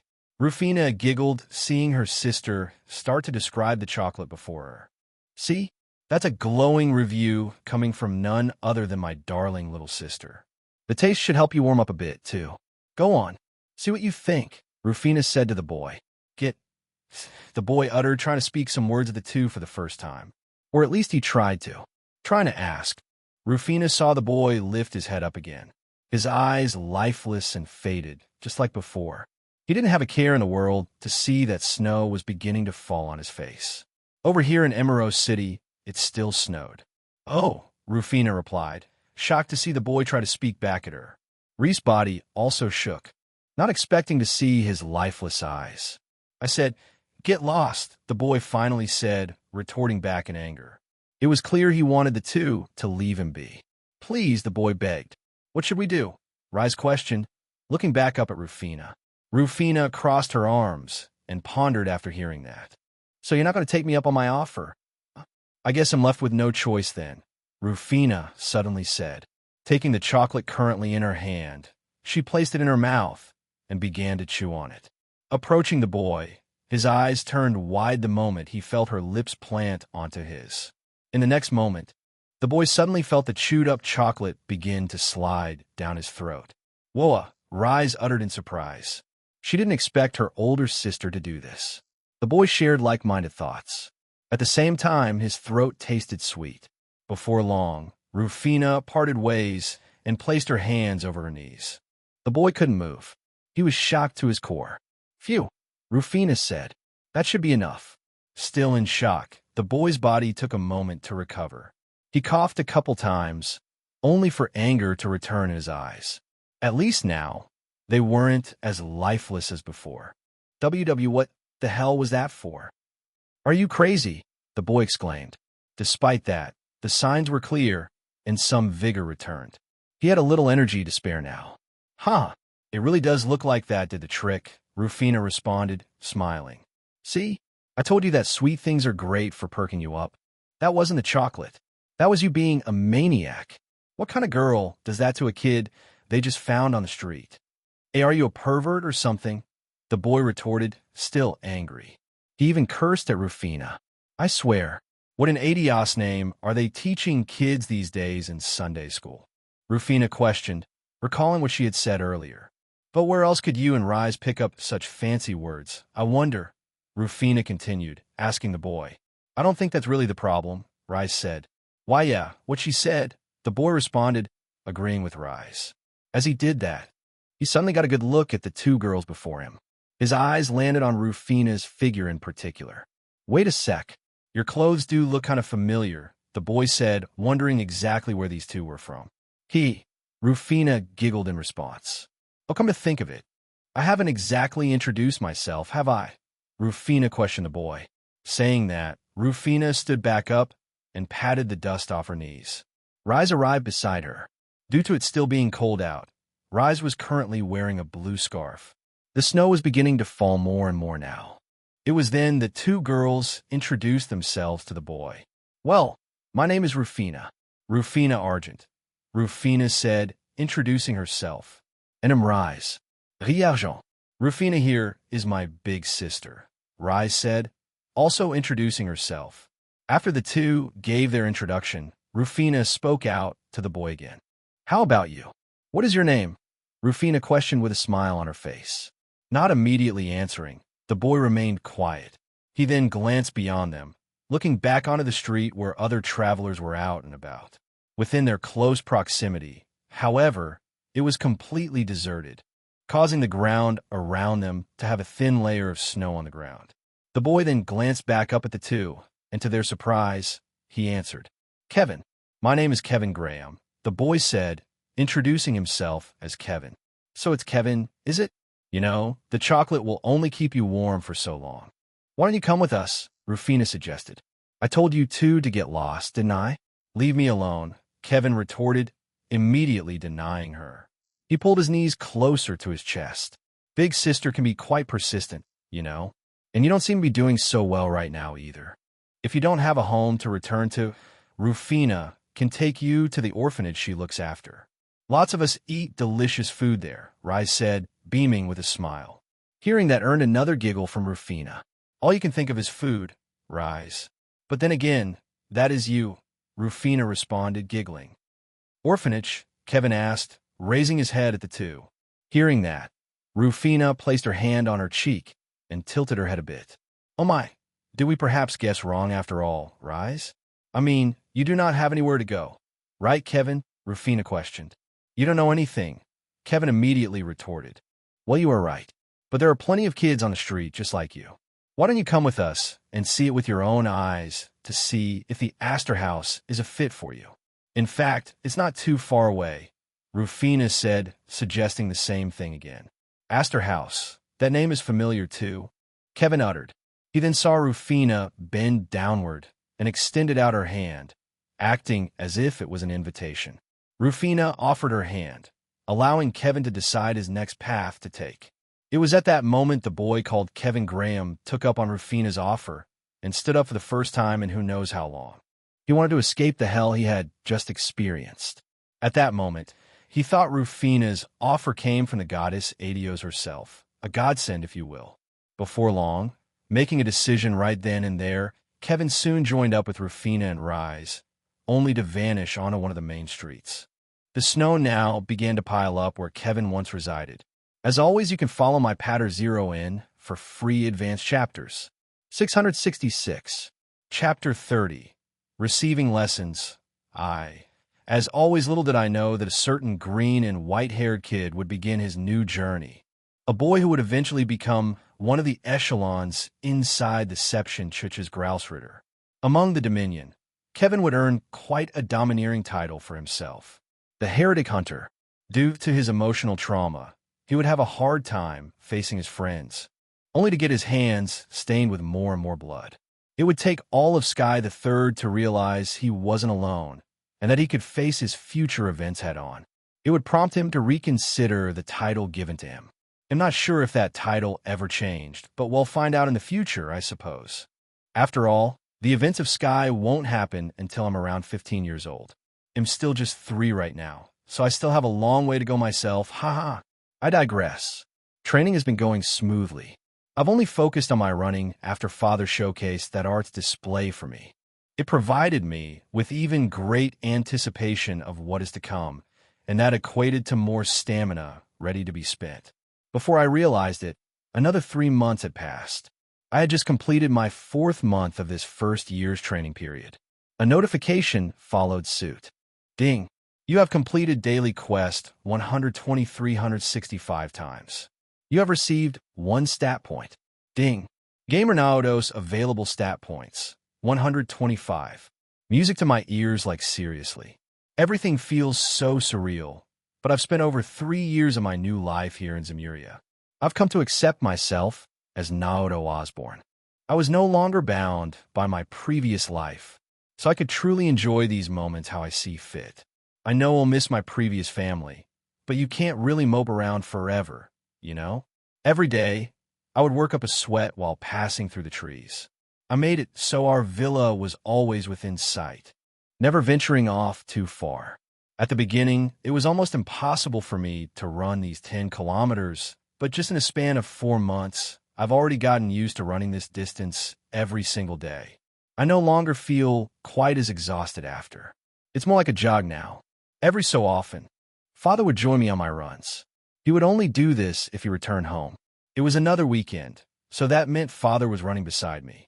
He no longer blasted that military wake-up bugle to make sure I followed his guidance. He just assumed I would now. Not like I wouldn't refuse if he wanted to teach me something. Any new knowledge I can get my hands on, he'll gladly absorb it. Today especially marked a new milestone. Gileath was with me today. Even though I'd already finished my run, he decided to bring me to the other side of this giant forest. We soon found ourselves past that forest and the nearby rolling hills. The scenery changed, making it a wide, grassy plain. The radiant capital city Heimdall could now be seen far off to the southwest. Since we came to clearing, I could see the gigantic city in the distance. Seeing such a city really makes you feel small. Yet Heimdall and its radiance isn't where my attention was currently attracted to. Quite opposite in terms of direction, actually. Further toward the northeast, the plains continued. A large railway stretched through the middle of it. At the end of this railway was our current target of interest. I saw Gileath's eyes also land on where my eyes are now. It was still in the far distance, but one could see a gigantic metallic wall, and its presence alone overwhelmed the rest of the land. There was a clear, defined path that led into it while it was surrounded by raised plateaus. A small river passed through it on the south side, while to its north had the Transcontinental Railroad. From here, you could continue further northeast. After the stop was the industrious city, Roar. But it was none other than this military facility that had my current interest. Gileath mused at the fact, seeing my eyes still glued to it. It looks like one of our military bases caught your fancy. Naoto, Gileath asked and approached my side. Yeah, I see quite a few tanks around, among other machines. Those are called accent tanks, right? I questioned. It's not like I was completely oblivious to history here, nor was I idle during my spare time apart from playing with Reen. I've been brushing up on some books already. I made sure not to take it too far, though. Indeed they are. The Orbital Revolution brought in series after series of new technology for us, and it changes by the day. In turn, our war machines also become strengthened, as do our own forces, Gileath said, explaining the ongoing scene to me. And while we're on that topic, you've been keeping up with your map studies, right? Son, Gileath decided to ask. I have. The place to the northeast of here is one of our military bases, the Schwarz-Drach Barrier. It acts as an entry point to the rest of northeast Erebonia and serves as a major checkpoint for travelers. Beyond that is the city of Roar. I asked back. pausing for the moment while saying that. Hearing my answer, he smiled. That's correct. It looks like you've been keeping up with your studies good. The Schwartz-Drach barrier pales in comparison to other facilities, but it's very practical. Its sole purpose is to act as a barrier. Nothing goes in, nothing comes out. In times of war, at least, Gileath said, continuing his explanation. And its color is quite unique too. It's a lot darker than our other facilities. It is like that for a reason. We like to call it the Black Dragon. The Black Dragon, I uttered, turning silent while I was receiving another lesson on history from Father. That'd make sense. A lot of the gigantic wall was black in color. But that wasn't the only reason why the color was chosen like this. It served another meaning altogether. You recognize the name, don't you, son? Gileath mused. The name Black Dragon does ring a certain bell. Then this shall be the question for today. The Schwartz-Drach barrier is ruled by the great houses. Which of them do you think rules this land? Gileath said, suddenly putting me on the spot with a question. I had long gotten used to this side of him, where he feeds me random knowledge. Thanks to my knowledge of the games, I can answer most of them. But I won't let that get to me. I've also been properly studying, even if it is just through light reading. It's the Roner house. Marquis Roner is the leader, I answered. Gileath laughed, seeing me answer correctly. Ha ha ha. Well put. The Black Dragon is the crest of the Roner house. There used to be 5 until the conclusion of the War of the Lions took place, but they had to sacrifice themselves to protect the serving emperor at the time. To date, we have House Roner, House High Arms, House Alberia, and House Kian. They bear the emblem of the Black Dragon, the Roaring Lion, the Winged Pegasus, and the Seafaring Seahorse, respectively. I do not expect you to remember this all, son, but it is of big importance to take a mental note of what houses the nobles belong to. After all, they may become your fellow compatriots, depending on how you enter the noble circle in the future, Gileath said. His eyes turned serious, causing me to nod my head. I understand, father, I replied with a serious nod of my own. But there was one thing he pointed out was strange. A 5th great house used to exist. I don't ever recall this being in the games. No mention of it at all in any history book you'd come across. And trust me, there's a lot of books you can read in the Trailsverse. There's hundreds of them, perhaps thousands. I don't remember all of them. I don't have a photographic memory of that. What I do recall, I don't remember this being a thing. But perhaps it's just some heavily buried lore that would take ages to find, or maybe my crossing is influencing some pieces of the plot already. I can go either way on that, but it'd be best to not dive too deeply into it. I could only continue nodding my head at father. Good. And now that I recall, Marquis Roner should have a daughter around your age. Perhaps a year older. Angelica Roner is her name, if I remember, Gileath said, suddenly changing the topic. Now there's a character I wouldn't forget. Angelica Roner, the sole daughter of the Roner house. Normally you'd think she'd have a noble's duty to uphold, but she turns rather unpleasant later on when she brings out her rather unique, let's say, taste to Reen's classmates. Angelica loves women, and she's quite open about it too. Definitely not the shy type. You try to find her squeezing the boobs of every girl she'd come across that she found cute. Yeah, she's that bad. But here in the past, with it being S1189 currently, Angelica should be 4 years old. A year older than me. She was one of those infamous characters. But with it being so far back in the past, perhaps there's a chance to somehow change that behavior of hers. There might be enough time to change that personality. I can only play the guessing game for now. It is too early to tell. But if I remain in Trista, and with the Schwartz-Drach barrier practically being our neighbor, it's possible the two of us will meet one day. If we do, I may consider befriending her. But until then, it's time to resume studying with Father.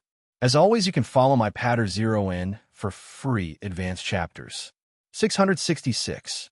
Chapter 31. Receiving Lessons 2, as always. Talking about Angelica Roner isn't exactly the direction I expected this conversation to head.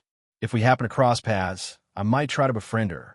After all, we're both nobles, and she's definitely the closest person to form a connection with one of the available great houses. If it happens, it happens. If I recall, Emperor Eugent III is supposed to ascend the throne this year. This is likely one event Father will take me to, and it might allow me to meet the other nobles there. I'm sure Father's participation is mandatory, as others of high military status will be. It will be an event for the decade. Still, no use crying over spilled milk for now. Like I said, if it happens, it'll happen. Father saw me enter my thoughts while he brought up Angelica to me and decided to speak out. Did you perhaps have something you want to talk about? No, Gileath suddenly asked me, snapping out of my thoughts. It's nothing, Father. I'm just amazed that such a barrier is so close to our home. There's one way further down southeast too, right? I asked, deciding to change the topic. Haha, you must be talking about Guerrilla Fortress. That one for sure is mighty. Even the Schwarz-Dratch barrier pales in comparison. It's where most recruits go, unless you belong to particular divisions like the 4th, Gileath said, responding with a laugh. But the barrier you see is closer to home. Beyond it lies the industrious city, Roar, as you stated. The question I asked you wasn't the only one. Are you ready for another? Yeah, I happily replied. These little quizzes, Father, gives me have been enjoyable. They aren't exactly hard, but it helps paint a better picture. Erebonia is massive, much more massive after being here in person. If I had to put it into perspective, Erebonia's size is like the United States. It is by far one of the biggest countries on the continent. Very well. Then, you know the city of Roar likes to create things. What exactly does it excel in crafting? Gileath asked me. Hearing that question, I went into my thoughts again. I began to say, after gathering my thoughts for a moment. Roar has a lot of mines, right? Its primary resource is iron. But once the Orbital Revolution happened, they shifted their attention to creating modern-day appliances and ordnance, I happily replied. Indeed, and that isn't all they do. In times of war, Roar helps create what we need to win. Now I will end off with our final question for the day. Do you know the name of who leads this group? Gileath asked me, seeing if I knew the company behind all. Of course I knew the time. The Rainford Group. Roar's their home, right? I asked with confidence. Gileath laughed, seeing me upbeat. Excellent. You haven't been slacking off on your studies. Continue your pace at this rate, and they'll consider bringing you over to the town beyond Roar, which is Emer. They're quite well known for their hot springs. Come this winter, and I'll book a reservation, Gileath responded, causing me to pause. A trip to Emer? Really? I replied. Man, I haven't enjoyed some good hot springs since my previous life. There hasn't been a single time that I was brought somewhere to enjoy a good soak. I mean, we do have personal baths in the villa, but the ambience just isn't the same. And in my opinion, Emer has the best hot springs in all of Erebonia. How could I not get excited for such a chance? Ha ha ha. I can see the excitement in your eyes, my boy. We haven't had a good chance to relax in a long while. Continue to do well, and consider it a done deal. I have some family up there too. I could introduce you to him. Once upon a time, I too was adopted into their family after an unforeseen accident. Lord Teo's a good man. A noble too. Low on the ladder, though, Gileath said, showing a hint of reminiscence in his eyes. Now, there's something I was expecting Father to bring up since we were talking about Emer. The small town is currently ruled by a baron, as he stated. Baron Schwarzer. Does that name ring a bell?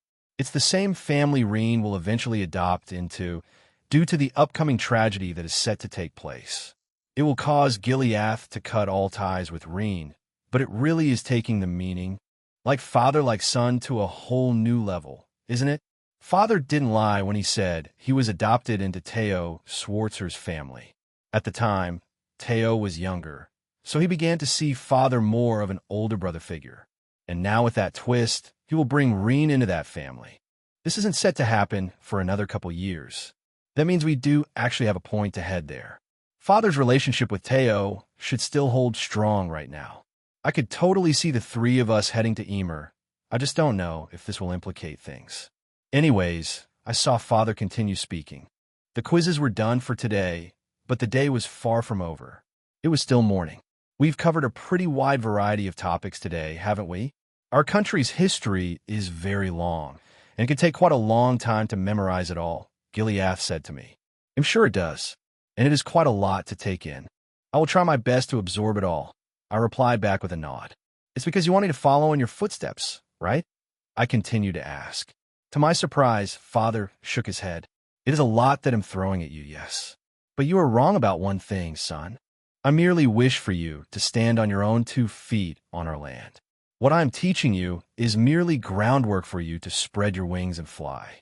It will be up to you to decide your own path, Gileath answered. Unexpectedly, I saw him approach me and reached his hand downward. Flinching my eyes a bit, began to ruffle my hair. To think someone like Gileath is someone capable of giving head pats. And trust me, don't get me started on head pats. It's a known running gag in the games. A certain character does it. A lot. Still, I enjoyed this moment. Who would have thought Gileath could do this? Ha ha. I understand. Father, I'll do my best to find my own path, I happily said, replying back to Father.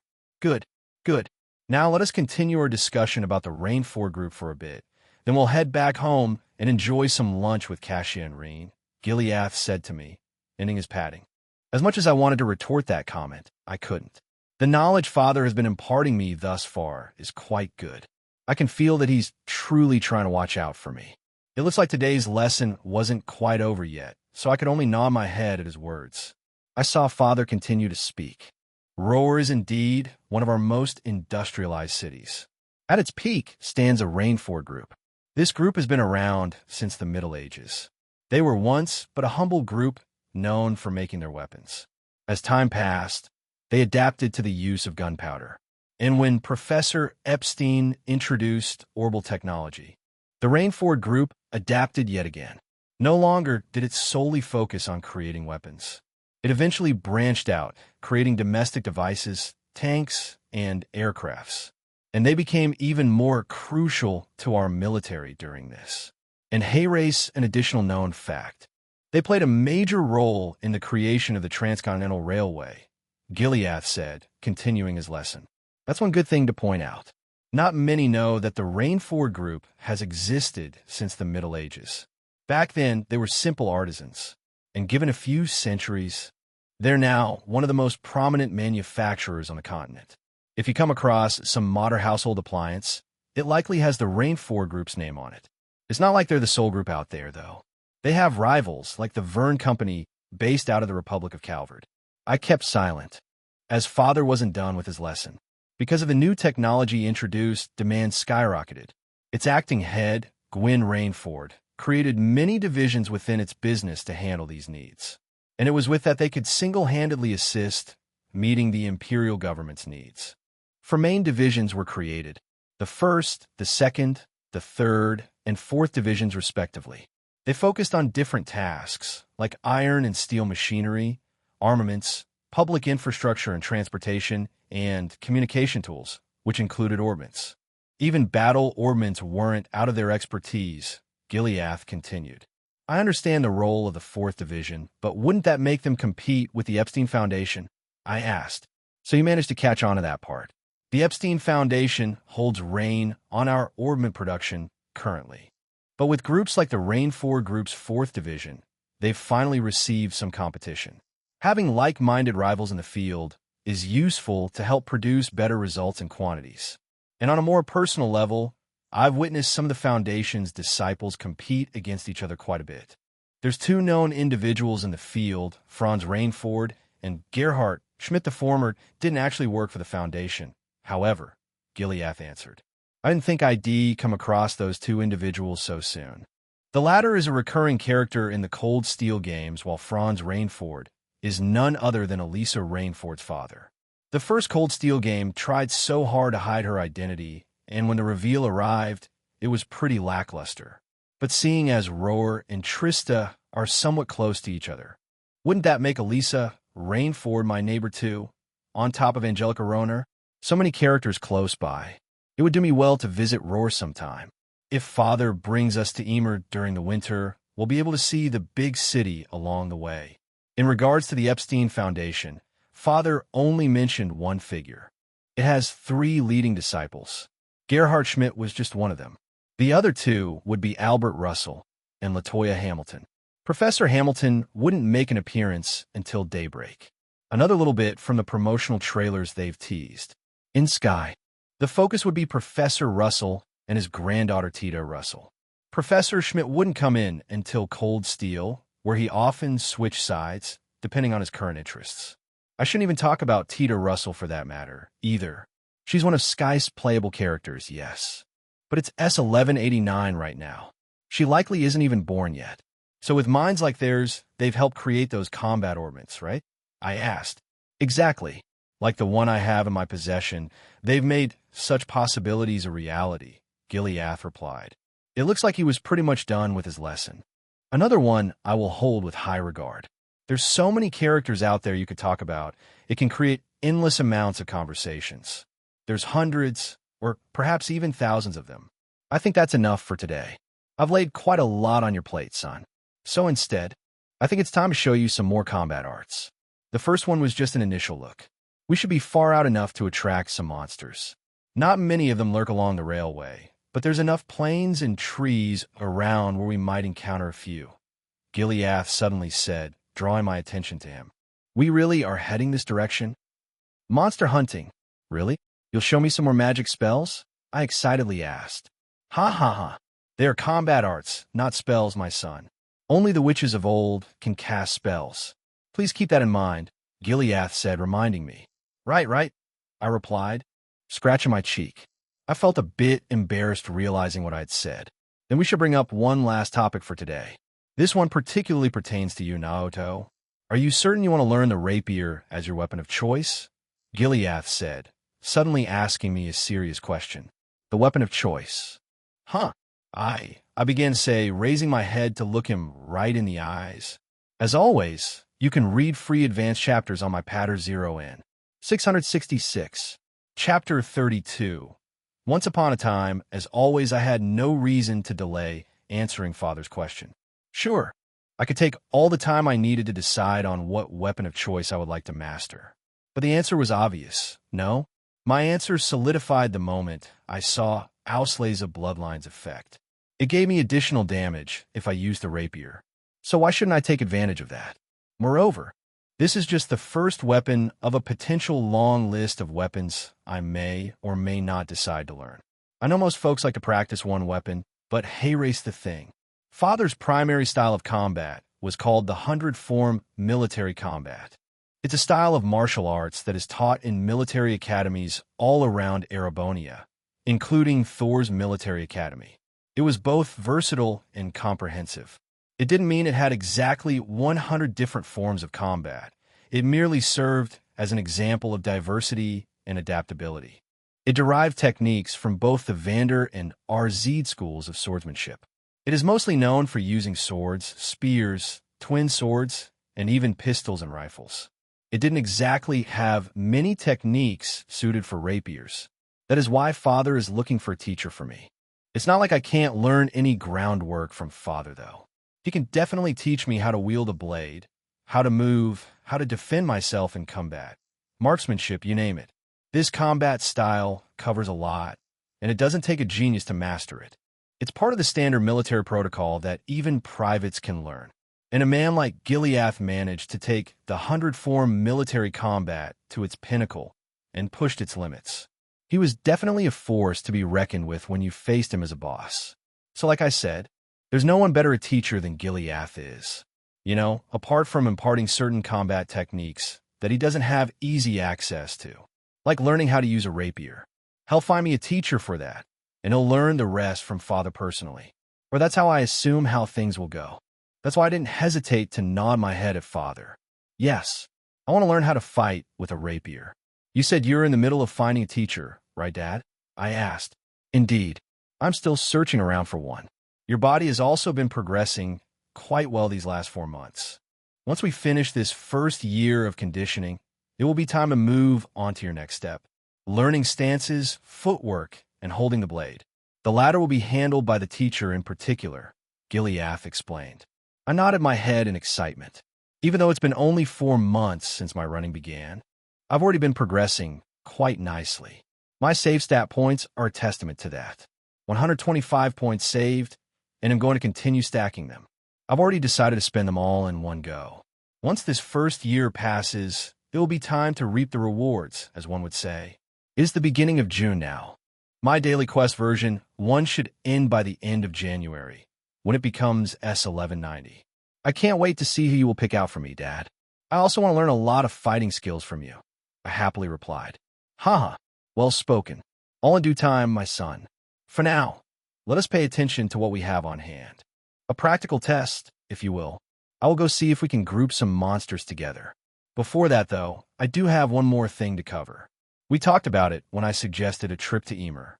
It is something I hold dear to my heart, Gileath said, still looking to speak. I know he was done with his study lessons for today, but it sounded like he still wanted to talk about something before we go head around to search for some monsters. And since he brought up Emer a second time, I could take a guess at what it is Gileath is referring to. You must be referring to that Lord Teo person again. I answered. Indeed I am, my son, Gileath replied, nodding his head. His eyes then wandered past the massive barrier before us, in hopes of finding the town of Emer. It might not be within the horizon, but his eyes still landed in the general direction of the town. We could at least see the snow-capped mountains in the far distance. It was the beginning of June, but there was still snow on top of them. This story isn't one I tell often, but as I previously mentioned, Lord Teo is someone I hold dear in my heart. Just as I do with you, Kasia and Reen. You probably wondered why you haven't seen your grandparents, right? Gileath continued. Grandpa and Grandma. This is the first time you mention them, Dad. I answered. He did spin a little about his relationship with Lord Teo shortly before this, but didn't go into depth yet. All for a good reason. They're no longer of this world, I'm afraid. Once we travel to Emer, we can pay our respects to them, Gileath said. I could see a hint of sadness appear in his eyes. The atmosphere around us turned silent. Seeing me not immediately respond, Gileath smiled. You needn't feel this way, Naoto. I've long come to terms with my parents' passing. Once upon a time, they too walked the earth. But it was because of what happened that I was able to meet with Lord Teo. Lord Teo's father was a good friend of mine, Gileath continued. Was that right? I replied, musing at this fact. So Gileath's father and Reen's adoptive father were on good terms, huh? Probably a detail I overlooked, but as the saying goes, it's a small world out there, even though the Zemurian continent is gigantic, haha. Yet again you bring up Lord Teo. What happened? Exactly? Unless you'd rather not talk about it, I said, wanting to learn more. I don't mind. It already made the news and all. It's an old story, Gileath said. We were traveling up north and succumbed to an avalanche. It claimed my parents, and I was lucky to survive the accident. This happened when I was 13. Lord Teo was but a young boy at the time. His parents welcomed me with warm arms into their family. From there, we became siblings. We were as close as real brothers were, Gileath said, beginning his story. The Schwarzer barony was already ruling the town at the time. I did face some discrimination, sure. A commoner who suddenly turned noble. That isn't something you get to see every day. You're in a similar position yourself, son, but you've a noble background, unlike me. Despite that, the two of us became sworn siblings. Gileath continued. So, you two really became brothers? Huh, I replied. Not by blood, of course, but they were as real as true brothers were. I think they're pretty close in age, too. Lord Teo should be in his late 30s. Father was born in the early S1150s, so both he and Lord Teo should be in their 30s. You'd think Gileath would be older, but he isn't. Only a name, of course. If I had shown any interest in the barony itself, I would have quickly become an outcast. Once I became old enough, I enrolled at Thor's military academy and left the Schwarzer barony. Hearing Gileath bring up Thor's military academy, my eyes brightened up. He chuckled, seeing my latest expression. So Thor's has caught your interest? Gileath questioned. Yeah, lots of famous soldiers graduate from that academy, right? It was founded over 1,000 years ago, too, I happily answered. Mom's been teaching me some things about Thor's while you've been away. Oh, has she now? Gileath said, musing at the fact. But it is as you say. It was by the time the 73rd Emperor of Erebonia, Emperor Drachels, who became the founder of Thor's military academy. It proudly serves as one of our firmest military institutions to train our soldiers. If you do have interest in enrolling, I can make it so, Gileath said to me. I mean, I'm just a kid right now. That's still a long ways away. I think ITLL happened regardless. I'm the son of one of Erebonia's generals, I replied, pumping my hands upward. Ha ha ha. Well put. That isn't the only thing you can choose to study inside Thor's. It offers a wide variety of subjects to learn from. You'll have the connection, nonetheless, should you express your interest in enrolling. Gileath replied with a laugh. Right now, I have plans to enroll both you and little Reen once the two of you come of age.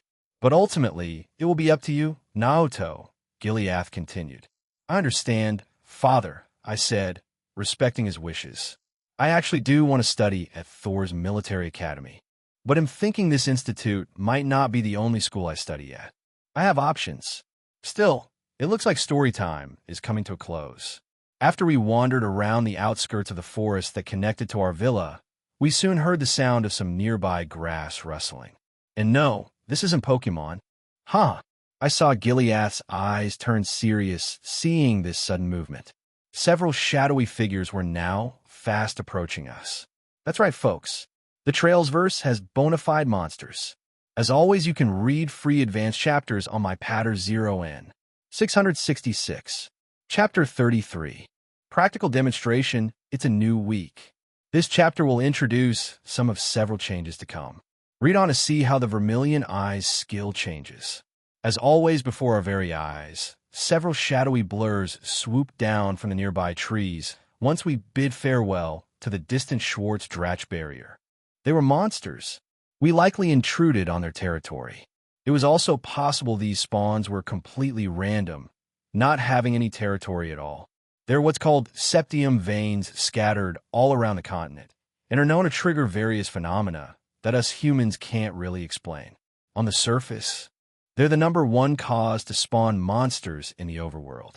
Dungeons are a completely different matter. Once septium veins reach a breaking point, they can spawn in dungeons altogether, like what showed up in Cold Steel 2, the Infernal Castle. This method can also be affected by external means, such as incantations that the Hexen clan use. But on a more normal scale like this, the septium veins nearby likely released a small burst of orbal energy, causing these monsters to appear.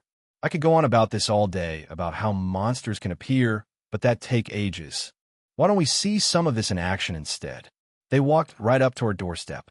Literally. It looks like we've got some company, Dad, I said, welcoming the several monsters. So it would seem. These monsters are more tame and aren't as aggressive. Stay beside me, and it'll show you a practical demonstration of arts. Lady Luck is on our side today, Gileath responded.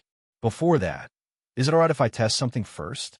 If we're being practical, this should be the best chance to do so, I suddenly said, drawing Gileath's attention. Oh, Gileath said, before nodding my head after he saw my serious eyes. Very well. I think I know where you're getting at, son. They'll keep the monsters at bay. You have all the time in the world, Gileath replied, nodding his gaze. His stance alone attracted most of the monsters. I had little worry about being attacked here. Father was much more of a threat to them. And I also have a favor, Dad. Do you have the ability to limit your power to the monster's level? I decided to ask. You might know where I'm going with this, but I want to see if Father could do this first. Ida. That even the playing field a bit. But these monsters don't pose much of a threat. Shall I proceed to do so, son? Gileath asked me, wanting to make sure. Yeah, this is something I want to test, I firmly answered. I want beat around the bush. I wanted to see Vermilion Eyes in action. Very well, Gileath said. He didn't pull a weapon out of his ass like you'd see in the games. He was unarmed. All he had was his combat ornament to power him up. He'd show off weapons later, I'm guessing. I saw him brandish his combat ornament, flipping it open again. He was ready to attack at a moment's notice. He also took the time to limit his own power. He didn't seem as menacing as just a moment ago. As if responding to the ongoing scene, I heard a surprising notification reach my ears. Ding! Gamer Naoto has encountered monsters for the first time. Vermilion Eyes limits have been removed.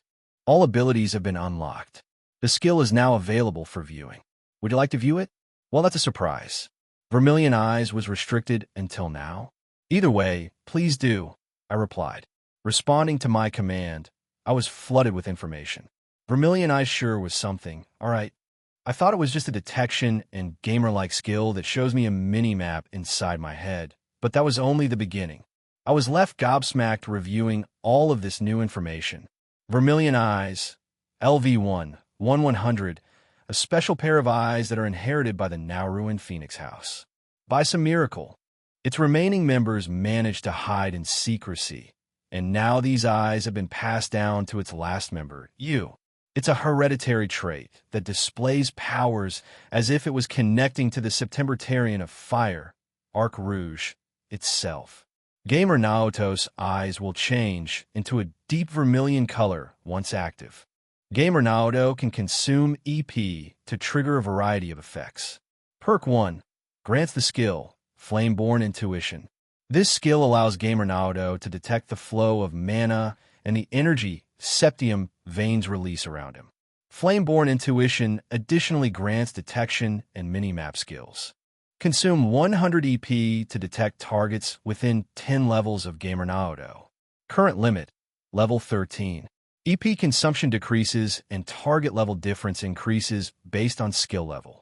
Consume 100 EP to create a mini-map of Gamer Naoto's present location. Current limit, 100 Arg 100 meters. EP consumption decreases and range increases based on skill level. Perk 2. Upon locking eyes with another close by or on host, the Vermilion Eyes triggers a phenomenon and grants Distant Flame skill to Gamer Naoto. This skill provides the privilege of peering into past and/or future events, allowing Gamer Naoto to recall any desired scene. Consume 500 EP to recall a short memory. Consume 1,000 EP to recall a long-distant memory. Consume 2,000 EP to recall a future event. Consume 3,000 EP to recall a branch event. Consume 5,000 EP to recall a connection event. Perk 3. Ausley's Bloodline has been strengthened to Crimson Tide Resonance skill, granting new effects to Gamer Naoto. Fire and water elements now get added to attacks, crafts, and arts. Rapier Master Eye, LV1, 0/100, remains in effect. Increases attack damage by 1 if using a rapier. Efficacy reversal remains in effect. If the target resists fire or water, it gets reversed and becomes weak to it. Boosts efficacy weakness by 50. Fire and water damage additionally increases by 1. Damage increases based on skill level. Perk 4. Skill EP Boost has been granted to Gamer Naoto. Provides a one-time 500 EP boost to Gamer Naoto's current EP. Gamer Naoto can now earn EP per level up. EP has been added to Gamer Naoto's base level up stats. Current EP per level, 50. Ding. The previous effects of Ausley's Bloodline have been removed. Ding. Gamer Naoto will no longer feel drained while using Vermilion Eyes. The skills have been adjusted to one-time use consumptions. Ding. Vermilion Eyes has consolidated into Flameborn Intuition, Distant Flame, Crimson Tide Resonance, and EP Boost Eye skills. Ding. Whenever one of the skills that Vermilion Eyes gets used, skill EXP will be received. Depending on the skills used, EXP will vary. Ding. Vermilion Eyes can still be turned on and off. If Gamer Naoto has Vermilion Eyes off while Gamer Naoto levels up, EP Boost 1 will not trigger. Please keep that in mind. Ding. Additionally, Flameborn Intuition, Distant Flame, and Crimson Tide Resonance will not be active if Vermilion Eyes is turned off. Ding. Gamer Naoto's status window has been updated. Would you like to view it? Holy, I thought, seeing a flood of notifications come through. At the same time, I felt more energized, likely due to the fact my EP suddenly skyrocketed. Unbeknownst to me, the nearby septium veins reacted, causing a little whirlpool of energy to swirl around me. It was visible too. Gileath raised his eyes the moment I activated Vermilion Eyes. I had only done so once before, but it wasn't in the middle of combat. I had used them to observe our guest from back then, the Steel Maiden. It looks like entering combat was a new condition for Vermilion Eyes to fully unlock the rest of its skills. I wanted to suck in a cold breath of air. While continuing to review this new information, I saw Gileath's eyes remain serious. He saw my once golden eyes were now clad in crimson. I knew it. So you do have them. Gileath uttered, drawing in a cold breath. He felt the atmosphere around him change. Even though it was subtle, he felt a clear presence staring at him. He saw a violet-haired boy with crimson eyes looking at him now. Ding, you have activated Vermilion Eyes. Ding.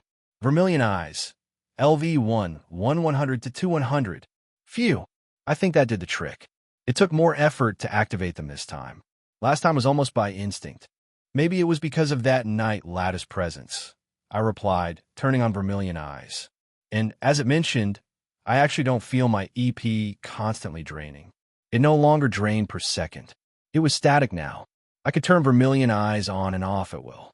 I know that was a lot thrown at me too. I have some new skills to cover.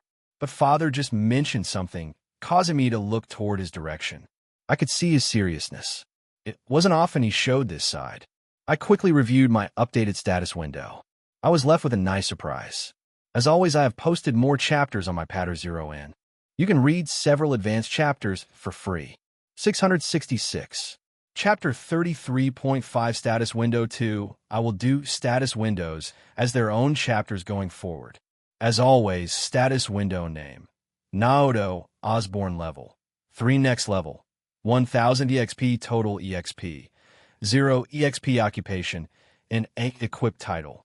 Friend of the Vermilion Knight titles. Friend of the Vermilion Knight. 100 HP. 35 STR. Harem Seeker. Favorability meter. Level removed. Friendship boost die. New. Perk 3 locked. Stats HP. 1000 100 EP. 150 to 650 STR. 68 35 Def. 25 ATS.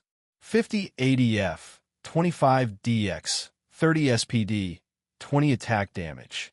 68 arts damage. 50 resistance. 25 arts resistance. 25 available points. 34 to 125 other equipment. Kumba Ultimo. Skills Bloodlines.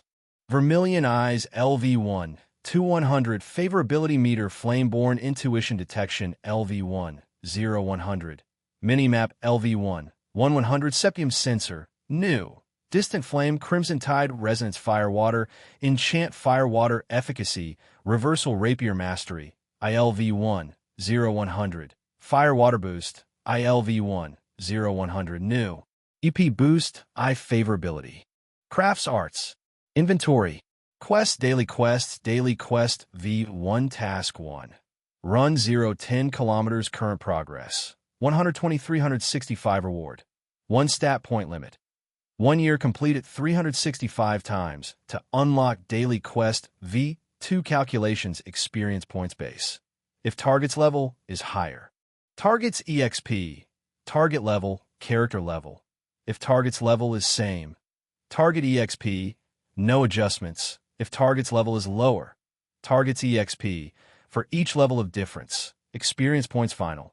Base EXPX tactical bonus experience isn't immediately awarded when one target is defeated.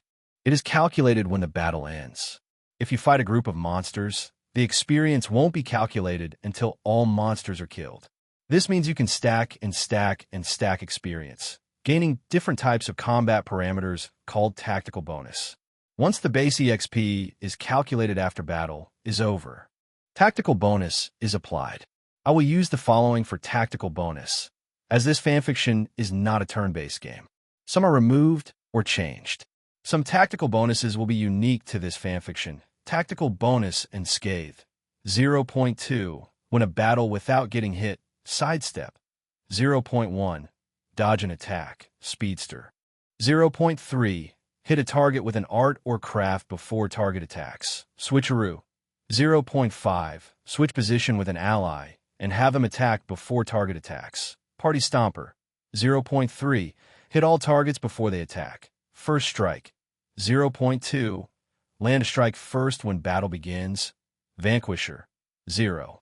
4. Defeat 4 or more targets in one attack, vengeance. 0.5.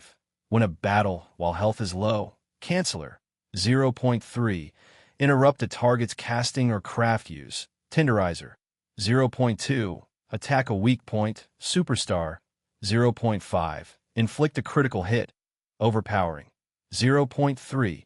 Knock an enemy down. Overkill. 0.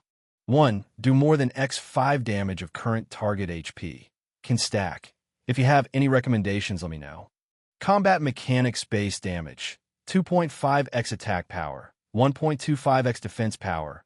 Modified damage. Base damage x critical hit. X element efficacy final damage.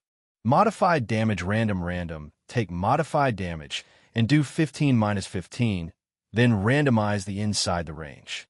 Attack power. DMG ADMGX craft arts power defense power. Residential Ares external modifiers attack damage. Base STR equip STR. Arts damage. Base ATS equip ATS.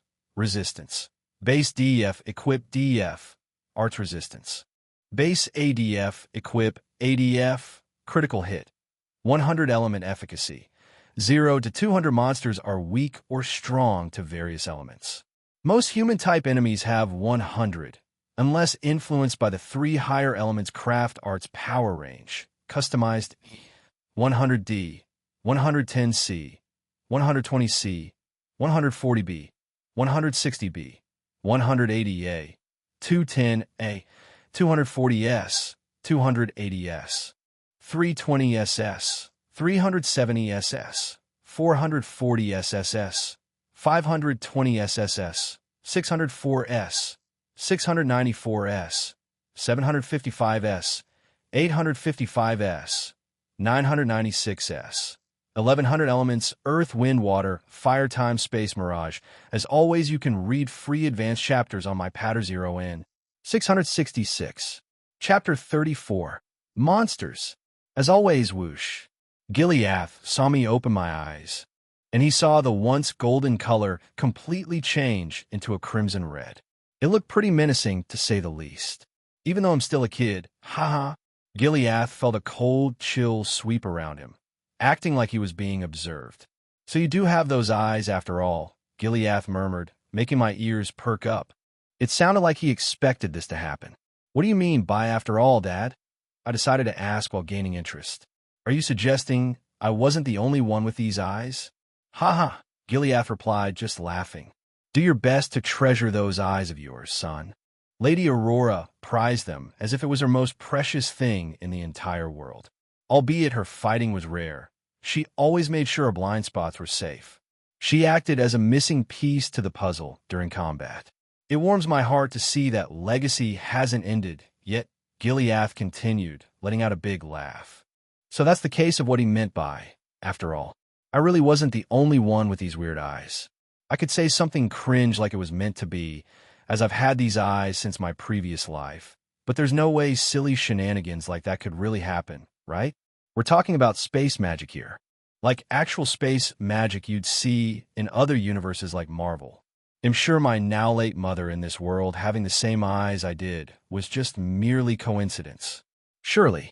It was a shame to learn I was the only surviving member of the ruined Phoenix house.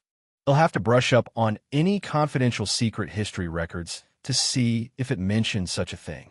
I'm sure Father has some records stashed away somewhere. If he knows that I have these special eyes now, he'll likely talk about Mother's origins. I will try to, I replied, nodding. But we've got several monsters nearby. They'll stay behind and watch. The thing I want to test will happen next. You'll be free to attack, I said, locking eyes with the nearby monsters. Thanks to the initial boost in my EP, I could actually cast detection on all of them. There were 5 monsters total. A cool thing about Trails is if you played through certain scenes with 1 or 2 available party members, the number of monsters would be reduced to around 1 to 3, normally. But with a full party size, the number of monsters you'd encounter could range anywhere from 1 to 5 or more. Maybe even 10 to 15 at once, depending on the monster size. They were mostly classified into small, medium, and large-type monsters. The monsters before us fell into the small category. They were completely visible now.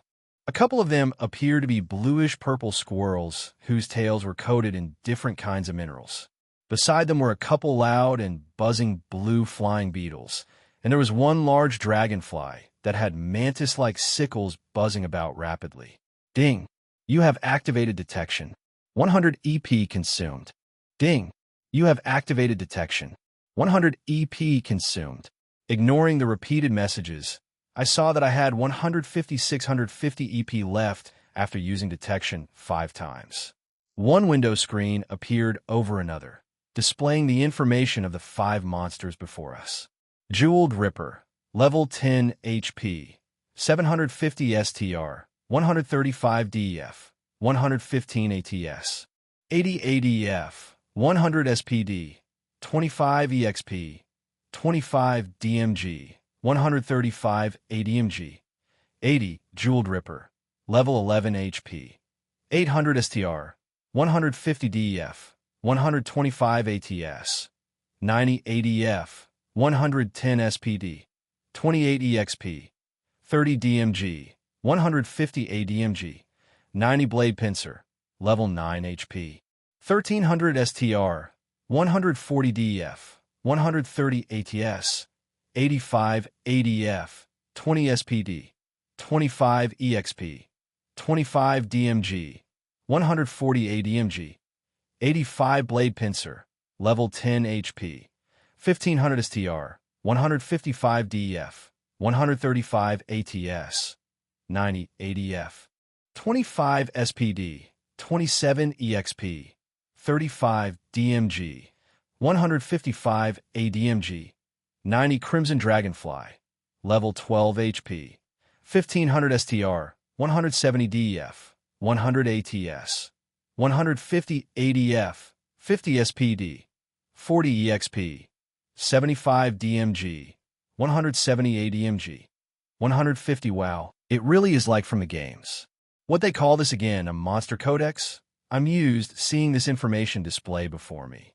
It's a shame we'll be missing out on all this experience, but this is more about Father wanting me to show how arts work during combat. I did see an orbital pistol hidden away at his side, but he didn't have any primary weapon, like his sword. He kept that back at home. They don't get pulled out of the void like you see in the games. I know most of those system notifications just now were repeated, but I did decide to look at a couple of the ones that weren't. I wanted to see how my obtained experience worked when it came to using Vermilion Eyes. Sure enough, it worked like I thought it would. Ding. Detection has been used X5. Detection LV1 0100 5100 ding. Vermilion Eyes has received 5 EXP. LV1 2100 7100 using detection 5 times also increased the skill experience of Vermilion Eyes. Would you look at that? So, if I happen to use any skills underneath this umbrella, it will increase Vermilion Eyes. I can see its level shooting up pretty quick because of this. If only detection wasn't so expensive right now. Once the levels do come in though, detection's cost will lessen the more I use it. Welcome to the grind. And would you look at that? I had enough to cast one more detection, so I opted to use it one more time. Not on the monsters. This time, I used it on Father. He said he limited his strength to the level of the monsters in front of us. Ding. You have used detection. 100 EP has been consumed. I'm going to have to get used to this. Every single action I do will likely prompt a notification of some sort. Still, this one was enough to see Father's information displayed before me. It left me shocked. Wow, I uttered, seeing Father's information before me. Gileath Osborne, level 12. HP, 5000 EP. 2000 DMG. 1500 AMG. 1500 unable to view the rest of stats. 5000 HP, just at level 12? I thought, wanting to cry. I mean, sure, I had 1000 at level 3, but even that was boosted because of my equipped title. And that damage output. Don't even get me started on the EP2. Holy shit. Should I say it? As expected of Gileath Osborne. He truly does have the strength to back up his actions as both a general and future chancellor of Erebonia. I looked back up at Father, as if sensing my readiness. He spoke out to me without even turning his head. His gaze focused on the monsters before us. They were relatively tame and didn't immediately attack. I take it you've done what you wanted to do? Naoto, Gileath asked me. Uh-huh, I replied, still shocked when reviewing Father's information. I mean, seriously, can we talk about the damage here? Most characters around level 12 would range from 150 to 300 attack damage. He has a whopping 1500. It's like equipping post-game equipment when you start out again on a new game plus. And even then, that only equate to around a third of his attack damage. The rest came from hard work and labor. Seriously, just how juiced are father stats going to be at max level? And hey race, a fun little fact, the highest known level cap in all of Trails is 250. I've never seen the games go beyond that. I wouldn't be surprised if father reached this cap already. I'm not sure if Daybreak can reach this point, and I likely won't be able to find out either. Vermilion Eyes only allowed me to peer into events. It couldn't give me such details. While I could sing praises about father all day long, I knew we had to get the ball rolling. I nodded my head, signaling that I was ready. I made sure to keep a fair distance away and not interrupt Gileath's battle with the 5 monsters. Very well. Keep your eyes peeled, son. Arts have relatively quick casting times. Most can be casted in just a mere few seconds, unless you've honed your skill to cast them even quicker. Gileath said, drawing my attention to him. I made sure not to blink. His words held true. This is real life, not a turn-based role-playing game. You have to dodge. You have to time your attacks. And you have to wait around to cast arts. Anything that you can think of that could happen in real time, you got to be ready for it. Arts activate, Gileath uttered. I saw Gileath's fingers quickly trace along his open combat orbment in rapid succession. It lit up, and a bluish glow appeared over his body. Don't confuse this glow with mana, though. This glow was orbal energy. I figured Head try to attack the small group of monsters with his orbal pistol first, but he opted right away for casting arts. And just as he said, the casting only took 1 or 2 moments. The art was ready, and I was left shocked once again. Not from the fact that I saw the physical phenomenon happen before my very eyes. I admit, seeing magic-like skills used in real life like this is great to spectate. But that wasn't what I was referring to here. I was shocked by the insane damage numbers Father put out once he connected his attack with the monsters. Father moved his body to draw the 5 monsters in, but suddenly jumped back and reached his hand out. I felt the earth start shaking a little near the heart of the monster group, only to proceed to suddenly split apart. Crack! Whoosh! Flame tongue! Gileath roared, revealing his second art for me to witness. I do consider this as part of the demonstration still, despite it being practical now. These monsters don't threaten Father one bit. They're what you call trash mobs. An interesting thing to point out, while seeing flame after flame spew upward from the earth, was the health bar the monsters had. They were green, and it only took one mere moment to see them rapidly deplete, turning red. Then it zeroed out, and they perished. I saw gigantic numbers come through as the attack was still happening. Minus 13,463.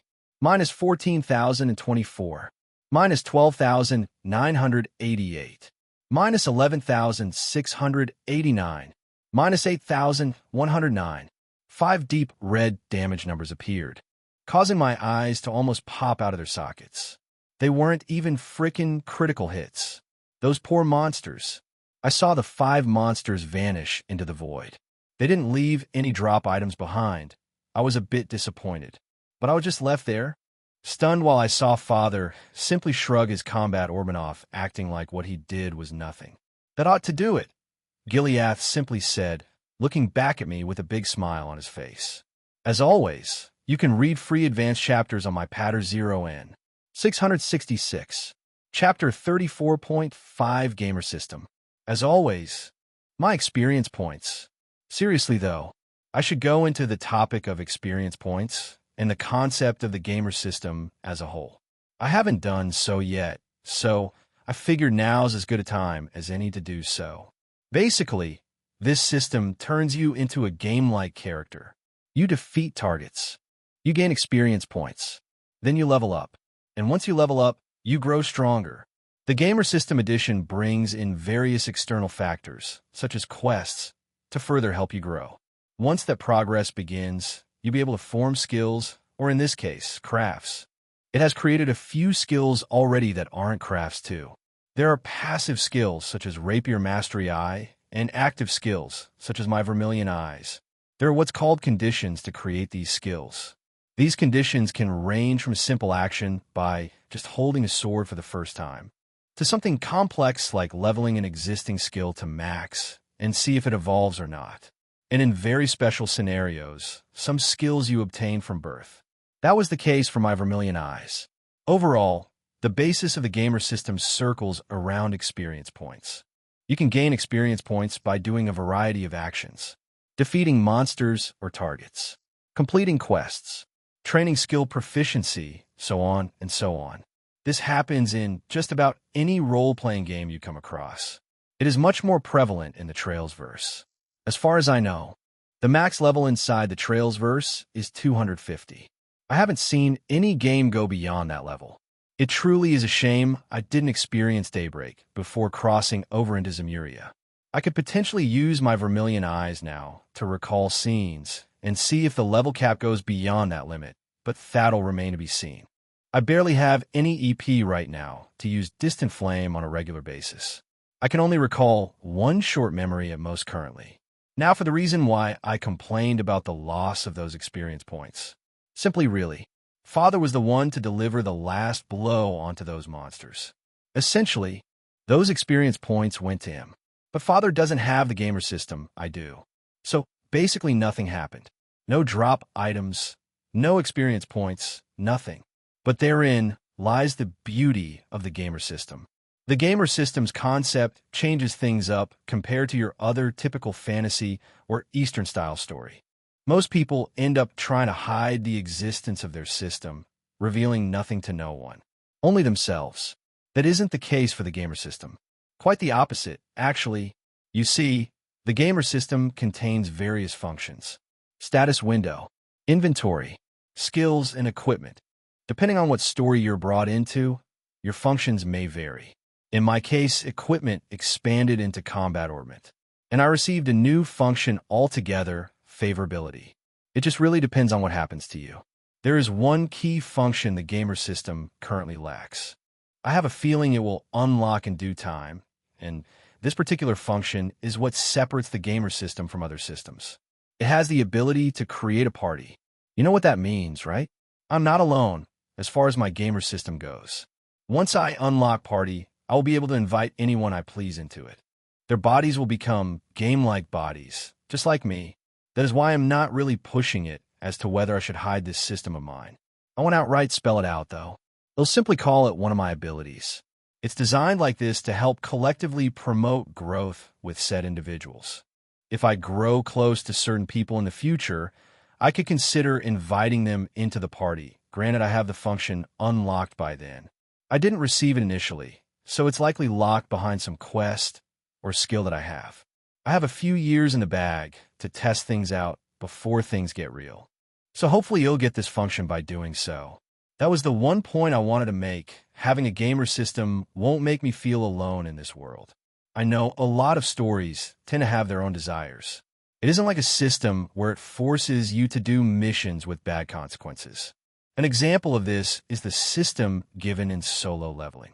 The quests I receive, however, don't have any downsides.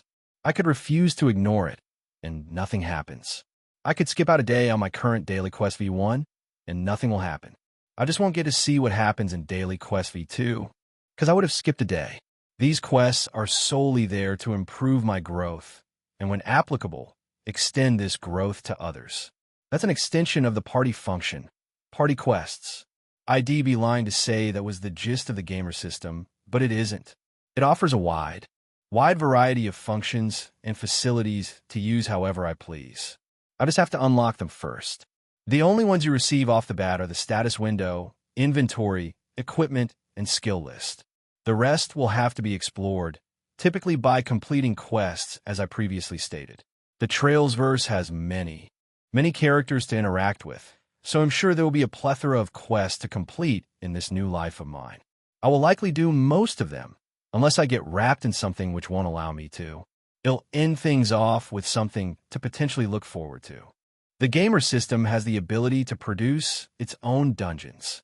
Not only that, it could turn existing spaces into dungeons. It'll be dependent on the time and place. Hell, even the entirety of the upcoming 100 Days War could turn into a dungeon. Now, wait a minute. I could be onto something here. Still, how in Adios name could I make this happen in the first place? As always, you can read free advanced chapters on my Patter 0N. 666. Chapter 35, Monster Wave. As always, going back to my present reality, the 5 monsters were successfully slain by Father. He simply cast an art called Flame Tongue. It causes an area of effect, radius effect, spewing fire upward from a rip in the earth beneath the monsters. It all happened very quickly, and after seeing 5 big damage numbers appear over their heads, they died instantly. I'm still in shock seeing how powerful Gileath is when he just limited himself to level 12. If he reduced his strength to level 14 or beyond, I wouldn't have been able to view his stats. Sheesh, talk about scary intuition. He knew exactly what level to limit his strength to. I won't go into much more about experience points, just simply how they work. The total amount of experience is calculated when a battle ends, not by when a monster is defeated. The monsters do contain individual values, and their EXP is calculated individually as well.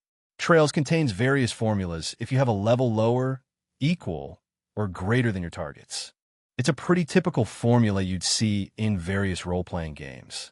In Trails, you can earn anywhere from 10 to up to 200 of the experience gained. That percentage is calculated on each target, then grabbed into one giant experience pool.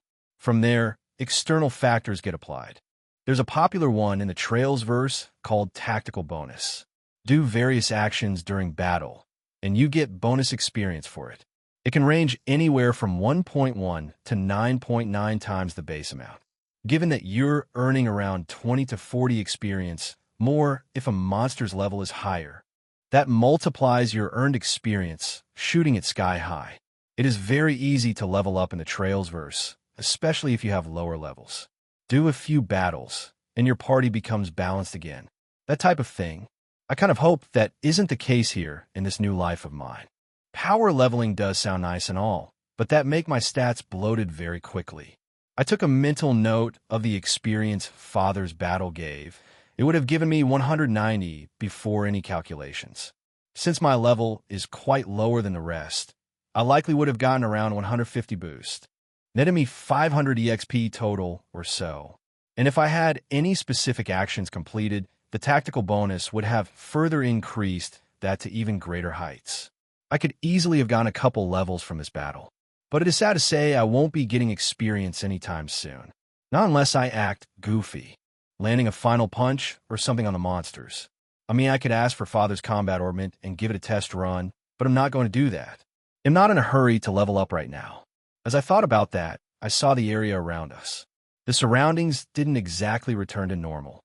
You see, when you cast an art in the games, it does flashy effects that vanish after, leaving no residual changes behind. That isn't how the real world works. The ground did end up closing back up, and that part returned to normal. But the grass around us was still set ablaze. The fire wasn't very big, but if left untouched, it could potentially grow into something worse. Say, Dad, shouldn't we do something about this fire? I asked, pointing to the now-lit grass that still burned with embers. It wasn't necessarily a fire. It was more of a fire pit residue. You're right about that, son. I think that concludes our practical demonstration today. We'll finish it off by showing you one last art. Gileath tried to say, only to not finish his sentence. I saw Gileath's eyes squint, becoming serious again. Dad, I asked after hesitating for a moment. It would appear that wasn't the end of the monsters. Gileath stated, as if responding to Father's words. I suddenly saw space around us begin to distort. This time the monsters didn't come naturally from further inside the forest. The septium veins scattered beneath likely activated, and it caused this direct spawning of monsters. It was the same 3 kinds Father had just faced, just doubled their count. There were 10 monsters total. A new wave of monsters arrived. These guys just keep coming, don't they? Gileath stated, taking a moment to observe the monsters. Still, they weren't considered human, unlike us. Father held no remorse in his eyes. They remained focused. Seeing Father not falter, I too kept my head in the game and kept my distance. I knew Father could take care of these trash mobs, so I didn't have to worry one bit. I even held anticipation in my eyes, wanting to see more of Father's combat. He fluttered his long robe he often liked to wear while both in the villa and on business. I rarely saw Father in his actual military uniform. He typically liked to wear long robes like this instead. It was a dark gray overcoat that reached his ankles. A gap wide enough allowed me to peer into Father's underside, only to see a black orbal pistol, likely customized just like his combat ornament. He didn't wait around. Taking it out, Father took aim at the 10 monsters. One after another, I heard loud bangs. Bang, bang, bang. The 10 monsters instantly were felled in one fell swoop. Gileath released more of his strength. I tried using Vermilion Eyes on Father's new status, but all it did was reveal some question marks, preventing me from viewing it all. I'm not sure what level he released his strength to, but seeing newer damage numbers appear over the sorry monsters, his damage increased tenfold. They weren't in the 10K anymore, but in the 100K. One bullet, one clean shot each. Talk about accuracy right there. I wanted to suck in a cold breath of air. And the best part? Orbal pistols aren't like the previous types of guns. There weren't any nasty smells each time Father unloaded the bullets. It was clean, driven energy. The 10 monsters fell without even knowing what happened to them. Again, a missed opportunity for me, but I'm not crying over it. Seeing marksmanship like this was a great sight to watch. However, I couldn't even catch a break. My ears perked up again. Not from the sound of monsters spawning in like the septium veins further down triggered. This time, I heard several sounds of rustling grass in the near distance. The very same area where the first wave of monsters came from. I frowned. It was a horde of 15 monsters this time. It's great to see that the monsters went poof earlier. Regardless of where monsters come from, they're tied to the septium veins. So once that energy disperses, they just vanish in a thin air. There's not much to do in terms of monster cleanup. It isn't like other fantasy stories where butchering up their corpses for raw materials was a thing. That just didn't happen here. And I'm changing this a little bit on how monsters die. ITLL be just like the games, where they don't leave behind bodies. Still, it was a pain to see a third wave of monsters suddenly come out of the grasses. Yet this time, I could see that they were scared. The hell? And what they call this again? I think it's called a monster wave. Hordes and hordes of monsters would come at you without end. Yet this time they almost appeared to be. It's almost like these monsters are running away from something. What exactly? I uttered, pausing for a moment.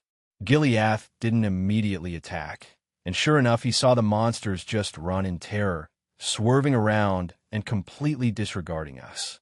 Gileath's hand remained on his orbal pistol and chose to observe the ongoing situation, just like me. So you could discern what is happening as well. As expected of my son. No doubt about it that you being able to do that was thanks to those eyes of yours, Gileath said, praising me again. Ha ha, I replied, scratching my cheek in embarrassment. Yet even that action couldn't be completed. The two of us saw a weird-looking panda monster sprout up from the grass, also scared out of its wits. Unlike the other monsters, the panda was running right at us.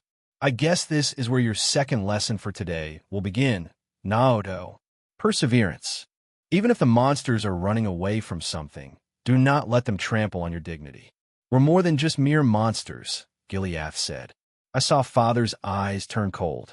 The panda suddenly froze in place, not out of fear from whatever it was running from, but from the sudden bloodlust Father began to release. Even I began to feel chills run down my spine, but I knew not to back away from this. I nodded my head and remained silent. All I saw Gileath do was raise his black orbal pistol, take aim, and pull the trigger. Bang! A loud echo streaked across the forest, much louder than his previous shots. The panda monster couldn't even flinch before it saw its own chest get blown away into smithereens. A large hole appeared inside it, and blood splattered onto the grass. That's right. Even though monsters end up disappearing into the void, they can still bleed upon being injured or die in the process. I knew not to underestimate Father, and like he said, persevere in the monster wave that was being launched at us. I took this second lesson to heart, just like the previous lessons he had given me thus far. As for what is causing these monsters, I do not know. But that didn't stop us from protecting ourselves and seeing through this event to the end. It was time to find out. As always, you can read free advanced chapters on my Patter 0N 666. Chapter 36, A Cryptid. As always, something definitely agitated these monsters. On top of being fearful, some were even angry. They were likely being driven away from their homes. Some crossed paths with Father's orbital pistol, while Father allowed some to flee in terror. They weren't heading deeper into the forest. No, they were running in the exact opposite direction. In the far, far distance was the Transcendental Railway. There are a lot of plateaus surrounding the plains, so I don't think we had to worry about the monsters running onto the train tracks. They'd eventually find dead ends. So we paid those monsters no attention. I saw Gileath fire shots off to those that only crossed through our direct line of sight. No matter what monster it was, I DC big damage numbers, totaling 100k or higher. Truly insane, and seeing that reminded me of a certain blue-haired girl that you could bonk one of the games with. She uses a greatsword, just like Father. It's a shame Father didn't bring his sword. At least, I don't think he has it. If he does, he's definitely concealing it well underneath that overcoat of his. Looking around, I took note of the Schwarz-Dratch barrier again in the far distance. Monsters would eventually end up on the single road that led to it, or find themselves in dead ends like I stated. It's a straight path either way that leads to their death. Monsters would either start fighting each other, or worse, fight soldiers of the Empire. Thanks to my vermilion eyes currently being active, enough time had passed to where the ongoing monster wave started reaching the barrier. Soldiers positioned near and atop its heavy gate began to rally together. One by one, they began to lock and load their orbital rifles. In the middle of the grouped soldiers, one in particular stood out. He wasn't on the ground, but atop the gate altogether. A couple high-ranking soldiers stood beside him. He had thick black hair, a mustache, and mutton chops to go with the look. He was wearing a dark gray suit with gold accents along the sides. His appearance screamed noble. This man was Gerhard Rohner, the lord of the Rohner house, one of the 4, or perhaps 5, great houses. His gaze remained ever so serious, seeing the incoming monster wave. It wasn't just the 25 monsters that Father helped slay. Just in these few moments alone, the number of fleeting monsters increased several-fold. They were in the hundreds now,